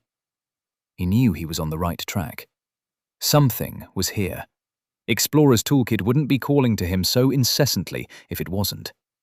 The skill dragged at his attention, nudging his gaze to a gap in the flagstones. Tensing, he moved closer, ready to dive out of the way from so much as a rustle of the bush to his left. It was too bloody dark. He could barely make out anything. Wait. He could just barely see a thin root crawling through the gaps in the stone walkway, zigzagging its way across. He followed it with his eyes. Unsurprisingly, it buried itself into the thin berm of dirt in front of the offending bramble that had assaulted Porkchop. As he got closer, Caius saw fine hairs erupting from the root, sticking up and out from the path about a finger length. If he hadn't been looking so closely, hadn't known the root was there, they would have been all but invisible. Even then, he could barely make them out. The only sign was the faint raising of stone at the edges of the root, pushed upwards by the plant. Caius backed up, taking a moment to scoop up a short section of severed vine. He lobbed it straight at the line of hairs. The vine thwacked into the ground. The hedge writhed, twisted tendrils whipping out to snatch around its discarded limb, pulling it deep into its embrace a moment later. Thorns dragged past each other in a circular motion, slowly retreating back into the bush. The plant settled, indistinguishable from the hedge surrounding it. "You found something?" Porkchop called from behind him. "Yeah, a trap," Caius said grimly, his shoulders tense. "Which means I'm going to have to lead, since I'm the one with the skill to sense them." Porkchop let out a slow rumble, padding over to come up behind him. "I don't like that." "Me either, bud," Caius sighed. "Me either." Their progress slowed to a crawl, Caius forced to watch the ground with razor intent, looking out for the slightest sign of a triggering root. They almost stumbled headfirst into the next two traps, the darkness so dense that Caius wasn't able to see the faint, telltale buckling of stone until he was only a few strides away. The tense atmosphere that had surrounded them since they entered the maze only grew heavier. Steps were slow and measured, and both Caius and Porkchop kept their gazes firmly locked on the ground just in front of them, only to miss the faint rustle from the trees and the dark shapes dropping from the canopy far above them. Caius cursed in surprise as something landed on his back, thick fingers scratched at his neck. More shapes landed in the darkness in front of him, their forms obscured. Caius grabbed the thing on his back, fingers sinking deep into greasy fur as he ripped it off him. He tossed the figure into the darkness ahead, readying his blade. Behind him, Porkchop roared. "More behind! You focus ahead!" Porkchop roared for a second time, sounds of battle quickly following. To his front, Caius could barely make out what he was facing, silent figures blurring in shadow as they loped along on their front limbs. Gritting his teeth, he slashed at the approaching monsters, sweeping his sword in wide arcs, forcing the creatures back. He could barely tell their numbers, only that there were more than 4. One of them jumped towards him. He responded with a slash, cutting deep into its chest. It was a monkey, though its fur was mank, and looked like it had been torn out in great patches that had taken the skin with it. Undead beasts. Great. The others took advantage of his preoccupation, throwing themselves forwards with arms outstretched. He tried to ward them off with another wide slash of his blade, but one got through. Thick fangs sunk deep into his forearm. Ding! Adamant body has reached level 3. Caius yelled in pain, feeling the teeth grind against bone. He grabbed the monkey by the scruff of its neck, ripping it free. He tossed it to the ground before the others could capitalize on his injury. A follow-up stomp smushed the monster's rotting skull. Ding! Level 8! Dead howler slain! Caius took a single look at the level and knew what he was dealing with. Another swarm. Fantastic. Just what they needed. Unfazed by the death of their companion, the other howlers flung themselves into the fray once more. Lithe forms blended into the darkness, leaving Caius struggling to track their positions, only able to react once they had fully committed to an attack. Behind him, all Caius could hear was vengeful growls and smashing limbs. He left Porkchop to it, trusting his friend to cover their rear. A leaping blur of scrambling limbs rushed him. Caius cut. The howler was bisected, torso sliding free of its legs. It tried to keep crawling to him, teeth gnashing. He was forced to ignore the undead, its allies pressing the attack. His sword bit deep into another howler, severing an arm. Another jumped close, swinging off his blade in a finger-severing movement, launching itself at him in a fury.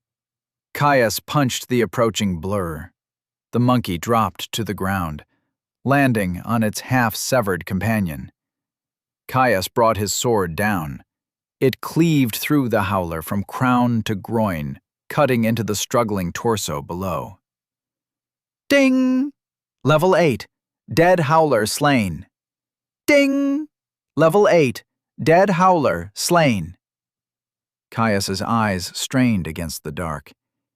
If he could just see. Ding! General skill available. Would you like to learn low light vision, uncommon? Yes! Caius all but screamed at the system. The system acted. A pulse emanated from his center, a new nexus of power joining the processional orbit around his soul. The darkness was pushed back, everything within a dozen long strides of him being thrown into a strange monochromatic relief. His full faculties of sight returning, at least within the sphere of his skill's influence, revealed the forms of 4 more of the swarming howlers. They lurked back near the edge of his vision, beyond where he could previously see. Caius kept himself steady, trying not to give away that they had been exposed. 2 of the undead beasts charged him, alternating between short hops and long, ambling swings on their 2 long arms. Caius paused, turning his head back and forth like he was looking for them. They entered his range, throwing themselves airborne in an attempt to cling to him. A silver flash. He caught the first one through the ribs. Twirling his blade, he stepped back out of range of the second monkey. Bringing his sword came back around in a heavy overhand chop, shearing through the howler's skull. Ding! Level 8. Dead howler slain. Half crippled, the other howler dragged itself along the ground in an attempt to reach him. Its 2 remaining companions charged. 2 quick cuts were all he needed. A final stab for the one on the ground. Ding! Level 8. Dead howler slain. Ding! Level 8.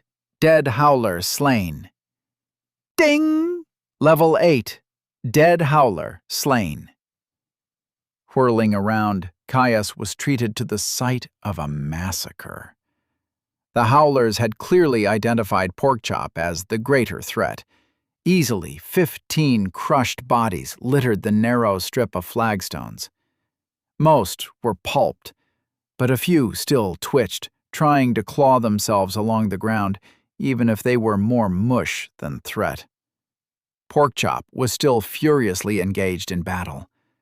2 howlers had managed to latch themselves onto his back, grimy fingers gripping his red and black fur as the undead sank rotting teeth deep into his friend's flesh.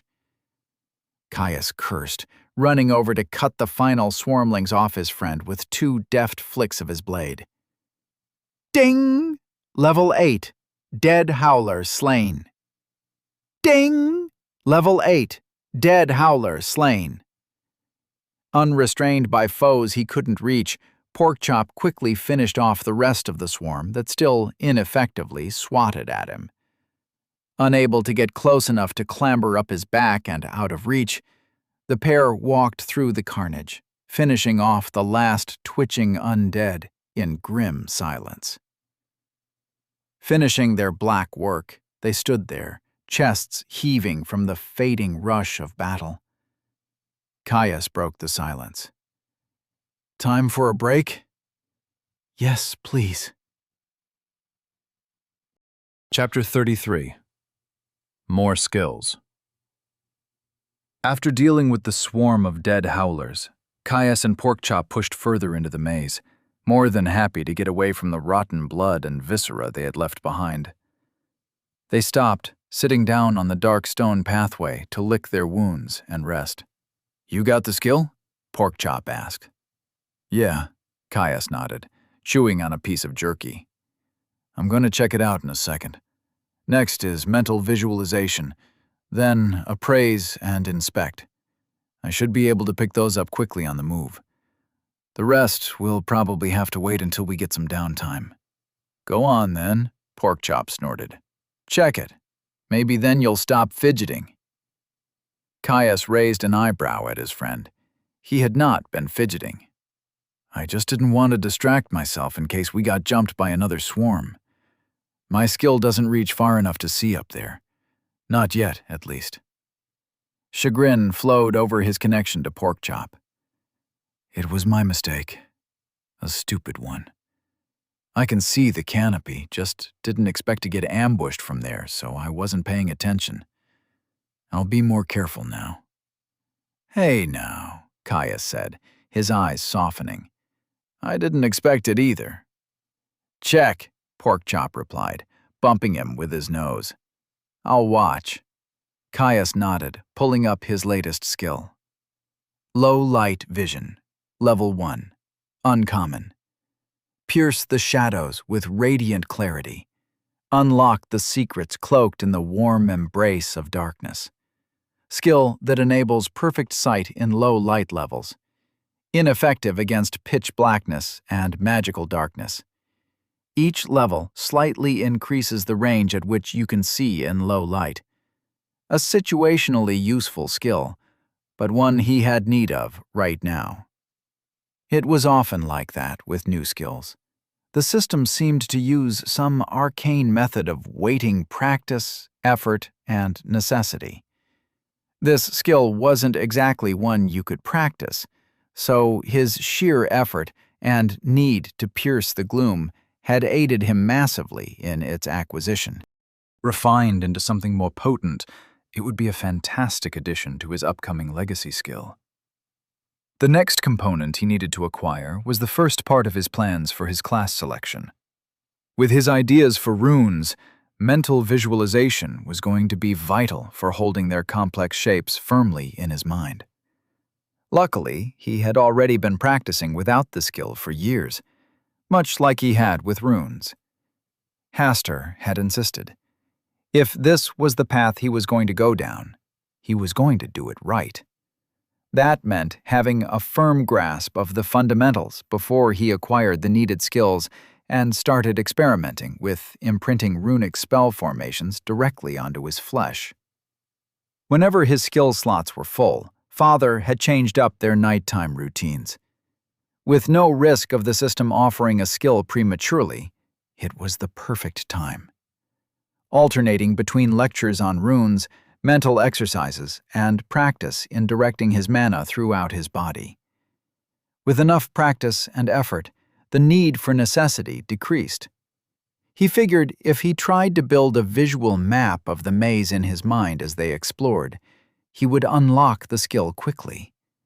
After that, the rest of the skills for his next merge would require him to start using his mana actively. His father had made him spend hours practicing moving the resource through his body. How to reach down into his center, to wrap the nebulous cloud of blue in a mental grip.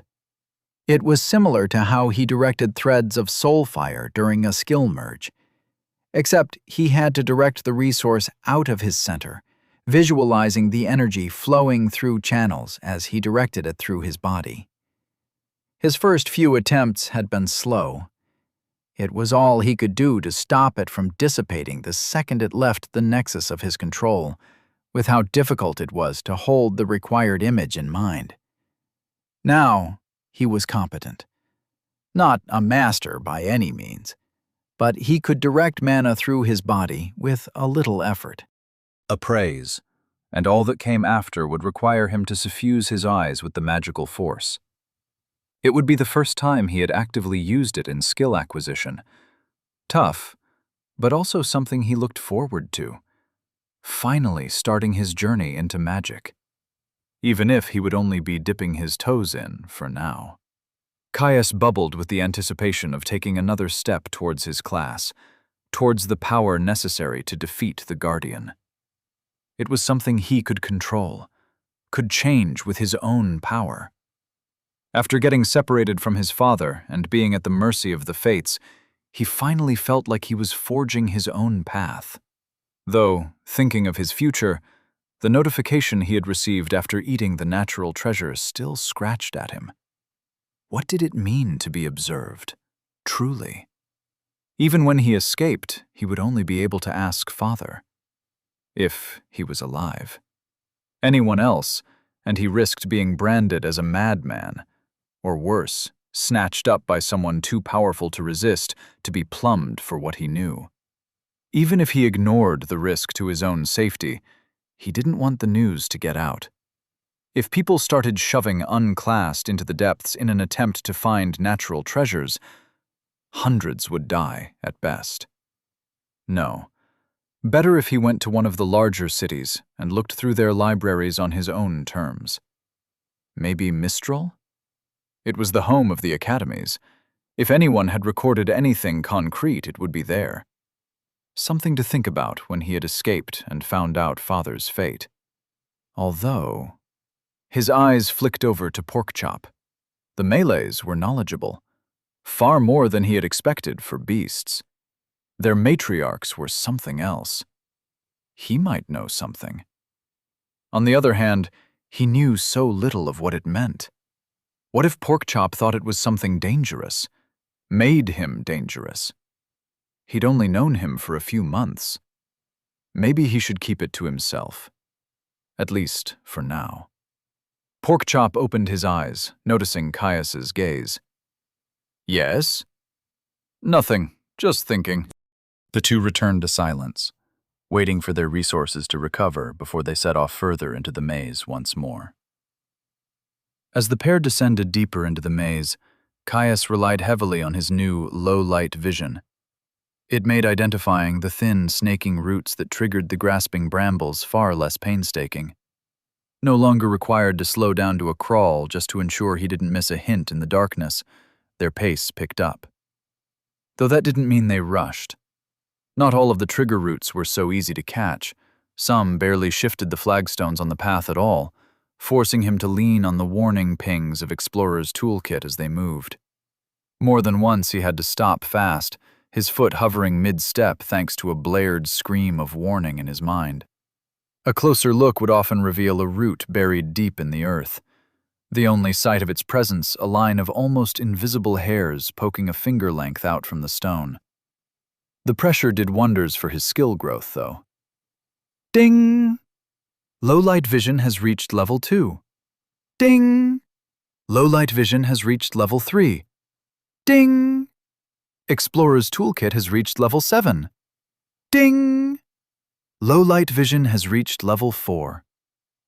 The bubble of monochromatic sight pushed further out with each level, adding a dozen or so strides to the range of his vision. With every increase, identifying further traps became just that little bit easier, as he was able to survey more and more of the path they took.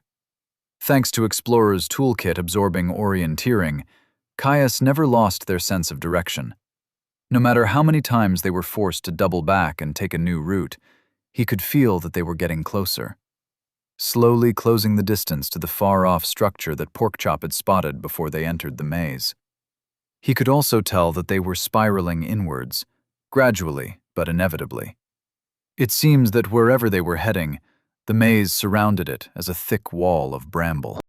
The entire time, Caius made the effort to start creating a visualized map of the path they had taken. It was ruinously complex. Every few minutes it felt like he hit a wall in how many details he could keep track of, not the least because he had to split his attention with the far more important task of identifying the traps that laced the maze. Every time the image collapsed in his mind, when he forgot if a path turned left or right, or he couldn't remember the exact placement of a trap, he would start again, tracing a new route through the brambles in his mind.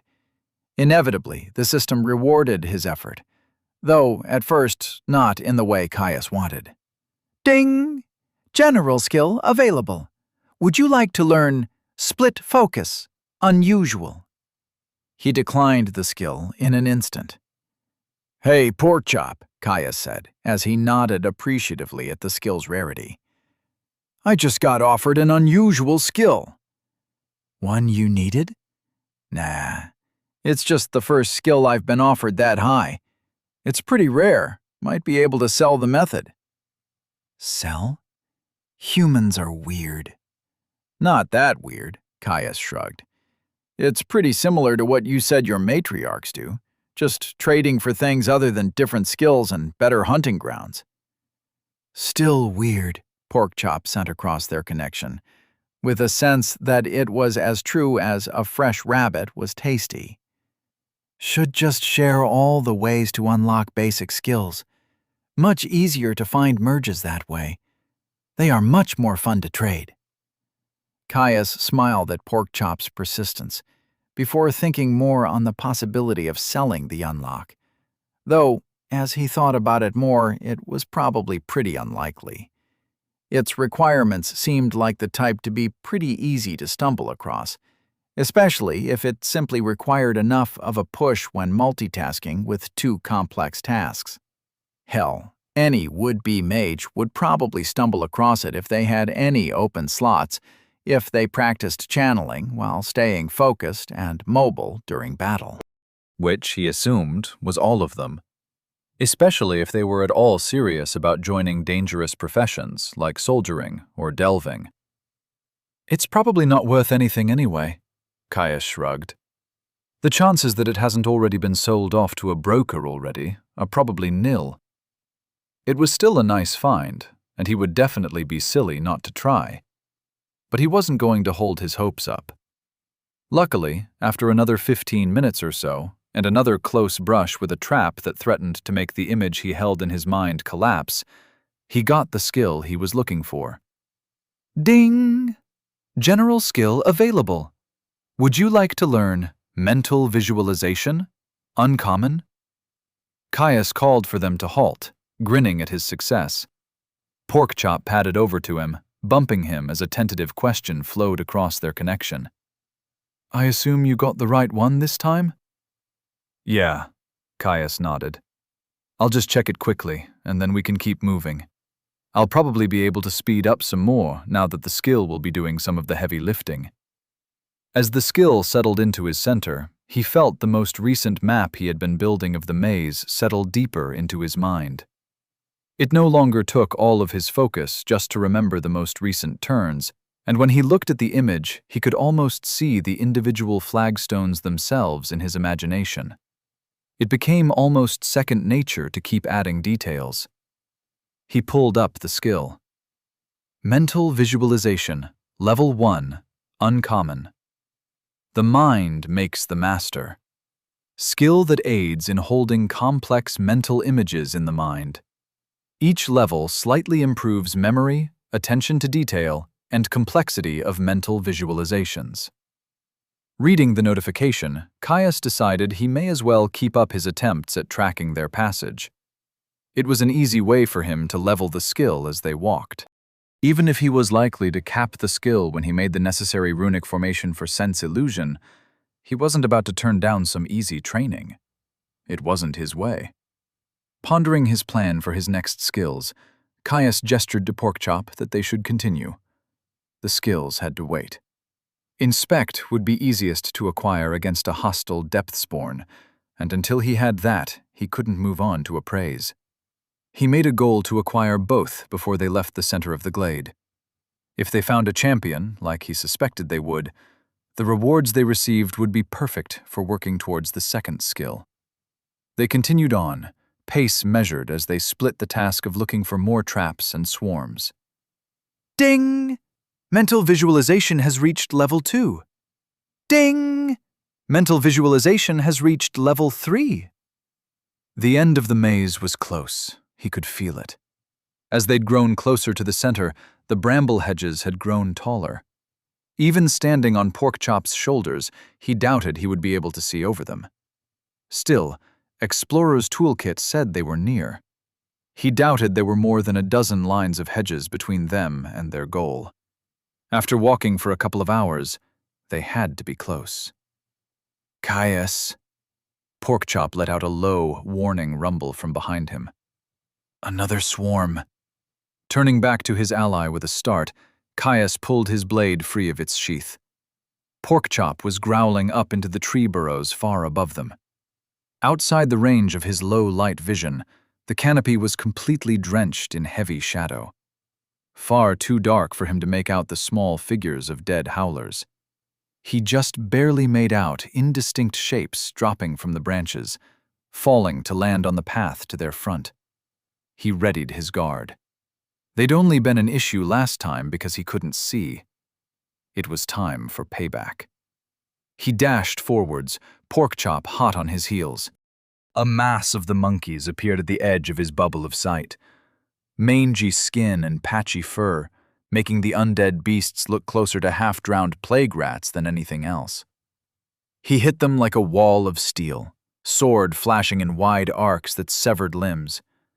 Warforged and his enchanted blade were putting in work, the rotting flesh of the monsters barely slowing his vicious meat grinder of an assault. Ding! Level 7 dead howler slain. Ding! Level 7 dead howler slain. Ding! Level 7 dead howler slain. Porkchop waded into the fray. Heavy, swatting strikes smashed multiple swarmlings flat with every blow. A few of the howlers clambered onto the melee's back, capitalizing on its lack of reach to rip at fur and sink their teeth in deep. Caius cut them down moments later. Ding! Level 7 dead howler slain. Ding! Level 7 dead howler slain. Before he could even work up the heat of the bloodsong, the confrontation was done. Mashed and bisected howlers still twitched, dragging themselves forward with undead perseverance. Porkchop still rumbled with fury, walking up to them one by one, crushing their skulls with a single well-placed claw. One howler, severed from clavicle to opposing hip, was little more than a head and an arm. A shattered ribcage weighed it down, putrescent organs spilling behind it in a sickening trail. Porkchop moved to end it. Wait, I need this one. Chapter 34. Inspect. Caius stared at the dead howler that was pulling itself along the ground towards him. It gnashed its teeth, jaw clacking with each snap. A wretched thing. Just a single arm, half a rib cage, and a head. No health burned in an attempt to seal its injuries. Undead didn't have any. They also didn't need it. They just kept going until you destroyed whatever was the locus of their animating magics. In most cases, the head. It reached out with its arm, clawing itself just a little bit closer. Caius cut it off. The howler switched to digging its fangs into the stone path, trying to haul itself forwards on the strength of its neck alone. It wasn't getting anywhere fast. "Feels a little distasteful," Porkchop said, scrunching his nose at the creature. "Yeah, but it works," he replied. While he might not be the kind of person to take joy in leaving an enemy crippled, it was far safer than attempting to get Inspect in active combat. Besides, it was an undead depthsborn. He doubted it felt anything. Caius took a couple of steps back, locking his eyes on the writhing form of the howler, taking in its details. The way clumpy blood dripped free of desiccated veins, its greasy gray fur. Everything. He reached for his mana. The hazy energy was slippery, resistant to his manipulations. He clamped down on it with a will of iron, teasing out a thread. Compared to weaving soulfire during a skill merge, this was easy. Mana trickled free, spooling into his body. As it left his center, it tried to disperse, to vanish into his surrounding tissues and dissipate slowly to join the ambient power in the air around him. He refused. Guiding the mana to his eyes, he slackened his grip on the power that entered the organ, letting it suffuse the orb, but no further. His eyes started to weep. The buildup of magical charge stinging delicate flesh. Vision blurring, he gazed deep into the howler's form, dissecting it, analyzing. A headache started to form, the mental toll of holding the volatile energy in stasis taking its due. This was nothing. He would have to endure far, far more once he started working true magic. Ding! Intelligence has reached level 13. Refusing to let the distraction break his focus, Caius funneled more mana into his eyes, saturating his vision. His control was a little finer, a little more deft than it had been just moments before. He felt his grip pushed back, his eyes refusing to absorb more of the mystic energy. They were saturated. With a sigh of relief, he dropped his hold on the thread of mana that left his center, the thin stream quickly dissipating. The power in his eyes he held steady. Seconds ticked over into minutes, Caius observing the writing form of the dark howler. Something flickered in his vision. Ding! General skill available. Would you like to learn Inspect? Rare. Yes, he thought, slumping as he released his grip on the infused mana in his eyes. He rubbed them, the organs irritated from an infusion of the raw power. Dark Howler, Level 7. Depthsborn, Undead Beast, Swarmling. Kill it, he grumbled, trying to blink away the blurring tears that sprung from his eyes. He heard a grunt, then a squish. Gross. Caius opened his eyes to see Porkchop trying to scrape foul-smelling mush from his paws. Gross indeed. Let's get out of here, he suggested, suppressing a gag. He thought he'd had a strong stomach, but rotting corpses was a bit much, even for him. The pair set off. Caius still thought they were getting close to the end of the maze. Explorer's toolkit had started to nudge at him something fierce. While they walked, Caius pulled up the description of his latest skill, not wanting to take the moment of relative calm for granted. He doubted it would last any further than the exit. There was no way the depths would put a nice little picnic spot at the center of somewhere so blatantly ominous. Inspect, Level 1, Rare. The eyes are the window to the soul. The soul is a window to something much greater. Skill that enables slight insight into the status of system-integrated entities. Level disparity and skills can block this insight. Each level slightly increases the skill's ability to overcome level disparity and insight blocking effects. Caius nodded in satisfaction as he read the skill. Inspect was probably among the most famous known skills there were. As a pair with Appraise, it was one half of the most widely known legacy skill in existence, Identify. Not every Delver had Identify, but any team that didn't have at least one dedicated scout with the skill, or at the very least Inspect, was considered to be reckless at best, suicidally idiotic at worst. It was just that valuable. Being able to evaluate threats before you engaged them could mean the difference between life and death, especially in the world above, where beasts and other monsters did not follow the staggered progression of the depths. It was actually Appraise that eked out the win down below. Insight into the exact functions of the various treasures that could be found in its halls meant quick decisions on what should be stored, used, kept, or tossed. The very best teams had people with Inspect-type skills of a higher rarity, or occasionally a merged ocular skill. The kind that revealed greater information than the bare-bones insight that Identify and Inspect gave you. Unfortunately, his upcoming ocular skill, True Sight, was not one of the skills that gave greater insight. It didn't bother him. The other benefits it would confer would be more than enough to satisfy him. "Caius," Porkchop interrupted. "I see it. The end." Sharpening his eyes, Caius tried to peer into the shadowy depths that hovered just outside the sphere of his low-light vision. The gloom was intense, almost impenetrable. Vague, shifting shapes danced in the black, making it impossible for him to make anything out. "I can't. Too far for my skill. What do you see?" he whispered, laying a hand on the comforting hilt of his sword. Porkchop huffed, standing stock still as he stared into the blackness with ease, locking his steely gaze on figures unseen. "Twice as far since the last bend, there's an opening in the hedge. Then lots and lots and lots of graves. Some small buildings, lots of undead, some heavily armored." Porkchop relayed what he saw.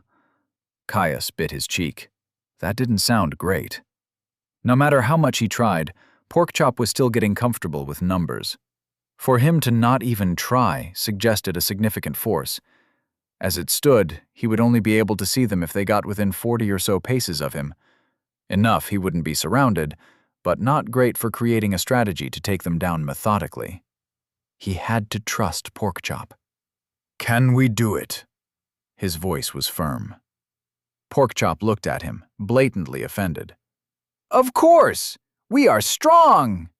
A grin split his face. The blood-song started to glimmer deep in his chest.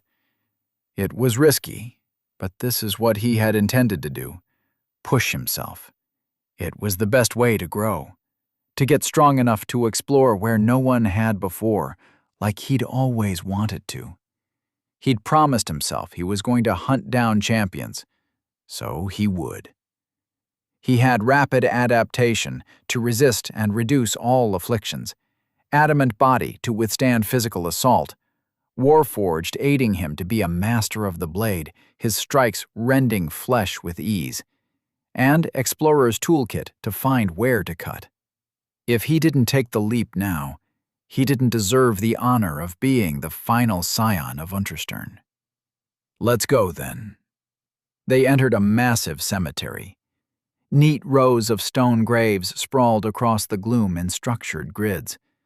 The way the grave caps and headstones disappeared into the dark at the edge of his vision gave him the sense of an endless place, a void of walking death and ordered stones. The silence was broken only by furious battle whenever they encountered one of the space's rabid denizens. Caius let out a yell, parrying a heavy sword swing. A heavily armored undead in laminate armor simply brought its greatsword around in another wide swing. Off to his right, Caius could hear Porkchop engaging the undead's companions, the crash of struck steel and roaring bellows echoing out across the darkened field. He thrust at the undead that was pressuring him, his sword grating across thin steel plates with a groan. They buckled slightly under the weight of his stab. The undead stumbled back. Caius took a moment to fire off and inspect. Now that he had the system-supported skill, it didn't require active control of his mana. Grave-bound sentinel, level, capital. Ding! Inspect has reached level 2. The sentinel rushed him again, a looping slash of its blade racing towards his waist. Caius backstepped. A dash brought him inside the undead's guard. Bashing the creature over the helmet with his pommel, Caius shoved the Depthsborn to the ground. The creature might have had brute strength on its side, but it was clumsy.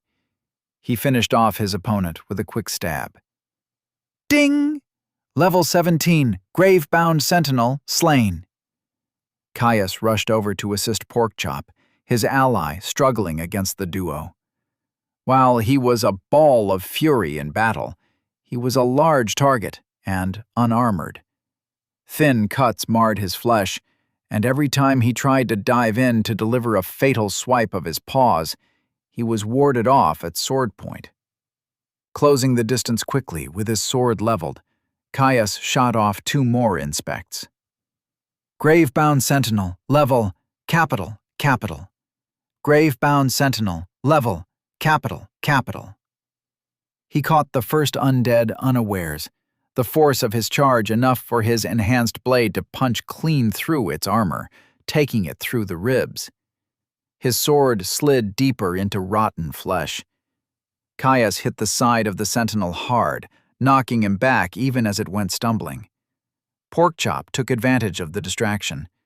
Batting the other undead's blade away, he launched forwards to crush it downwards with a heavy overhand blow. With his own opponent reeling, Caius was able to make short work of it, slipping inside its hurried guard to plant his sword in its face. Ding! Level 18, Grave-bound Sentinel slain. Ding! Low-light vision has reached level 5. His vision extended a few more paces into the dark, revealing nothing more than graves and the odd, squat stone mausoleum. Try as he might, he still couldn't see anything other than vague shapes beyond the inky border of his skill. Not far enough for him to see their destination. "How much farther?" Caius said, ripping his sword free of the slain undead with a grunt. "Not much more. Few more undead between us." Caius grunted. Supposedly, the center of the graves was dominated by a large stone tomb. If they were going to find a champion, it would be there.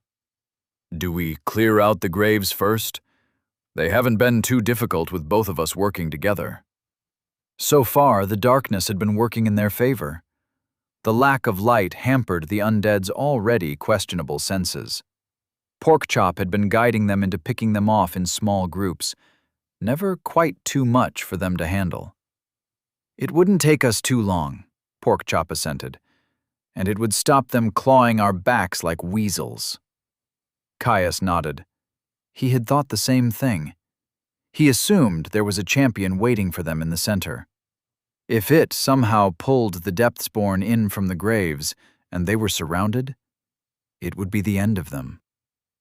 The pair prowled through the darkened headstones, mowing their way through isolated groups of undead. He knew that alone and without low-light vision, even a single one of the sentinels would have pushed him to the brink, let alone the groups of 2 to 4 they wandered in. Yet with his skill and Porkchop by his side, they disrupted their formations before they could raise an effective defense, surprise and initiative on their sides. As they fought, Caius's skills slowly improved. Low-light vision progressively expanded as he continually fought in darkness. Lithe footwork and glancing light wounds worked to stress adamant body. Continual usage grew in spect, and a constant search for openings pushed Explorer's toolkit. Ding! Low-light vision has reached level 6. Ding! Low-light vision has reached level 7. Ding! Adamant body has reached level 4. Ding! Explorer's toolkit has reached level 8. Ding! Inspect has reached level 3. Ding! Inspect has reached level 5. They arrived at the tomb. Dark stone filled with dense inscription shot upwards into the shadows above him, vanishing like a specter. The engravings were black things, scenes of slaughter and sacrifice, of cruel effigies made for uncaring gods. A yawning gate opened in the face of the tomb, unlit stairs leading the way deeper into its gullet.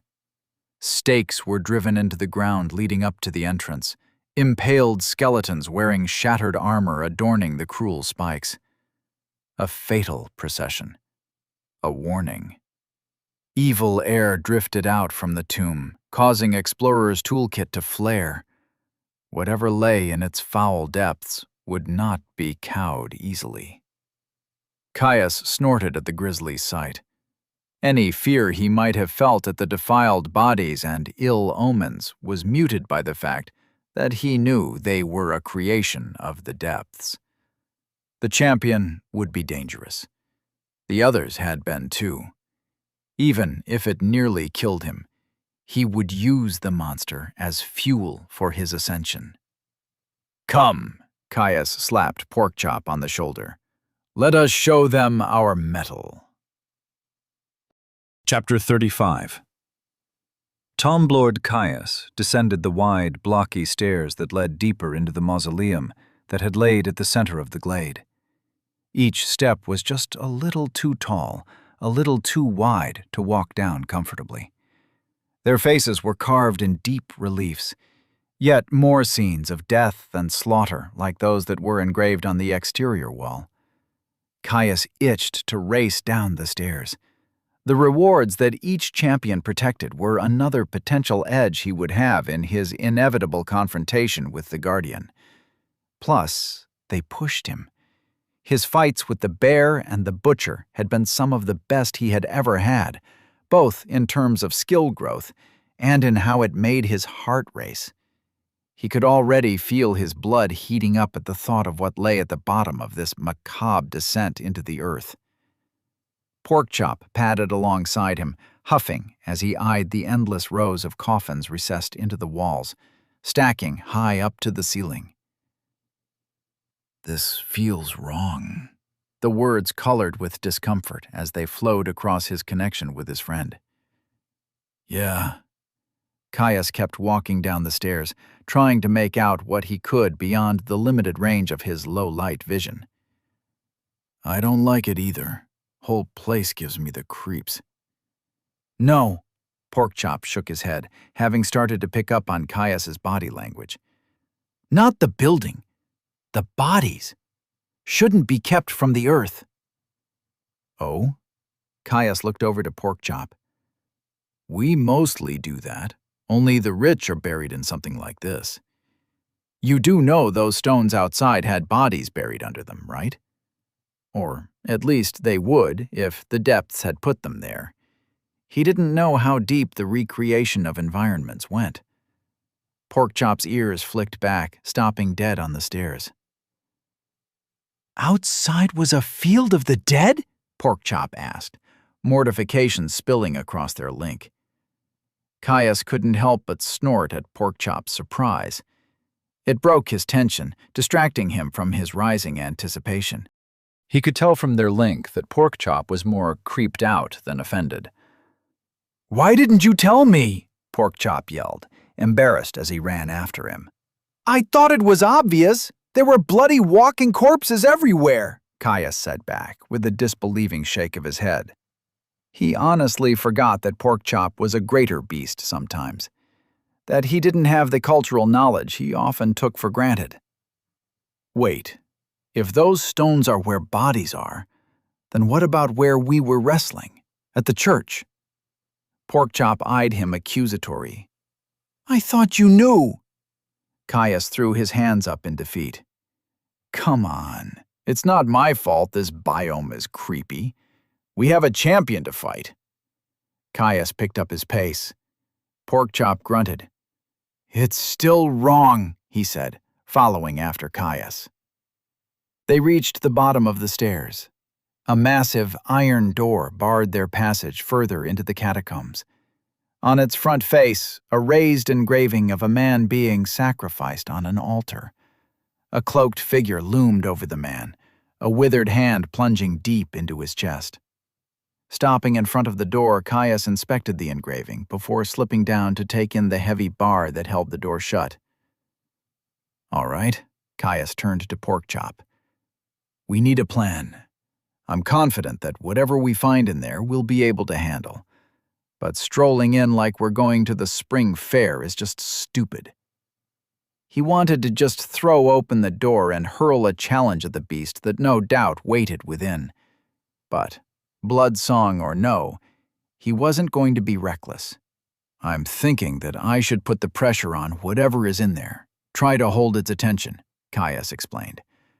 I'm a bit more mobile than you, and with a sword I can actually parry and block without getting cut up. I'll try to flank? Porkchop asked, enthusiastically, clearly getting excited for the battle ahead. He gave Porkchop one sharp nod. What of your crystal manipulation? You've mentioned you have it, but I haven't seen you use it. Maybe, Porkchop tilted his head. Raw manipulation is slow, especially at a low level and without other skills to support it. Claws are usually better. If you distract them well enough, it might work if a physical assault won't work.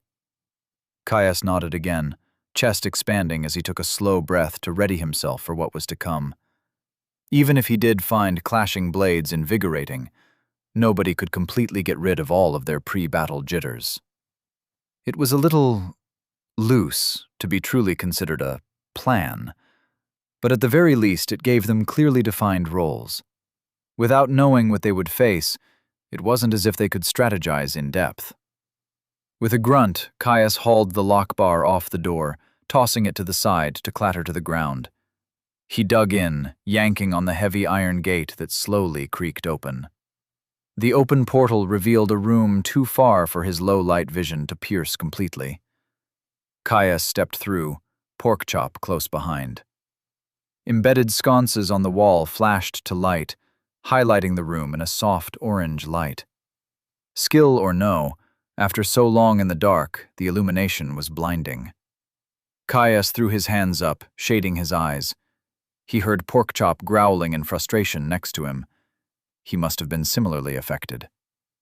Eyes adjusting quickly, Caius returned his hand back to his blade and took his first good look at the room. Wide and high-ceilinged, it was easily large enough that it must have stretched under a good chunk of the graveyard above. A raised plinth dominated its center. A large golden sarcophagus glimmered in the firelight on its top. Otherwise, the space was completely empty. It was where the champion would be. It had to. "Let's go," Caius gestured to Porkchop, directing him to circle around. They spread out, slowly approaching the grave. As he drew near, Caius could make out that the sarcophagus was clearly fashioned after the creature that had been set into the doors to the chamber.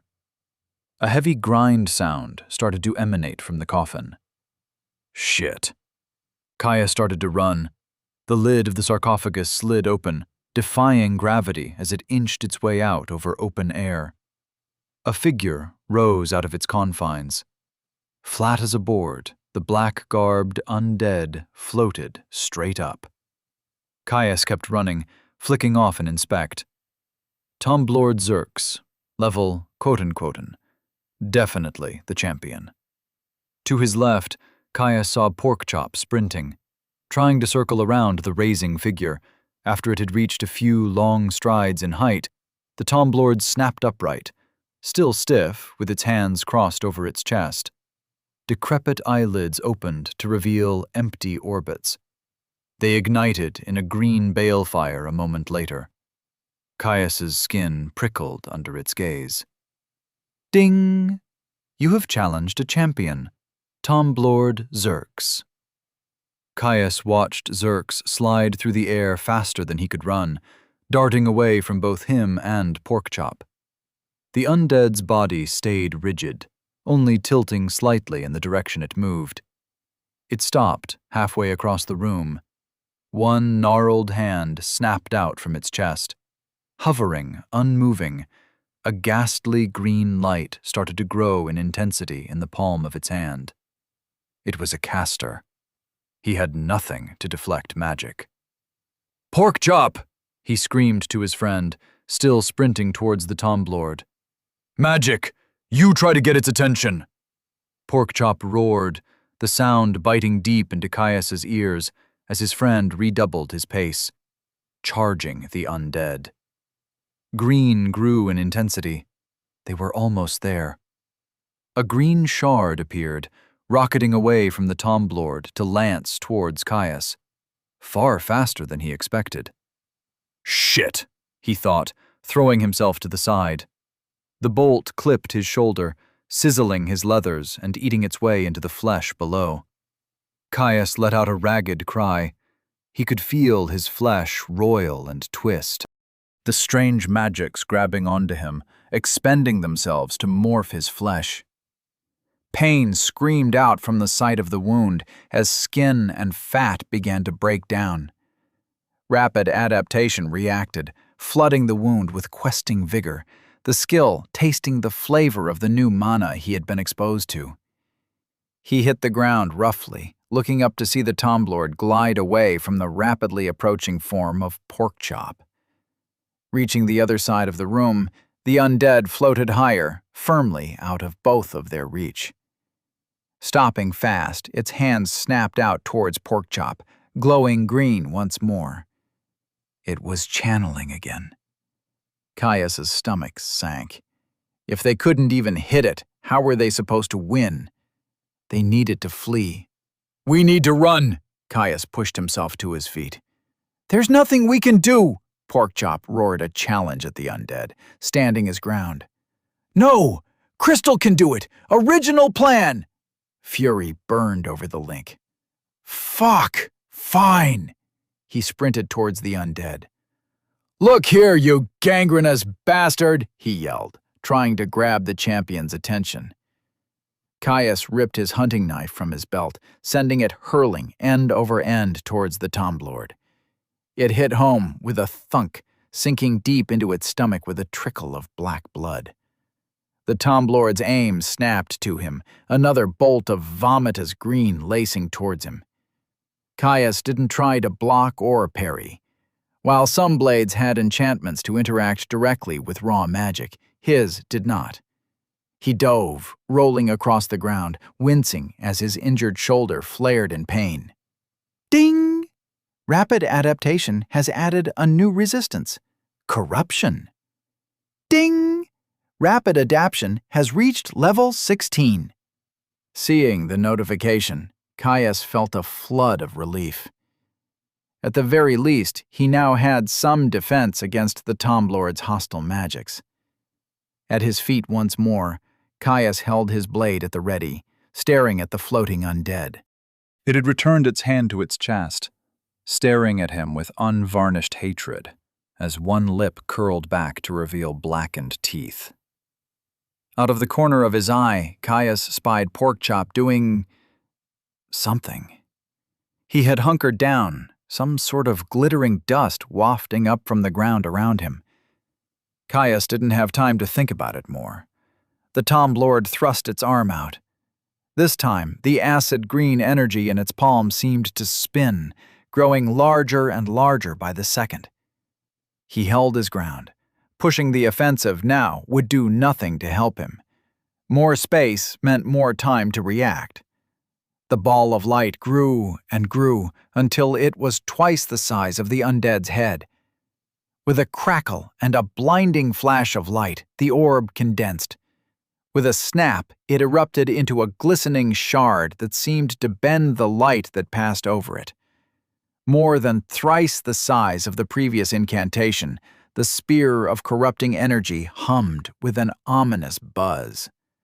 Watching Tom Lord Zerks tighten their grip on their new spear, Caius adjusted his grip on his sword.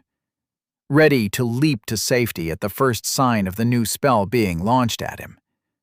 Zerks swished its spear in a flourish, and moved. The undead shot straight for him. Caius shifted his grip on his sword, bringing it up high over his head. Strafing past him, the undead mage scythed at him with its spell, leaving trails of sparking energy in its wake. He shifted his footing, pivoting to track the Tom Lord as it passed. The spike-like point of the spell burned him with aura alone as it sailed closely past his chest. Caius grit his teeth against the violation of feeling his skin morph against his will. Rapid adaptation reduced some of its influence, but it was nowhere near able to negate it entirely. He cut. Enchanted steel cut cleanly through the flowing tail of the champion's robe, but only managed to scrape the edge of its hip. Zerks stopped fast, spinning in place to rush towards him again.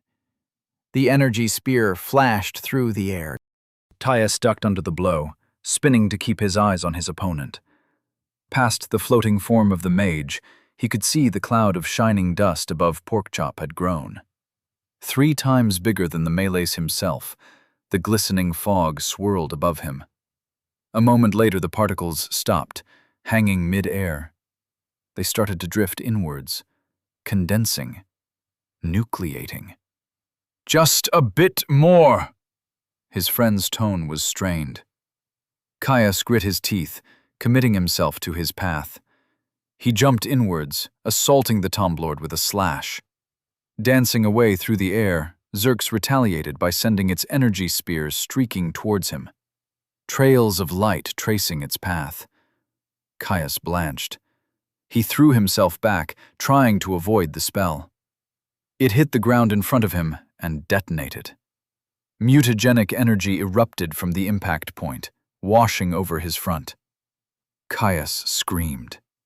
Foul sorcery clawed at him, sinking its teeth in to shift and change the outer layers of his flesh against his will. Boils erupted with fervor, popping to morph into sores, only for another growth to occur a moment later. He snapped his jaw shut, feeling his teeth crack as he forced himself to open his eyes. Rapid adaptation flooded his system, fighting the corruption even as it cordoned off his agony and his fear. The first resistances, the first skills he had ever gained. Pain wouldn't stop him. Neither would the Tom Lord. The damage from the spell was minor. The way it tore at him was excruciating, but only skin deep. His health was already burning to fix the damage. He could still fight. Ding! Rapid adaptation has reached level 17. He locked his gaze on Zerks and felt hate. The mage hovered there, staring at him a few paces away, staring contemptuously. He dashed in, sword flashing over and over. The undead glided around the strikes, retaliating with casual swipes of his claw-like nails, gossamer threads of green trails behind, forcing him into a frantic waltz of sword and sorcery. Ding! Adamant Body has reached level 5. Risking a glance towards his friend, Caius looked past the champion to see if Porkchop was ready. It was far past the point where they should put this corpse back where it belonged. Porkchop locked eyes with him, expression focused. Over his head, a shard of clear crystal the size of Caius's leg span. Faster and faster, so quick its jagged edges seemed to melt together. "Ready!" Caius pushed the tomblord, unable to pin it down with his blade. Suddenly, it darted back, surging across the room to create distance. For the 4th time, it stopped, fast, unmoving. Another pool of green began to spark in its palm. It was channeling. It couldn't move while it was channeling. "Now, Porkchop!" Caius was already sprinting for the undead, blade held at the ready. Porkchop roared in victory. There was a crack. A glistening blur shot across the room. Shards erupted from the far stone wall, crystal and masonry both. The tomblord dropped, the lower half of its body falling in a different direction from its torso. Organs hit the ground with a splash. Caius arrived. Tomblord Zerks lost their head. Ding! You have slain a champion. Tomblord Zerks, level 23, Vile Corruptor. Caius threw his head back and let out a yell of victorious agony, declaring himself the victor as Porkchop's of deafening roar joining his own. Panting as the thrill of the fight slowly left him, Caius winced as he felt his skin roiling as his health restored the damage he had taken from the caster's spell. Rapid thumps against stone slammed into the ground behind him. Caius quickly sheathed his blade and turned, yelping in surprise as Porkchop bowled him over in a rush of furry enthusiasm. "Caius, you okay?" Porkchop licked at his face. "Yep." Caius scrunched his face, trying to push Porkchop's bulk off him. "Stop that! We have loot to grab!" Porkchop hopped off him, backing up with a cocked head. "Loot?" "Yeah, loot," he said with a grin, hauling himself up. He stalked over to the center of the room, eyeing the golden sarcophagus that lay open with undisguised avariciousness. "Let's go see what we got." Chapter 36. Loot and other surprises. Caius stared at the sarcophagus. Its sculpted golden lid still hovered next to its open interior, displaying a robed figure identical to the tomblord he had just slain with Porkchop. After his battle with the champion, he expected his just rewards. Considering the rest of the room was stark and empty, that left only one spot. He set off towards the grave. His friend padded alongside him, curious about what Caius was so excited for. "What is loot?" Porkchop asked. "I'm not actually sure if it's something you'd be interested in." Caius scratched his head. "It's like gear, clothes, weapons, tonics, and useful items, though I'm not really sure how it works. For all I know, the depths might spawn something for you." Porkchop huffed at Caius's explanation. "Bah, tools, two-legged things. Let me know if there is something to eat." Caius grinned at the response, entirely unsurprised his friend was uninterested in things of that nature. He, on the other hand, could barely stop himself from skipping over. As soon as they reached the plinth that the sarcophagus sat on, Caius enlisted Porkchop's help in clambering up. Peering into the cavity within, Caius's mouth split into a wide grin. Its internals were lined with a silvery metal covered in a dense runic script, one he had not encountered before. That surprised him, considering the extensive tutoring his father had given him on the subject. It wasn't the runes that drew his attention, though. There, at the base of the grave, lay a small mound of items, covered by a silvery sprawl of scaled metal. He'd struck gold. Not only did the grave hold his treasure, but it had far more of it than he had seen from the other two champions he had battled. Though he suspected in raw value, it still didn't hold a candle to the natural treasure the sun-born cave bear had guarded. Reaching into the space, Caius grabbed hold of the armor and pulled it up to hold out in both hands. The scales cascaded over each other with a series of rustling clinks. In the light, he could see that the gleaming silver of the armor was tinged by a subtle pearlescence. A set of scale mail, long enough to reach his thigh, well-tailored with larger overlapping plates covering his vitals, and with a reinforced gorget and pauldrons. It even had sleeves that cut off just below the elbow, rather than the cheaper variants that left the arms exposed. Every single one of its scales was etched with fine runes along the edges, a single large anchor rune at the center. He felt the weight of it in his arms. Sturdy, but not so heavy it would weigh him down once distributed over his body. It was a fine addition to his arsenal, a perfect blend of defense and maneuverability. He'd always preferred the measured approach of medium armor. Grinning in satisfaction, he tossed it down to Porkchop. "See? Loot!" "Not like I can use it," Porkchop grumbled. Caius laughed, turning back to the interior of the sarcophagus. In his focus on his new set of armor, he had entirely missed what had been lying underneath. His joy only grew. The scale mail had been hiding plenty more. 2 tonics sat on the silvery floor, liquid, a roiling, angry red that seemed to be at a constant boil. He'd gotten lucky.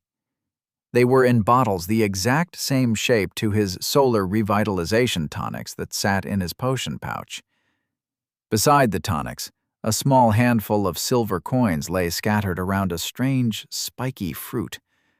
A pale green, it wasn't actually covered in thorns, but the rind itself seemed to contort into devilish peaks. Caius eyed the fruit with a cocked brow. He couldn't smell any magic, so it wasn't a reagent. He picked it up, holding it to get a closer look. Even as he turned it round in his hands, he got the sense from Explorer's toolkit that it was just a fruit?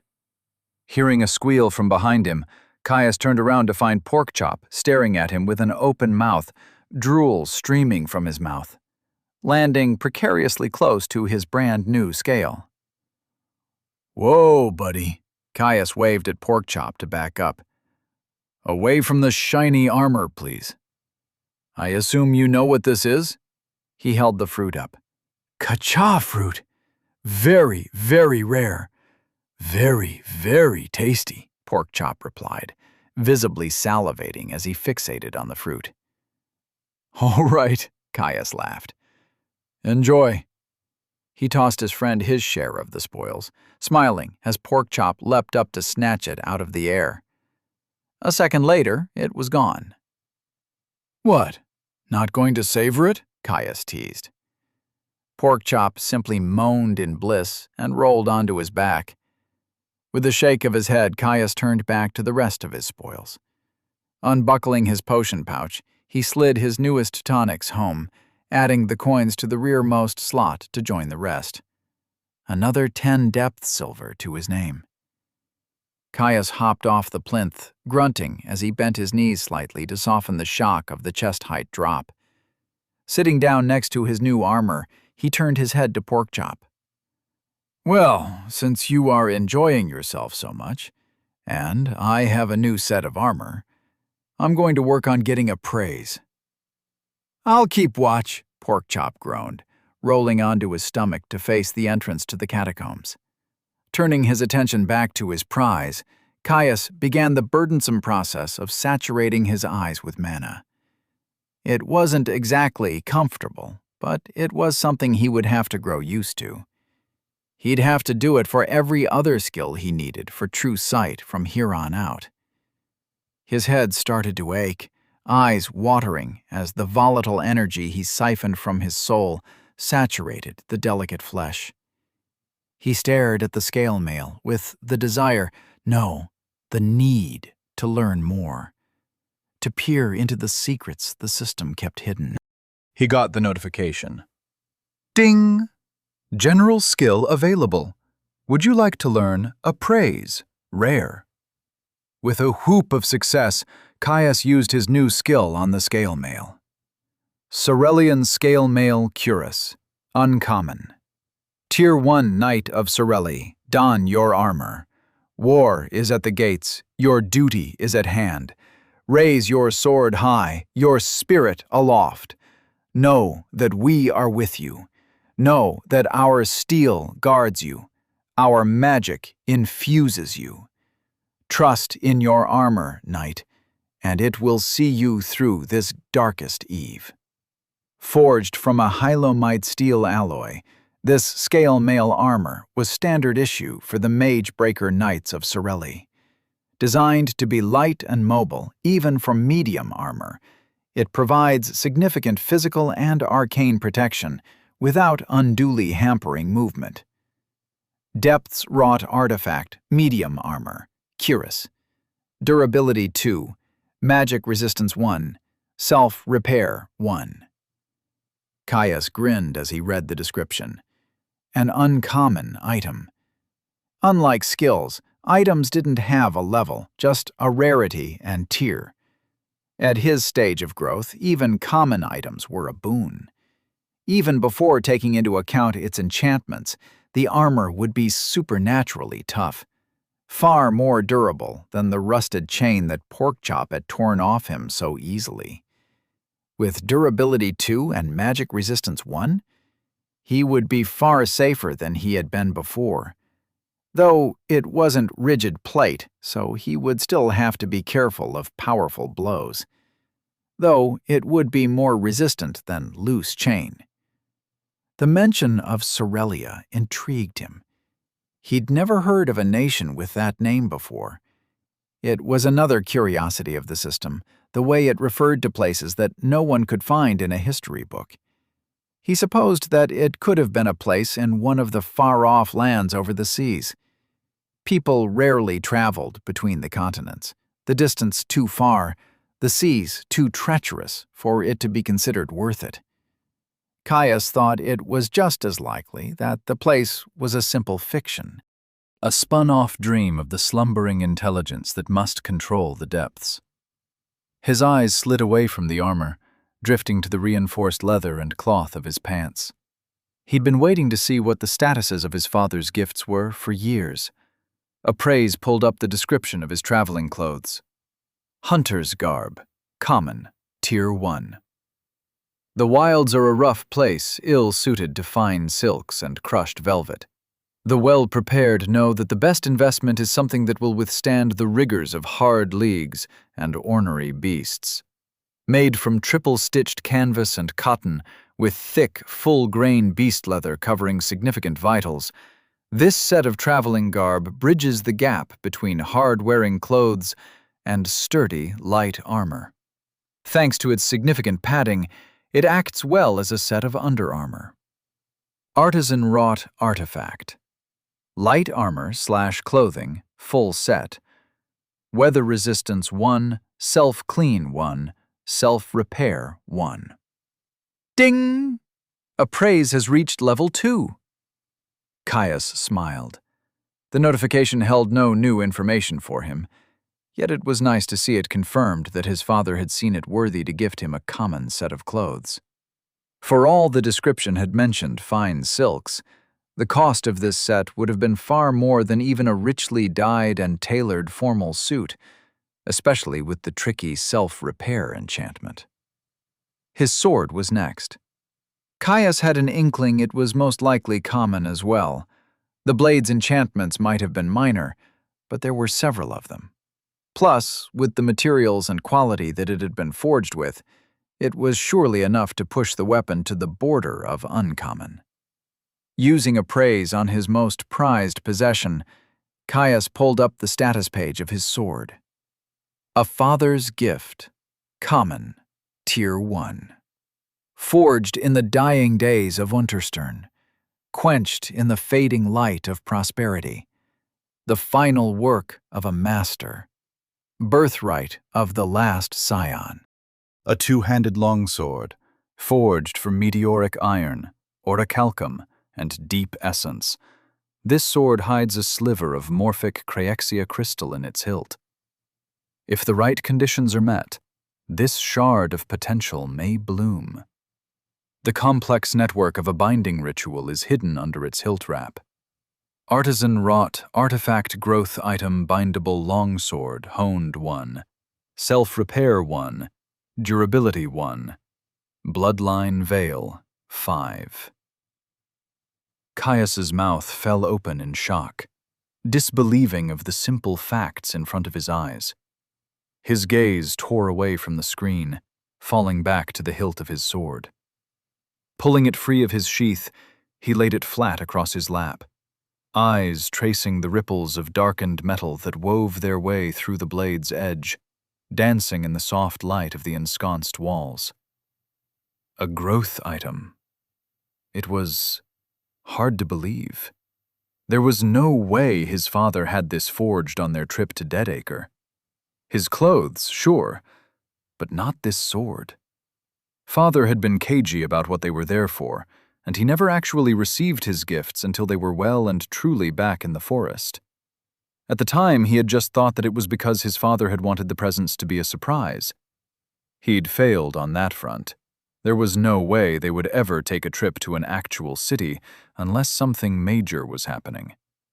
Yet he'd never seen where Father had gone off to whenever he was left alone to explore the markets and eateries with a pouch full of copper.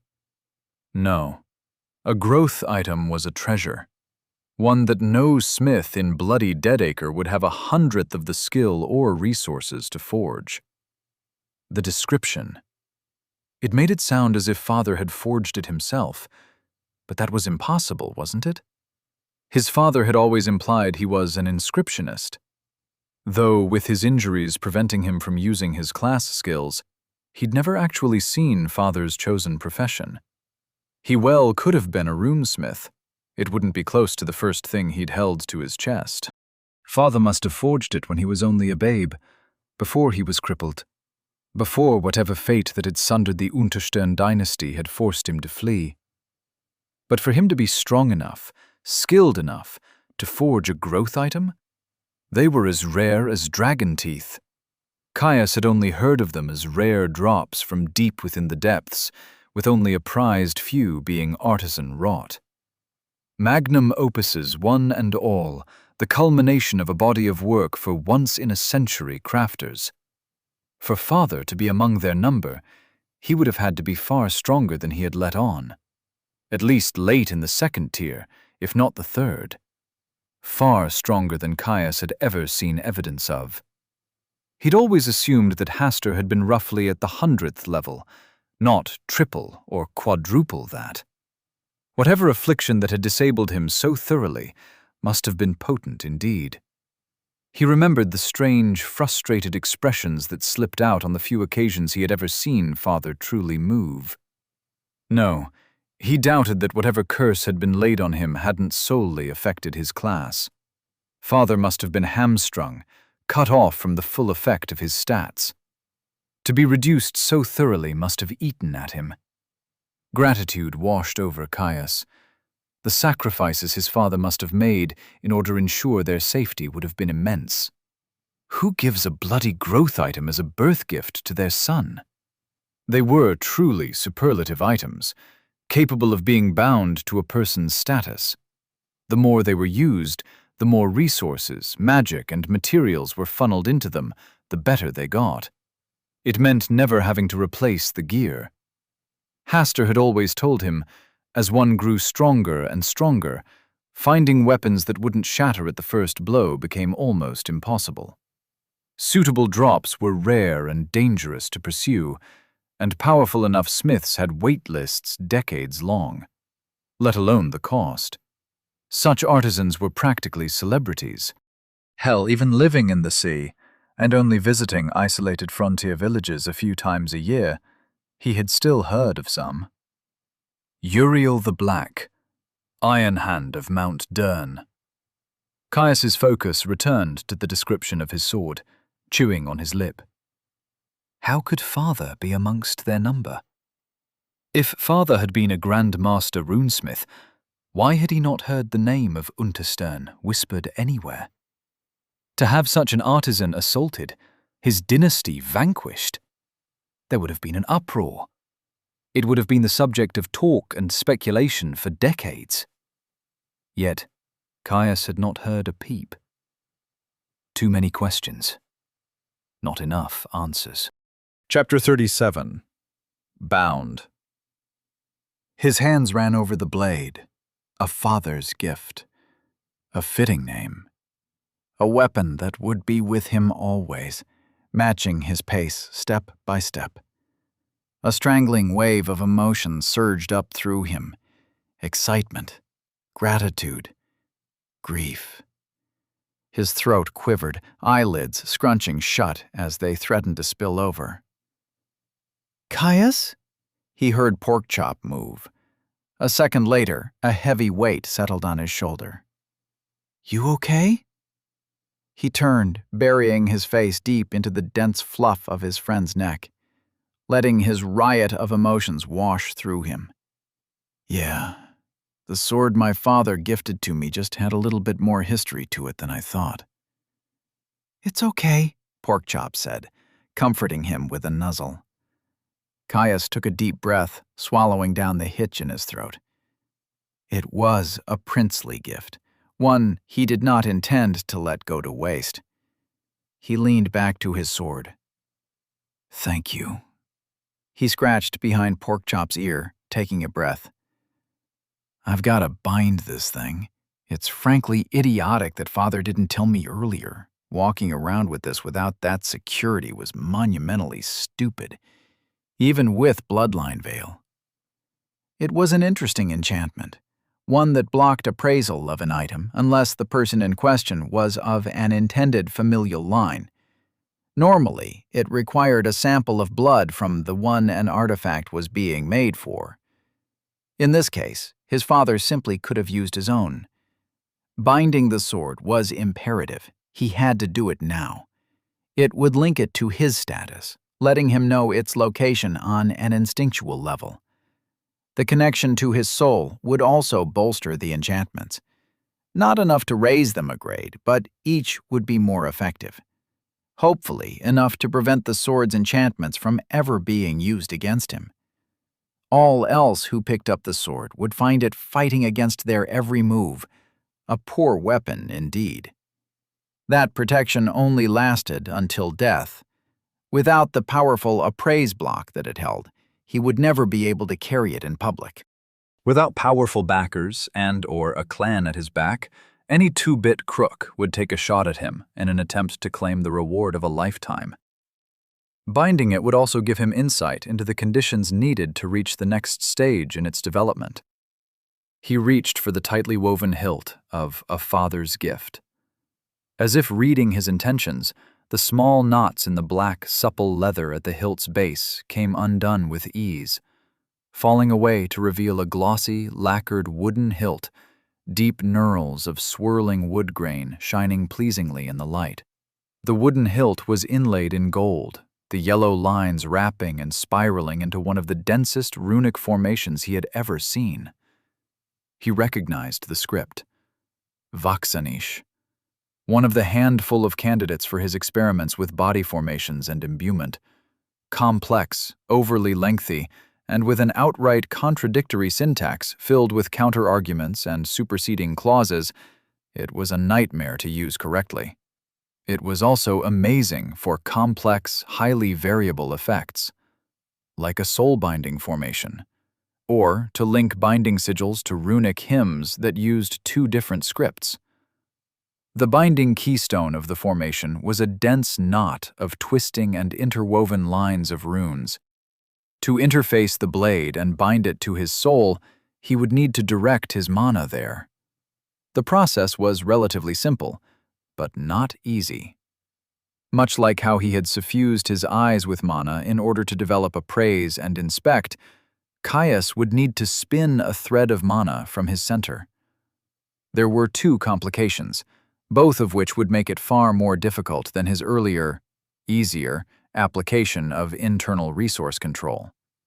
First, he would have to make the mana cross the external barrier of his body to brush up directly against the sigil. Much like the barrier between his soul space and physical space, the jump up in control required was significant. If he had mana manipulation, it would be much more straightforward. Alas, he did not, and waiting until he did would serve him no benefit. The other main difficulty would be in spinning out a thread of soul fire to infuse his mana pool.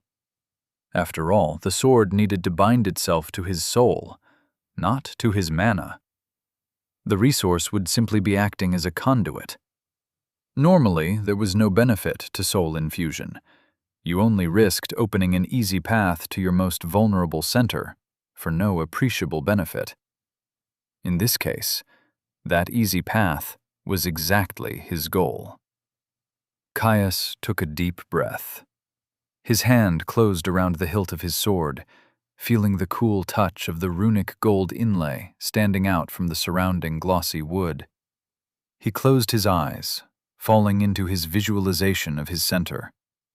Now that he had mental visualization, everything seemed sharper, less ethereal, more concrete. He reached for his soul, fire writhing out with the lightest touch. It was easier. He hadn't expected that. An unintended but very welcome side effect of his most recent skill. Pulling on the thread, Caius encouraged it to connect to the nebulous blue cloud of his mana. It didn't quite snap into place like it had with his skill. He had to focus to keep it flowing there, drifting in the blue gas like some wind-caught streamer. He encouraged his soul to flare, a great outpouring of his very essence flowing through his conduit to color the blue with a radiant, ghostly tinge. Sweat dripped from his brow.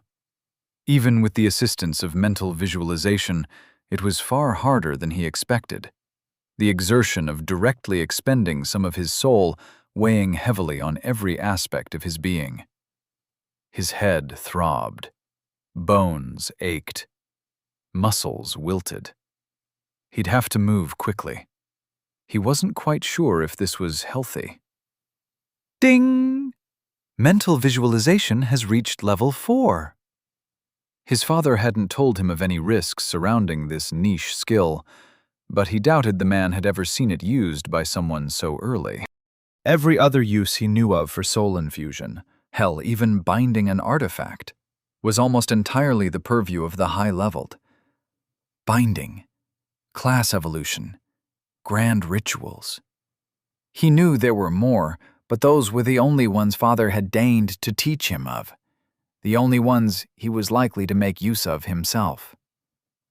Leveling strengthened the soul. Without that reinforcement, he might injure himself. Certainly, he had never been told of it feeling like his very essence was being depleted. He had to hurry. Hearing a deep rumble from somewhere behind him, Caius ignored the distraction and pushed on. Reaching for the mana next, he quickly yanked a thread past the outer barrier of his soul space. He traced it through his body, running parallel to nerves and vessels. Ding! Mental visualization has reached level 5. He felt so heavy. Caius wasn't sure if he had the mental focus to keep control of his mana outside of his body. A different tactic was required. Force. The resource flooded his hands. Grunting in strain, he locked down his skin, forcing his mana to flood the area, saturating it like he had done to his eyes. Once full, he was forced to bear down on the barrier he had created, mana attempting to push its way free. He didn't let it. The pressure built. Tingling grew in his hand, quickly rising to feel like stabbing needles in his skin. He bit down on his lip, tasting iron. Just a bit more. He only needed a bit more. Health left his soul, rushing to heal his hand as tiny droplets of blood welled up from his pores. The mana was too much, breaking down his flesh. His skin started to split, drenching the handle of his blade in a slick crimson wash. Something bumped him. He growled in frustration. He had to do this. Now! He released his mental grip, creating a hole in the barrier he had made around his hand. Soul-infused mana shot free, hitting the center of the binding sigil with a deep throng. Gold inlay began to glow, scintillating blue and yellow.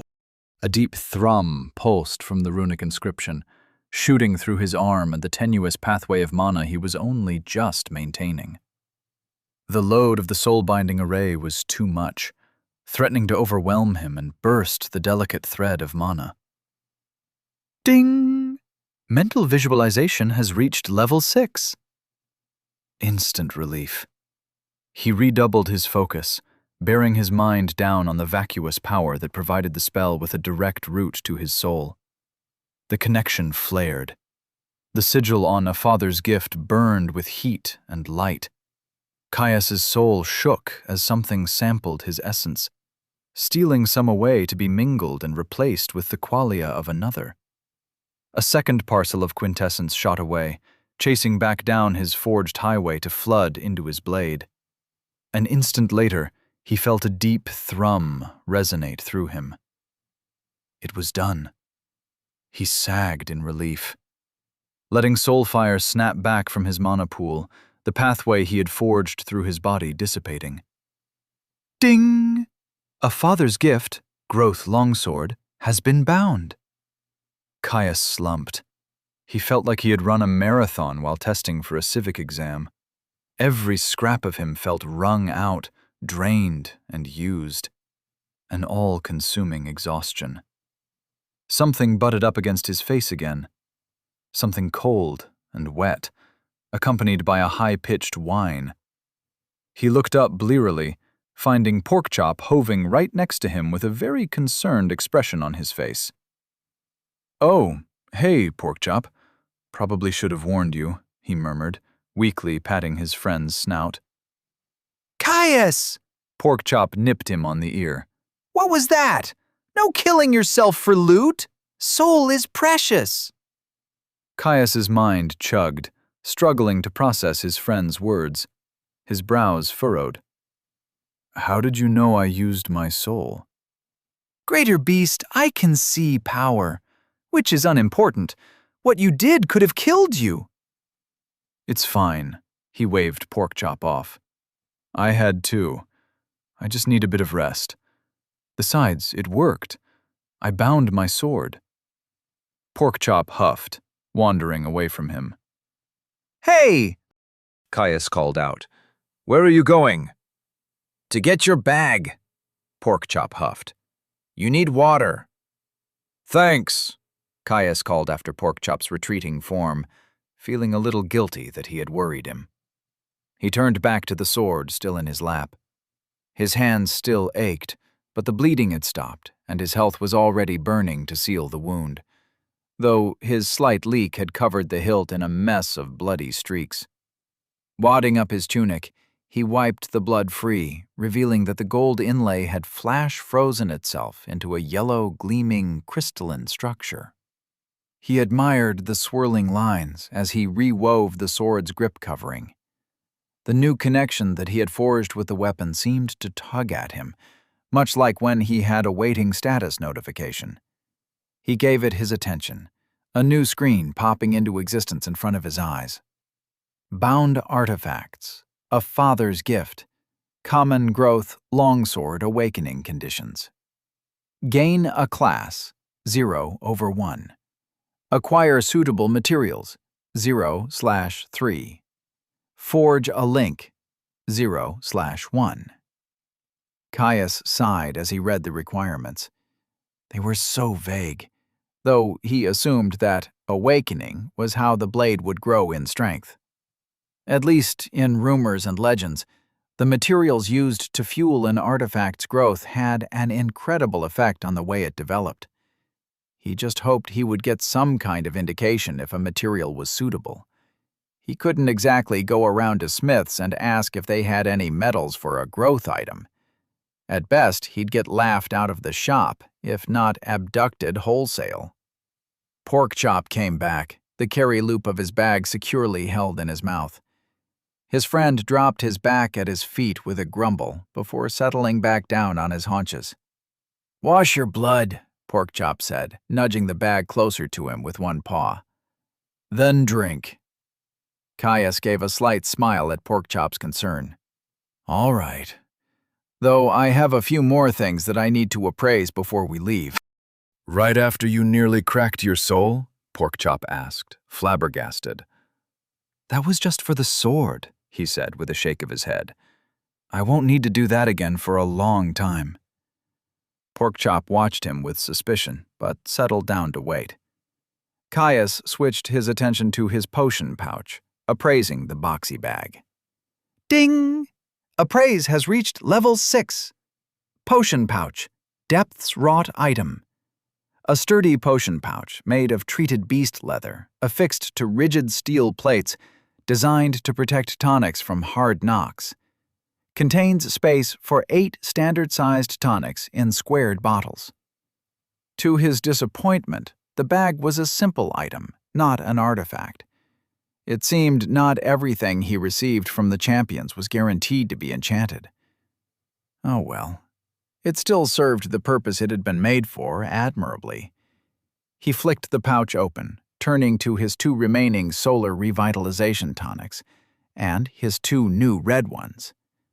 Deciding to appraise the ones he'd had for some time, Caius pulled free one of the familiar radiant orange tonics. Solar Revitalization Tonic, Common, Tier 1. At the end of the line, there is only one source of energy. Growth, death, recovery, expenditure. All happens under the watchful, warm embrace of the sun. A tonic that slightly stimulates the production of health and stamina in the soul. Depths Brewed Potion. Stamina Regeneration 1, Health Regeneration 1. The description was exactly as he expected, though it was nice to confirm there were no hidden effects that he had missed. Unfortunately, he did confirm that he wasn't able to reveal the direct numerical effects of his items. Something relegated for higher rarity appraisal skills, he guessed. Caius slid the orange potion home and pulled out one of the new roiling red ones. Psychopathic Assault Tonic. Common. Some things just need killin'. A tonic that amplifies aggression, focus, and mental resistance. Moderately boosts strength with no impact on stamina. Depths Brewed Potion. Psycho Killer 1. Strength Boost 1.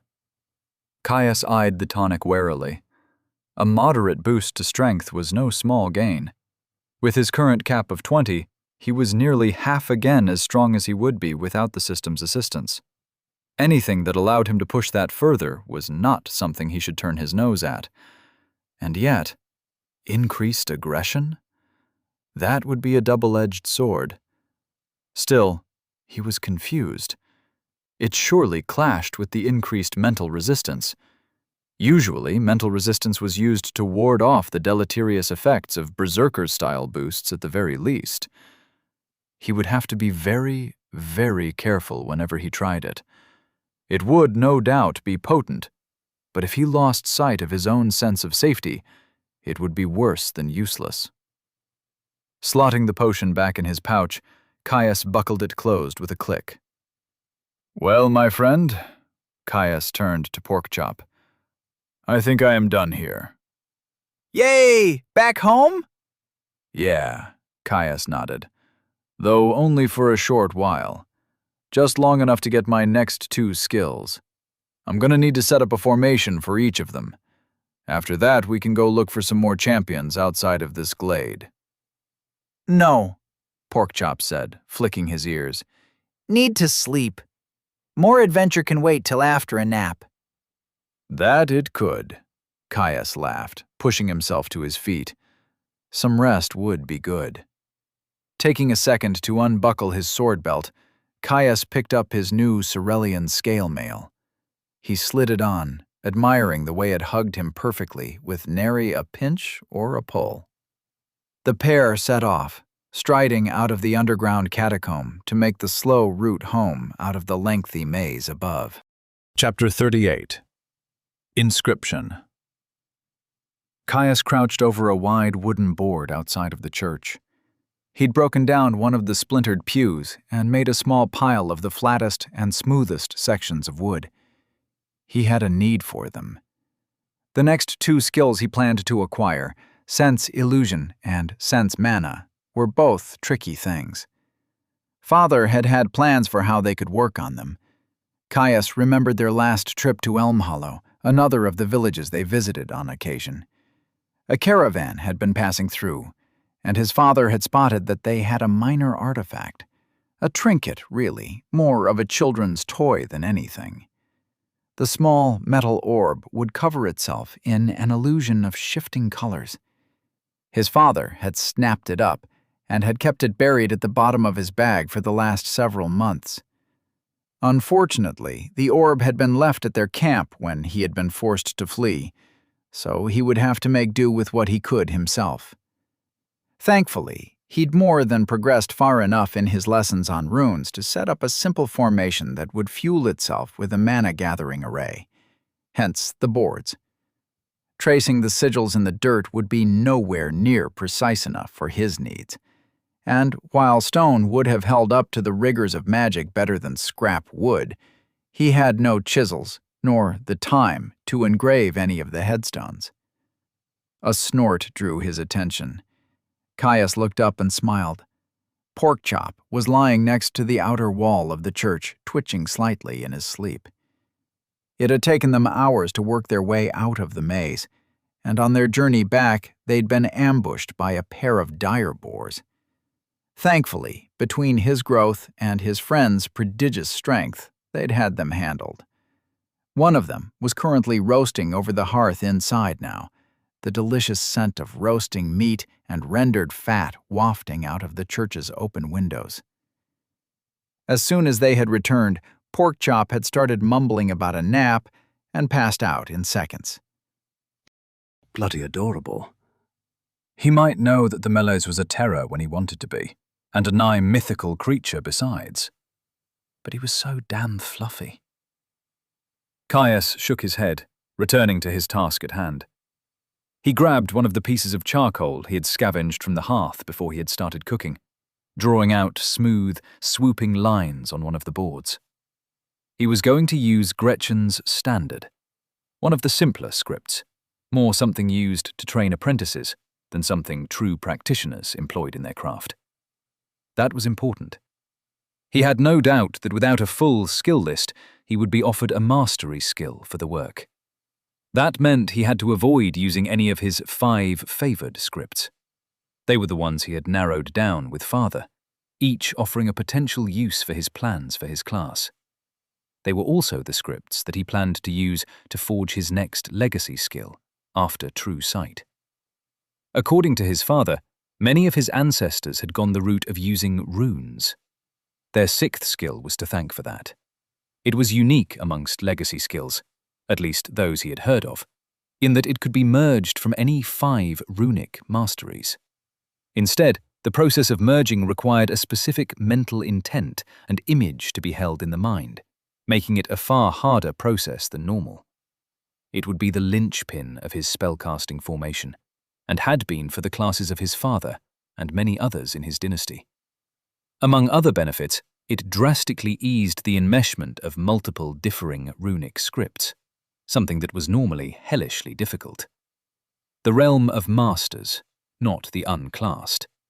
Getting offered a mastery skill for one of the scripts he planned to use in that merge could be disastrous. It had the potential to make it too difficult for him to reacquire with the limited tools he had at his disposal. He'd have to pick another script, one he was far less familiar with, and one that was far less suited to his eventual intent. So he used Gretchen's standard. Caius began to visualize the central sigil that he wanted in his mind, hoving over the board with charcoal in hand. While the script might have been designed for use by novices, it was by no means simple in isolation. The central binding rune would be a whirling knot of intersecting lines and angles. He traced the image in his mind, leaning heavily on mental visualization. He double and triple-checked the image that floated in his mind's eye, making corrections as he saw an angle out of place or a line slightly too thick. Ding! Mental visualization has reached level 7. A headache set in, Caius struggling to hold the image stable. It snapped into place. Finished. Ding! Mental visualization has reached level 8. With a steady hand born from a lifetime of practice, he traced his charcoal over the wood, setting down the sigil into the center of the plank. Next, he moved to the emission arrays, 3 concentric circles connecting to equidistant lines that exited the central knot. Ding! Mental visualization has reached level 9. Inside the circles, he inscribed lines of balance and unity. Linking chains came next. Jagged, angled things that would connect the emission arrays to the locus of the inscription, an equilateral triangle lined in a hymn of deceit and lies. Each rune of the hymn was dense, tight, forcing him to shave his charcoal down to a point with every few lines. The minutes ticked by, stamina draining as it forced back strain-induced tremors. Ding! Mental visualization has reached level 10. Ding! Mental visualization has reached level 11.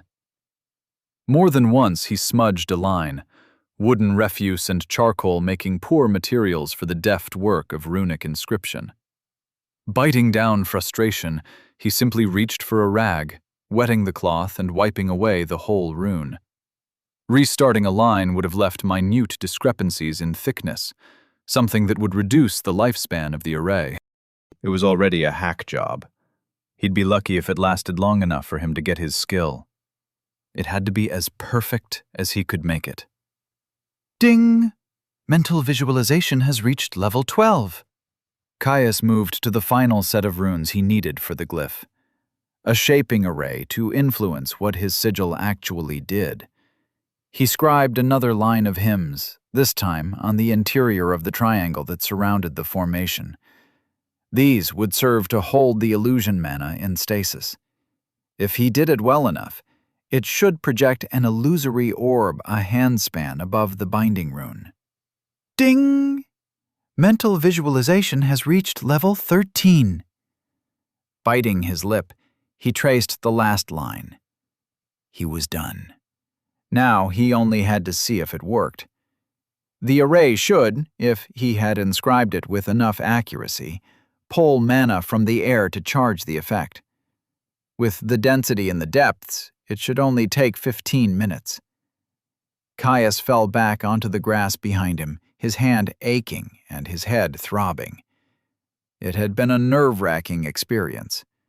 Without his father yelling at him every time he made a mistake, there had been a few times he had second-guessed himself.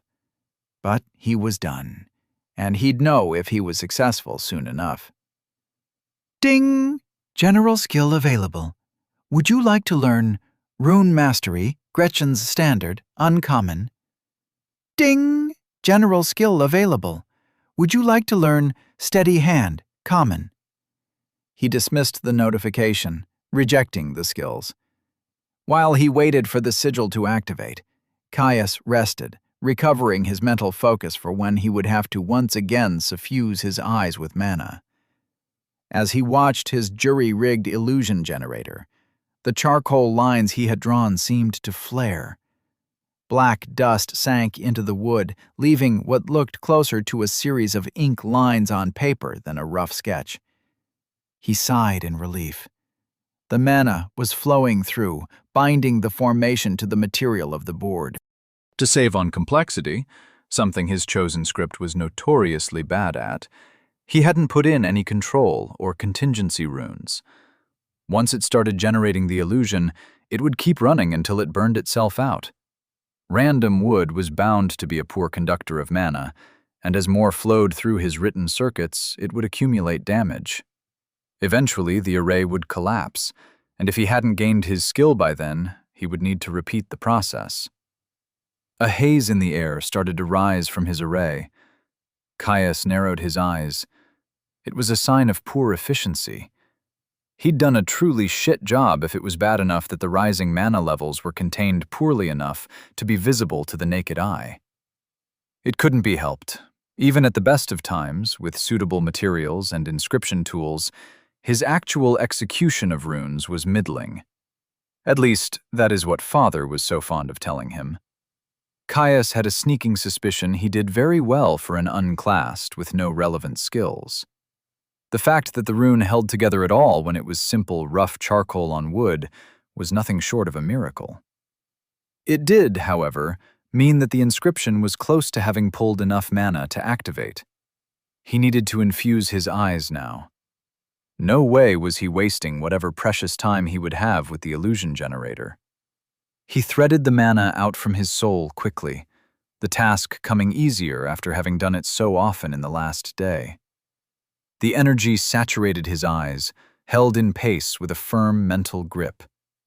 His eyes teared up, caustic mana sending needle-fine points spearing into his delicate orbits. Yet the mental strain of holding the volatile resource under pressure had lessened. There was no headache. Ding! Intelligence has reached level 14. A subtle pop echoed out from his inscription.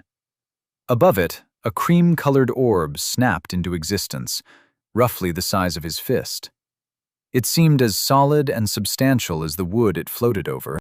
The soft blue light of the cavern washed over it, shading its underside and washing its top in a cerulean hue. It worked! The orb flickered, growing insubstantial, ghostly, no longer affected by the light, losing shade and blue tones, making it look flat and two-dimensional. Maybe not perfectly, but it worked. The inconsistent activation might even work in his favor. If it was visibly illusory, even if only for a moment, there was a likely chance of one of two things happening. Either there was a problem with one of his linking runes, and the array was spiking in resistance, choking the illusion of the necessary mana it needed to sustain itself. On the other hand, those same runes could have an entirely different problem. They could be ramping in resistance and resetting when the flow dropped too low to sustain a continuous throughput. That would mean a smooth ramp in intensity, perfect for training sense illusion. He had to hurry. Caius held his mana stable in his eyes, staring at the illusory orb in an effort to find any inconsistency. Its ghostly flicker aided him, his eyes quickly picking up the slightest ripple, barely a moment after it snapped back to physical substantivity. Ding! General skill available. Would you like to learn Sense Illusion, Rare? Caius accepted the skill immediately, avoiding taking a look at its description in favor of staring intently at his illusion generator. With his skill acquired, he released his grip on the mana in his eyes, letting it dissipate. As soon as the skill formed in his soul space, a new set of instincts flooded through him. When the orb flickered, and during the monetary ripple straight after, he got the intuitive sense that it was wrong. Fake. But only then. The rest of the time, the orb looked as real and physical as it had since it had first popped into existence. He watched. There, right after the ripple. The colors weren't quite right. Too inconsistent. Ding! Sense Illusion has reached level 2. The linking runes were acting as a variable mana gate. Sheer dumb luck and poor execution had worked in his favor. Caius grinned. Shadows shifted on the orb, just barely inconsistent with the oddly flat lighting from above. Ding! Sense Illusion has reached level 3. This was perfect. He was worried he was going to have to make a dozen of these arrays. If it managed to hold out for the rest of the hour, he just might be able to cap the skill. Caius watched the slowly flickering orb like a hawk, discrepancies and telltale giveaways growing by the minute. Ding! Sense illusion has reached level 11. Smoke wafted up from the scrap piece of pew, the hovering illusion of the cream orb winking out of existence. The illusion array burnt itself out. Caius sighed. In the end, it had lasted the full hour, but his estimation of how quickly sense illusion would grow had been off. He'd need to make some more formations to cap it off. Then he could move on to sense mana. Thankfully, the array he needed for that skill would be a little simpler. Just a mana condenser and emitter without any shaping formations. But first, he had some skills to look at. A shiver of anticipation crawled up his spine. It was always so exciting looking at new skills. He'd grown to crave it.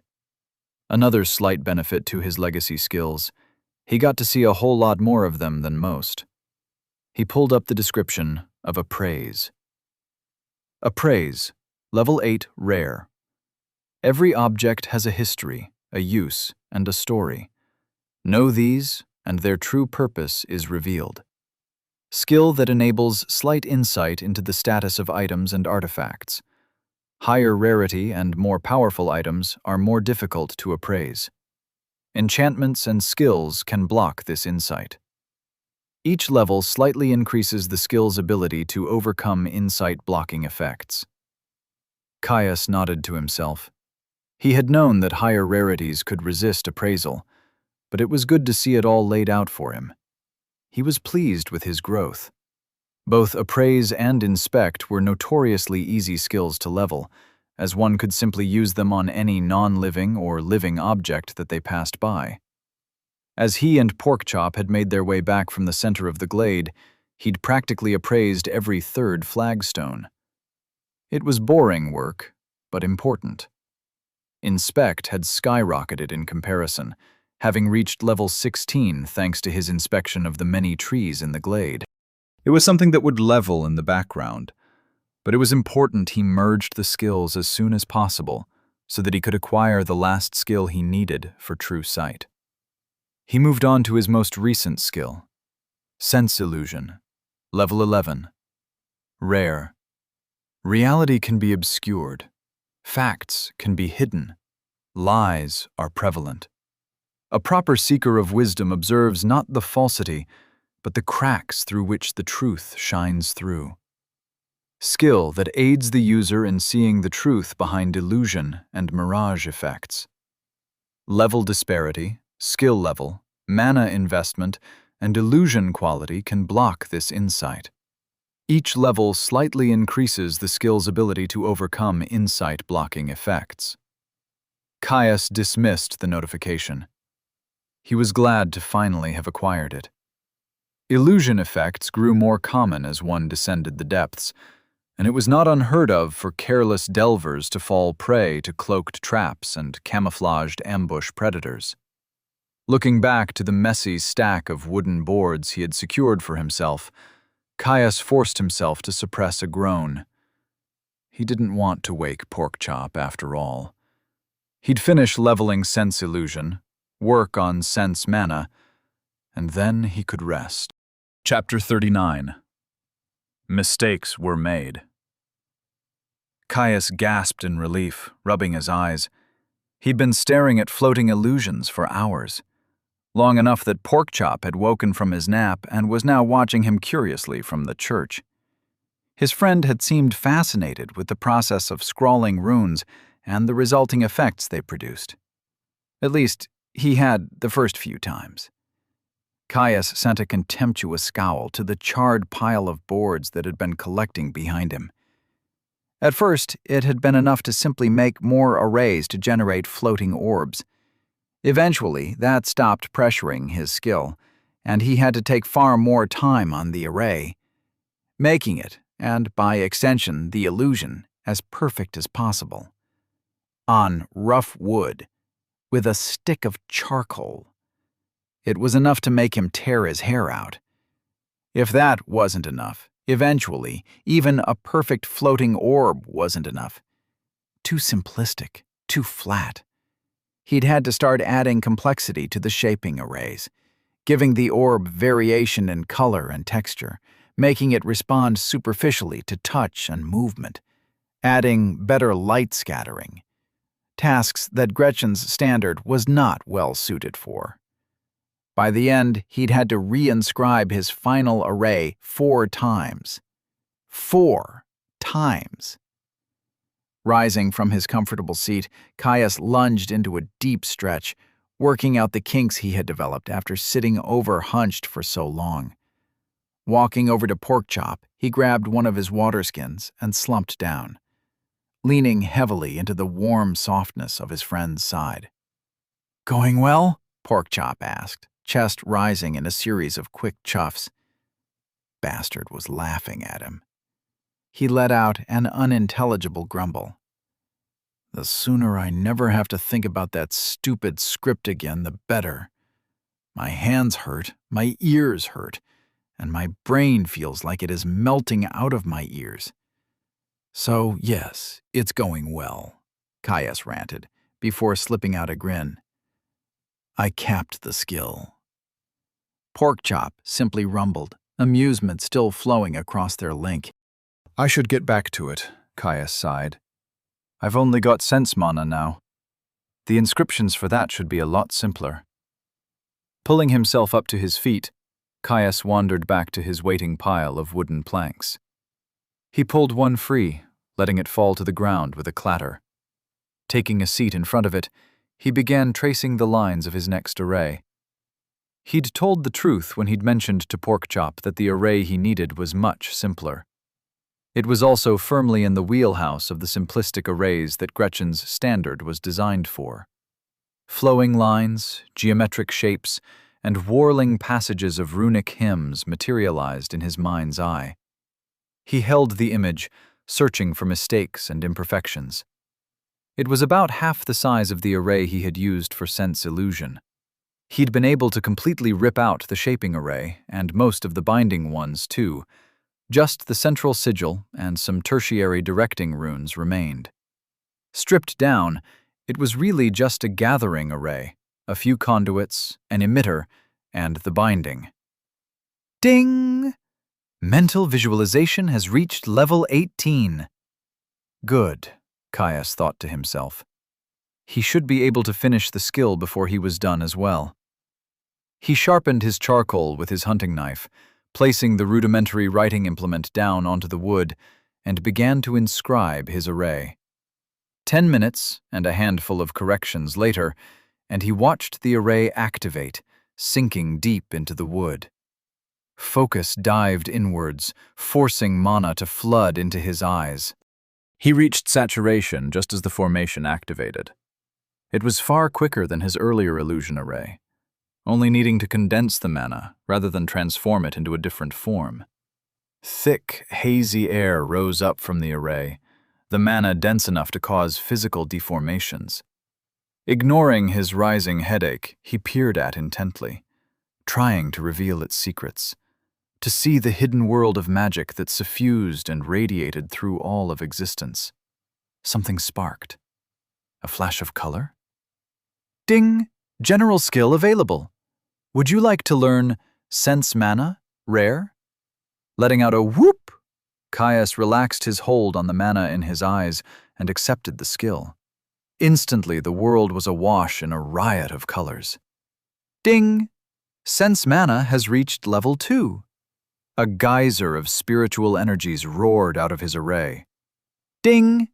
Sense Mana has reached level 3. Blues, reds, and every other color morphing and changing in a violent current that surged upwards, splashing out and down from the cavern ceiling. Ding! Sense Mana has reached level 4. So bright it was almost blinding, a primal force of nature. Ding! Sense Mana has reached level 5. His array vacuumed at the surrounding energies, siphoning great clouds. Ding! sense mana has reached level 6. The mana seemed to scream in rage at their confinement, elemental aspects fighting to diffuse themselves, to separate from their opposites. Ding! Sense mana has reached level 7. Forced into close proximity. Ding! Sense mana has reached level 8. The array started to whine. Ding! Sense mana has reached level 9. Ding!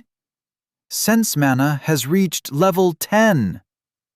Ding! Sense mana has reached level 11. Caius screamed at his body to move. He couldn't. Suck, staring blankly at the sheer presence of the mana. Ding!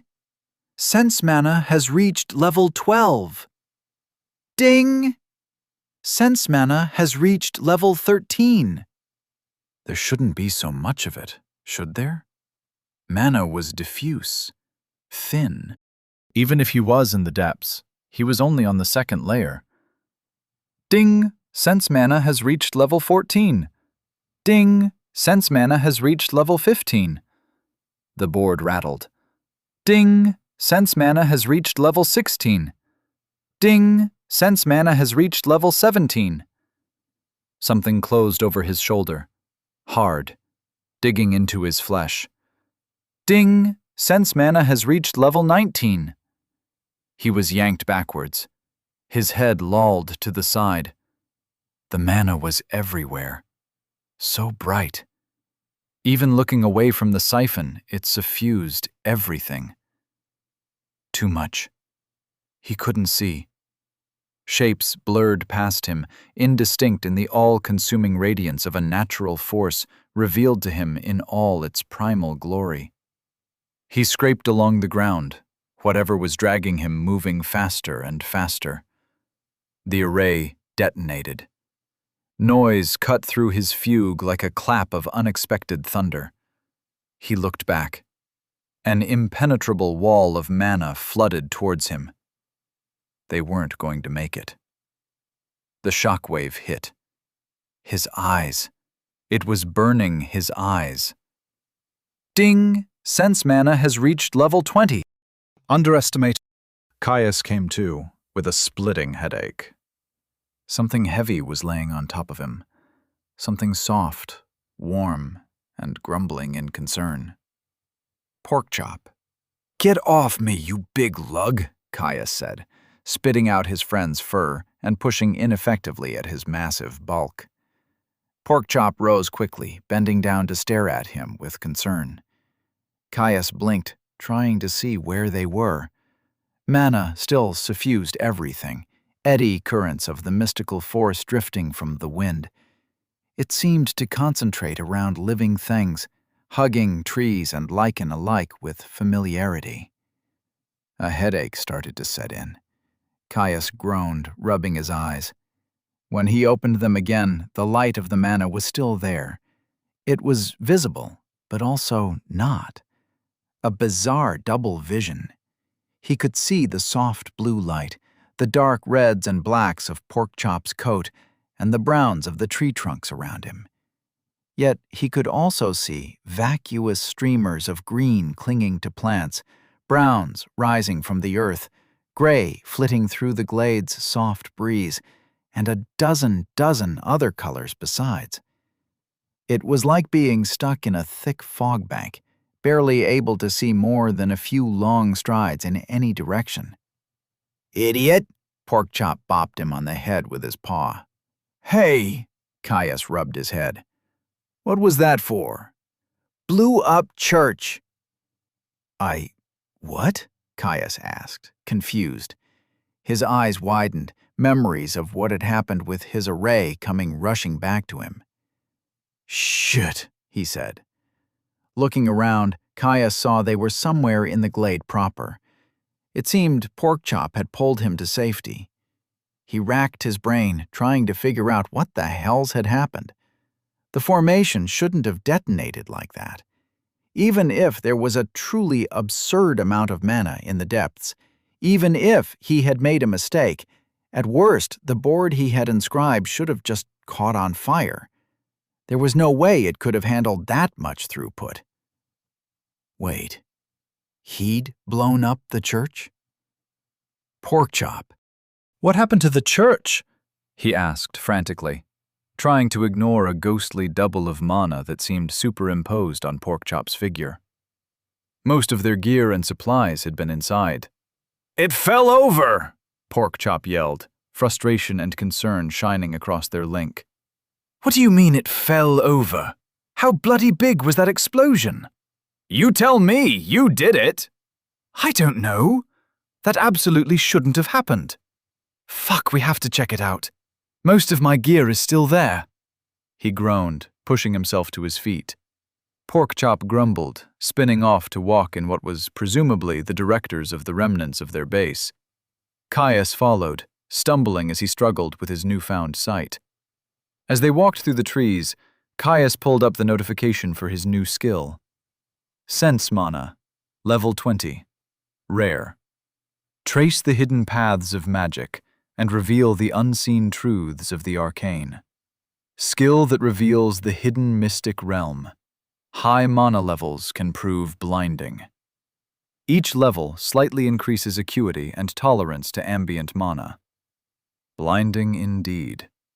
He did his best to get a handle on the new skill.